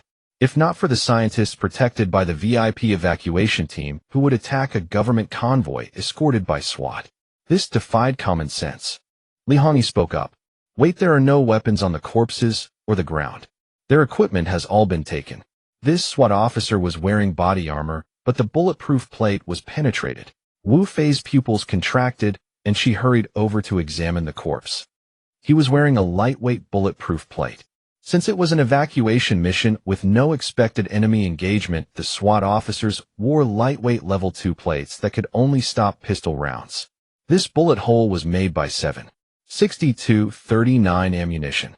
Mo Bai put forward his thoughts. The weapons that use this ammunition are mainly the Type 56-1 and Type 81. Regular military and SWAT units typically use 5.8mm ammunition. This is militia weaponry, armed militia. But why would militia attack a SWAT convoy? Militia would never attack police. This can only mean someone obtained weapons and equipment from a militia armory and then attacked the convoy. Wu Fei was certain about this. Although war had broken out with the government still strongly enforcing evacuations, the government's deterrence was evident. Such a situation was inconceivable. If their looters composed of criminals, even if they obtained weapons, they would normally avoid SWAT teams when encountered. How could they actively launch an attack? Li Hongyi's question was also valid. Criminals in the country were deeply afraid of powerful organizations like the police and military. Avoiding them was the normal reaction. Mo Bai frowned. Unless they had a reason, they couldn't avoid attacking. At this moment, Mo Bai's system prompt appeared again. Special mission, find the reason why the SWAT team was ambushed. Looking around, the spacious parking lot could accommodate over 100 buses. Near the exit were the bus company's fuel and gas stations. Further inside should be the bus company's dormitory and office building. Mo Bai directed his gaze toward the bus company's office building, a 5-story older structure. Picking up his binoculars, he noticed that beside the bus company sign at the stairwell entrance, there was a vertical plaque prominently displaying Ding Fuzzwang People's Armed Department Direct Warehouse. Behind the bus company's office building stood a low structure surrounded by a tall wire fence. The semi-basement held thousands of square meters with multiple iron doors controlling access to this underground warehouse. However, the current scene showed all the iron doors standing wide open with 2 corpses in military uniforms lying beside the guard booth. It was clear these sturdy iron doors had been forcibly breached with spreading tools. The warehouse doors inside had been torn from their frames along with the wall itself. Only heavy-duty tow trucks or massive vehicles could accomplish such destruction. Standing at the ramp leading to the semi-underground warehouse, the fire in Wu Fei's eyes burned even hotter. These bastards had actually looted the militia armory here. The VIP evacuation team had likely stumbled upon the robbery in progress, accidentally blocking the robbers' escape route. In response, these armed raiders, unwilling to be thwarted, launched a surprise attack on the SWAT team, waiting for Wu Fei's return, and made off with the SWAT team's equipment before leaving. Those bastards will pay for this sooner or later. Li Hongyi also couldn't believe someone would dare do such a thing. Mo Bai patted Wu Fei's shoulder to calm her agitated emotions, then signaled to enter the warehouse for inspection. Mo Bai did not enter directly at first. Instead, he searched through the guard booth and found the armory's entry and exit records. Flipping to the last page, it appeared that after the nuclear strike, the armed department had sent people to collect most of the firearms and half the ammunition.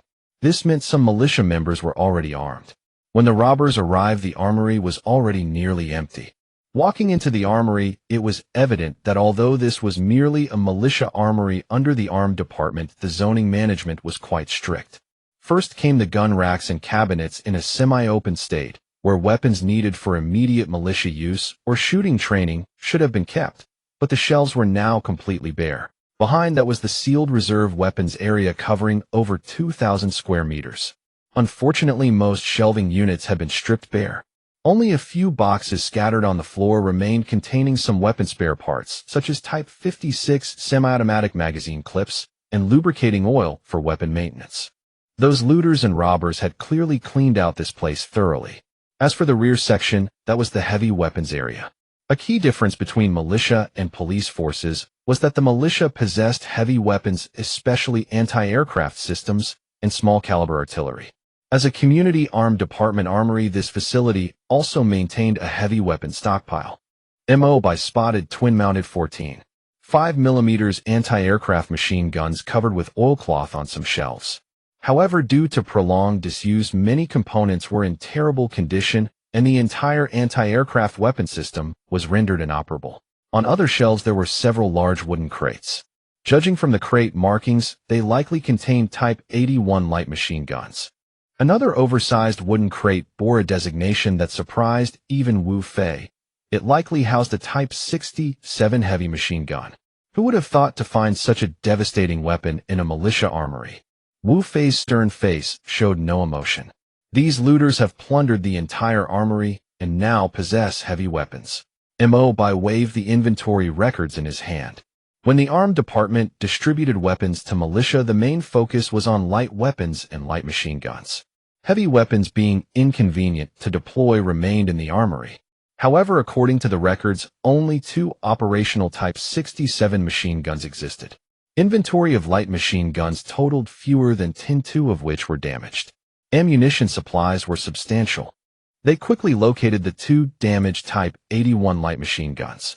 The robbers had shown no interest in light machine guns already disassembled for repair.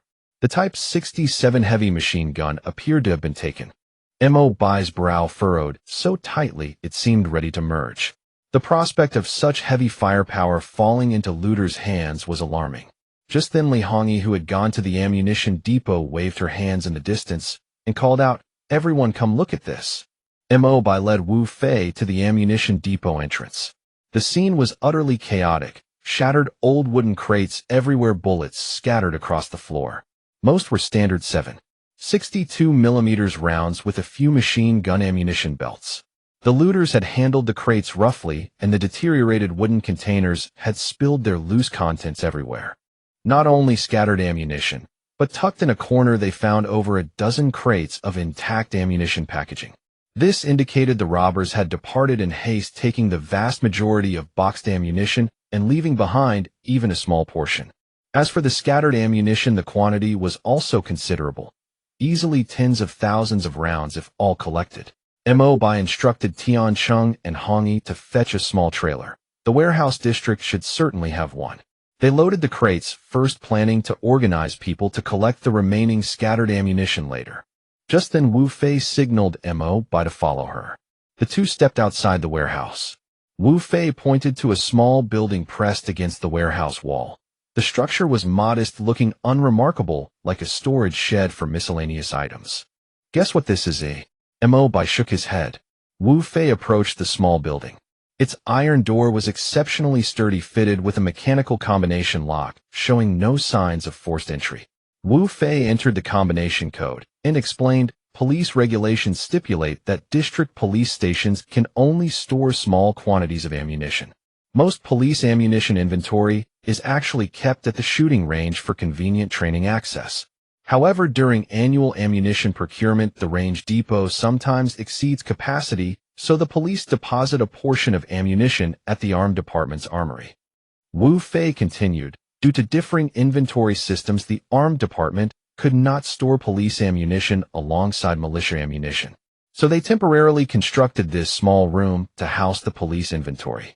I am one of the few senior officers who knows the warehouse combination. After inputting the 12-digit code, the sealed iron door opened. Inside were rows of shelving on both sides stacked with crates of ammunition, predominantly 9mm pistol rounds. Wu Fei glanced around and said, "Police sidearms are mostly 9mm caliber, including submachine guns. The older Type 54 and Type 74 models have been phased out. Of course, the department still maintains shotguns and a small number of Type 95 rifles." She ran her hand along the ammunition crates on the shelf.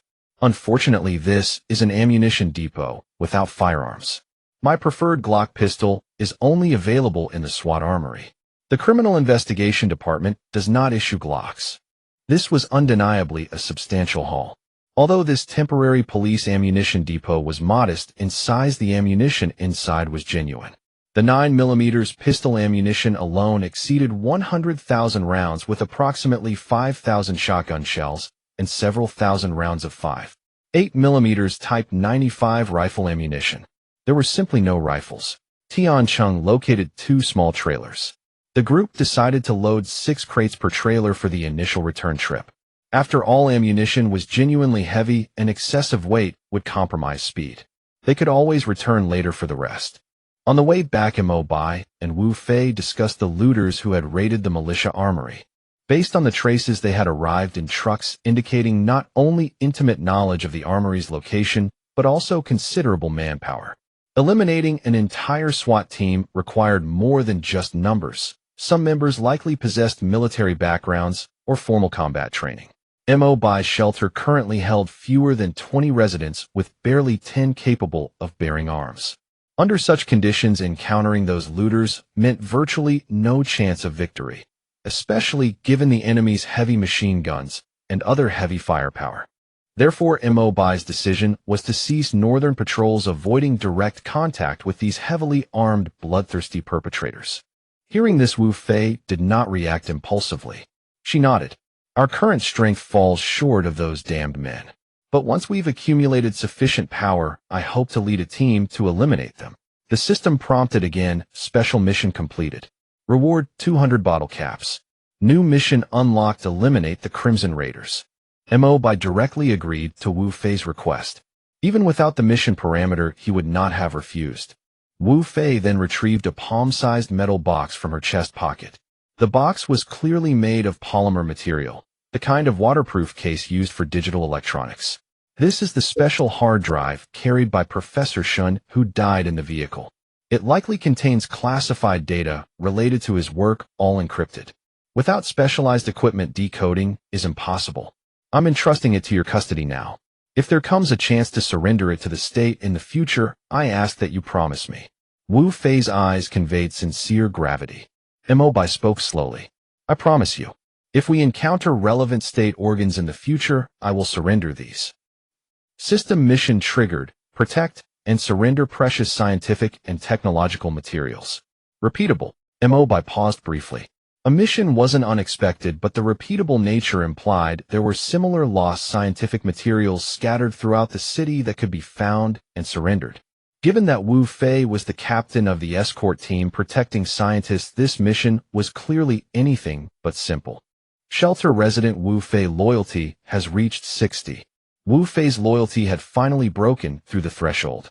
It appeared he had gained an important commander among his ranks. The patrol sped back, finally arriving at the shelter before noon. Upon learning that a numerous and heavily armed group of looters might exist to the north, tension spread throughout the shelter. Mo Bai instructed Wu Fei to continue leading the team in the afternoon, with Zhang Ji bringing personnel and transport following along. An electric flatbed truck from the underground garage would provide quiet transport despite limited capacity, avoiding unnecessary trouble. They would jointly head to the militia armory to retrieve all remaining ammunition supplies. Meanwhile, Mo Bai prudently instructed Wu Fei to bury her colleagues' corpses and take measures to eliminate traces of their passage, preventing any returning looters from discovering the shelter's location. The mission to eliminate the Crimson Raiders had no time limit and no penalty, indicating it could be completed at any future time. As for the mission to surrender scientific and technological materials, Mo Bai felt he still needed to discuss it with Wu Fei. So the scientists and experts you located will be taken over by another arriving military escort unit after they rendezvous with the other VIP escort squad at the assembly point, and you have no idea where those experts and technical materials ultimately end up, right? Mo Bai said with a hint of helplessness. That's correct.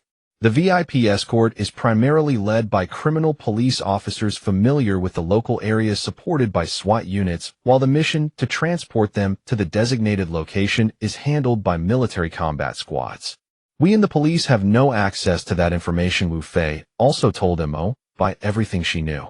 Wu Fei suddenly remembered something and said hesitantly, "But the first expert I was assigned to escort was not handed over to the military squad. The location where he was found was too close to the nuclear blast zone, and at the time we were worried about additional nuclear strikes, so we received orders to leave him at Shihui subway station. Our superiors said someone would take over there. When we delivered him there, a military squad was indeed waiting at the station." Wu Fei thought for a moment and said, "Now that I think about it, there are some inconsistencies. If there was a subway-like transport system there, they could have taken us SWAT officers away together, but they didn't. So I personally think there is likely a special military shelter there." Shihui subway station is a full 4 stops away, over 10 kilometers distant, and it is located in a heavily radiation-contaminated zone. Mo Bai frowned, his gaze wandering as his finger pointed to the east of Shihui East, where Kangjayuan community is located. Further east are Xinglong Jiyuan and Xinglong Park. Looking at Xinglong Park, Mo Bai asked, "If I'm not mistaken, there should be government civil defense shelter facilities in Xinglong Park, right?" Wu Fei thought for a moment and said there should be. According to urban planning, all parks with sufficient area are equipped with civil defense facilities mainly used for disaster prevention and personnel evacuation. The scale of these civil defense facilities depends on the size of the park and the local government's budget. Pointing at Xinglong Park, Mo Bai said, "If Xinglong Park has civil defense facilities, the 2 large adjacent communities definitely have them too. The 3 locations are very close to each other, so their respective civil defense facilities likely have emergency passages connecting them, just like ours. That means we don't need to trek through that far stretch of heavily contaminated radiation zone. We just need to find that underground passage in Xinglong Park." Wu Fei also quickly caught the key point. "But even so, while the distance is half, can our people withstand that severe radiation intensity to get there?" Mo Bai tapped the radiation detector on the table and said, "Radiation levels drop every day. We just need to wait until it falls to a relatively safe level before we give it a try. There's no rush for now. We can consider it as a plan for later." In the corner of the public area on the 2nd basement level of the shelter, 2 people were operating a small engine-powered belt conveyor under ample lighting. One end of the belt conveyor drove a crude rotary screen inside, which were tiny cylindrical black granules. Song Lintao wore a mask and operated the equipment cautiously. There were no open flames in the area, and the nearest flammable materials were over 6 meters away. The biggest threat was the belt conveyor, modified from a motorcycle engine. However, the belt conveyor, which had been running for 3 days, was very stable and should last until the end.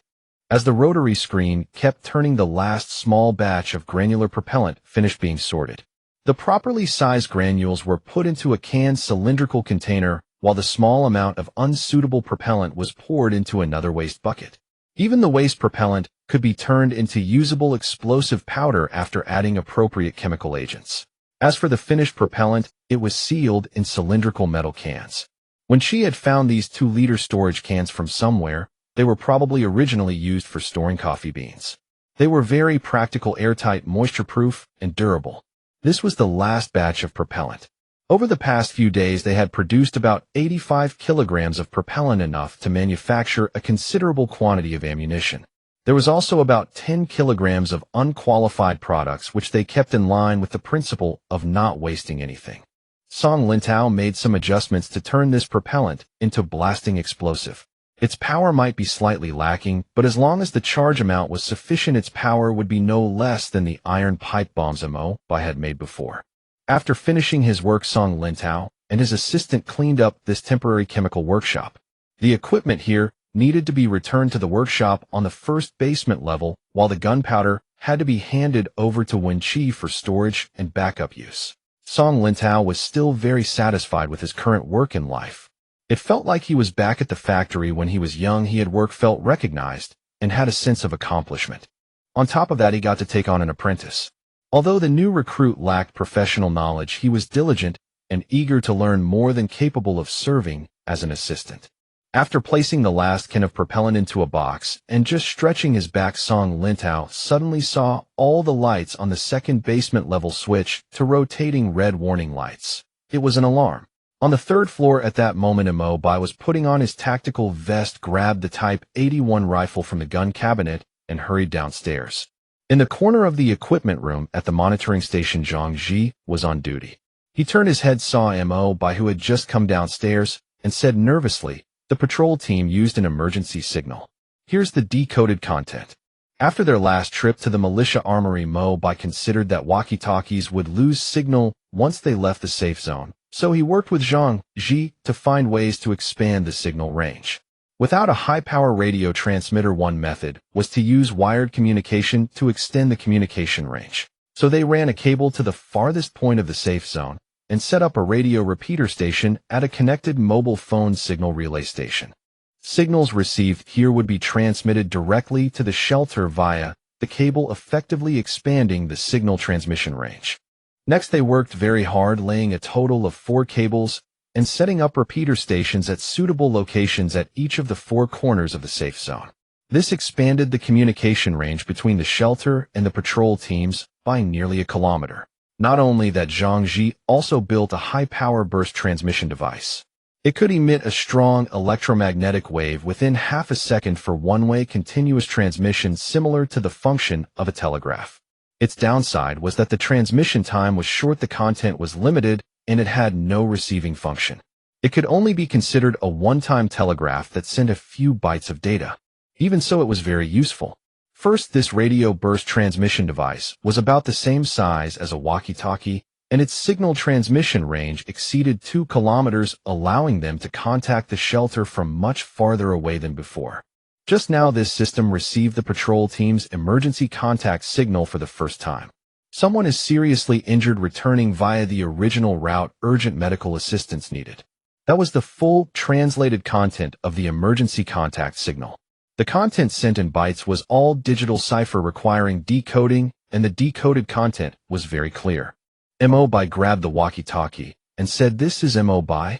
Prepare the small electric transport cart, Hong, come with me." 2 minutes later, the shelter's only electric transport cart set off, escorted by 2 electric motorcycles, with Mo Bai and Hong each riding one. These electric motorcycles were not very fast, but they could handle complex road conditions and rugged terrain with ease. With the snow melting, these agile, maneuverable, and silent vehicles were most suitable for operating in dangerous areas. The east gate of the compound opened, and the 2 electric motorcycles set off, one in front and one behind, to escort the electric transport cart. It is worth mentioning that Mo Bai's electric transport cart was actually a community electric delivery vehicle. Its features were very obvious: small in size and quiet, with the downside of limited load capacity. The 3 vehicles drove along the auxiliary road of the expressway. There were too many damaged vehicles on the main road. Even with their small size, trying to drive west on the main road, which was blocked into a dead end, would be a disaster. The auxiliary road was much better. At least most of the sidewalks and bike lanes were still passable. The patrol teams also took on the task of clearing routes when they went out, pushing damaged vehicles, blocking the bike lanes to the side to make space for vehicles that might come later. An iPad mounted on the front rack of Mo Bai's electric motorcycle displayed a small local map. He had marked the patrol team's target area and emergency evacuation route with electronic tags. As long as they followed the patrol team's evacuation route, they should be able to meet them on the way. Sure enough, on an auxiliary road less than a kilometer away from the safe zone, they ran into the retreating patrol team head-on. Unexpectedly, besides a scout and 2 people carrying a stretcher, there were 7 or 8 ragged survivors following the patrol team. Seeing this, Mo Bai's heart sank. Where was Wu Fei? He looked at the stretcher being carried by the two people, and sure enough Wu Fei was lying on it covered in blood, clearly already unconscious. One familiar face in the patrol team was Wang Li. He looked at Mo Bai anxiously about to say something, when Mo Bai raised his hand to stop him, and said directly, "Carry Wu Fei onto the transport cart." Then he said to Hong Yi, "You lead the team, I'll go back with the cart first." Then he jumped onto the transport cart. The cart, originally a delivery vehicle, was very small and could only hold 2 or 3 people. With Wu Fei lying on the stretcher, there was only enough space to squeeze Mo Bai in. After closing the door, the vehicle started up quickly, leaving Hong Yi to watch Wang Li and the survivors following the patrol team. Her eyebrows were knitted so tightly they were almost twisted together, and she could only say in a low voice, "Quickly explain to me what on earth happened." As soon as the vehicle started, Mo Bai placed his hand on Wu Fei's tightly bandaged neck. A quick glance told him Wu Fei had been shot twice. One bullet hit her bulletproof vest and did not penetrate, while the other must have grazed her carotid artery, causing massive bleeding. While Mo Bai was anxious, he was also puzzled. Any ordinary person would have been long dead from that much blood loss, but Wu Fei was still clinging to life. Mo Bai calmed himself down, and his internal qi began to circulate. Wisps of true qi seeped out from the pores of his hands, penetrating Wu Fei's skin to allow him to check her physical condition. This was one of the healer's talents, inner vision. The sight made Mo Bai jump in shock. There was a 3-millimeter wide tear on the blood vessel in Wu Fei's neck. It definitely wasn't from a direct bullet hit, but more likely from a ricochet. If the wound had been even slightly wider, Wu Fei would have bled dry long ago. Mo Bai began increasing the amount of true qi he was channeling. His healer's true qi turned into thin white threads, forming a thin cocoon-like film over the wound. As the film grew thicker, the bleeding gradually slowed, and the tissues around the blood vessel began to grow and repair at an incredible speed.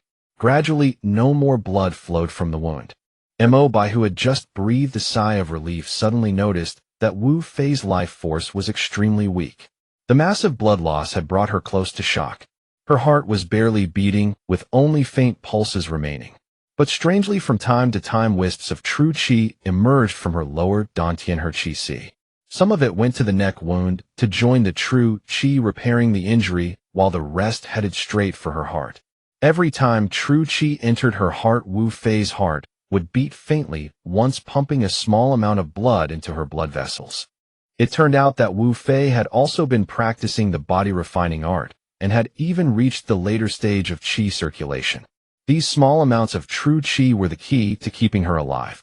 If true qi is concentrated around the heart, it can maintain the heartbeat and preserve the injured person's blood-producing function. Knowing the use of true qi, Mo Bai's left hand slowly slid under Wu Fei's torn tactical vest and into her left chest. The soft elastic feel made his heart flutter, and he quickly suppressed his racing heartbeat. True qi began to seep from his left hand into Wu Fei's body, circulating gently around her heart. Wu Fei's heart seemed to be stimulated by something suddenly expanding by a ring. Mo Bai's true qi was drawn into her heart, where it was greedily absorbed. The true qi from his left hand couldn't keep up for a moment, so he quickly diverted more true qi from his own dantian into Wu Fei's heart. Luckily, Mo Bai's true qi was far more abundant than that of ordinary people, so he was able to keep up. As more true qi integrated into her heart, Wu Fei's heartbeat grew stronger and faster. Each beat pumped more blood into her blood vessels to nourish her body. Mo Bai used his right hand to promote the healing of the damaged blood vessel at the wound, while continuously channeling his true qi into Wu Fei's heart. Even as a third-rank healer, he was starting to struggle. He lacked experience and didn't know how much true qi to transfer to ensure Wu Fei's safety, so he could only do his best to persist. When the electric transport cart came to a stop, the door was pulled open. When she was standing outside, her face full of anxiety. But soon her expression shifted from worry to strange flustered redness, because inside the cramped carriage, Mo Bai had one hand pressed on Wu Fei's neck, while his other hand was inside Wu Fei's clothes on her chest, obviously a sensitive area. Watching when she, who appeared somewhat bewildered, Mo Bai finally came to his senses. His posture seemed likely to be misinterpreted, and not knowing how to explain it, he could only murmur as he withdrew his awkward left hand. Since Wu Fei's heartbeat had basically stabilized, there probably wouldn't be any serious issues. It must be so. Lowering his head, Mo Bai stepped out of the vehicle and quietly instructed that Wu Fei be taken to the medical room. However, the medical room still had no doctor, only a shelter resident who had once worked part-time at a pharmacy temporarily responsible for organizing medicines. The makeshift doctor was startled by Wu Fei's blood-soaked appearance. To prevent him from immediately declaring her beyond saving, Mo Bai had no choice but to explain her neck gunshot wound had already largely healed. What remained was mainly coma and weakness caused by severe blood loss, and she now needed some preventive anti-infection medication and nutritional supplements. The temporary doctor steadied himself and performed a simple examination using his limited medical knowledge. Indeed, the original gunshot wound had remarkably healed to a great extent. The patient's pale complexion was due to blood loss. He quickly found a glucose 4 bottle in the medicine cabinet, then mixed an anti-infection solution for intravenous infusion to prevent infection. Next, he carefully redressed and disinfected the wound and finally administered a small dose of sedative to keep Wu Fei in a deep sleep for proper rest.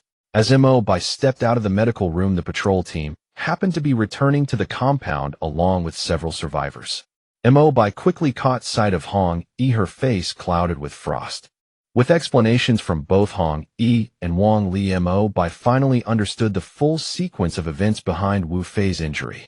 Today, the patrol team's mission was to conduct security sweeps along the perimeter of the safety zone on a predetermined route. There was also an additional task to scout a police station located about 1.5 kilometers southwest of the safety zone. As expected, when things seemed fine, something went wrong.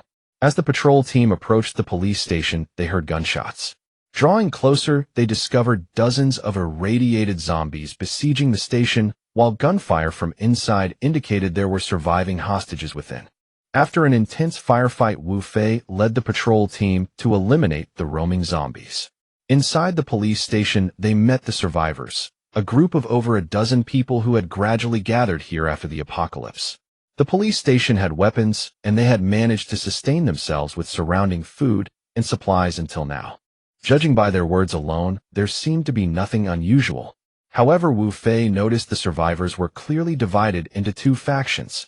One group was armed with firearms while the others were mostly elderly and weak, emaciated and silent. Warriors with vigilance. Wu Fei and her companions prepared to leave. But as they were exiting, they were ambushed by the armed faction. The patrol team, well prepared from the start, resolved the situation quickly. However, a ricocheting bullet grazed Wu Fei's neck, severing a major blood vessel and causing massive hemorrhaging. Wang Li and the others had to send an emergency signal and transport Wu Fei on a stretcher as quickly as possible. Several remaining survivors from that group voluntarily accompanied them.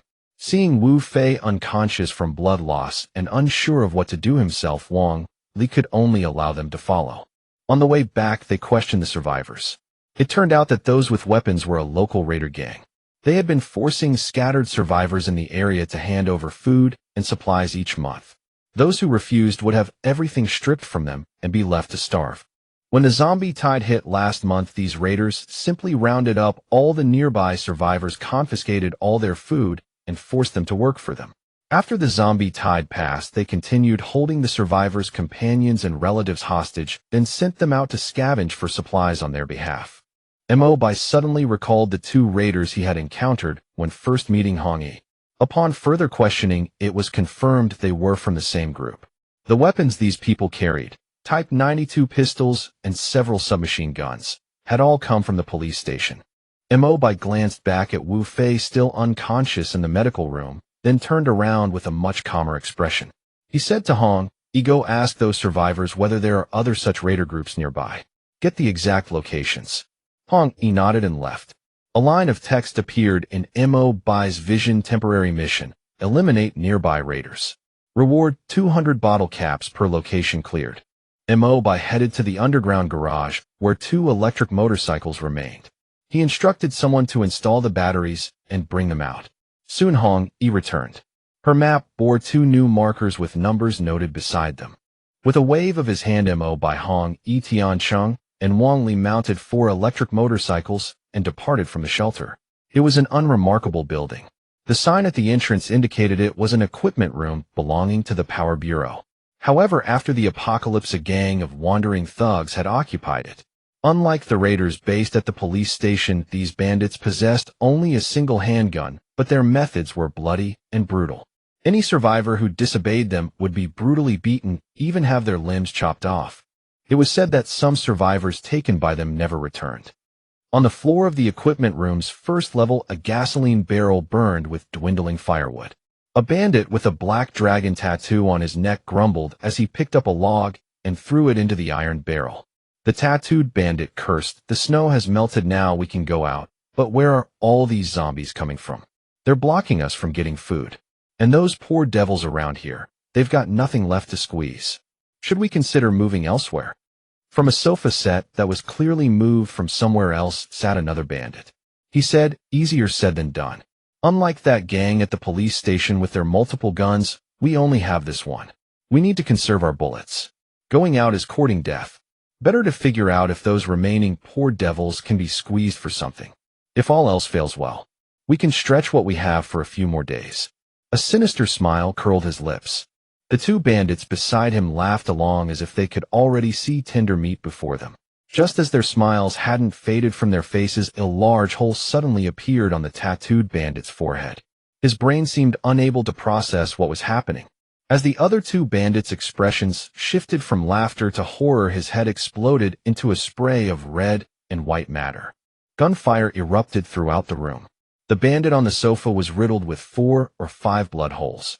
The other bandit tried to reach for the pistol on the table, but after taking only one step he froze.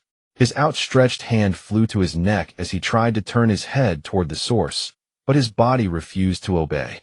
Blood gushed from his neck and his corpse crumpled to the ground. Mo Bai lowered his eyes from the 3 times magnified scope of his Type 81 rifle. He saw Wang Li's shotgun in hand moving low into the room. At the window a red flash darted by. He had leaped inside. She bent down, retrieved a throwing knife from the bandit's neck, and wiped it clean on his corpse. Suddenly the sound of shattering glass came from the second floor, followed by footsteps pacing along the eaves. Then came the sound of rapid running. Mo Bai aimed his gun at the main entrance, just as a figure jumped down from the second floor. Before the person even touched the ground, a 7.62mm bullet struck their left chest. Their posture didn't even change. They fell straight down, twitched once, and went rigid. Mo Bai waved his hand, signaling Yi to search the entire building. What they found was even poorer than imagined. Aside from a handgun with only 6 bullets, there were merely a few homemade machetes. However, in a small side room, Yi stumbled upon a gruesome and disgusting sight. A metal barrel contained several severed human limbs, hands and feet clearly belonging to people. On a nearby table lay partially decomposed flesh, already faintly reeking. Yi covered her mouth and ran out, retching violently. Mo Bai sighed at the scene before him, pointing to the half-drum of gasoline in the room. Burn it all. Next was another raider stronghold provided by a survivor. Rumor had it there were 4 or 5 people notorious for their ferocity. Mo Bai still parked his motorcycle over 100 meters away, then crept forward quietly. At this moment, the mission in Mo Bai's vision changed: eliminate or capture the raiders. Reward 200 bottle caps. Mo Bai paused. Capture. This was the second floor of an office building. Surprisingly, several heavy motorcycles were parked in the first floor lobby, all vintage cruisers. Climbing the interior staircase, slowly fierce arguing echoed from a room at the corner. Let me put it this way, boss. How about we vote on it? Mo Bai was somewhat surprised. Raiders practicing democracy. Vote your sister. We have to leave here and head to the North Gate. Haven't you heard travelers say there's a big market over there? As long as we bring some decent goods, we can trade for food. If we're lucky, we might even find work there and at least won't starve. Mo Bai was taken aback. That was a lot of information. But did raiders need to find jobs too? Leaning against the wall, his fingers slipped off the trigger. But boss, we've been here for half a year. We know the area well. If we get bullied over there, what then? The boss obviously hesitated for a moment. If things go bad, we come back. There are still a few cowardly survivors around here. As long as we raise our voices, they'll get scared and hand over their food and supplies. It's better than us risking ourselves going out. But boss, how much food can all this scrap we've collected trade for at the North Gate? His subordinate still seemed doubtful. Anything to eat is a blessing. Make the porridge thicker tonight. We set out tomorrow for the North Gate. How can we walk on an empty stomach? The boss stated stubbornly. Hearing this, Mo Bai signaled to Hong Yi. In the next moment, Hong Yi flashed into the room and collided head-on with a bald man who was about to step out. Hong Yi threw a straight punch, and the bald man's nose erupted in blood as he staggered backward and collapsed unconscious. 3 more men remained in the room. Startled, they all retreated in panic. One of them even tried to reach for a weapon behind the table. Wang Li, who had just entered, raised his hand and fired the shotgun into the ceiling. Cement debris rained down everywhere. The man reaching for the weapon froze, then slowly raised his hands along with the others. Mo Bai looked at the 4 surrendering men and the guy knocked unconscious on the ground by Hong Yi. Observing those bewildered and terrified faces, they didn't resemble the previous group of raiders in the slightest. He made them all kneel and interrogated them one by one. Not long after, they spilled everything. It turned out that before the apocalypse, they had been a group of motorcycle enthusiasts. They had planned to ride together that day when, before everyone had arrived, they witnessed the falling nuclear bombs. Terrified out of their wits, they rushed into the basement of a nearby office building and didn't dare emerge for a month. If not for some emergency supplies stored in the basement, they would have starved to death long ago. Later, the temperature plummeted and heavy snow sealed the city. Fortunately, they found plenty of food in a restaurant on the first floor of the office building, which barely kept them alive for several months. Later, when venturing out to search for food, they encountered other survivors. They discovered that if they acted sufficiently fierce, the others would hand over a portion of their food. Thus, these motorcycle enthusiasts began living off others' labor. In truth, apart from bluffing, these half-grown boys were remarkably timid. Even a single wandering zombie could scare them into hiding for 3 days straight. Mo Bai felt somewhat helplessly toward these pretend raiders. Killing them didn't seem right, but capturing them meant having to guard and feed them, a genuine nuisance. However, what truly interested Mo Bai was the information they mentioned about the North Gate. The leader, a blonde biker named Jean Ho, recalled, less than a week after the zombie tide passed, a group of people arrived from the east. There were about 7 or 8 of them, all armed. They drove 2 pickups towing a trailer RV. They claimed to be merchants from the North Gate and traded some items with us. They wanted almost anything. In the end, we exchanged a batch of digital cameras for 2 sacks of rice and 2 sacks of salt. Mo Bai was surprised. He knew there was a merchant caravan at the North Gate, but it was unusual for them to be active so soon after the zombie tide. Was it the shortage of supplies caused by the zombie tide that forced them out, or was there another reason? Mo Bai looked at Jean Ho before him, his finger resting on the trigger of his Type 81. Terrified, Jean Ho's kneeling body shrank backward. If you're willing to obey and join our shelter, I can promise you'll never go hungry. What do you say? Jean Ho looked at the rifle in Mo Bai's hand, then fearfully glanced at Li Hong Yi, who was rolling her wrists behind him. Shuddering, he quickly nodded in agreement. Mo Bai told Hong Yi to take them along. These guys had their merits. At least they took great care maintaining their motorcycles. Remarkably, all of them were still fully operational. Recalling something, Mo Bai asked, "What were you planning to take to the North Gate for trade?" Jean Ho scratched his head and said, "We don't dare go too far. We only patrolled nearby.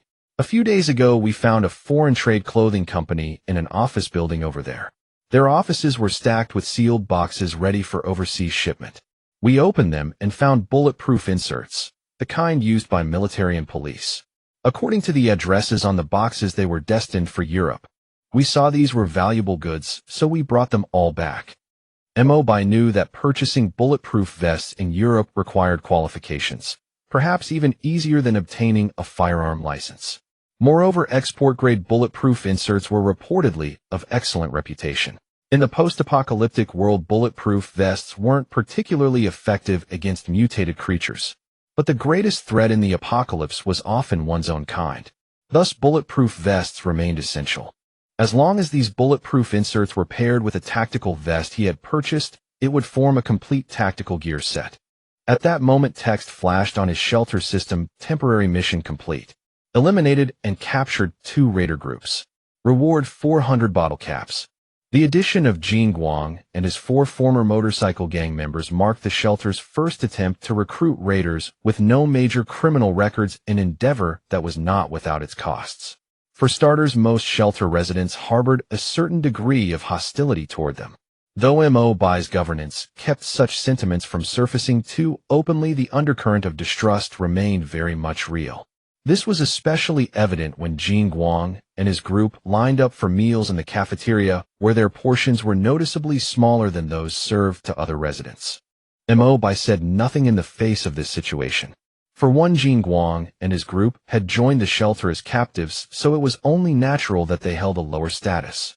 Moreover, even if they had no major atrocities to their names, they had indeed participated in the oppression and exploitation of others, so enduring a little hardship was more than deserved. As for the unspoken concern, there was an innate divide between Jin Guang's group and the other shelter residents. The downside was that it hindered internal unity, but the upside was that they would also find it difficult to integrate with the rest of the community, making it naturally hard for their small clique to grow in power. Mo Bai had no interest in playing petty power balancing games within the shelter. All he wanted was to minimize internal friction. Human nature, after all, was the most unpredictable force of all. Aside from asking Wen Qi to keep an eye on things in her daily duties, Mo Bai did not intervene any further. He devoted most of his energy to renovating the dormitory building in the cultural park. The dorms in the power distribution building could no longer meet the needs of the shelter's residents, so most people had to move into the old dormitory building. Renovation work on the dormitory building had started a full week prior. Though labor was in short supply, the main power, electrical, water supply, and drainage systems had already been fully upgraded. The remaining task was primarily security-related.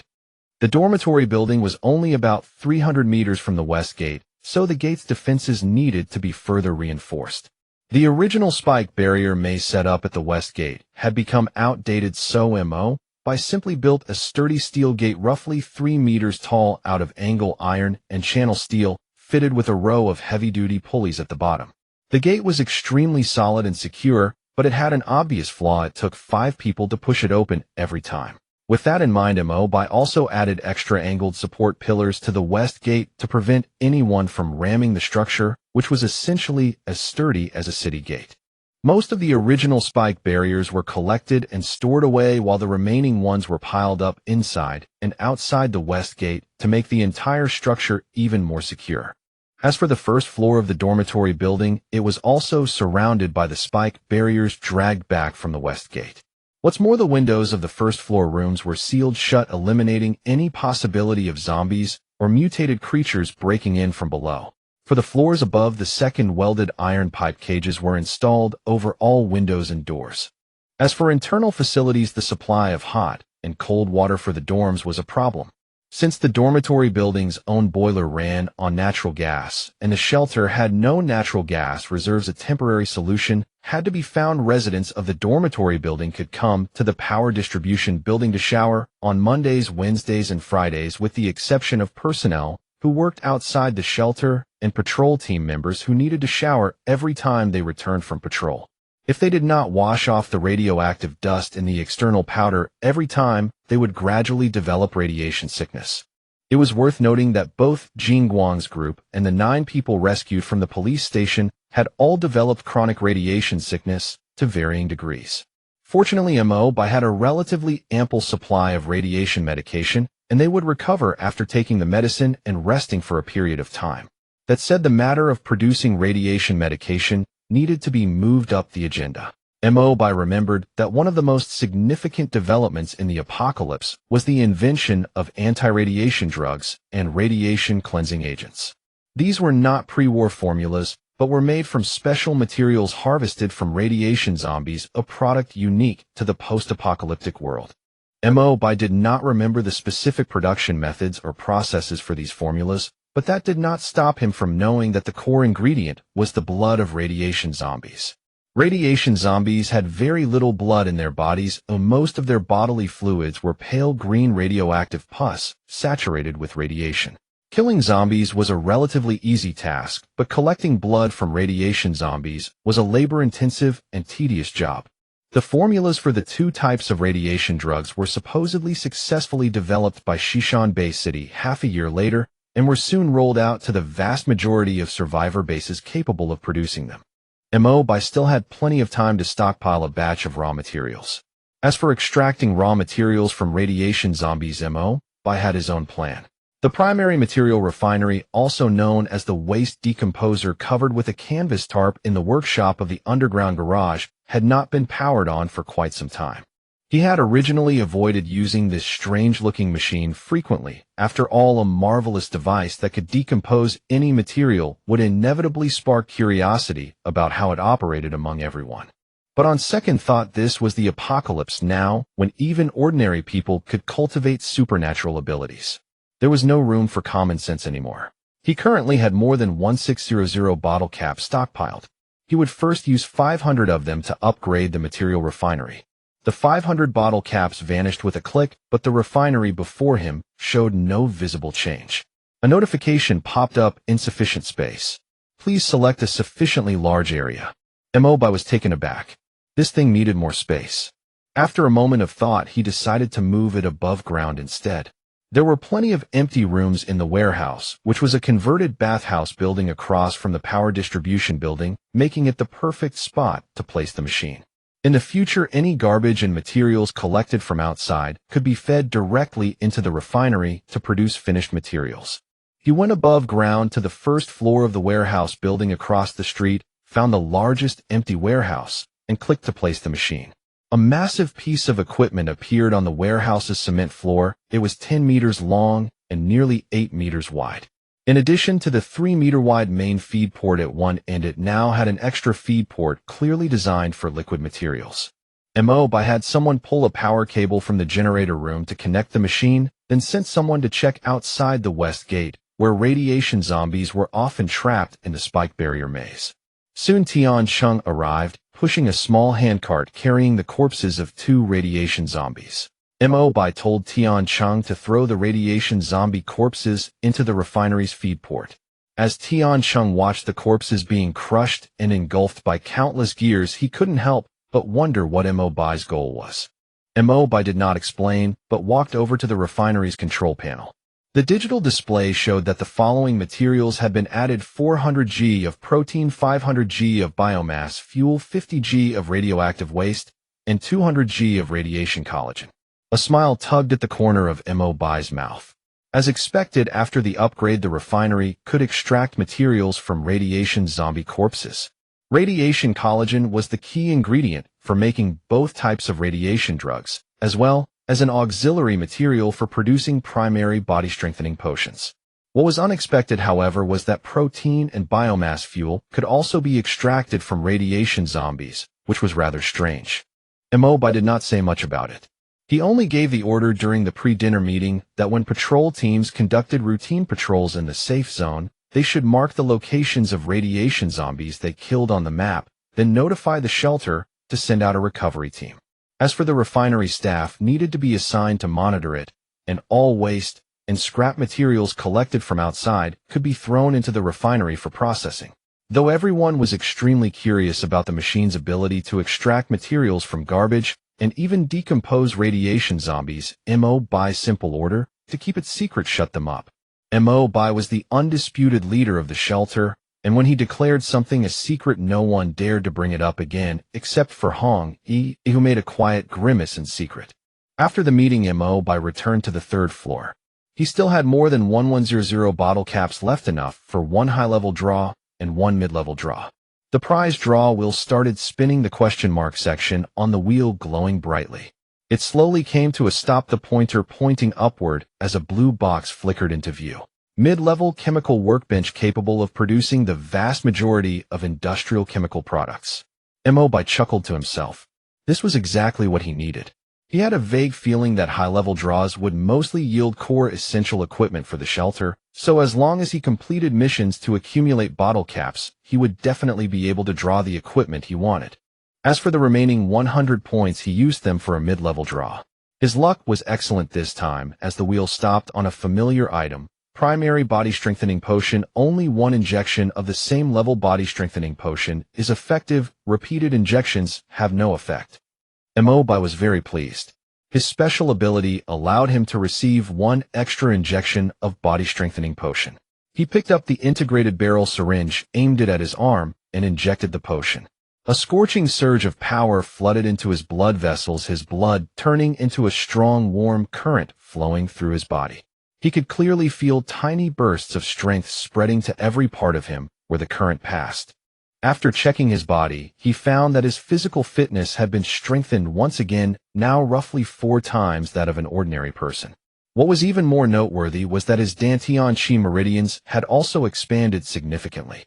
Mo Bai had never heard of body-strengthening potions expanding Chi meridians and the Dantian in his past life, but this was not surprising. Most people only started cultivating after injecting body-strengthening potions in survivor camps. Someone like him who had injected the potion twice and had a system to monitor his own condition was truly one of a kind. This meant that if someone cultivated first completed the first minor heavenly cycle, reached the second stage with initially formed Chi meridians, and then injected the body-strengthening potion, the potion would have a much greater effect on their cultivation. In the past, survivor bases had injected the potion first to create a batch of strengthened fighters, which actually wasted a portion of the potion's potential. The mid-level chemical workbench was also quite large, too big to fit on the 3rd floor. Mo Bai had no choice but to go back to the warehouse across the street. After some thought, he placed the chemical workbench in the warehouse next to the material refinery. It was smaller than the material refinery, measuring roughly 8 meters by 6 meters. In addition to the standard feed port, it had 2 liquid feed ports, and its outlet ports included 1 standard port and 2 liquid outlet ports. Mo Bai clicked on the chemical workbench's control panel and was surprised to find that it already came with a fully comprehensive set of chemical reaction blueprints. Though chemistry was not his field of expertise, he could tell that most chemical materials could be synthesized here, including gunpowder. The list of manufacturable items even made detailed distinctions between explosives, gunpowder propellant, and solid fuel. Mo Bai guessed internally that as long as shelter residents possessed the relevant professional knowledge and skills, the mid- and high-level workbenches would automatically generate the corresponding blueprints and formulas. Put simply, the workbenches were just devices that greatly simplified daily work in the shelter. As long as the necessary personnel and materials were available, producing any item was only a matter of time. The next day, no one seemed to think much of the addition of another strange machine that could produce gunpowder. Only Song Lintao circled the machine for a long time before leaving with a look of confusion on his face. The shelter now had a total of 50 residents, most of whom had moved into the recently renovated dormitory building. Aside from Mo Bai himself, Wen Shi and Hong Yi were still staying in the power distribution building. Wu Fei, who was recuperating from her injuries, also remained there, while Song Lintao and Zhang Ji continued to share a room. There were also the guard team's on-duty personnel and the monitoring electricians on shift who stayed in the duty room next to the equipment room when they were on duty each day. With the increase in manpower, Wu Fei's patrol team was expanded into 3 squads of 5 members each. To everyone's surprise, the newly joined Jin Guang and his motorcycle riders became the core of the 3rd squad. Mo Bai transferred Tian Cheng to be Jin Guang's assistant, both to guide and train Jin Guang and to teach him the rules of the shelter. Though Zhang Ji had argued that former motorcycle gang members like Jin Guang were unreliable, seeing how fast Jin Guang's group's loyalty was rising on the shelter's resident cards, Mo Bai still decided to give Jin Guang a chance. After all, very few people in the shelter had combat experience and knew how to work as a team. Most of them had been ordinary civilians before the apocalypse who rarely even got into arguments, let alone firefights. This highlighted the stark difference between people, the gap between those daring enough to fight and ordinary civilians who had never been in combat was the difference between life and death in the apocalypse. Mo Bai needed people like Jin Guang, and their motorcycle skills would also come in handy at some point. In terms of weapon allocation, Wu Fei still used her JS-7 police submachine gun. Those submachine guns had less firepower, they had more advantages: high accuracy, low noise, and most importantly, easy to obtain ammunition. Even now that they had a chemical workbench that could mass-produce ammunition, 9mm rounds consumed far less material than 7.62mm rifle rounds. Each patrol squad now had 5 members. The squad leader could choose their weapon freely, while standard squad members were equipped with 1 modified Type 56 semi-automatic rifle, 1 shotgun, and 2 modified Type 79 submachine guns. This firepower combination made each squad's overall combat power very balanced.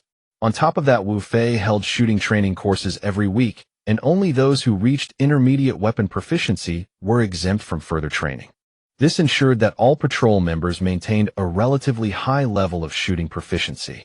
As for handguns, they were now standard issue for squad leaders and veteran squad members, and only those who had reached intermediate handgun proficiency were equipped with one. The newly acquired bulletproof plates were distributed to all patrol teams.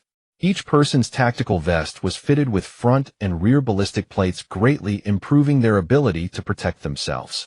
Among the current squad leaders, aside from Wu Fei, who used a submachine gun, Li Hongyi still preferred her throwing knives. At Mo Bai's request, she also carried a carbine version of the Type 92, while Jin Guang chose a Type 79 as his primary weapon, just like the rest of his squad members.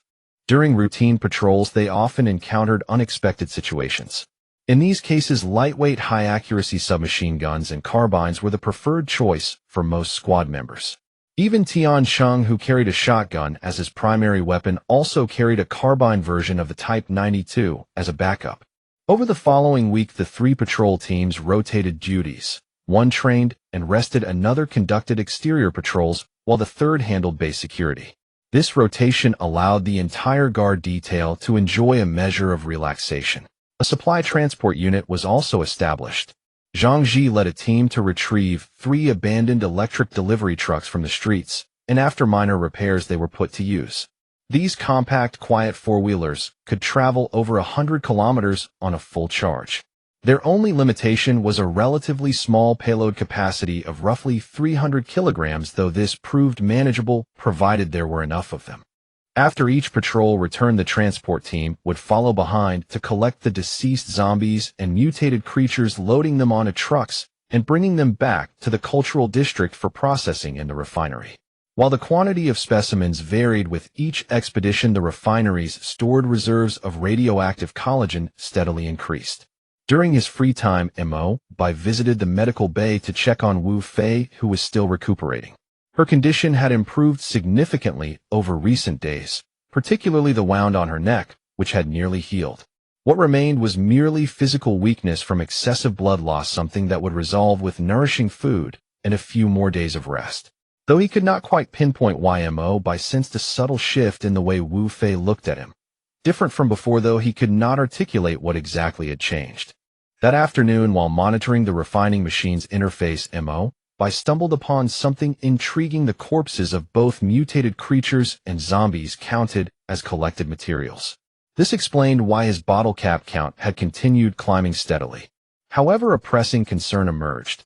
The machine's built-in storage was nearly full, which was precisely why he had come to address this issue. Once the refining machine reached its intermediate tier, the system unlocked localized upgrades, expanding the feed chute to accommodate larger raw materials, accelerating processing speed, or increasing storage capacity. Among these options, one specifically addressed expanding the refining machine's storage capacity. For only 200 bottle caps, he activated the upgrade. A rectangular external module materialized, connecting directly to the refining machine. The system identified it as an external storage bay with a capacity of 100 cubic meters, expandable through stacking. Mo Bai examined the cube, which measured merely 1 meter per side. It was astonishing that such a compact unit could store 100 cubic meters of materials. What struck him most was that the storage unit maintained identical weight whether empty or fully loaded. It was essentially a spatial anomaly disguised as a physical object. His commander's insignia contained only half a cubic meter of personal storage, which he used solely for a pistol and emergency rations. The external storage bay functioned much like a computer's external hard drive. The refining machine's internal storage operated as the C drive, while the external unit served as additional storage. He simply transferred materials between them through the control panel, a matter of basic copy and paste. Mo Bai soon realized the external storage bay could also be mounted on his universal workbench and chemical workstation. By loading explosive materials into the storage and connecting it to the chemical workstation, he could achieve continuous production. Once configured, the output would store directly within the unit rather than dispensing externally. A storage system combining spatial expansion and weight reduction proved to be an invaluable asset. Thrilled, Mo Bai eagerly configured the system, designating radiation-infused materials from zombies and mutants to route automatically into the storage unit, while standard resources like plastic and metal would exit through the main dispenser, where he had positioned collection boxes. As the machinery hummed steadily, the system soon confirmed the transferred materials had accumulated within the external storage. He then detached the storage unit from the refining machine and installed it onto the adjacent chemical workstation.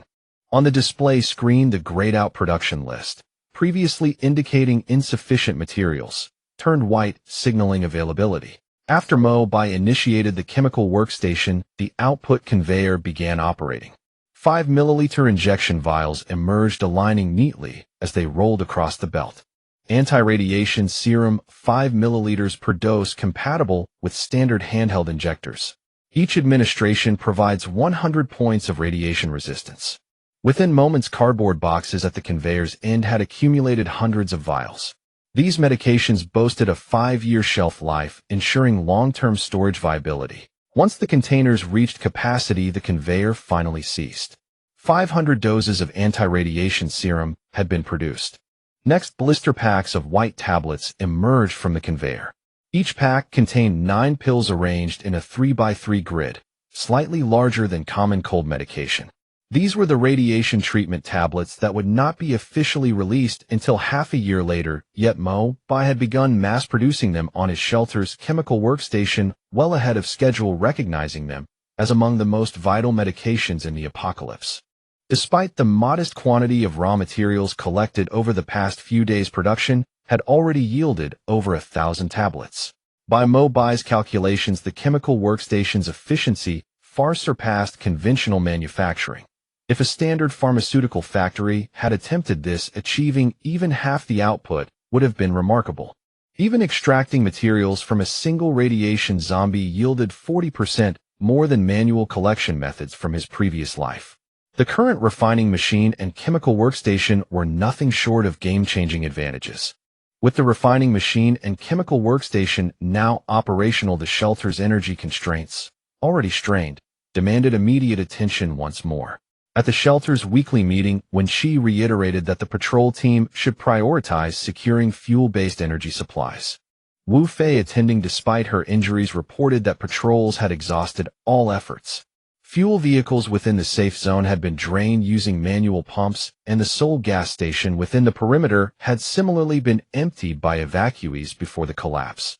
Zhang Ji then proposed his remedy, not seeking additional fuel, but harvesting solar panels from building rooftops within the safe zone and installing them atop the dormitory and warehouse. If his calculations were correct, the generated electricity could partially offset the shelter's power demands. Additionally, he suggested extracting batteries from the 2-wheeled electric vehicles scattered across the roads and repurposing them into a larger energy storage system to capture and hold the solar output collected during daylight hours. Originally, they had considered dismantling electric cars with larger battery capacity, but the high-end models featured integrated battery packs that would be ruined upon disassembly. Standard 2-wheeler batteries proved far more reliable. After consideration, Mo Bai authorized Zhang Ji to proceed with constructing the energy storage system while prioritizing solar panel collection. Beyond the safe zone, wherever suitable solar equipment could be found, Zhang Ji's technical team, escorted by patrol units, could retrieve it. As for the numerous electric vehicles cluttering the area, Mo Bai decided they should be dismantled entirely and fed into the refining machine, yielding metals, plastics, polymers, and more importantly, large quantities of lithium battery materials. Once he accumulated sufficient bottle caps, Mo Bai planned to upgrade his universal workbench again, enabling him to manufacture high-performance lithium batteries independently. Finally, regarding fuel, Mo Bai had discovered that decomposing radiation zombies in the refining machine yielded biomass fuel. While this fuel could theoretically power their generator, the machine was not specifically designed for biomass, risking potential damage. His current biomass fuel reserves amounted to merely a few dozen kilograms, insufficient.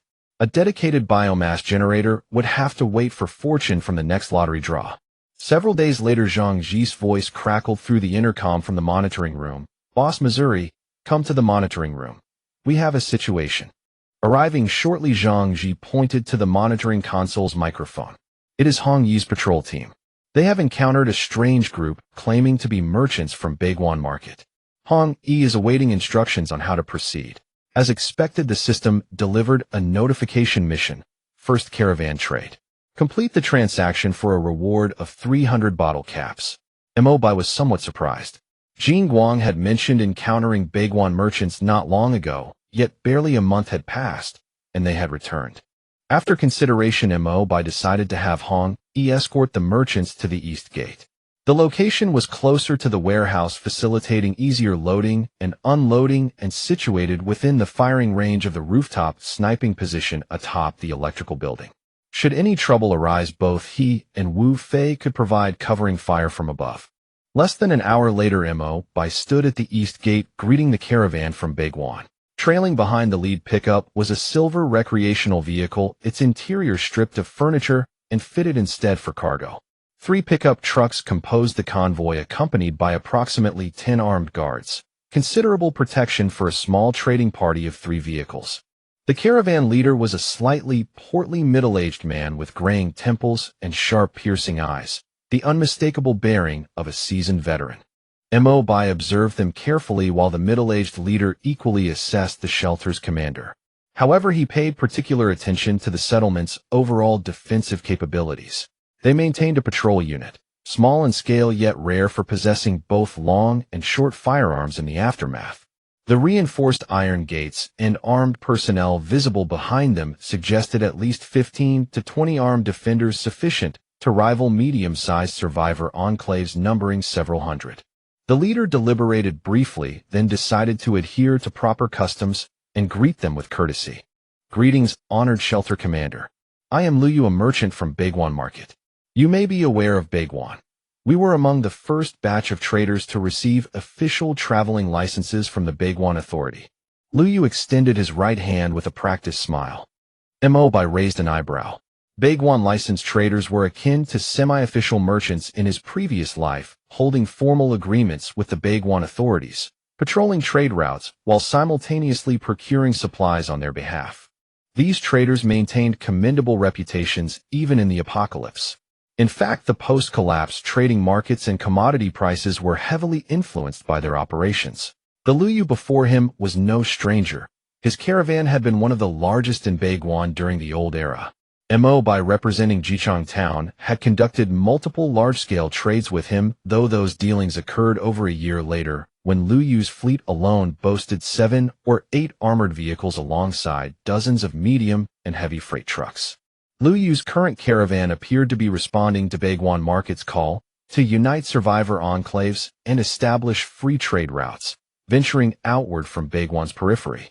If Jin Guang's recent encounter with them coincided with a zombie horde attack on their first expedition, then today's arrival likely marked their second outing. At least one additional tow vehicle had been added to their fleet. Without hesitation, Mo Bai extended his hand. Their palms met briefly before separating both men, maintaining a respectful distance. We are principal traders from Baiguan, now beginning operations between survivor enclaves, Liu Yu explained patiently. Our primary model is barter, assessing your needs and what you can offer in return. Should we lack specific goods on this visit, you may place an order, and we will prioritize delivering to you on our next trip. Liu Yu's pitch reminded Mo Bai uncomfortably of television shopping advertisements. Smiling faintly, he cut straight to business. Show me what you have. Liu Yu immediately gestured, and his men unloaded various crates from the pickups, arranging them in a neat row on the ground. Mo Bai stepped forward to inspect. Food dominated the offerings. Rice and flour, of course, along with canned goods and biscuits as reliable trade currency. Tomato sauce and concentrated fruit juice provided essential vitamins. Though all products neared expiration dates, they were remarkably rare in the apocalypse. The remainder consisted of daily necessities, small canisters of propane and kerosene, outdoor survival gear manufactured before the collapse, prized now for their durability. Most notably, Mo Bai discovered portable fuel containers holding gasoline and diesel. Liu Yu's caravan clearly possessed sufficient reserves to treat fuel as a tradable commodity. Mo Bai suddenly recalled. The Baiguan Market, one of the 3 major power blocks in the former capital region, was famed for its petroleum supplies. Legend spoke of a national strategic reserve hidden beneath Baigwan, storing sufficient fuel to sustain hundreds of thousands for a decade. Whether the legend held truth remained uncertain, but Baigwan's fuel did offer genuine value. More critically, Mo Bai's shelter was desperately short on fuel. His current reserves, even with careful rationing, would last merely 3 to 4 months. Liu Yu's caravan had arrived at precisely the right moment. In the post-apocalyptic era, among Jingdu's 3 dominant factions, the Baigwan faction draws its power from abundant fuel reserves. Jicheng Town, meanwhile, was the first to pioneer greenhouse grain cultivation after the collapse, with ample farmland and open plots surrounding the local airport. The grain it later yielded was not only sufficient for self-sustenance, but was also traded with other factions for essential supplies. As for the Xishan Bay city, the most powerful of the 3, it boasts Jingdu's largest arsenal and the largest standing professional army. They trade weapons and ammunition with other survivor factions for the supplies they need. Sandwiched between these 3 major powers are more than 20 smaller factions of varying sizes that scrape by in the gaps between the giants. Mo Bai was well aware that his small shelter was pathetically weak, a world apart from the survivor factions that boasted tens or even hundreds of thousands of members. That said, he had his own secret assets hidden away. Among the goods he displayed, weapons, ammunition, and equipment were the scarcest. The Baigwan faction had no large official governing body, and its military and police forces were pitifully small. Overall, it was more of a loose alliance of small and medium-sized survivor factions. Though it had a large headcount, it was the most poorly armed of the 3 major powers. In many cases, its members had to rely on hand-to-hand combat, using only their personal strength to take down zombies. This was precisely why the Baigwan's most powerful warrior, known as the Baigwan Blade, held such a dominant position. It was still only the first year of the apocalypse, so firearms were far more effective than the blade's sticks and clubs wielded by ordinary civilians. As such, Liu Yu's caravan had very few weapons to offer. The handful of pistols and sporting shotguns they had were old model Type 54 pistols and double-barreled shotguns. Mo Bai thought for a moment, then selected a number of non-staple food items from his cargo: tomato paste, canned fish, canned fruit, and the like, to help his people replenish their vitamin intake. He also picked out fuel. "I'll take all the fuel you have," Mo Bai said, looking at Liu Yu. Liu Yu watched Mo Bai with keen interest.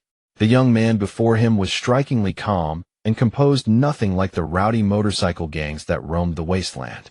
Moreover, the supplies Mo Bai prioritized were fuel, which meant his shelter did not lack food or weapons, but rather needed oil, a resource that seemed relatively insignificant at first glance. This meant he had generators at his shelter, and likely electrical equipment that required power to run. "We have 30 boxes of 10-liter fuel canisters. What are you willing to trade for them?" Liu Yu asked interestedly. Mo Bai picked up his walkie-talkie, and the iron gate behind him creaked open. Jin Guang led 2 team members, pushing a small flatbed cart out. On the flatbed cart sat 2 small metal cases and 1 large wooden crate. The green paint and familiar greasy smell made Liu Yu's eyes light up. Mo Bai lifted the lid of the wooden crate, revealing several uniquely designed rifles and pistols inside. "We have 4 heavily modified Type 56 semi-automatic rifles, each fitted with a 4x scope. There are also 2 improved Type 79 models, both equipped with rail systems, new style folding stock, standard 2x scopes, and 2 standard 20-round magazines included for each." Mo Bai introduced the firearms in the crate with practiced ease. There are also 4 Type 92 pistols plus 2 sets of Type 92 carbine conversion kits.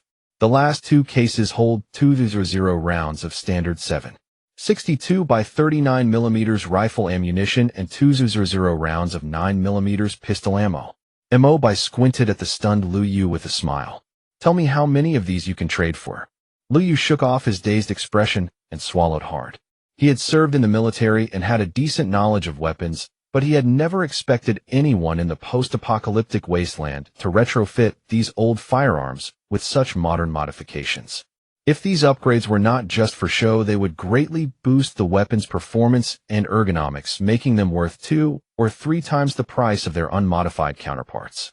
Liu Yu stepped forward, picked up one of the SS rifles, pulled the bolt back to chamber a round, then raised it to aim.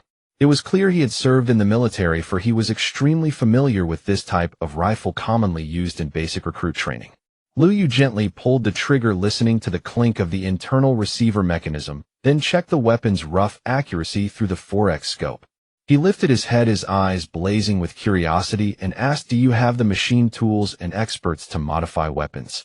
He could tell the modifications had not damaged the rifle's original performance at all. On the contrary, the upgrades had significantly improved its capabilities. Mo Bai shrugged. "That's a secret. You wouldn't tell me where you get your fuel from, would you?" Liu Yu's eyes flickered.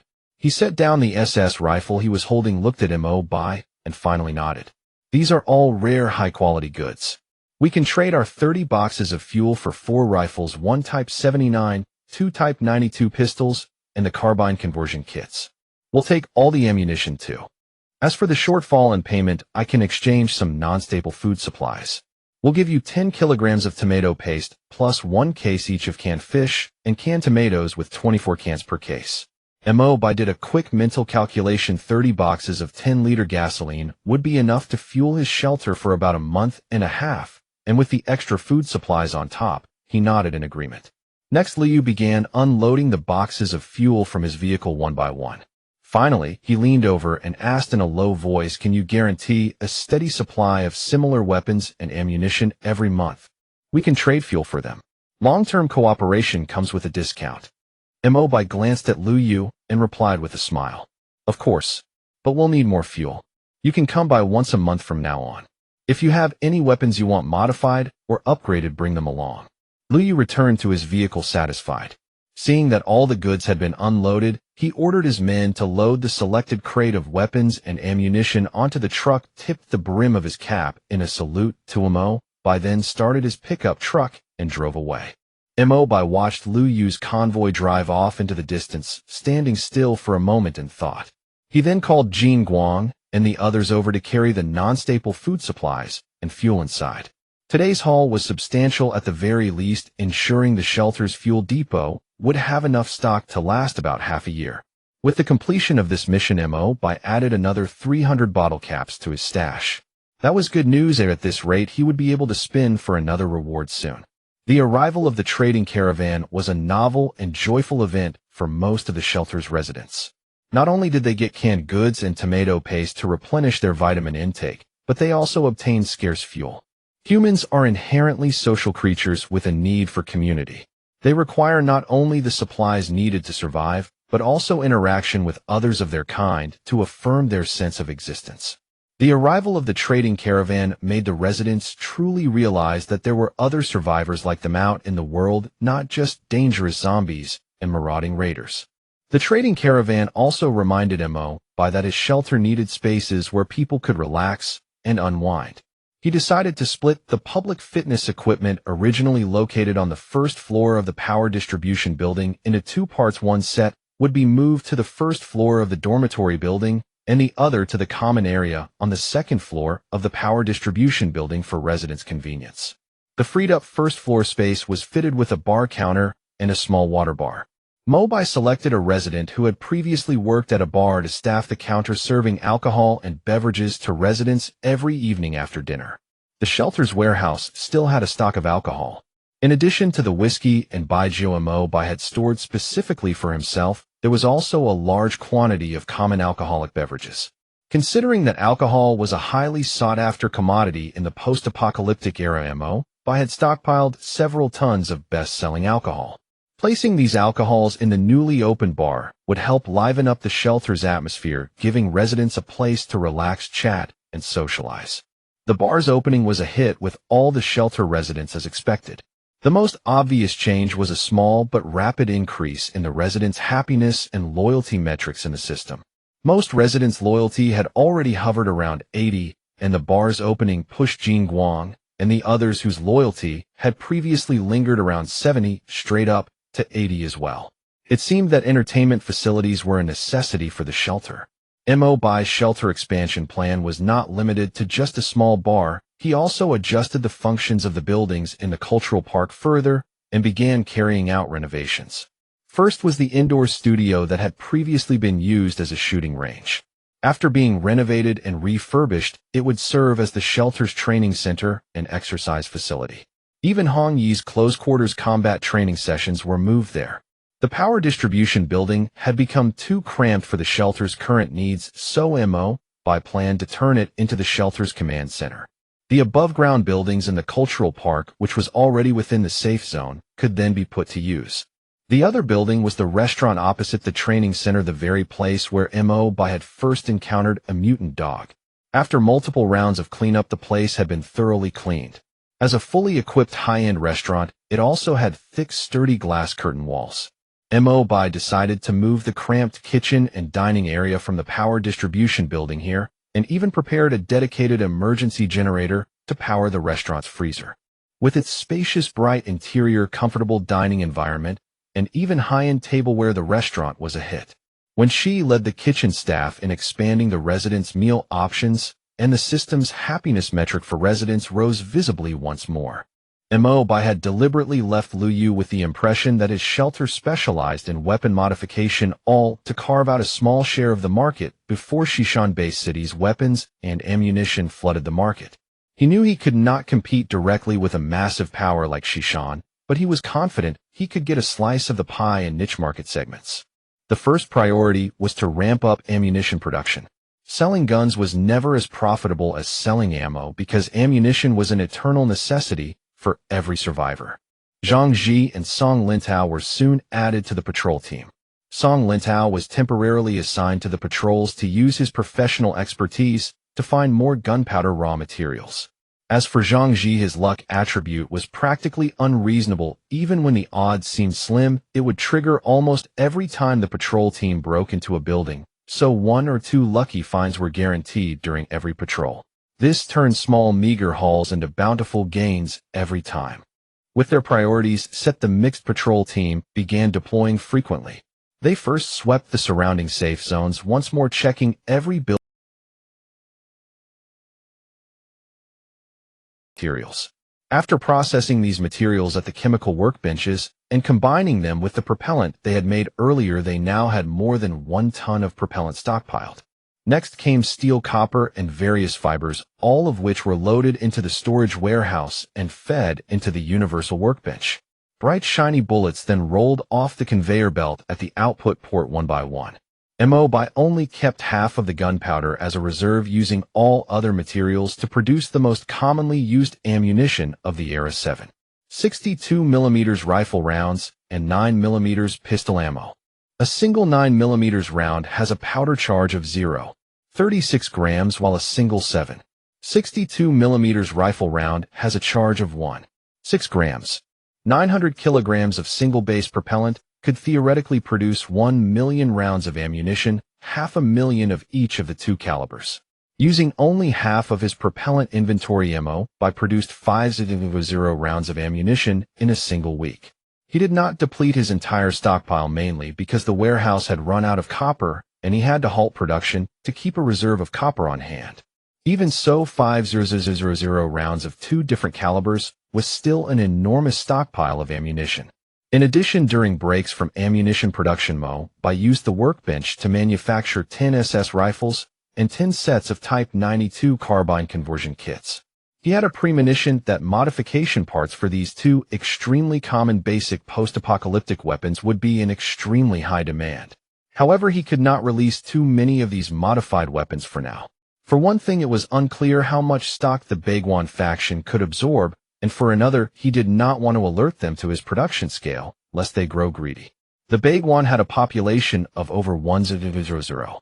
Even the smallest factions in their markets likely had 1,000 or more members, while his own outpost had only 50 people. Too much wealth would only attract thieves.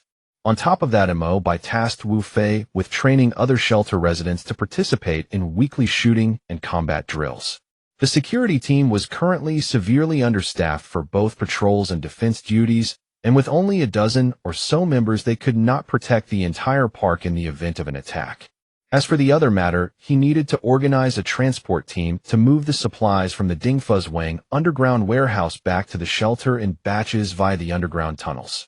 Now that the warehouse building had been put into use, it was best to move the supplies back as soon as possible. Things had been busy lately, but the shelter had limited manpower. If he wanted to expand the shelter's population, he needed to send out patrol teams to look for scattered survivors in the surrounding area. Most places within 3 to 4 kilometers had already been thoroughly searched, so there were only 2 other ways to find new residents. Mo Bai found Zhang Ji and asked him to figure out a way to convert the existing radio relay station into a broadcast tower that could transmit radio signals. After hearing Mo Bai's idea, however, Zhang Ji proposed an alternative on the campus of the Media University. There was a 100-meter-tall radio broadcast tower. Since the university offered many courses related to signals and media, it had invested heavily in building this integrated tower that combined radio and satellite antennae a few years prior. As long as its original equipment was modified and connected to a power source, it would become a high-powered broadcast tower. Though they could not be sure of its broadcast range under the effects of radiation, without testing it, it would definitely be far more powerful than the old signal relay station that had only been modified to transmit walkie-talkie signals. Mo Bai approved the plan immediately and put it into action right away. The preparatory work for retrofitting the radio communication tower proceeded with remarkable swiftness. Zhang Ji had all the necessary equipment, including a generator, ready within a mere 2 days. That day, Mo Bai led the operation in person, with both Hong Yi's squad and Jingguang's security detail fully mobilized. They loaded all the equipment and generator fuel onto electric delivery vans and set off for the Communication University of China. The Communication University of China was a familiar area to them, sprawling across a vast campus. Zhang Ji led his team to begin installing equipment, while Jingguang took charge of security. Mo Bai and Hong Yi had an additional mission to locate the university's underground civil defense facilities. Knowing the civil defense entrance was likely in the Communication University Museum, Hong Yi led the group straight to the museum's main gate. The area was unexpectedly densely built, with several campus residential buildings standing opposite the entrance. While this zone should have been classified as a safe area for patrol teams, Mo Bai still opted to prioritize caution above all else. The museum's main gate was locked, but with only a simple lock. Mo Bai used a master key to open it effortlessly. Such master keys had become standard issue for patrol teams on missions kept exclusively by the squad leader. Though the team members were deeply curious about the shape-shifting key, they were well aware that shape memory metal technology existed in this era, so their curiosity never escalated into unnecessary prying. The museum was neither overly large nor particularly small. Beyond its exhibition halls, several other unrelated units had somehow been crammed into the building. While the interior space was ample, offices made up the majority of the area. Bypassing the maze of office areas, the group made their way to the exhibition zone. If Hong Yi's memory served her right, the civil defense entrance should be located here. As they wandered through the exhibition area searching for the entrance, Mo Bai heard a sharp cry and hurried over to find Hong Yi pointing at a puddle on the ground. "Boss, take a look at this." "What is it?" she called out. Mo Bai stepped closer. At first glance, it looked like plain water, but on closer inspection, he realized it was an unidentified viscous fluid with a faint fishy stench. The slime wound its way across the floor toward the other side, finally disappearing into a half-open exhibition hall at the end of the corridor. System mission activated. Survey the area, identify unknown threats. Mo Bai furrowed his brow. This mission came with no stated rewards, which meant danger was almost certain. He raised a hand to recall his squad members, and they followed the trail of slime forward. On either side of the exhibition hall door at the end of the corridor, Mo Bai heard a strange, sizzling rustle coming from inside, as if something was moving across the floor.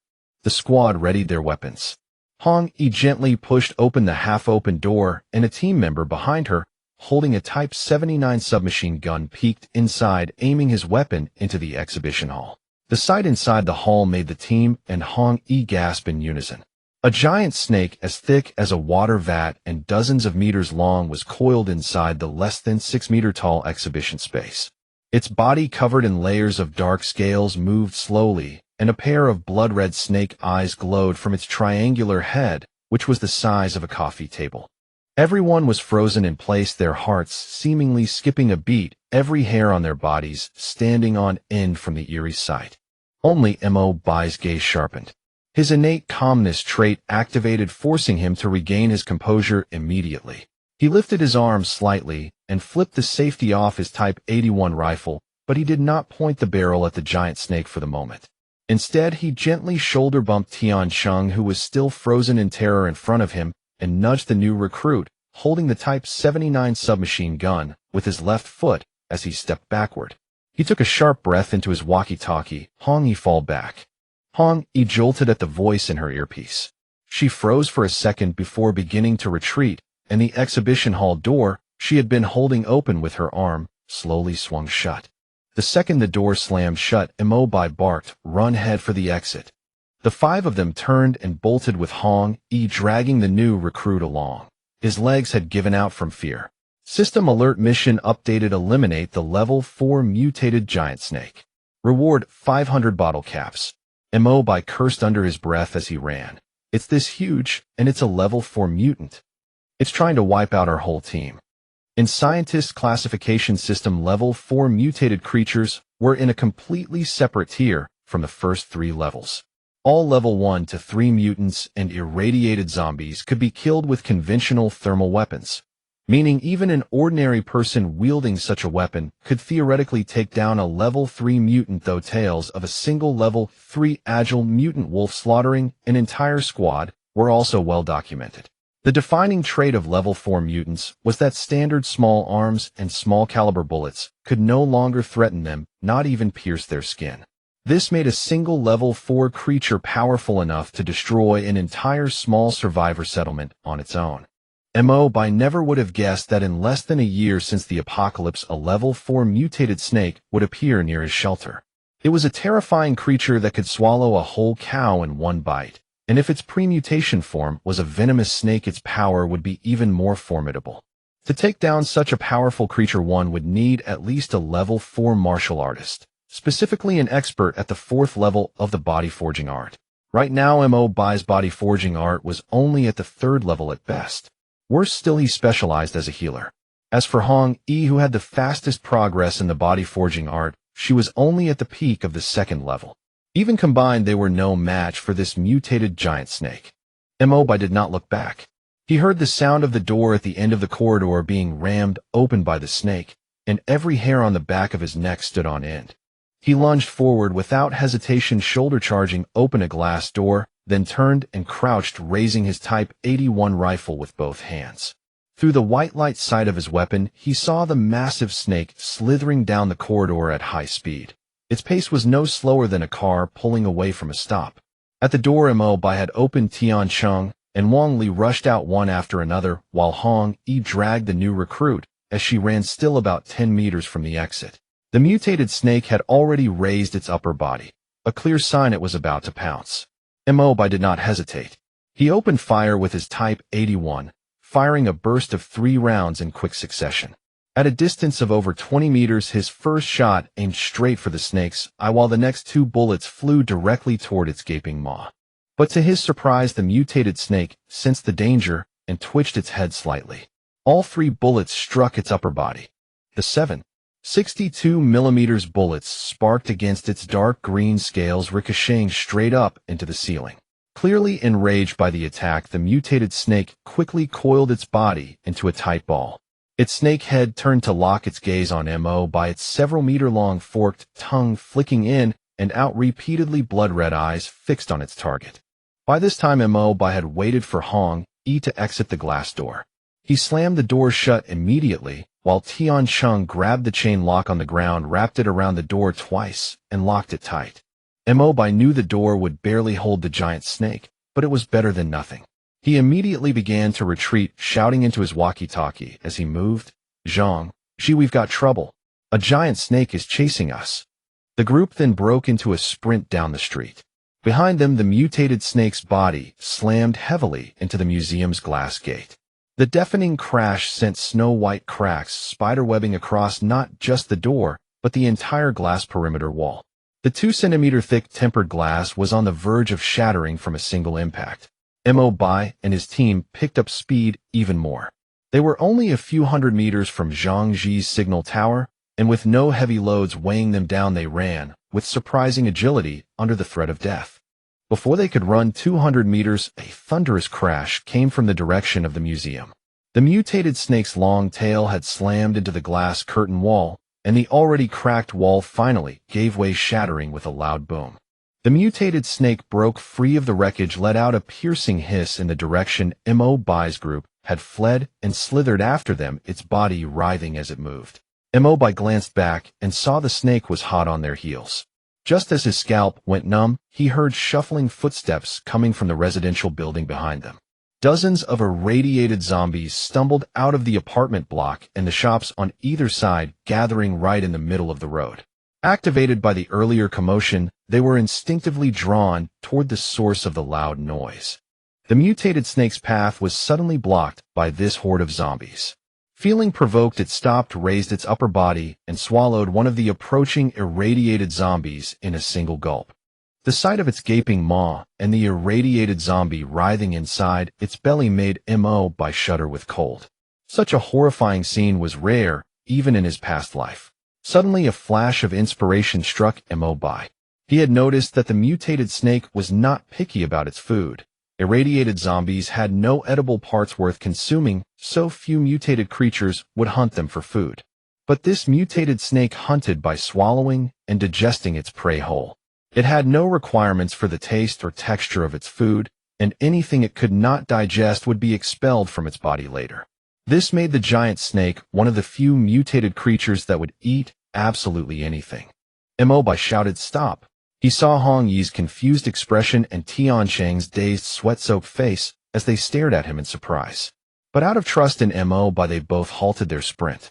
"Give me all the iron pipe bombs you have on you," Mo Bai said. Hong Yi was stunned.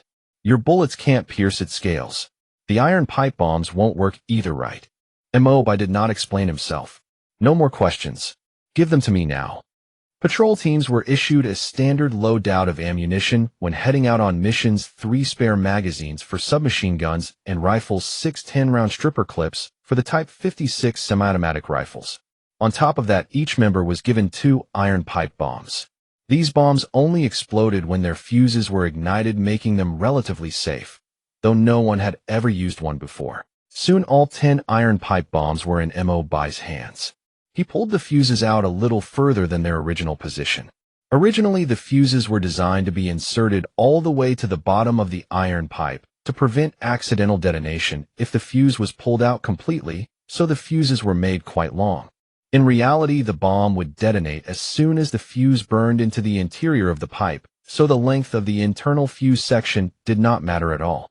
But Mo Bai had pulled the fuses out to extend the detonation time.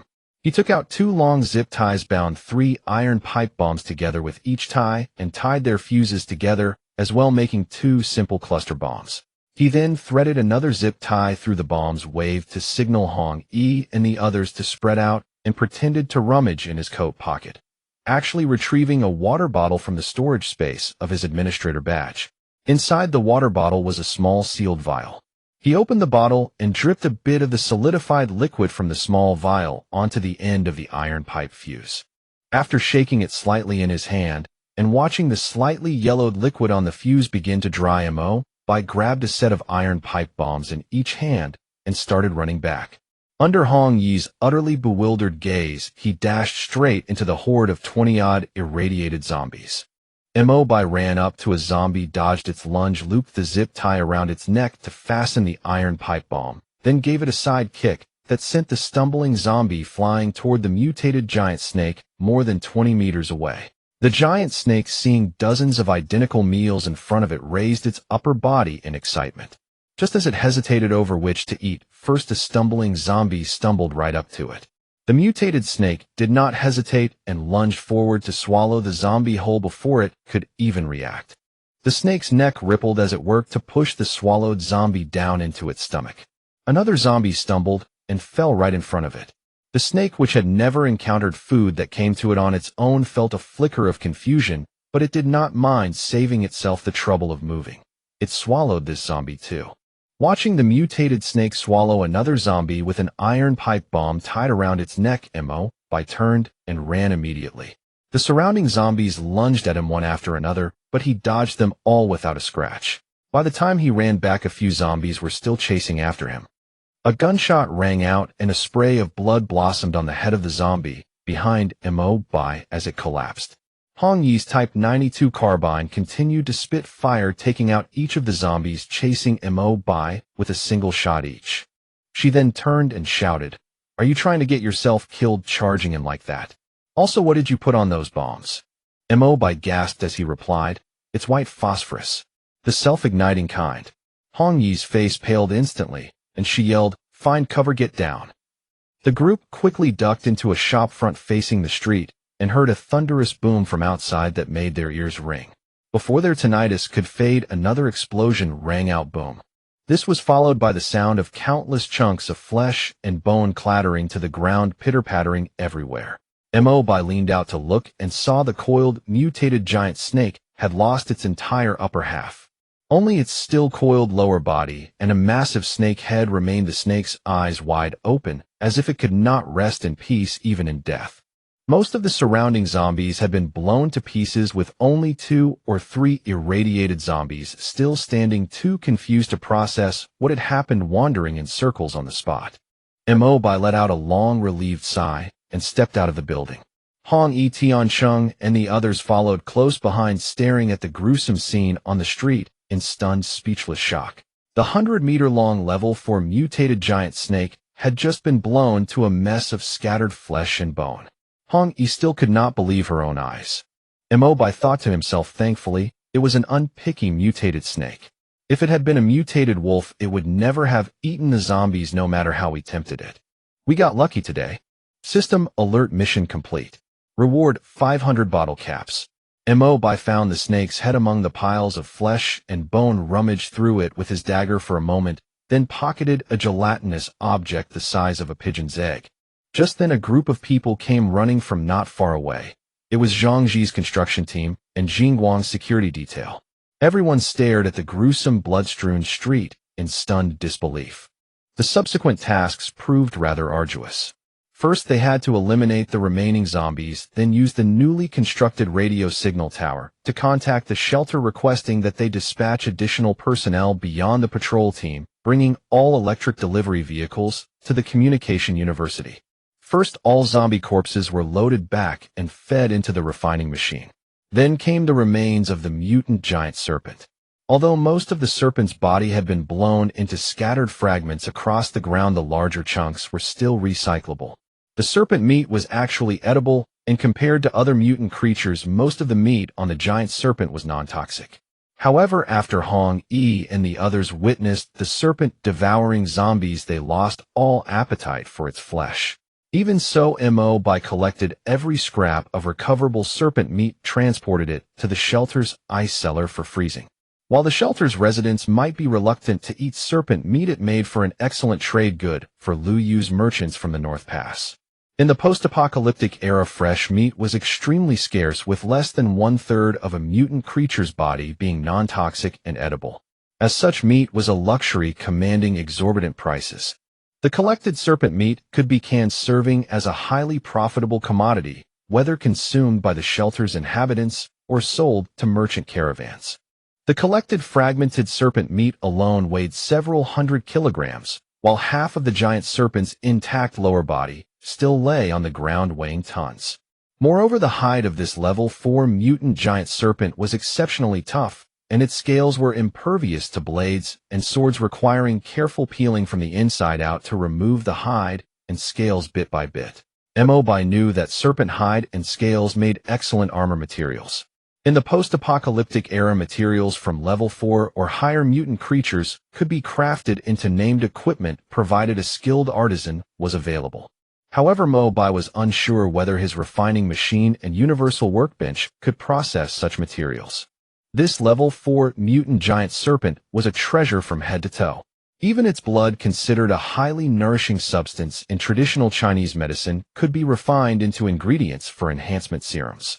Mo Bai recalled that level 4 mutant serpent blood was the main component of potent recovery serums, making it utterly invaluable.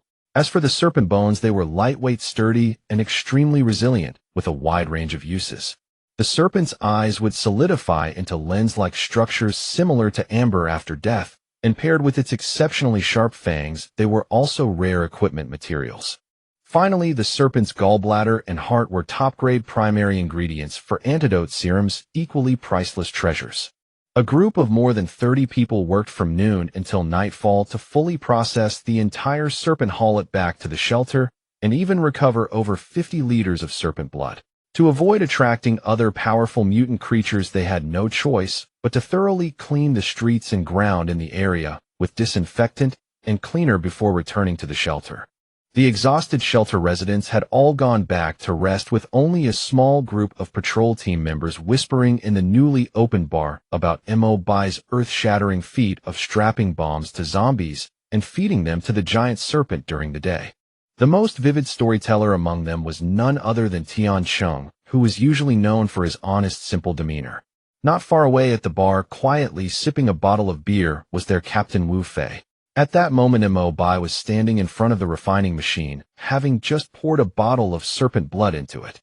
The screen displayed level 4 mutant serpent blood, mid-tier material, excellent quality, can be synthesized into third-tier enhancement serums or used to craft high-grade recovery serums.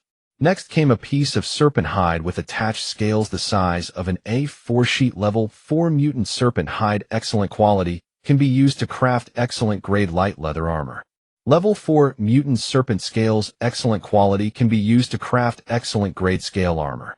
Mo Bai could see that the refining machine skipped the tanning and drying processes, entirely maximizing the value of these mutant giant serpent materials. However, there were no blueprints available, yet so finished products could not be crafted. That was not an issue, though. Once he found a skilled leatherworker to make a decent set of leather armor from other serpent hides, scanning the finest. With this thought in mind, Mo Bai took out a pair of crystal-clear blood-red eyeballs from the administrator badge on his chest. The crystallized serpent eyes shimmered with a mesmerizing hue. Mo Bai gently placed one serpent eye onto the refining machine, watching it disappear into the machine's interior. Miraculously, after 10 seconds, the serpent eye was ejected from the material outlet. Mo Bai was stunned. Could the refining machine not process this serpent eye? Upon closer inspection, the system displayed the serpent eye's information: level 4 mutant serpent eye, fine quality, rare material, specific, uses unknown. Comparing this refined serpent eye to the other one that had not been placed in the machine, the processed eye was noticeably smaller, but its color was far more translucent, with a faint blood-red light seeming to swirl inside it. Extremely extraordinary. Mo Bai placed the other serpent eye into the machine as well and received an identical refined serpent eye. What puzzled Mo Bai was why this serpent eye could not be stored in the refining machine's storage compartment. Could it be that a mid-tier refining machine was incapable of storing fine-quality materials? Next, Mo Bai tossed in a pair of serpent fangs, the gallbladder, and the heart, all yielding level 4 fine-quality materials that could not be stored in the compartment. The set of serpent bones, however, produced a batch of excellent quality bone materials that could be stored inside the refining machine. The high-power radio signal tower at the Communication University had already begun operating its signal, far stronger than the original signal relay station.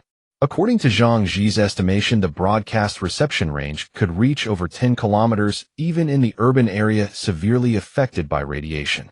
The newly set-up shelter broadcast had started looping its content, primarily welcoming survivors without shelter lacking food and security to come to the new shelter. It was essentially a recruitment advertisement for the shelter in the post-apocalyptic era. Of course, the broadcast did not reveal the shelter's exact location directly, instead providing a rendezvous point.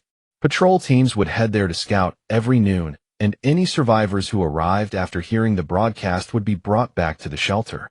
If raiders from the surrounding area approached, hidden cameras would detect them, and the shelter would dispatch reinforcements to capture all the raiders in one fell swoop. The campaign to recruit and absorb new survivors was a long-term endeavor that had just begun. Two matters still lay before Mo Bai. The first was the exploration mission of the Communication University's underground civil defense facilities, which had been interrupted by the mutant giant serpent. He planned to fabricate some new equipment in the next few days before launching the mission again. The second matter was that he planned to visit the North Pass market. Now that the ice and snow had melted and the roads were passable, he could spend some time carving out a path from the main road. A simpler method was to wait for Lu Yu's merchant caravan from the North Pass to pass, by next time travel with them, ensuring his safety, while also making use of the trade route they had established. He would tackle one matter at a time. On the second underground floor of the shelter, Song Lintao was leading a team to develop a new powerful weapon designed to combat mutant creatures of level 3 and above. Mo Bai had 3 proposals. The first was a large-caliber heavy sniper rifle. This type of rifle boasted immense power and strong penetrating force with a caliber of 12.7 millimeters or above, having a high probability of piercing the scales of a level 4 mutant giant serpent. Of course, there were several drawbacks. First, he had no relevant blueprints, let alone samples of large-caliber sniper rounds, making replication impossible. With their current capabilities, they might be able to produce a smoothbore large-caliber rifle, but it would serve little purpose. The second proposal was the classic RPG rocket. This had a high chance of being successfully developed, as Song Lintao knew how to make rocket propellant, and the structure of an RPG was very simple, making it easy to fabricate. The third proposal was a high-power grenade, an enhanced version of the iron pipe bomb requiring a higher detonation speed and larger blast radius to inflict sufficient damage on level 4 mutant creatures. After discussing with Wu Fei and Song Lintao, they decided to adopt the second and third proposals. First, for the high-power grenade, with Song Lintao's assistance, they successfully manufactured detonators. This meant the new iron pipe bombs no longer required fuses for detonation. Instead, they would use standard pull-ring detonators with a fixed detonation time of 10 seconds. To increase the explosive power, Song Lintao mixed a velocity enhancer into the new explosive, an additive that increased detonation speed to boost blast power within a localized area. Next, they crafted a thin iron shell to fit over the outside of the iron pipe, filling the gap between the shell and the pipe with over 105 millimeters bearing steel columns to increase fragmentation damage. They also extended the length of the iron pipe by 5 centimeters to accommodate more explosive charge. Overall, this new iron pipe bomb was more than twice as powerful as the previous model, capable of inflicting significant damage on level 4 creatures when detonated at close range. As for the RPG launcher, Mo Bai had initially wanted to directly replicate the world-famous Russian RPG 7, but after discussing with Song Lintao, Song believed it was unnecessary. First, the RPG-7's power was excessive. It was an anti-armor weapon designed to combat armored vehicles and light tanks, while the defense of a level 4 mutant creature was only equivalent to about level 3 body armor. Using an RPG against such a target was unnecessary. Moreover, rocket launchers had inherent flaws of short range and low accuracy, and their homemade replica would likely have even worse accuracy. So Song Lintao proposed developing a small caliber rocket launcher with a launch tube caliber of 30 millimeters and a rocket caliber of only 50 millimeters. In terms of specifications, it was comparable to the first-generation RPG developed by the Soviet Union after World War II, even slightly smaller. Song Lintao believed this scaled-down RPG had sufficient power. Theoretically, a 50 mm caliber rocket could pierce at least 150 mm of ordinary steel plate. In terms of armor-piercing capability, this power was actually lower than the Faust anti-tank weapon, the ancestor of RPGs used by the German army in World War II, which had an armor-piercing depth of 200 mm back then. However, given their different combat targets, 150 mm of armor-piercing depth was actually overkill. With reduced propellant charge and rocket caliber, the overall size and weight of the launcher were greatly reduced. Their improved, simplified RPG launcher was only 70 centimeters long when loaded with a 30 mm caliber, and the rockets were equipped with 6 tail fins to maintain a stable trajectory. Due to the reduced overall weight of the rockets, their flight was far more stable than expected. At the Communication University Stadium behind a sandbag bunker, Wang Li was nervously preparing for the launch, as he was the only person who had ever used a rocket launcher during his service in the armed police force. The newly built rocket launcher for the shelter looked much more compact, with a pistol-style grip and a slender launcher body made of seamless steel pipe, simple and clear in design. The flared gas vent at the rear was smooth and well-shaped. The scaled-down rocket was only 25 centimeters long. Wang Li inserted the rear of the rocket into the launcher, then twisted the rocket locking pin. This completed the launch preparation. After disengaging the safety, Wang Li could aim using the 2x sight mounted on the left side of the launcher. For simplicity, this 2x sight was identical to the ones used on Type 56 semi-automatic rifles mounted via a rail. Admittedly, the launcher looked far more modern with this setup. Wang Li suppressed his nervousness, aiming at a target 100 meters away, two large trash cans placed closely together, filled with soil and stones. He aligned the crosshair with the center of the target and pulled the trigger. A 50 millimeters rocket streaked toward the target 100 meters away, trailing a wisp of smoke. Unexpectedly, it hit the target directly on the first shot. With a loud, thunderous boom, Mo Bai, looking through his binoculars, saw a gap more than 20 centimeters wide on the front of the soil-filled trash can, and the back had also been pierced. The power was clearly sufficient. Wang Li was also extremely surprised. The recoil of the launcher was far lighter than expected, and the rocket's trajectory was very stable, with almost no drop at a distance of 100 meters. The lightweight rocket also traveled faster than anticipated, indicating a very high hit rate. At Mo Bai's request, they fired another round, which still hit the preset target at a range of 150 meters. This excited everyone greatly, because when facing mutant creatures, the biggest trouble was not insufficient firepower, but the fact that high-power weapons were often hard to hit agile, fast-moving mutant creatures. Take the classic RPG-7, for example. Its rocket flew too slowly with acceptable accuracy only within 50 meters, and beyond that range, hitting the target was purely a matter of luck. Therefore, this new small-caliber rocket launcher was actually very practical, especially when dealing with individual high-level mutant creatures. Of course, to deal with ordinary mutant creatures, Song Lintao also manufactured a batch of simpler fragmentation rockets, which used shrapnel as their primary killing mechanism. Their power was slightly greater than the new iron pipe bombs, equivalent to a large-caliber rifle grenade launcher with an explosion radius of about 10 meters.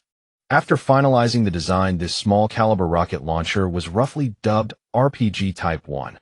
Mainly because no matter what anyone thought, they would subconsciously call it an RPG rather than giving it another name. Using the Universal Workbench and Chemical Workbench, Mo Bai quickly produced 4 30mm rocket launchers, 20 armor-piercing rockets, and 50 fragmentation rockets. Since the entire rocket launcher system weighed only 5 kilograms, the overall load was not an issue. Patrol teams going out would carry 2 launchers, with each patrol member helping the launcher operator carry 1 rocket. With the 3 rockets the launcher operator carried themselves, that made a total of 10 rockets, enough to handle the vast majority of situations. There were also 2 spare launchers stored in the shelter, effectively increasing the firepower of the shelter's defense team. Even if they encountered enemies with light armor protection, they would have matching firepower to deal with them. With new equipment fully allocated, the new exploration team was swiftly reorganized. Mo Bai would once again lead the squad in person, with Zhang Ji and Wu Fei at his side. The pair left to guard the shelter Hong Yi, and Wen Qi wore unmistakable expressions of aggrieved resentment. Besides the 3 of them, the team also included 5 of Wu Fei's subordinates and 2 of Zhang Ji's men. As a precaution, they brought along oxygen cutting tools, while Wen Qi had dispatched for logistics personnel to support the mission, and 3 flatbed carts were also prepared for transport. As they passed through the museum's corridors, the chaos left by the Level 4 mutant giant snake a week prior was still vividly fresh in everyone's mind. To stay prepared for any danger, Wu Fei readied a loaded RPG, 1 rocket launcher, and set up a defensive position outside the museum entrance. Mo Bai felt surprisingly unperturbed. In the mere 1 year since the apocalypse, Level 4 mutant creatures were already exceedingly rare. Just like human cultivation, it took time for mutants to mutate, evolve, and further elevate their power levels.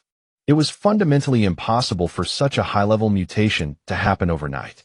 The presence of such a Level 4 mutant giant snake on the Communication University campus was already a complete surprise. The probability of another Level 4 mutant creature of similar caliber existing in the same location was effectively 0.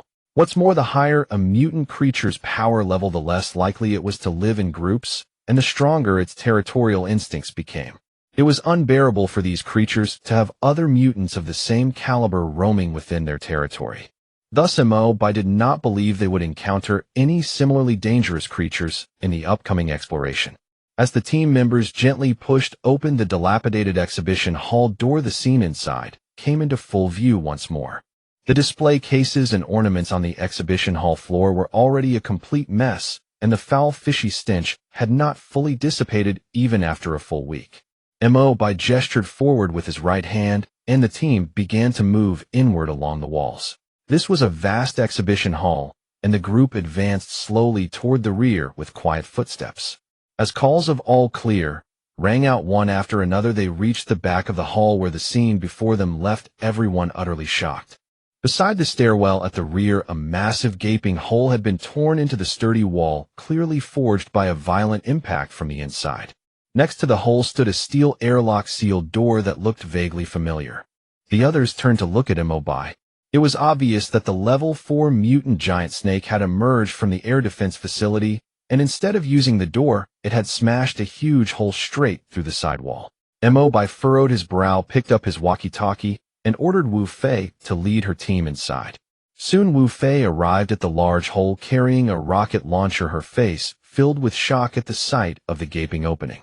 Wu Fei carefully inspected the hole, shining her spotlight flashlight into the pitch-black underground passage for dozens of meters without spotting any anomalies. She turned back and said, "This should be the entrance to an underground air raid shelter. We just don't know why that mutant snake emerged from here, and we have no idea if there are other mutant creatures inside." Mo Bai pondered for a moment before replying, "There shouldn't be any high-level mutant creatures in there. If there were other living beings, they would have been eaten by that giant snake long ago. The snake probably had to break through the wall and emerge from underground because it was running low on food." Wu Fei agreed with Mo Bai's deduction. Given the snake's massive appetite, if there were any other creatures underground, they would almost certainly have been devoured by now. Mo Bai decided to continue the exploration.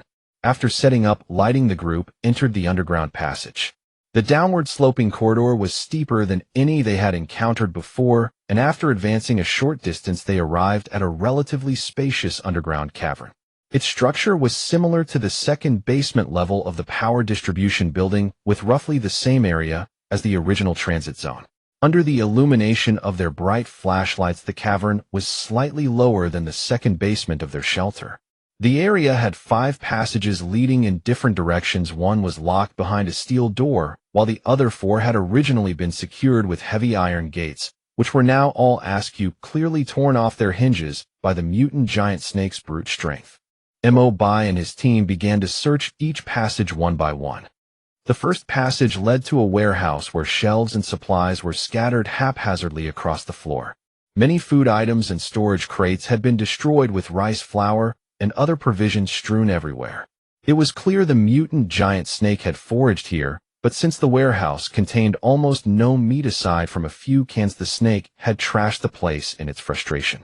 Mo Bai surveyed the scene. Most of the supplies here were long-lasting food items. Though the snake's rampage had caused significant losses, roughly a third of the food remained completely intact. Mo Bai instructed Wu Fei to contact the shelter and send a transport team to collect the supplies. Since the main routes were all within the safe zone, they were permitted to drive the Dongfeng flatbed truck from the warehouse parking lot to the site, as its cargo capacity far exceeded that of the several electric delivery vehicles. Next was the second warehouse, which had also been visited by the snake. Since there was no food to be found here, the snake had likely only taken a quick loop around the space. Though many shelves had been knocked over, the goods and supplies remained largely undamaged. The warehouse mostly held daily necessities, industrial soap, detergent tents, folding double-layer steel frame beds, and more. In a corner of the warehouse, enclosed by wire mesh, they found more than a dozen barrels of various oils, half of which were kerosene for lighting. The third passage led to a cluster of simple rooms destroyed by the snake, which appeared to have originally been a medical room, a guard room, and a small machinery processing workshop. The small workshop was a genuine, unexpected boon. Most of its equipment was outdated models from the 1990s, but they were remarkably well maintained. To Mo Bai's surprise, most of the equipment did not require electricity to operate and was primarily small manual processing tools. In the power-scarce post-apocalyptic world, such small equipment was practically the most environment-adapted industrial machinery available. Luckily, all the equipment here was compact, so it could easily be transported out using the small forklift stored in the power distribution building. Though these tools were not as versatile as the universal workbench, the workbench was a major power drain. For processing simple tools and equipment parts, using these non-electric tools was far more suitable. As for the gun cabinet in the guardroom, they found 5 Type 56 semi-automatic rifles and a case of ammunition along with 2 shotguns and 100 rounds of sealed ammunition. The rest of the items were only a small number of police equipment and signal flares. It was not much different from other air defense facilities, so Mo Bai felt a twinge of disappointment. Still, these supplies would enrich their stockpile. As their broadcast station began transmitting signals, it would likely attract more survivors to join their community, and once that happened, consumption of all kinds of resources would rise. Stockpiling as much as possible was definitely a wise choice. In the 4th passage, Mo Bai and his team finally came across something different. First, a littered trash-strewn area and a pitch-black large hole in the ground. Mo Bai shone his flashlight into the hole and could see damp soil below, while the faint sound of running water drifted up from the depths. It was very likely an underground river running beneath them. The mutant giant snake had clearly swum out from this underground river. Could that level 4 mutant snake have originally been a water snake? Mo Bai sighed helplessly and ordered Wu Fei to prepare explosives to seal the hole after they left. As for what lay at the end of this passage, it appeared to be a parking lot of sorts with a ramp that could accommodate a truck leading upward, most likely toward the underground parking garage of the nearby residential complex. Its overall structure was very similar to the underground parking garage of the power distribution building. As for the final small passage with the steel airlock sealed door, Zhang Ji stepped forward with a flashlight. Under the beam of light, a bright red national emblem was clearly visible on the steel door. Mo Bai and Wu Fei exchanged a glance. This was a marker of the military. Just then a system prompt popped up, Zhang Ji's skill lucky activated. Hidden military facility discovered. Mo Bai's eye twitched involuntarily, and he had to clench his jaw to hold back his laughter, thinking to himself, holy shit, that actually works. Is Zhang Ji's talent really meant to be used like this? Stepping forward to inspect it, they found, as expected, that unlike the 5-pointed wheel locks of standard air defense facilities, this steel airlock required not only the wheel, but also a 12-digit mechanical password to open. Wu Fei stepped forward to try it herself, but shook her head to indicate there was nothing she could do. This type of mechanical lock was designed specifically to store supplies safely during wartime. Using explosives would only cause the steel airlock to jam permanently, and it was impossible to open without the correct password. Mo Bai walked a full circle around the steel door, then suddenly turned his gaze to the passage beside it that led to the parking lot. The entire driving passage had been ravaged by the snake, with impact marks visible on the channel walls. It was clear that behind the concrete surface lay brick walls. Mo Bai had someone bring a tape measure, and after measuring found that the distance between the driving passage and the passage behind the sealed door was only a little over 3 meters thick. Wu Fei was quite pleased with the result, then went to find Song Lintao and asked, "Do you know anything about directional blasting?" Song Lintao was stunned for a few seconds before he finally grasped what Wu Fei was asking. He thought for a moment and said, "I'm not a professional blasting expert, but I do know the principles of directional blasting. We have enough explosives for the job, we just need to calculate the correct charge. This is underground after all, so using too much explosive could easily cause a collapse." The explosives the squad had brought with them were definitely not enough, so Mo Bai ordered Song Lintao to return to the shelter and bring back sufficient supplies of dynamite. The rest of the team began transporting supplies. Since there was now a passable route for vehicles, they opened the gate leading to the Communication University's underground parking lot, drove the Dongfeng flatbed truck directly into the air defense facility, and began loading goods with forklifts. To improve transport efficiency, the Wuling minivan and pickup truck parked in the warehouse lot opposite the shelter were also taken out to serve as cargo vehicles. The Communication University was only 1 kilometer away from the shelter, so vehicle trips were very quick. The time-consuming part was the actual loading and unloading of supplies. When she was so busy she was practically running off her feet, all the goods had to be stored in the warehouse, and the original first underground level was already full. The new supplies would be driven directly to the second underground level to be stacked temporarily, to be sorted and categorized later when there was time. After retrieving the explosives and generator, Song Lintao used an electric hammer to drill a hole in the wall, placed the cylindrical explosives inside, and sealed the opening with clay mud. Once everything was ready, there was a loud boom as the explosives detonated. The blast was not as loud as expected, and a hole 1 meter deep was blown into the wall. Song Lintao explained that this was to avoid using too much charge and causing a collapse. One more blast should be enough to break through the wall entirely. Soon another directional blast went off. The group moved in through the dust and smoke to check, and as expected, the end of the large hole had already punched through the opposite wall. Soon the electric hammer was brought in to widen the original hole until it was large enough for a person to pass through. Mo Bai and Wu Fei squeezed sideways into the cavity, which led to a passage less than 2 meters wide. After walking only a short distance, they came to a barred gate locked with thick iron chains. A sheet of iron was affixed to the gate, stenciled with a warning prohibiting any open flames or smoking. Behind the gate, crates covered with tarpaulins were faintly visible. Mo Bai took one look and recognized the obvious ammunition depot warning markings. It was anyone's guess why a military armory would be located inside the university's underground air defense facility. It was possible that Zhang Ji's talent was the very reason this armory had ended up here. They used a master key to quickly open the iron lock, and once they stepped inside, they found a small underground space, roughly 500 square meters in area, with a height of around 6 meters. Unlike a militia armory where crates were stacked separately, the boxes here were piled together in dense, tightly packed stacks. Mo Bai stepped forward to lift a corner of the tarpaulin, revealing large plastic storage boxes underneath. The serial numbers on the boxes were completely unfamiliar to him. Based on his knowledge, the contents definitely were not firearms or ammunition. Wu Fei stepped forward, grabbed a crowbar, and pried open the wire seal on top of one of the boxes, then lifted the lid. The sight that greeted their eyes was rows of neatly arranged rectangular objects wrapped in oiled paper, stacked as orderly as bricks. Peeling back a corner of the oiled paper revealed a gelatinous substance that looked like a cross between dough and glass putty. Mo Bai glanced at the label on the paper and immediately drew in a sharp, cold breath. It was an entire case of C4 plastic explosive. Stepping back to look around, he saw that the entire room was filled with identical storage boxes, one after another. Could the entire room be filled with this kind of plastic explosive? Was this a military munitions depot? Wu Fei was equally dumbstruck. As a professionally trained police officer, she was no stranger to plastic explosives, but the C4 she had encountered in her line of work was only ever a small slab used for breaching doors or windows. She had never seen a munitions depot stacked high with explosives all the way to the ceiling in her entire life. Slowly recovering from his shock, Mo Bai called Song Lintao over to begin inspecting the munitions depot. When Song Lintao saw the mountain of C4 explosives piled before him, his jaw dropped, and he stood frozen for a long while before he could react.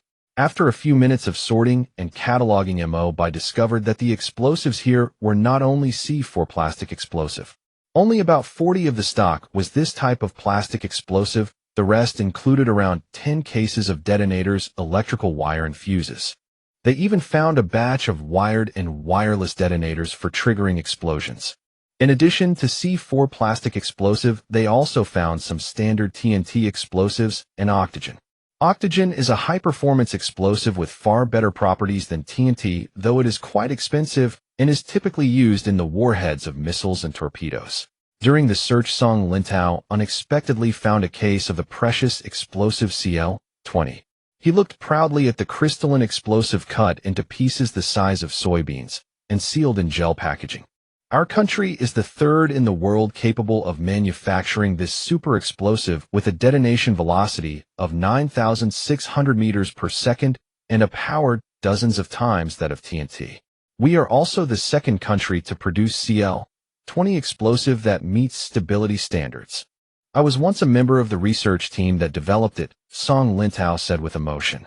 Unfortunately, by the time our country succeeded in producing this explosive, I had already been transferred to the Rocket Propellant Research Group. Holding the crystalline substance sealed in the gel sphere carefully, he continued, "This explosive is usually unstable, but we modified its crystalline structure to give it sufficient stability. For safety, we store it in this shock-resistant, high-temperature-resistant gel, and of course it requires specialized detonators to trigger it." After finishing, Song Lintao waved the group of detonators the size of AAA batteries in his other hand with a proud flourish. It had to be said that this was an extremely well-stocked and complete military munitions depot. Besides the explosives and related items, Mo Bai also found a weapon case on the ground near the fence gate containing 5 Type 95 small-caliber assault rifles sealed inside, with each rifle equipped with 6 magazines and spare barrels. As for ammunition, there were only 2 cases of 4.00 rounds of 5.8mm bullets. This was also the first time the shelter had acquired the Type 95 rifle. Although this accurate military service rifle was gradually being replaced by the newer Type 20 rifle family, its massive stockpile still held an important position domestically. Wu Fei was naturally very pleased to see the familiar rifle. This rifle had a length similar to a submachine gun, making it compact and highly portable, with excellent accuracy and firepower far surpassing that of submachine guns firing pistol cartridges. Of course, this 1990s-era rifle also had quite a few problems. Its overly high sight line, lack of rail systems, difficulty in mounting accessories, poor ergonomics, and slow loading speed were just some of the numerous minor flaws. Conversely, the export version, the Type 97, had become far more modern after several improvements, surpassing the original Type 95. Mo Bai wasn't worried, as his computer contained multiple improvement plans based on the Type 97. Once he scanned the Type 95 structure, he could manufacture modified parts, making it relatively easy to transform one into an advanced custom-modified Type 95 rifle. What needed careful consideration now was how to handle such a large quantity of explosives. They certainly couldn't be stored here, since the breached opening left by the explosion could be accessed by anyone. Transporting everything back would require cautious planning. After consulting with Song Lintao, they decided to use electric delivery vehicles to transport the explosives. Each vehicle could carry 3 cases. These delivery vehicles weren't particularly fast, but offered excellent stability, making them more suitable for hazardous materials than cargo trucks. For storage, they could temporarily place them in the underground second floor's former owner's living area. Since most shelter residents lived in the dormitory buildings above ground, the underground living quarters remained vacant with rooms that could be locked, making this a reasonably suitable temporary storage location. After inventory, they found approximately 5 tons of C4 explosives here, along with roughly equal amounts of standard TNT. The other types of explosives totaled about 2 tons. As for the super explosives Song Lintao had been eagerly awaiting, there were only 2 cases, each containing just 50 kilograms. Regrettably, apart from TNT, none of these explosives were suitable for processing into propellant, that is, making bullets. However, iron pipe bombs could indeed be mass-produced. Due to the large quantity of supplies, even with several high-capacity trucks deployed, they worked until dusk before finally transporting most of the essential materials back to the shelter. Especially the explosives. Under Song Lintao's careful instructions, they had all been safely stored on the underground second floor and the doors locked. The remaining supplies would need to be moved over the following days. After all, most people, including the patrol team, had their own daily work to attend to. Mo Bai didn't idle either. He directly carried 1 case of each type of explosive to the 3rd floor. He discovered that these explosives could all be stored in the workstation's storage compartment as materials. This meant that as long as he wanted, his universal workstation could directly mass-produce various types of bombs. Moreover, storing these explosives in his personal storage compartment was far safer than keeping them in the explosives vault. A few days later, the on-duty Wen Qi came to the 3rd floor to find Mo by happily announcing that the first batch of survivors attracted by the broadcast station had been picked up by the patrol team and were on their way back. Mo Bai was somewhat surprised by this news. To be honest, he hadn't placed much hope in the automatic broadcast with only a 10-kilometer range. After half a year, when radiation's impact on radio waves further decreased, the broadcast station's effective range would multiply exponentially. Broadcast stations from various strongholds and factions would emerge one after another. He was merely securing a spot first, and how many people would come to join would entirely depend on luck. Not only did Wen Qi come over, Wu Fei also rushed from the training ground. She had already learned some specific details through the radio. This batch of survivors who came to join our shelter totaled only 5 people, and they were a family, a married couple, their parents, and 1 grandson. Today, Hong Yi led the team and carefully questioned the individuals about their situation. Wu Fei clearly had detailed requirements for her patrol teams regarding the reception of survivors. This was to prevent raiders' undercover agents from sneakily infiltrating the shelter. This family ran a side food shop at an agricultural market in the south. They lived within the market itself. Fortunately, the market had a sturdy warehouse underground, and there wasn't a shortage of food inside the market. Wu Fei explained. Then why are they escaping now to seek refuge with us? When she asked, if the others had ample food and a safe shelter, there would be no need to risk venturing out to become dependents elsewhere. Hongyi asked, and they said they were too close to the nuclear blast zone. Their radiation sickness has been worsening, especially in the children. Wu Fei said, glancing at Mo Bai before continuing. Their physical condition is already quite dire. Without medication that can eliminate radiation, they will likely die in the basement of the agricultural market within a few months. Mo Bai nodded. He knew the infirmary had some pre-apocalypse stocks of radiation prevention and treatment drugs he had stored. However, those drugs had ordinary effects, and now that the shelter's population had exceeded 50 people, most of the inventory had been consumed. Both Wen Qi and Wu Fei were aware of this. That was why they were watching Mo Bai's expression, whether he would use the limited drug stock to treat the newly arrived survivors. This was a very practical concern. Mo Bai didn't explain to them that his chemical workstation could actually synthesize new formula anti-radiation potions and radiation treatment potions. He planned to keep this secret until the Xishan-based city side announced the formula, making it easier to explain away. Otherwise, how would he personally obtain such top-secret formulas from Xishan? Not long after, the patrol team escorted a passenger cargo vehicle to the east gate. Four survivors wrapped in bedsheets stepped out. From their pallid faces, it was clear they lacked healthy color, constantly coughing with traces of blood. They were extremely weak, with bleeding from gums and facial orifices and severe hair loss. Mo Bai had already arranged the infirmary and added 2 single beds to accommodate them. They appeared very frail. A woman cradling a child of about 10 years old. The boy's emaciated frame trembled continuously. Her mother's gaze toward Mo Bai and the others was filled with despair, only showing a flicker of hope when she spotted the medical room. When she led the team to distribute oral anti-radiation tablets and potassium iodide, prescribing additional medications to boost blood cell production and combat inflammation based on their condition. Honestly, they had been staying in areas with severely elevated radiation levels for too long. Their bodies had likely already undergone pathological changes. Especially that young boy. He remained in a semi-comatose state, unable to swallow medication normally. Watching the family suffering from radiation torment, Mo Bai waved for Wen Qi to leave with the others. He stayed behind in the medical room. The husband among the 5 lay on the bed and said weakly, I know your medicines are precious too. You don't have to use them on us, but please save my child. We have a large amount of grain and other supplies hidden underground at our agricultural market.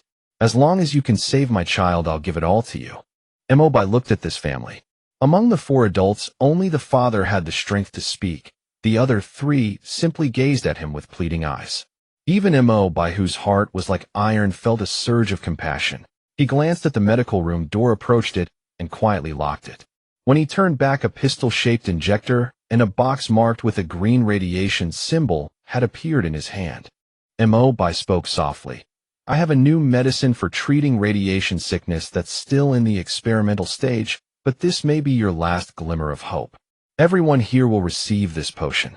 If it succeeds, I ask that you keep it confidential for now. The father didn't hesitate, simply nodding vigorously.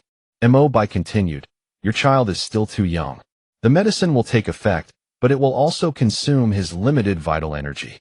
I need to use my qi to protect his body and awaken his inner energy potential.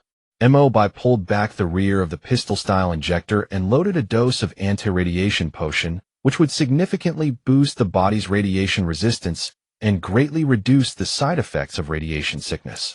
As the potion was injected into the bloodstream under high-pressure vacuum, the boy's body trembled slightly. Then, to his parents' astonishment, his previously faint breath gradually steadied. Mo Bai put away the injector, took out the box of radiation treatment pills, dissolved them in a spoon, and fed the liquid to the child. After confirming the boy had swallowed it, Mo Bai gently placed both hands on the boy's chest and abdomen. A faint true qi seeped into the boy's body, and through his inner vision technique, he could clearly sense the condition inside the boy. As expected, the boy's meridians were already bleeding and withering. Mo Bai's true qi gradually flowed in. As the qi slowly spread throughout the boy's body, Mo Bai suddenly discovered that threads of qi sensation were also emerging at the boy's lower dantian, an innate qi automatically generated by a boy who had never practiced cultivation. Overwhelmed with astonishment, Mo Bai observed closely. These threads of innate qi were faint yet resilient, flowing through the meridians alongside Mo Bai's true qi and nourishing the entire meridian system. Even more surprisingly, wherever this faint qi traveled, it activated the boy's meridian acupoints throughout his body, causing threads of innate qi to sprout within those acupoints and join the small heaven circulation. Mo Bai quickly realized that the child's qi meridian circulation was being guided into a complete small heaven cycle. If this continued, his innate qi would gradually stabilize within this qi circulation loop. This was similar to his own earlier situation. His qi circulation had reached maturity, while his body tempering had failed, both stemming from meridian growth outpacing physical development, ultimately forcing him to become a healer. However, unlike Mo Bai, this boy was still in his childhood, his body still growing. This was evident from his innate qi. Even in youth, being discovered to possess innate qi made one a genius in 10,000. As long as he quickly cultivated the body tempering art, his physical condition would soon catch up. If he completed the first stage of the body tempering art before reaching the third stage of qi circulation, he could avoid the problem of excess meridians. Most importantly, this child's innate qi was precisely the ideal internal energy for practicing true qi projection. Watching the boy gradually calm down, Mo Bai felt much relieved. He picked up the injector again and administered an anti-radiation potion to the boy's parents and grandparents. Finally, he fed each of them a radiation treatment pill. It must be said they had no resistance to these potions whatsoever. The two medications worked synergistically with immediate effect, and soon their bodies felt noticeably lighter and more comfortable. Delighted that the medicine was working, Mo Bai watched them gradually fall asleep under the potion's influence. He stored the injector and medicines back into his storage space, then opened the door, called in the nurse, and requested they hang anti-inflammatory and glucose nutrient 4 bags for them, followed by quiet rest. Unlike Wu Fei and Hong Yi, who had already gone to attend to other matters, when Qi carefully noticed that after only a short while these 5 survivors in the medical room had clearly improved. Even though she wasn't medically trained, she knew this wasn't something achievable by simply taking a couple of potassium iodide tablets. Mo Bai didn't say much, only instructing them to take good care of the boy and ensure timely nutritional supplements. Before they knew it, another half-month had passed. With careful nursing, the entire family of 5 had gradually recovered. Both the husband and wife could now walk normally. Though still slightly weak, they could already help others with tasks within their capacity. Their parents weren't yet old, only in their early 50s with sturdy bodies, and in fact their recovery had surpassed that of their children. The elderly couple had formerly run a restaurant, and unexpectedly they were skilled cooks. They quickly became the main chefs in the kitchen. As for their son Xin Lian, Mo Bai gave him no special treatment. Once the boy was able to get up, he joined his family in attempting to cultivate the body tempering art. Indeed, although Xin Lian was young, his talent for cultivation was extraordinary, comparable to Hong Yi's. His speed in mastering the body tempering art was extremely rapid, and the child was remarkably indulgent and not fond of playfulness, a truly rare quality at his age. Among the shelter residents, only Wu Fei noticed the effort Mo Bai was investing in the boy. Therefore, she also devoted more time to training Xin Lian. Xin Lian had just turned 12. Besides the breathing methods and postures of the body tempering art, Wu Fei arranged additional physical training and reflex drills specifically for him. Such individual lessons were extremely rare. On the 3rd floor of the power distribution building, with a soft beep, the iron door swung open and Hong Yi dashed over to Mo Bai's workbench in a flash. Mo Bai was sketching designs, and the modification components for the Type 97 assault rifle were far more complex than he had anticipated. Particularly the ambidextrous charging handle, a feature he borrowed from the Israeli Taver assault rifle, required cutting corresponding slots on both sides of the upper receiver. Fortunately, the composite material he used was synthesized by his workbench, otherwise the composite materials commonly used in domestic firearms would likely not have been suitable for the task. Hong Yi watched Mo Bai work with great enthusiasm. After nearly 5 minutes, Mo Bai finally looked up and asked, "What did you come up here to see me about anyway?" Only then did Hong Yi remember. "Oh, right, when she asked me to tell you that the 3 new survivors from the 3rd batch who have come to join us have been properly settled. She told you not to worry. The 5th floor of the dormitory building can accommodate nearly 200 people in total, excluding the 1st floor. Right now, only a little over 60 people are living there, so there are plenty of empty rooms. Oh, there's one more thing. We got in touch with Lu Yu from the Baiguan merchant caravan on the prearranged radio frequency. They're already on the road and will be here in half an hour." Mo Bai set down the part in his hand and patted Hong Yi on the head. "This girl really has no idea what's important." He took off his work uniform and put on an outer jacket. The temperature had now risen to around 10 degrees Celsius. It wasn't warm, but there was no longer any need to use the heating boiler, so the largest fuel consumption item besides lighting had been cut. Wu Fei has led the patrol team out. It was Hong Yi's squad on duty in the readiness room, and they were already prepared, evidently having been briefed by Hong Yi before she went upstairs. The shelter's 3 armed squads served as the patrol team when they were out on patrol missions, the guard team when they were watching over the shelter, and the training team when they were off duty. Each squad is equipped with different firearms depending on their assigned tasks. For example, the patrol team's main enemies when out in the field are lurking radiation zombies and mutated animals out foraging for food. As such, they are primarily equipped with Type 79 submachine guns and Type 56 semi-automatic rifles, supplemented by newly produced small RPGs and iron pipe bombs for fire support. The defense team, on the other hand, is mainly tasked with guarding against possible raider ambushes. In their 6-person squads, 4 members carry modified Type 81 rifles and Type 56 semi-automatic rifles. The 7.62mm rounds fired by these 2 types of rifles can pierce most police bulletproof vests, and even if raiders get their hands on bulletproof gear, they will not be able to withstand their firepower. As for their squad leaders, Wu Fei personally prefers the JS-7 submachine gun and Type 95 assault rifle that she is familiar with, while Hong Yi favors the carbine version of the Type 92 pistol. As for Jin Guang, he is a firepower supremacist, and the Type 81 rifle is his weapon of choice. Behind Mo Bai were 2 full squads of people, each armed with automatic weapons, wearing tactical vests fitted with bulletproof plates and fully equipped for combat. 2 more people with Type 56 semi-automatic rifles were providing covering fire from the rooftop, so there was no need to worry about security. Mo Bai only hung a carbine version of the Type 92 pistol at his chest with a Colt pistol at his waist. There were 2 reasons for his caution. First, Mo Bai did not fully trust the people from Baiguan. In this post-apocalyptic era, any seemingly friendly merchant caravan could easily transform into raiders who loot and pillage. The second reason was that the caravan Lu Yu led this time was much larger than the previous one. Besides 2 pickup trucks, there were also 4 medium-sized box trucks whose cargo capacity was several times that of the pickup trucks.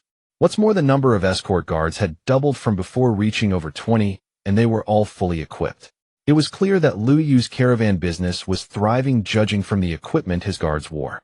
All the Type 56 SS semi-automatic rifles and modified Type 79 submachine guns that Mo Bai had sold to her last time were issued to his guards. Even Lu Yu himself had a carbine version of the Type 92 pistol hanging on the chest of his tactical vest, showing how fond he was of this carbine, as he had installed a laser sight and a miniature flashlight on it. Seeing that the person who came out of the open iron door was Mo Bai, accompanied by more than 10 well-armed gunmen, Lu Yu smiled in surprise. "Your shelter is very well managed, and you have more and more people now," Lu Yu said with a smile. "It's the apocalypse now. People just want a stable life. My shelter is doing pretty well. I can afford to support more people." Mo Bai replied with a smile. "Well said. Come take a look at the good stuff I brought this time. I'm sure there's something you'll like." Inside the side-opening box truck were clearly all kinds of cargo. First up is the fuel you need, mainly diesel and kerosene, plus 2 tons of nitrocellulose you asked for. Lu Yu smiled like an old fox. Mo Bai was a little surprised. This guy had actually managed to get his hands on nitrocellulose, and 2 tons of it at that. This was dangerous goods that had been strictly prohibited from circulation in the past. It seemed that in just a short month, Lu Yu's caravan had developed even faster than his shelter. Also, I have a batch of seamless steel pipes and high-quality lightweight aluminum alloy materials here, all of which are excellent materials for making firearm components. Lu Yu said proudly while patting a batch of metal ingots. Did you get these specifically to meet our needs, eh? Mo Bai was truly surprised this time. There's a metal materials market east of Baiguan, with a survivor camp right there. Those people sell steel as scrap, so I bought a batch and brought it to you. A shrewd glint flashed in Lu Yu's eyes. Mo Bai nodded. These were indeed exactly what he needed. Metal materials for making firearms and raw materials for bullet propellant were always scarce in the post-apocalyptic era. Apart from that, there was also a large quantity of food and daily necessities. Mo Bai asked Wen Shi to lead people to check the food and other goods while he walked to the side. Lu Yu pulled open the rear door of another truck, revealing crates upon crates of firearms inside. 50 Type 56 semi-automatic rifles, 30 Type 81 rifles, and 50 Type 92 pistols. Lu Yu said with a grave expression, "This is a commissioned deal from the Baiguan market management. If you can modify all of these firearms, you can keep 10 of each type for your own use as payment." The payment is a bit low, isn't it? Mo Bai said, looking at the mountain of weapon crates in front of him. It is a bit low, but this is what I negotiated with the Baiguan management. As long as the modified products you turn out are good, they will send a new batch every month from now on, and we can negotiate the payment much more easily later. Whatever you need, food, gasoline, raw materials even. Lu Yu's gaze grew strange, and he lowered his voice to say the last item. Even people I can find for you. Mo Bai looked at Lu Yu's natural expression, but a chill crept into his heart. Could this guy really be involved in human trafficking? Even though it was the apocalypse, now these people lived in a prosperous era just a year ago. How could they degenerate and adapt this quickly? Lu Yu could tell Mo Bai had misunderstood, and he explained with a wry smile. It's not what you think. Our caravan also has a mission from the Baiguan management to find scattered survivors who lack a fixed place of residence in the surrounding areas and bring them back to Baiguan. But not everyone is willing to go to Baiguan. What I mean is, if you are willing to keep recruiting people, I can tell those survivors who don't want to go to Baiguan, but need a place to stay, that they can come try joining your shelter. Mo Bai finally let out a sigh of relief. To be honest, he really did not want to deal with people who engaged in human trafficking, and Lu Yu was his only option at the moment. The transaction went very smoothly. Lu Yu left over 20 weapon crates and exchanged fuel and some food for 10 Type 56 SS semi-automatic rifles and 5 modified Type 79 submachine guns. However, they did not purchase any ammunition. It seemed that Baiguan's ammunition stockpiles were fairly stable. Judging from the firearms they had brought, they must have also gotten their hands on a batch of militia weapons and equipment. During his chat with Lu Yu, Mo Bai learned some information about Baiguan. The current Baiguan market was a gathering place for over 100 survivors centered around the Baiguan Pass, with relatively scattered and disorganized management. The so-called management was actually composed of former government officials, merchants, and leaders of a small number of militia units. Merchants made up the largest group among them. The former officials held the secret to Baiguan's underground fuel reserves, while the militia served as the security guarantee for the Baiguan market. These three groups formed the current power structure of Baiguan.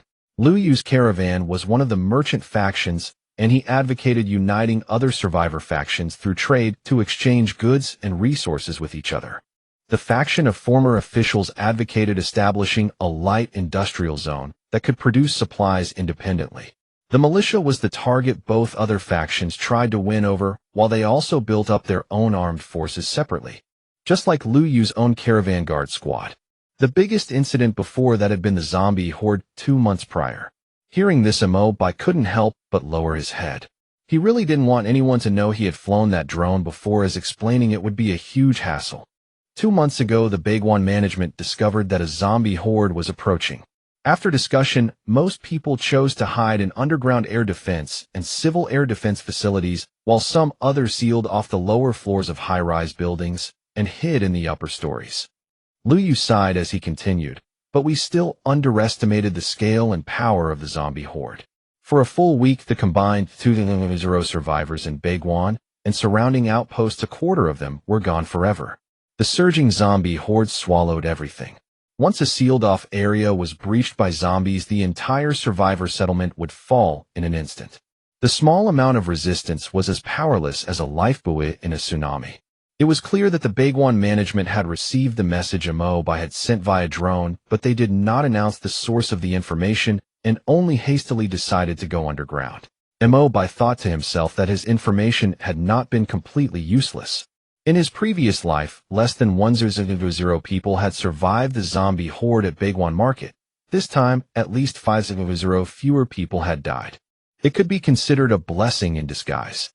As they continued talking, Mo Bai learned that Baiguan had already established contact with Airport Town before the zombie horde and even had a small-scale caravan trade between the two. The contact was only cut off due to heavy snow and the great distance between the two locations. Now things were different. The accumulated snow had melted, and another main caravan from Baiguan Market had opened up the road to Airport Town the previous month. The two sides had officially started trading. According to their preliminary trade agreement, both sides would send a large caravan to the other settlement every month to hold a 3-day barter market event. At that time, many small and medium-sized caravans would follow the large caravans to come, and Baiguan would become the largest trading distribution hub in the surrounding area. Mo Bai knew that in his previous life, it was this format of large-scale trade fairs that made Baiguan the largest and most comprehensive material trading center in the Kyoto region. Even trades between the two major forces of Shishan Bay City and Airport Town would be conducted at the Baiguan Market. This was also a recognition of its strength as a third-party neutral zone. Mo Bai asked directly, "When is the next trade fair?" Liu Yu smiled and said, "You're interested too. You're welcome to come. It's on the 15th, half a month from now. I believe your shelter's machinery processing capabilities will be very popular there, but I hope you can fulfill our Baiguan order first." Mo Bai said, "Can I hitch a ride with your caravan when the time comes? The roads are unfamiliar to me after all." Liu Yu thought for a moment and said, "Our caravan only makes 2 trips a month, and the next route won't pass by your shelter. But it's no problem, I can give you a route map of the roads we often take, which have relatively high safety ratings. I'll mark down any settlements along the route for you. You can also stop by to take a look on the way." Mo Bai was very pleased. Maps were truly precious items, especially city road maps. In his previous life, he was fairly familiar with the area near Airport Town, but the regions closer to the city center were completely unknown to him. Soon the transaction between the two sides was completed. Liu Yu's caravan drove off belching black smoke, while Mo Bai, who was returning to the shelter, began to inventory his gains. 500 liters of various fuels, over 1 ton of non-staple food products, including seaweed and sweet potato noodles, and even 2 cases of hot and sour soup seasoning packs. The nitrocellulose and metal materials had already been stored in the warehouse. Most of the remaining weapons were put into storage, while the rest were directly transported to the 3rd floor. If their dimensions were the same as the previous ones, Mo Bai would only need 3 days to produce all the required modification components, and then he could just have Zhang Ji lead people to assemble these components. Although this technical work was not particularly difficult, it still required some experience. Mo Bai had trained 4 or 5 people, including Zhang Ji, who had gained a basic understanding of assembling weapons. They still needed time to improve their proficiency, and more people needed to be trained for this task. It was foreseeable that as trade with the Baiguan Market became more frequent, their modified weapons and produced ammunition would be even more in demand, so increasing production capacity needed to be prepared in advance. Mo Bai's workbench could not only produce modification components, but also directly produce finished weapons as long as sufficient materials were available, provided that a finished product was first obtained to use for scanning. Mo Bai checked his system interface, noting that he had accumulated nearly 1500 bottle caps, most of which were rewards for slaying the mutant giant serpent. It was high time he tried his luck at the lottery. As the lottery turret ground to a halt, to Mo Bai's surprise, the prize was not the advanced universal workbench he had been longing for, but an entirely new piece of equipment. It was a tall, upright chassis standing 3 meters high, with a feed port on its side, a discharge port only 1 meter wide at its bottom, and a standard storage warehouse interface on its rear. Staring at the vending machine-like control panel, Mo Bai fell into deep thought. This was a mid-tier Arkham ammunition production device, essentially an automatic bullet manufacturing machine, that would produce ammunition on its own as long as raw materials were sufficient. Unlike the previous shelter setup where chemical workbenches were used to produce gunpowder, universal workbenches made bullet casings and primers, and assembly workbenches put everything together. This Arkham ammunition production device could manufacture ammunition directly by combining gunpowder and metal, eliminating the separate processes of making casings and primers. What's more, if connected to a storage warehouse, it could automatically store the finished ammunition. Mo Bai placed the ammunition machine directly on the third floor. Since the Arkham ammunition production device was not large, there was plenty of space to set it up. He connected it to a power source, then loaded some metal materials, gunpowder, and propellant into it. After tinkering with the control panel for a while, Mo Bai discovered that the Arkham ammunition production device could manufacture any known type of ammunition in the world. For 9mm pistol rounds, it could produce standard 9x19 Luger rounds, specialized armor-piercing ammo issued by Russia for their Python pistols, hollow-point rounds designed for ordinary targets, and even custom-made pineapple dum-dum rounds specifically for taking down large creatures. What's more, all ammunition produced by this device was top-tier, high-quality certified ammo. Moreover, Mo Bai stumbled upon an enhanced ammunition category in the ammo options, sending a jolt through his heart. In his past life, enhanced ammo was the most sought-after commodity for all firearms ability users. This type of ammo was crafted by specialists who focused exclusively on ammunition modification, boasting far greater firepower than standard rounds. It even allowed weapons operators to hold their own against martial artists and energy-based ability users in combat. However, ammunition crafting masters were extremely rare, making enhanced ammo an exceptionally scarce commodity. This indirectly capped the potential of weapons operators who relied primarily on firearms, and they eventually fell far behind martial artists and energy-based users in the later stages. Among the top 10 experts of Jingdu later on, 5 were martial artists, 4 belonged to the energy control system, and the last one was rumored to be from the mysterious system. His abilities were as enigmatic as his identity. Everyone knew he existed, but no one knew who he truly was. Mo Bai checked his remaining bottle caps and saw he still had over 600 left, so he decided to go for a few mid-tier lottery draws. While the 1000 cap high-tier lottery rewards were indeed practical, mid-tier draws also had plenty of great items to offer.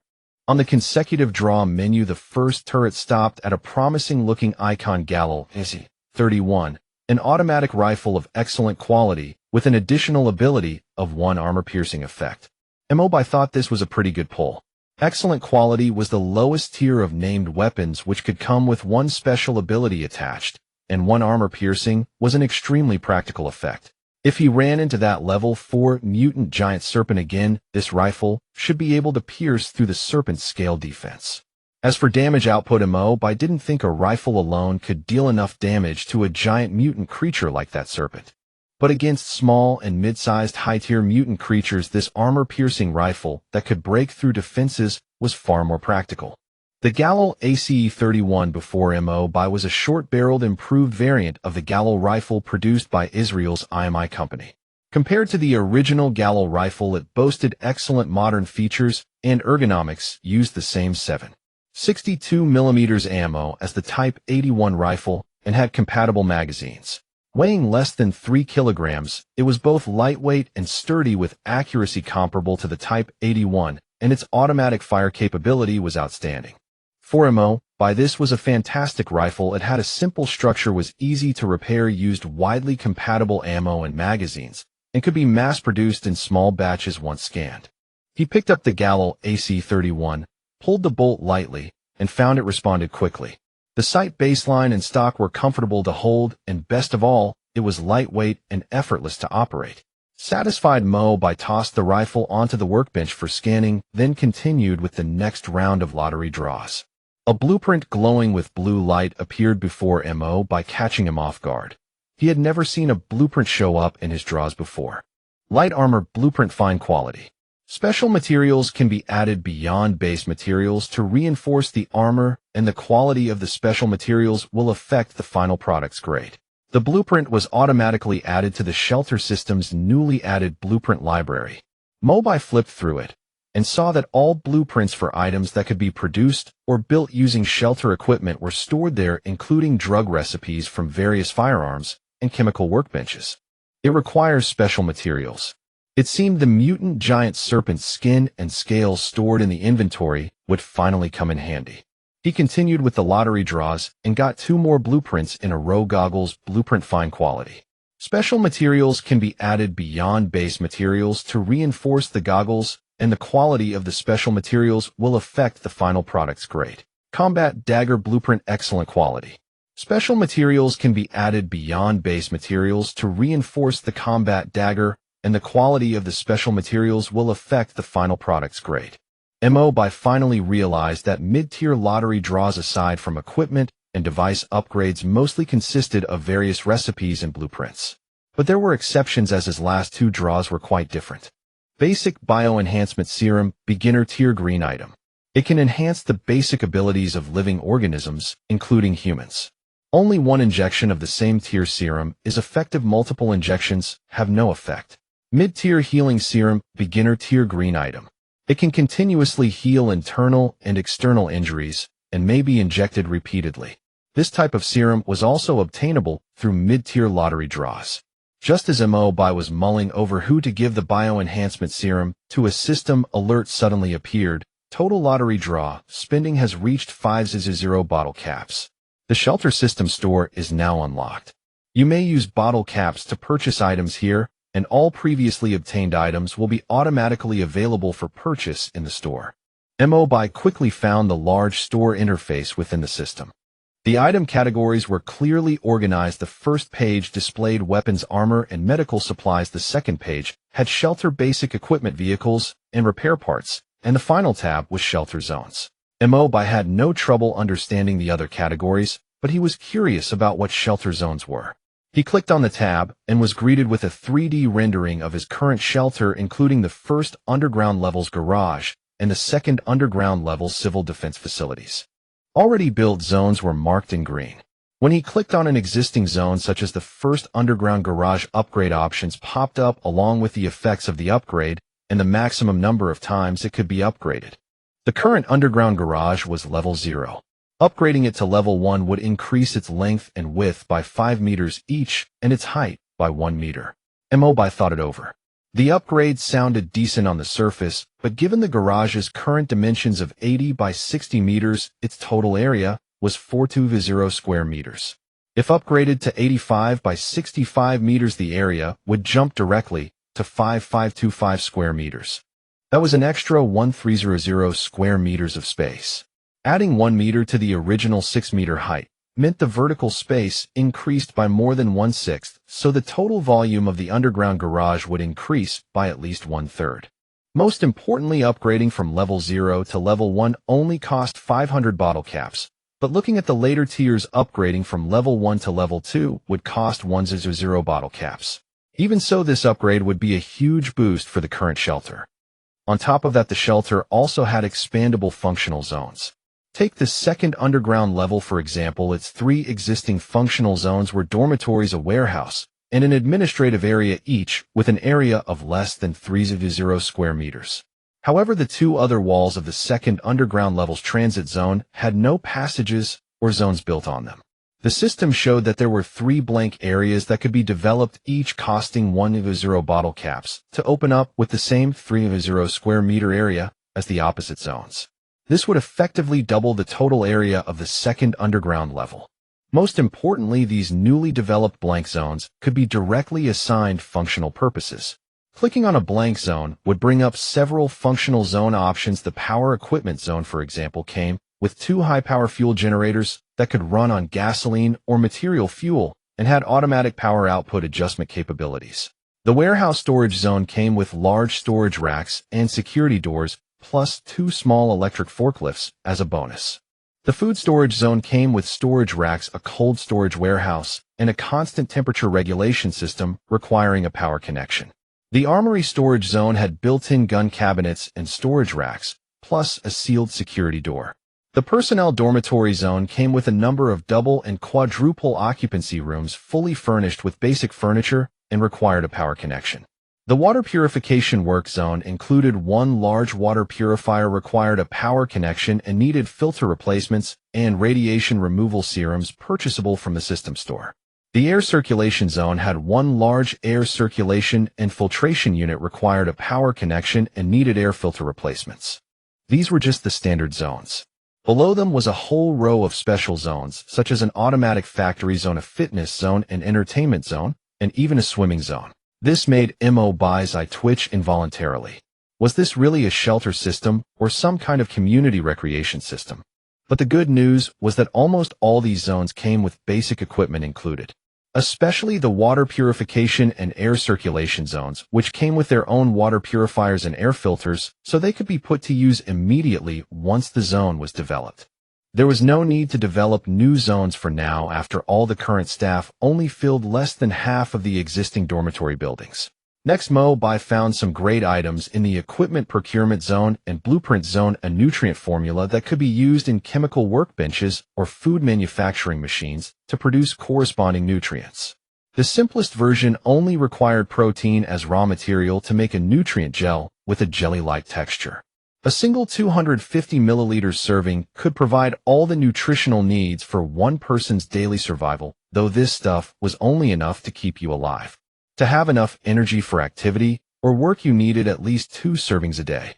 Mo Bai realized that the radioactive zombie corpses he collected could provide 500 units of protein per corpse, which meant the machine could produce roughly the same number of nutrient servings from each one.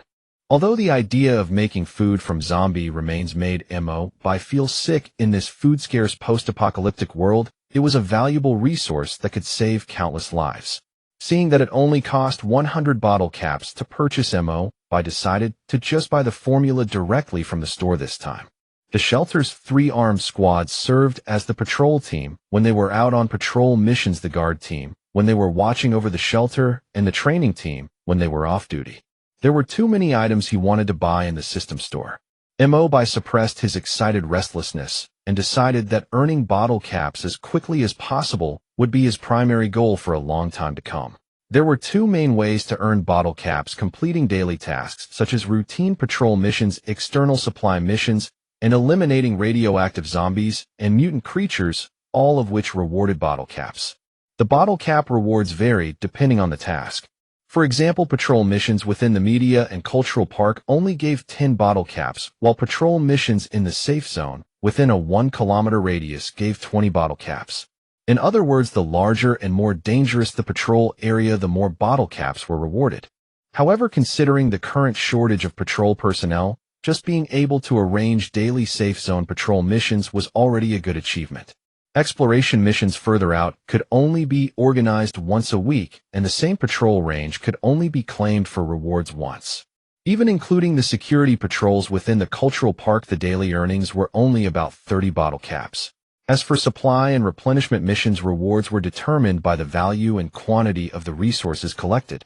With the current manpower of the patrol and supply teams, they could only collect about 1 to 2 tons of resources per day, earning 10 to 20 bottle caps in rewards. As for eliminating radioactive zombies and mutant creatures, level 1 targets gave 2 bottle caps, level 2 gave 5, and level 3 gave 10. As for the level 4 mutant giant serpent from last time, since it was a first-time mission reward, it gave 300 bottle caps directly. For any future level 4 creature kills, the reward would be 100 bottle caps. All in all, after completing daily work, they could earn roughly 100 bottle caps per day, which was somewhat like a guaranteed base income. On top of that, there were predictable mission rewards, such as those for exploring civil defense facilities or dangerous creature-infested areas, and opening up new map areas also yielded bottle cap income.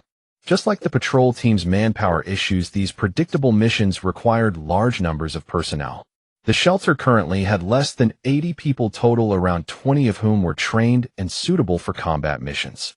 Wu Fei was currently screening the remaining people, hoping to select another 10 or so for basic training. But this was already the current limit. Having 40 of a shelter's population trained as armed soldiers was still too high a ratio, so more personnel would be needed once resources allowed. Currently, there are several system-assigned tasks available for completion. The first is to explore the Baiguan market with a reward of 500 bottle caps. The second is to explore the underground shelter at Shihue subway station, offering 800 bottle caps. The second task is evidently far more dangerous, requiring traversal through a high radiation zone, so Mo Bai has no intention of taking it on for now. As for the first task, it is exactly what Mo Bai intends to do. He aims to forge a closer bond with the Baiguan market, trading a portion of the shelter's supplies and manufactured firearms and ammunition for raw materials, food, and other consumables. Moreover, although these two transactions were not tied to any official tasks, Mo Bai's careful observation revealed that every batch of traded goods came with a small bottle cap reward. While the amount is meager, only 2 to 3 bottle caps per ton of traded goods, when combined with the rewards from his material collection tasks, it means a single batch of supplies earns him bottle caps twice, once for finding the materials and again for processing and selling them. This makes the arrangement well worth it. Most importantly, the bottle caps earned from such trade increase continuously as trade volume grows.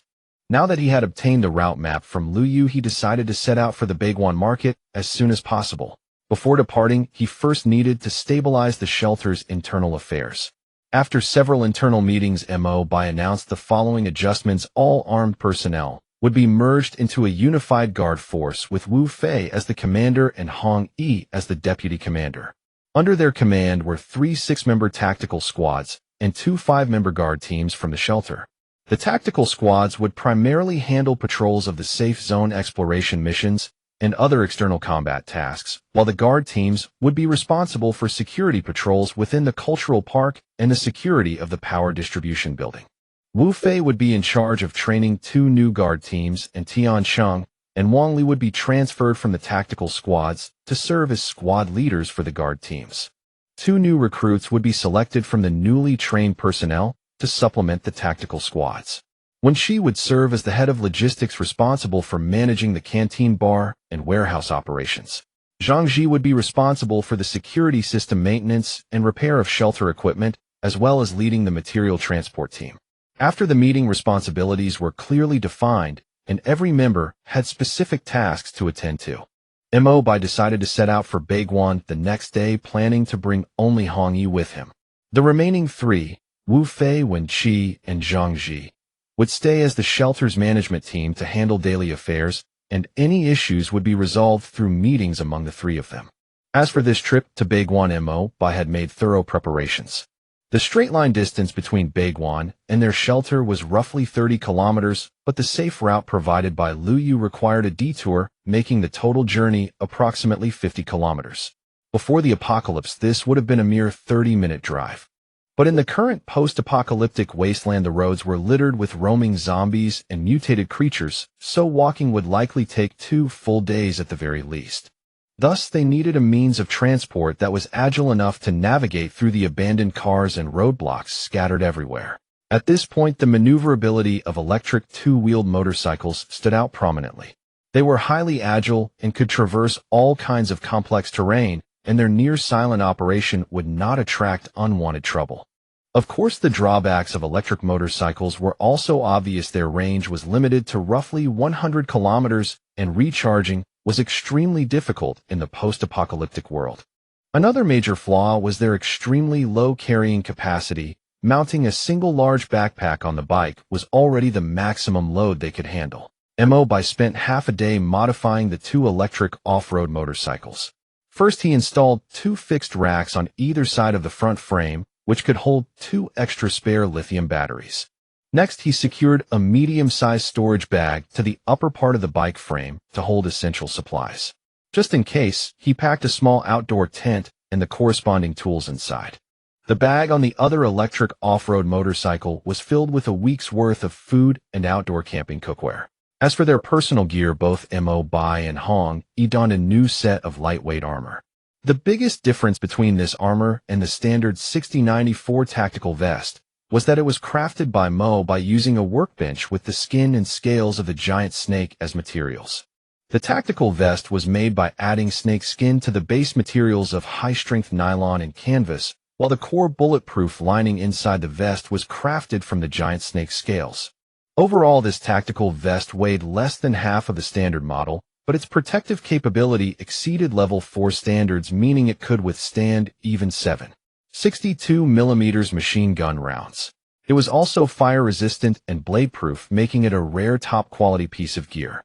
Besides the Colt pistol he always kept in a thigh holster, Mo Bai also had a carbine version of the Type 92 pistol slung at the side of his tactical backpack. On his chest, he carried the newly acquired Galil A31 rifle.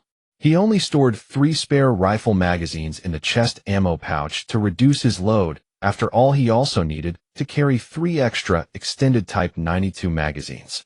Finally, a wilderness survival knife was sheathed on the left shoulder strap of his chest vest. Overall, this tactical vest weighed less than half of the standard model, but its protective capability exceeded level 4 standards, meaning it could withstand even 7.62mm machine gun rounds. However, a closer look would reveal that the arms section of Hong Yi's combat jacket could be pulled open, revealing her signature, Yali's flying daggers, hidden underneath. At close range, the daggers were even more powerful than a rifle. Most importantly, Hong Yi's body forging technique had officially advanced to level 3, the same as Mo Bai's. This meant that even Mo Bai, who had received 2 rounds of gene injections, was no longer a match for Hong Yi in close quarters combat. Mo Bai even suspected that it would be a challenge to find anyone in the Baiguan market who could defeat Hong Yi in a fight. As for the tactical backpack on his back, it held loose spare bullets, 2 iron pipe bombs, 3 days' worth of food and water rations, and 1 first aid kit for each person. No one knew that Mo Bai's shelter administrator badge contained a storage space that held another carefully selected set of equipment and supplies. Limited by its small capacity, he had only packed the most essential items inside.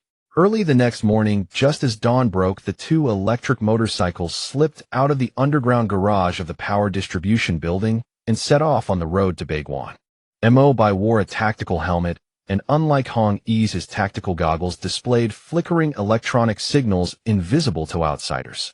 In the view of his goggles, a mini electronic map in the upper right corner showed the surrounding conditions. Although there was no satellite positioning, Mo Bai could still determine his current location using surrounding landmark buildings, and this location would also be marked on the display. The buildings and surrounding items seen through the front of the goggles appeared somewhat dimmed, but any small moving creatures that appeared occasionally were marked with bright highlights. This was the most important built-in function of the goggles: infrared thermal vision. Indeed, this new pair of goggles was crafted using the eyes of a level 4 mutated giant snake. In addition to the basic electronic map display, it also came with the added infrared thermal vision function. Mo Bai still needed to get used to the goggles' new functions, but he was already very satisfied with their current performance. The 2 electric off-road motorcycles weaved nimbly between abandoned cars and obstacles along the bike path beside the green belt. As for the shops, residential buildings, and commercial structures lining the road, most had already fallen into complete disrepair. It was clear that the shockwave from the nuclear blast had caused severe damage to high-rise buildings. The 2 of them stayed far away from these buildings, unwilling to get close. It was daytime, and the most numerous dangerous creatures in the wasteland, the radiation zombies, were naturally averse to sunlight. They hid indoors and in basements during the day, only roaming out at night.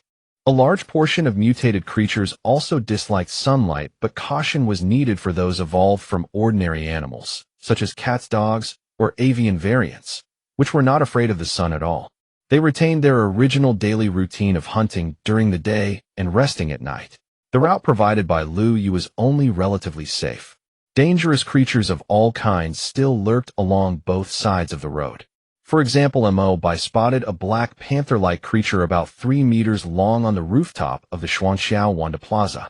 It seemed to be lazily basking in the sunlight on the roof, and only cast a lazy sidelong glance at Mo Bai before sending a chill down his spine. The intense sense of danger it exuded was even stronger than what he had felt when encountering the level 4 mutated giant snake before. Fortunately, the Black Panther appeared to be full and resting to digest its meal, showing no interest in Mo Bai and Hong Yi hundreds of meters away on the road below. The 2 were thus able to quickly leave that area. For the first part of their journey, Mo Bai and Hong Yi mainly traveled along the main road of the Jingtong Expressway. Although there were many abandoned vehicles here, there were still enough gaps to pass through. What's more, Lu Yu's merchant caravan was equipped with tow trucks, and they would clear out excessively clogged sections to make future passage easier, which indirectly benefited Mo Bai and his companion. After passing Guanzhong, the two turned north onto the Tongyan Expressway, where the situation became far more complicated. Not only were abandoned vehicles scattered everywhere, but there were also scattered radiation zombies roaming among the wrecked cars, likely survivors of the last zombie horde. Since this was mostly a highway with no side areas for them to enter, the zombies simply wandered between the abandoned vehicles on the road. Gazing at the expressway jam-packed with vehicles, and the zombies wandering among them, Hong Yi complained, "How are we supposed to get through this? Is the route given by Lu Yu's merchant caravan even correct?" Mo Bai glanced at the map side and said, "The route should be correct, but we're supposed to take the auxiliary road below the expressway, not the main highway. Let's see if we can find an exit ahead. If not, we'll just carry our bikes down to the side road." Luck was on their side. Not far ahead, there was a pedestrian overpass. They rode down the stairs to the bottom of the elevated bridge, and only then did they realize that this bridge, which stood dozens of meters above the ground, had remained remarkably intact despite the nuclear war. The only damage was the countless vehicles destroyed by the shockwave on both the main road above and the auxiliary road below. The advantages of the electric off-road motorcycles were brought into full play by Mo Bai and Hong Yi. Although Hong Yi was young, her motorcycle riding skills turned out to be extremely proficient. When asked, she revealed that back in her hometown, she had been a member of the local Wildfire Clan, a group of street racers. But later her parents firmly opposed her hobby, even dispatching numerous students from their family's martial arts school to demand an explanation, forcing Hong Yi to give up this pastime reluctantly. As for Mo Bai, motorcycles were just a small hobby for him. Coming from a wealthy family, he had gotten his own sidecar tricycle with a Jing-A license plate right after graduating high school, a rare find that his parents had pulled strings to get from a military commission compound. It had made quite an impression on his college classmates at the time, who were all very envious of it. The two motorcycles darted back and forth between the sidewalk and the main road. Fortunately, the electric motorcycles were nearly silent. Otherwise, a horde of radiation zombies might have poured out of the roadside buildings to rob them. After twisting and turning for nearly an hour without incident, Mo Bai stopped again to check the map, then looked up to confirm with a road sign nearby. This was Baiguan Bridge. Baiguan Bridge. Boss Missouri, does that mean we've arrived? Hong Yi took off her windproof goggles and said happily. Mo Bai did not deny it, saying, "We can only say we've entered the Baiguan area. The Baiguan market should still be more than 2 stops away, roughly 3 to 4 kilometers out." He put away the map and was just about to start his electric motorcycle when he heard a rapid burst of gunfire, like popping beans, from not far ahead. Mo Bai and Hong Yi exchanged a glance, immediately grabbed the guns hanging from their chests, and with a sharp click chambered around. At this moment, Chongqing was filled with utter regret.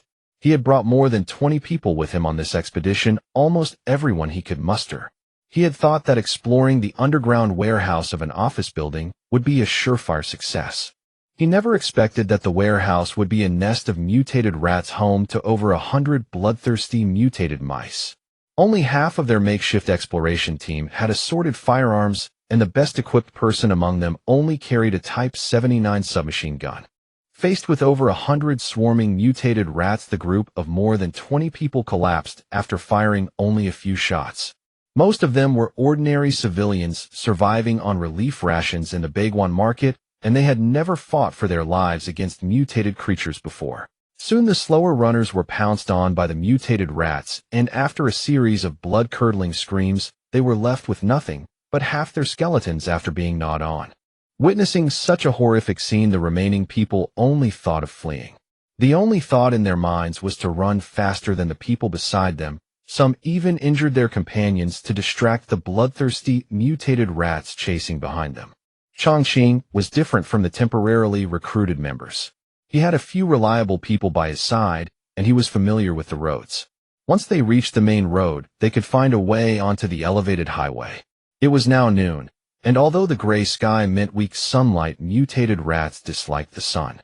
Unless attracted by enough food, they generally would not stray far from their nests, so as long as they climbed onto the elevated bridge, the rats would most likely not catch up.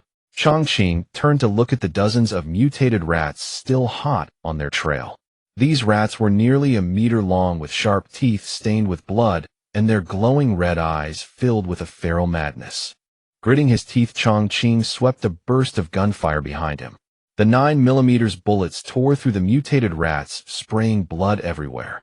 Two of the rats screamed and fell to the ground struggling, but their nearby companions pounced fiercely, actually attacking their own injured kind. The sight of the rats turning on each other made Chongqing's scalp tingle with horror. He called out to the people beside him to hurry up and leave. The bloodthirsty rat pack behind them had already devoured their two injured companions in less than 20 breaths, and still hungry, they set their sights on Chongqing and his group again. Mutated rats were extremely fast, far outrunning humans. Chongqing and his group could only take turns firing to drive the rats back and prevent the pack from getting too close.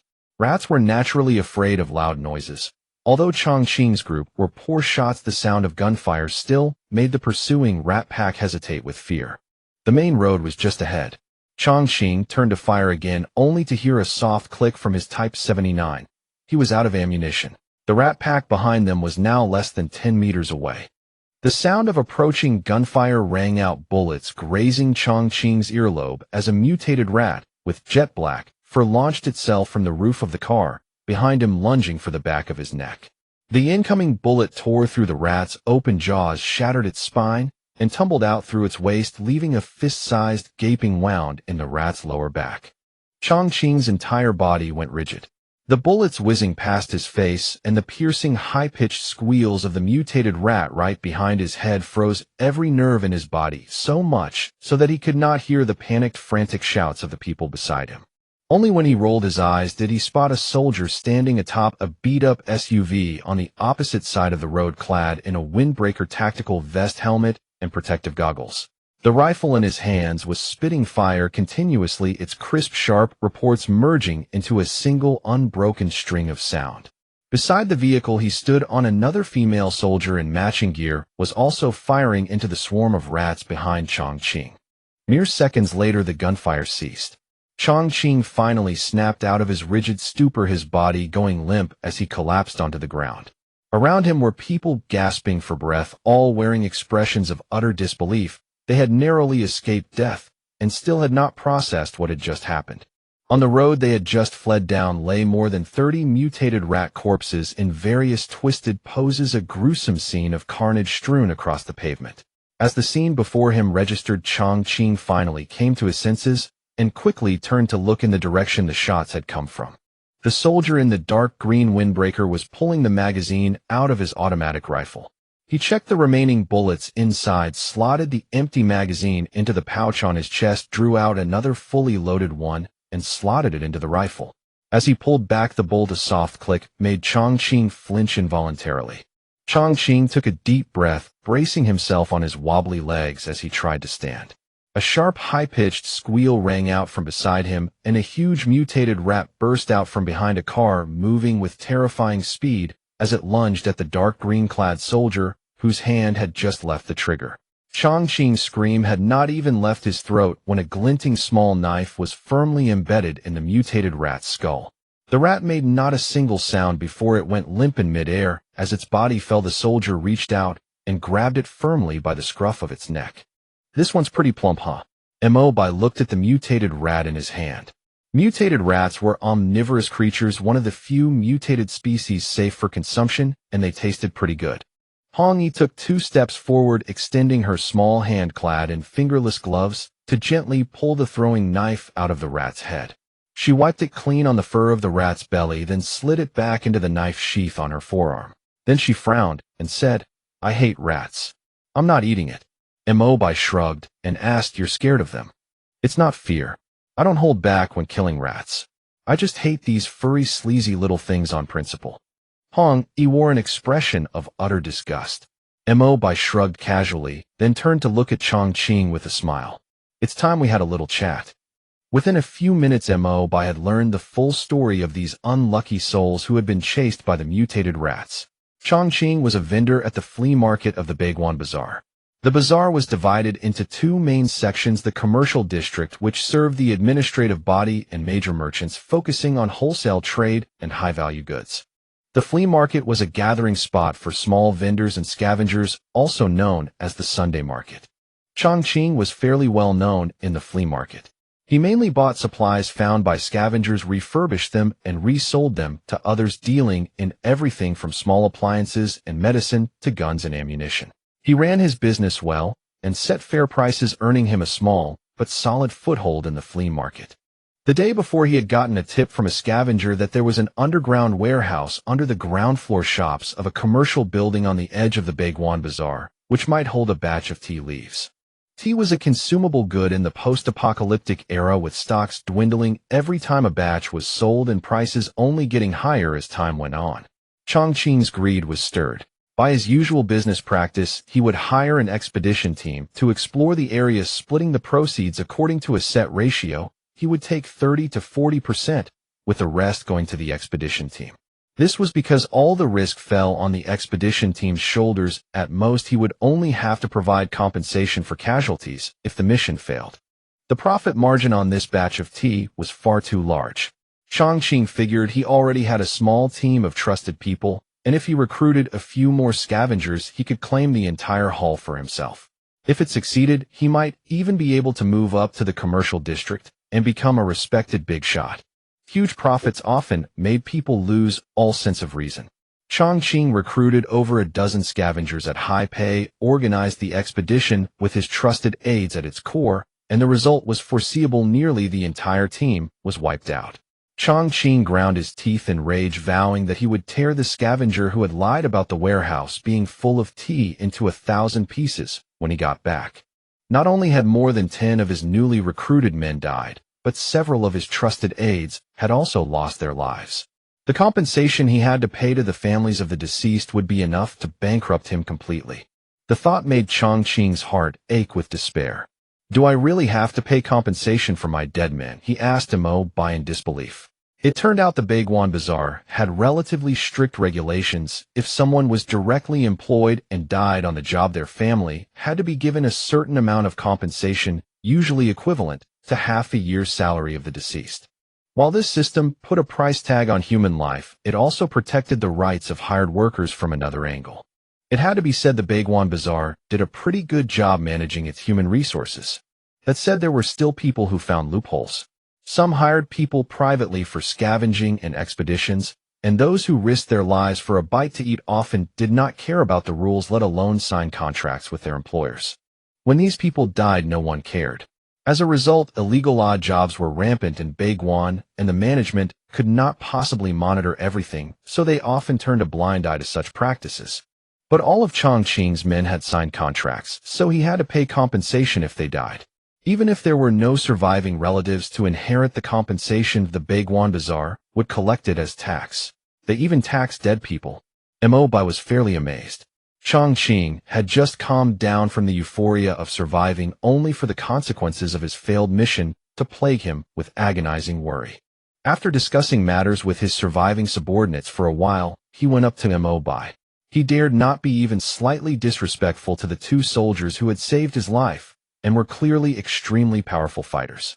He said respectfully, "Esteemed sirs, the situation is this: I have to pay compensation to the dead and injured, which has drained all my assets. But I must repay your life-saving grace, so after discussing it with them, we have decided to compensate you in the following way." Chongqing's offer of compensation took Mo Bai by surprise. It turned out most of the flea market vendors set up their stalls along pre-designated roadsides without paying any fees. The ring of shops built around the perimeter of the flea market, however, had better locations, larger floor space, and even small storage rooms. Only merchants recognized by the flea market administrators as having sufficient credibility and strength were allowed to rent these shops. Simply put, you had to pay to get in. The agreement Chongqing had signed with the market administrators still had 3 months left on its term, and the lease and storefront held a certain value within the market. Chongqing was willing to hand over this storefront to Mo Bai and Hong Yi as thanks for saving their lives. Mo Bai had no interest in the storefront. His main focus was on the powerful merchants in the commercial district, and the flea market was not on his radar. Hong Yi was even less interested in such matters, only asking Mo Bai to take her to browse the so-called flea market when they had time. Mo Bai thought it over and decided not to give them an answer right away, only promising that he would come find them once before leaving Baiguan. Chongqing assumed Mo Bai looked down on his storefront and said with a mournful face that if he tried to sell the storefront within the market, the unscrupulous merchants would definitely lowball him, leaving him with very little profit. Mo Bai did not care about that. He was actually interested in the underground warehouse Chongqing had been tricked into going to because his system had given him a new quest, underground warehouse occupied by mutated rats with a reward of 100 bottle caps. The fact that there was a quest and reward proved there had to be something of value inside the warehouse. Chongqing was stunned. He never expected Mo Bai to be interested in the warehouse. He frowned and said, "We had just walked through the door when we were attacked by the swarm of rats. At first we could hold them off in the narrow underground passage, but after the first person was dragged away and bitten to death, the new recruits panicked and broke ranks. We never made it inside to see what was there, so we have no idea if there's actually any tea inside." At this, one of Chongqing's subordinates spoke hesitantly. "I think I smelled the scent of tea mixed in with the stench of the rats. I was just too scared at the time to think much of it. So there's still a chance the tea is there." Chongqing's eyes lit up. Maybe he wouldn't be completely ruined after all. Mo Bai checked the time. It was not yet noon. "Let's rest for a bit, then we'll go check out that underground warehouse." It had to be said Chongqing and his group had fled in such a hurry that they had left all their belongings behind. Mo Bai had no choice but to share some of the clean water and food in his backpack with them. The 7 survivors, having just escaped death, devoured the compressed biscuits ravenously, almost choking. Watching them, Mo Bai rummaged through his own backpack and surprisingly found the nutritional paste he had just made, crafted from protein extracted from radiation zombies. After all, this nutritional paste contained water, making it far easier to digest than dry compressed biscuits. To Mo Bai's surprise, after Chongqing ate it with a dubious expression, his face lit up with joy, and he said it tasted amazing. It turned out Baiguan operated a food rationing system. Ordinary people only received a few hundred grams of food per day, most of which was tasteless porridge made from unknown additives. After a while, the porridge became almost impossible to swallow. No one would eat it if they did not have to in order to survive. The nutritional paste had a jelly-like texture and a faint sweet taste, making it far more palatable than the porridge sold in the bazaar. It was also easy to digest, making it much more suitable than dry compressed biscuits in the current water-scarce environment. Mo Bai and Hong Yi nodded thoughtfully. They had never imagined that the nutritional paste they thought was only emergency rations would likely open up a whole new market channel in the Baiguan Bazaar. There was no time for idle chatter. After taking a few quick bites, Chongqing and his men led the way. They strung the corpses of dozens of mutated rats together with discarded electrical wires to take back with them. Apart from their internal organs, nearly 80% of the mutated rats' meat was edible, and bringing them back to the Baiguan Bazaar would be a considerable haul. On the way back, they occasionally came across human remains reduced to skeletons by mutated rats. After getting Mo Bai's approval, Chongqing wrapped the remains simply and locked them in the trunks of cars parked by the roadside to prevent them from being eaten by other mutated creatures. There was no way to give the dead a proper burial in the post-apocalyptic era, but at least they could give their fellow humans a metal shell to rest in. The group soon arrived at the commercial building, where 5 or 6 remains of Chongqing's team members lay. Outside the stairwell leading to the basement, they also saw dozens of mutated rat corpses. In truth, mutated rats had the lowest combat power of all mutated creatures. A normal adult with a suitable weapon, even just a steel pipe, could take on a single mutated rat one-on-one. But mutated rats were social animals, and when their numbers reached a certain threshold, they became a terrifying force. If 100 or more rats attacked in a swarm, even a team of dozens would suffer heavy casualties if caught off guard. Mo Bai held his Galil rifle, watching Chongqing and his men clear the battlefield alongside Hong Yi. He was in no hurry to enter the warehouse, so he sat on a wrecked car, took out the empty magazine from his rifle, and pulled a pack of loose 7.62mm bullets from his backpack, loading them into the magazine one by one. Before long, Chongqing came to Mo Bai after finishing burying his companions and packing up the cleared mutated rats. He said respectfully that the area outside the warehouse had been cleared and they could go in now. Mo Bai jumped off the car he had been sitting on, walked down the stairwell along the passage to the warehouse door, and as the open iron door wafted out the stench of mutated rats, he had to put on his respirator. He pulled the bolt back, lightly chambering around. Hong Yi followed a meter behind Mo Bai, holding her Type 92 carbine, her gaze slowly sweeping across the passage on both sides.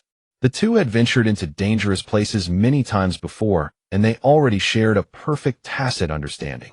The underground warehouse was far larger than expected. On both sides of the main passage were individual warehouses separated by brick walls. The smallest were only about 30 square meters, and the largest were no more than 100 or so square meters. Most of the warehouses had been destroyed by mutated rats, with goods scattered everywhere.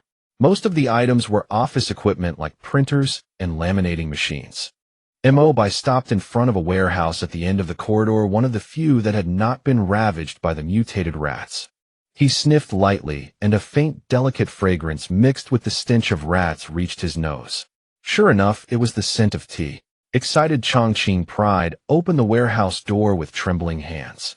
Inside, the floor was stacked full of cardboard boxes.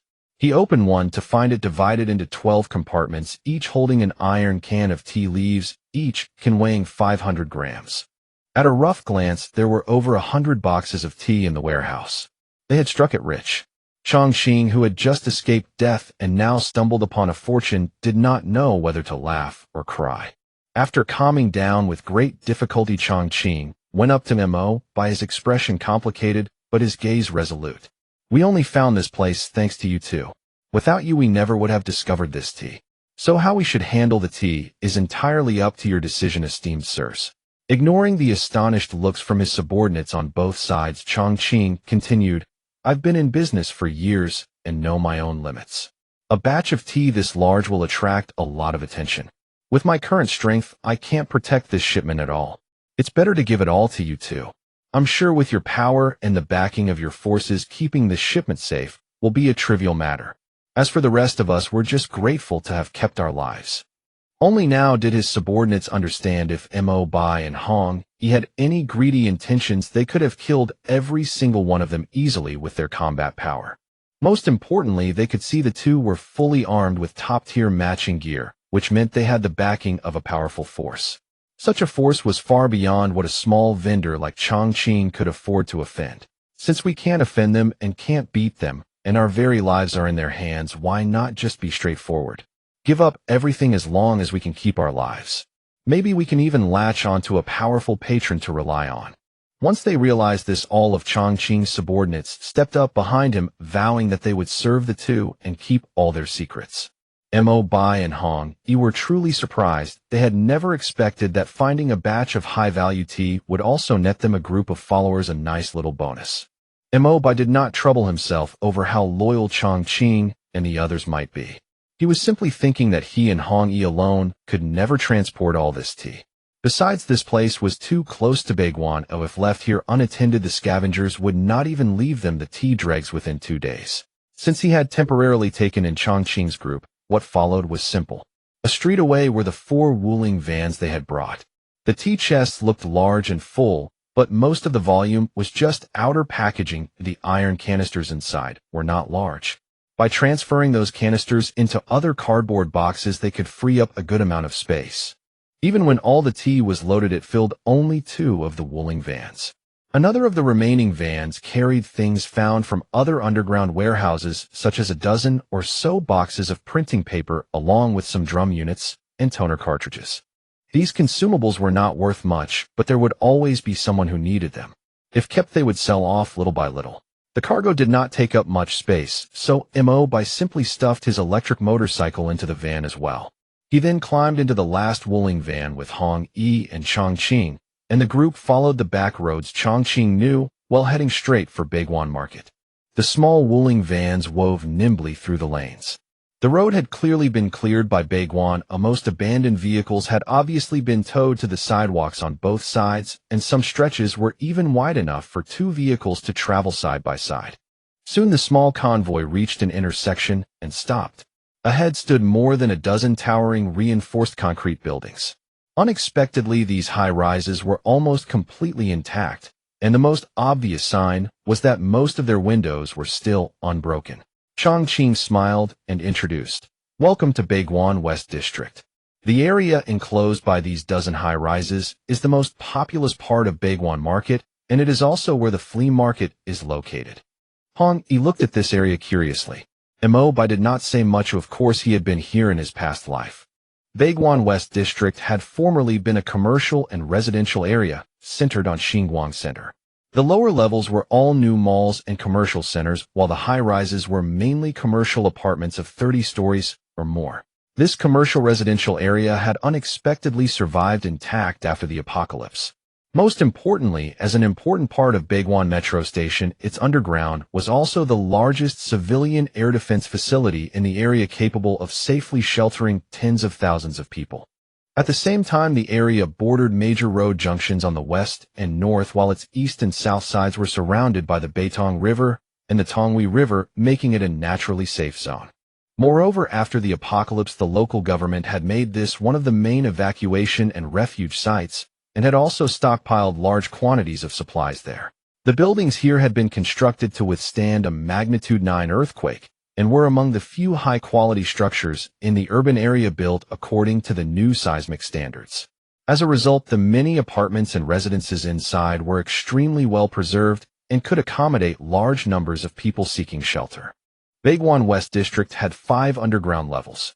3 were parking garages, while the bottom 2 were civil defense facilities connected to the metro station.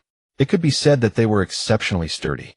Across the road in Baiguan West District, the lower 3 floors of the interconnected commercial buildings had been sealed with all kinds of building materials and reinforced concrete. These layered defensive barriers were astonishingly thick, with an average thickness exceeding 5 meters. On the platforms above the 3rd floor, strong fire support positions had been built against the high-rises.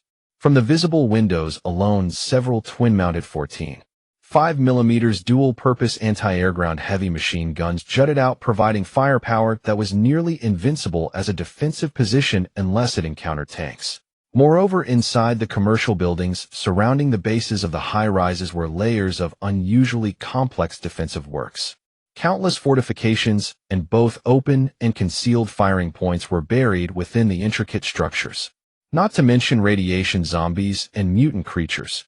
Even the professional soldiers of Shishan-Bay City, whose numbers exceeded theirs, shook their heads and refused to attack such a solid stronghold after seeing its internal defense system. Baiguan Market's ability to maintain its neutral commercial status in the apocalypse was inseparable from its formidable defensive core. If it had ever been attacked and breached, it was during the first Great Corpse Tide in Jingdu 2 months earlier. In that tide, one side whose defenses had not yet been fully completed was overrun, and tens of thousands of people were devoured by the corpse tide. That was Baiguan's darkest and bloodiest scene. Since then, Baiguan had placed defense at the very top of its priorities. No matter how frequently the upper management changed, the strengthening of its defensive installations had never stopped. Mo Bai called this persistence a kind of obsession held by the people of Baiguan.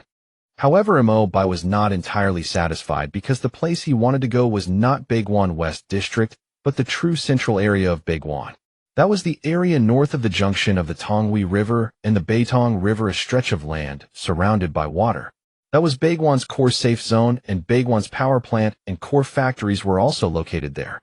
Besides the most populous Baiguan West District and the island-like Baiguan East District industrial zone, Baiguan also had a South District, the Zahaizi Park, and a large shopping mall across the Tonghui River to the south. The South District was the main garrison of the Baiguan Militia Regiment. It was said that beneath Zahaizi Park was the main militia arsenal of Tongzhou. Mo Bai knew that having just arrived in Baiguan, he could not enter the military-restricted areas in the South District, and the East District would not be easy to enter either. It seemed he still needed the help of Chongqing and his men.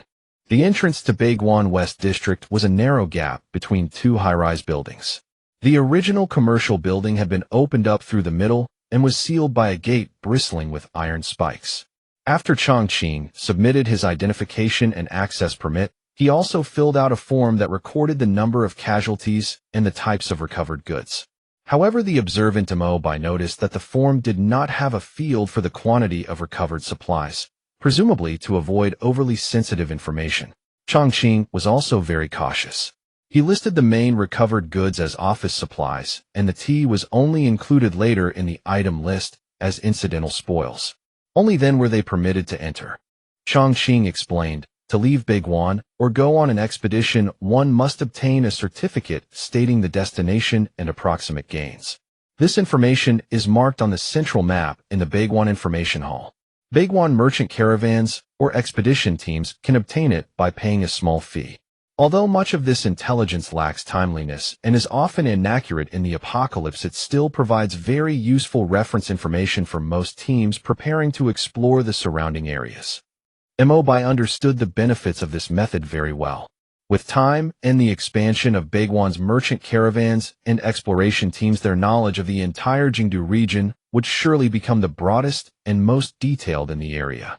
Intelligence like this was something money simply could not buy.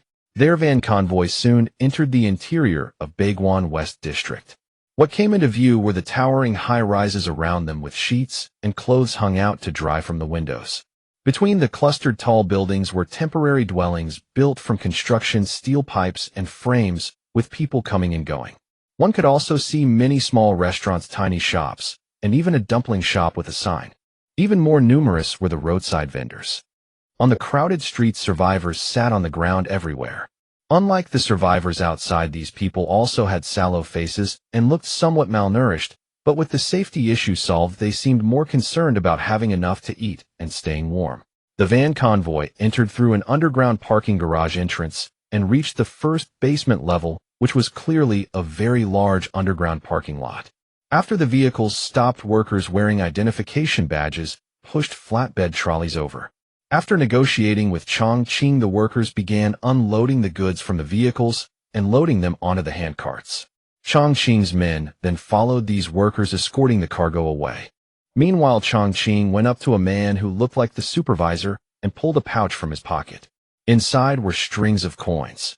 Yes, coins, the very rare official coins, 1 yuan, 50 cent, 20 cent, and 10-cent coins. Seeing this, Hong Yi's eyes widened. This was also her first time seeing Beiguan's official currency. Mo Bai understood this clearly. A place like Beiguan Market needed a circulating token currency, even in the apocalypse.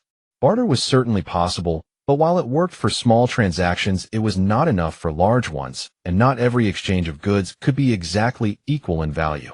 Thus, a token currency was necessary, and the coins that had rarely circulated in the old era were once again pressed into use by Beiguan's management. They had gathered these coins from abandoned banks, then used Beiguan's machine tools to punch a hexagonal hole in the center of each coin and stamp a ring of numbers around it. That was how the first commercial token currency of the post-apocalyptic era was created. Moreover, this token had only just been issued within Beiguan. If Mo Bai's memory was correct, it had been in circulation for only a month. Most of the coins in Chongqing's pouch were 1 yuan and 50-cent pieces. He carefully counted out over 100 1 yuan coins and more than 40 50-cent copper coins and paid them to the supervisor.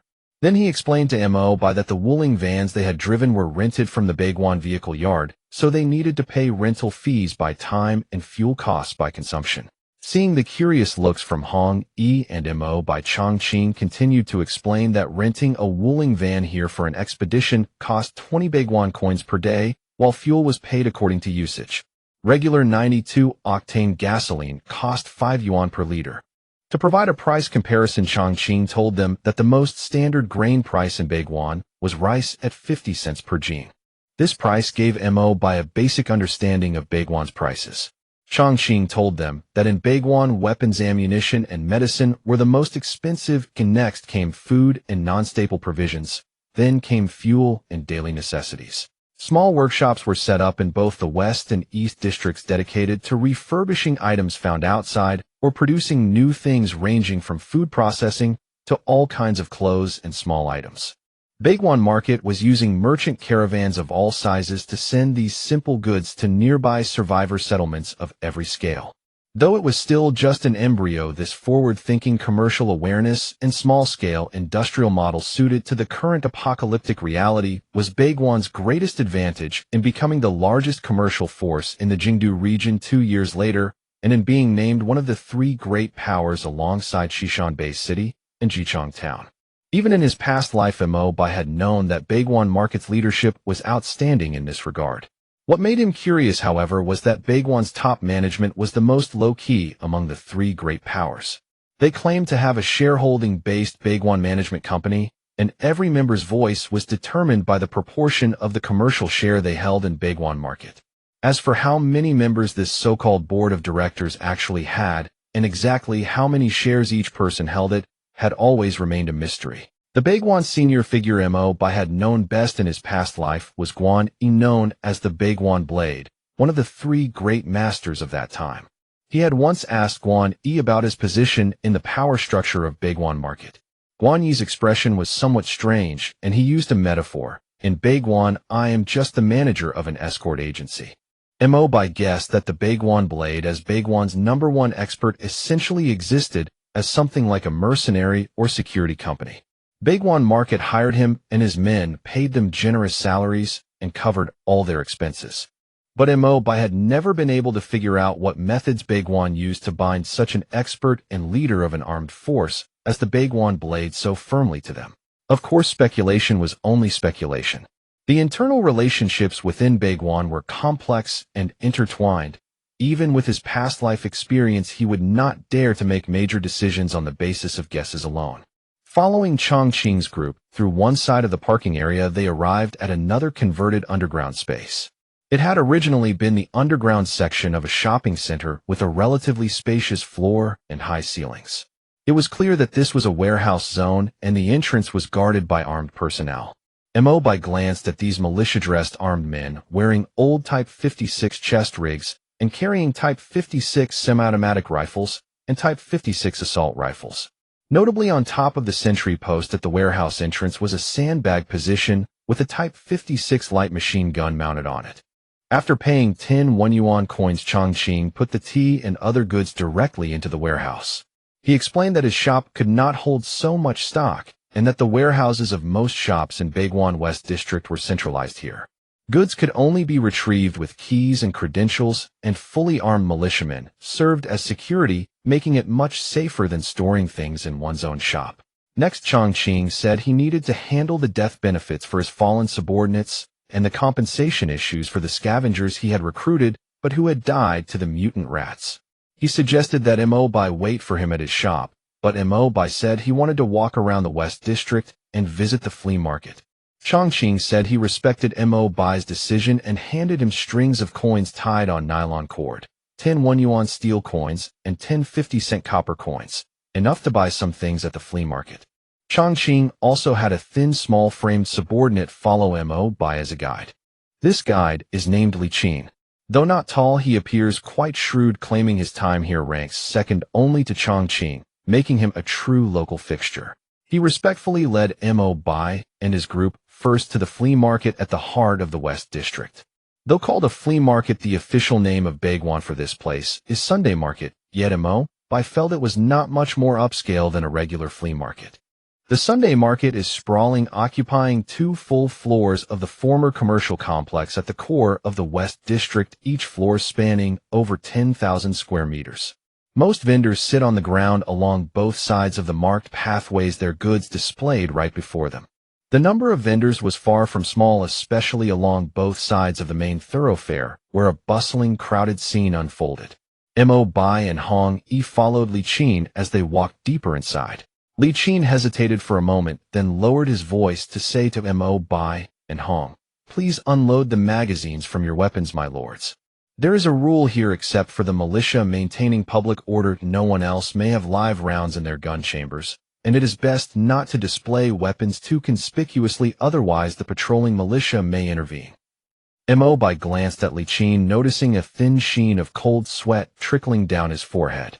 It was clear he was quite nervous. After all, Mo Bai and Hong Yi were undoubtedly ruthless killers who had taken countless lives, and asking 2 such dangerous individuals to unload their weapon magazines could very well provoke their anger.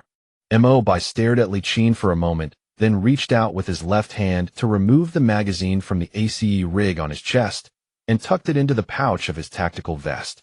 Seeing that Mo Bai had already unloaded his magazine, Hong Yi beside him pressed the release button and swiftly removed the magazine from the 92 carbine slung across her chest. The two then also removed the magazines from their respective pistols and tucked them into their pockets. At this, Li Qin wiped the sweat from his forehead, forced a smile, and led the two onward. The Sunday market is vast and has been divided into basic zones. For example, Zone 1 mainly sells various homemade foods, as well as pre-apocalypse foods transported from outside.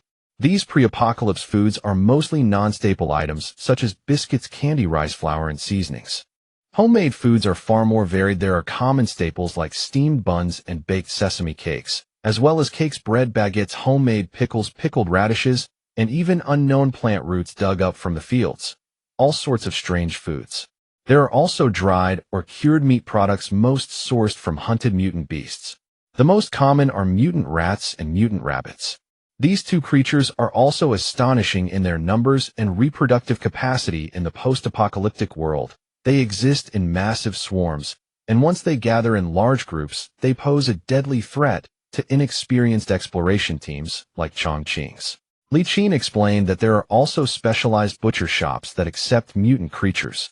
For a fee, they will help you remove the inedible parts of hunted mutant rats, and the remaining meat can be processed into different semi-finished products according to customers' needs, such as air-dried rat meat or canned rat meat. Zone 2 is the daily necessities area, selling small appliances, furniture, kitchenware, such as pots, pans, and bowls, and other similar items. Zone 3 is the sundries area, where items that do not fit into the first two zones are sold. Most of the goods here are things people in the post-apocalyptic world may or may not need, such as fire extinguishers, various storage boxes, water bottles, buckets, even bonsai, and gardening supplies. Mo Bai even spotted vendors selling pet cats and dogs. It is worth noting that many of these pets differ from ordinary creatures in size and form. A clearly mutated large dog over 2 meters long was locked in an iron cage, growling softly at passersby. Li Qin introduced that many of the creatures here are mutant beasts caught from the outside world. Most of them are relatively docile and can be tamed, as some employers even hire teams specifically to go out and capture these mutant creatures. It is said that there are specialized agencies in Xishan Bay City and the northern airport town that purchase them. Hearing this, a cold glint flashed in Mo Bai's eyes. A surge of killing intent he could not suppress welled up, triggered by unpleasant memories. He lowered his gaze and secretly steadied his mind, forcing his emotions back under control. Hong Yi behind him, however, noticed his odd behavior, and a flash of surprise crossed her face. Walking further in leads to the final Zone 4, the most core area of the entire Sunday market. Unlike the first three zones, which have fixed specialized divisions, there are no restrictions on the types of goods sold here, but vendors must pay a certain management fee to qualify for a stall. It is somewhat analogous to the difference between Taobao and Tmall. The former hosts individual sellers, while the latter is reserved for established brands. The stall area in Zone 4 is half the size of the other zones, but there are far more shops with basic storefronts surrounding it. Compared to the outer three zones, where anyone with goods can sell, the vendors here, even those running stalls, all have a certain level of capability. Correspondingly, the goods traded here are noticeably better in both variety and quality. First, this is the only zone where the sale of firearms and ammunition is permitted. Unexpectedly, there is also a rare blacksmith shop here whose sign indicates it accepts custom orders for all kinds of cold weapons. This shop immediately caught Hong Yi's strong attention and interest. Led by Li Qin, Mo Bai, and Hong Yi entered the blacksmith shop. It was relatively large compared to the surrounding stores. The front area served as a product display, while the rear half was a forge equipped with a high-temperature electric melting furnace. The front and rear of the blacksmith shop were separated by a section of blue curtain. The clinking sound of hammering metal drifted from the back, and embroidered on the blue curtain that served as a partition was a strange red bird. Hong Yi asked curiously, "What kind of bird is painted here? A peacock or a phoenix?" Mo Bai felt a mix of surprise and delight, for if his memory served him right, the owner of this blacksmith shop was an acquaintance from his past life. The last time he had met this person was in the East District of Baiguan, and at that time this individual was a highly sought-after grand artisan. Every item forged by his hands was a renowned piece in the post-apocalyptic world. Mo Bai explained to Hong Yi in a strange tone, that is neither a peacock nor a phoenix. It has one-legged blue feathers and red plumage. It is a Bai Fong, the mythical one-legged bird of Chinese legend. The clinking sound behind the blue curtain suddenly stopped, and a low, hoarse, yet clear voice spoke. Few people these days know what a Bai Fong is. Then a figure pushed aside the curtain and stepped forward. The person before them was a young woman, just over 1.6 meters tall. At first glance, she seemed petite and delicate, but her healthy tan skin, bronzed by the high heat, and short, slightly burnt blonde hair, created a stark contrast with her refined yet bold facial features. It was obvious the girl's muscles were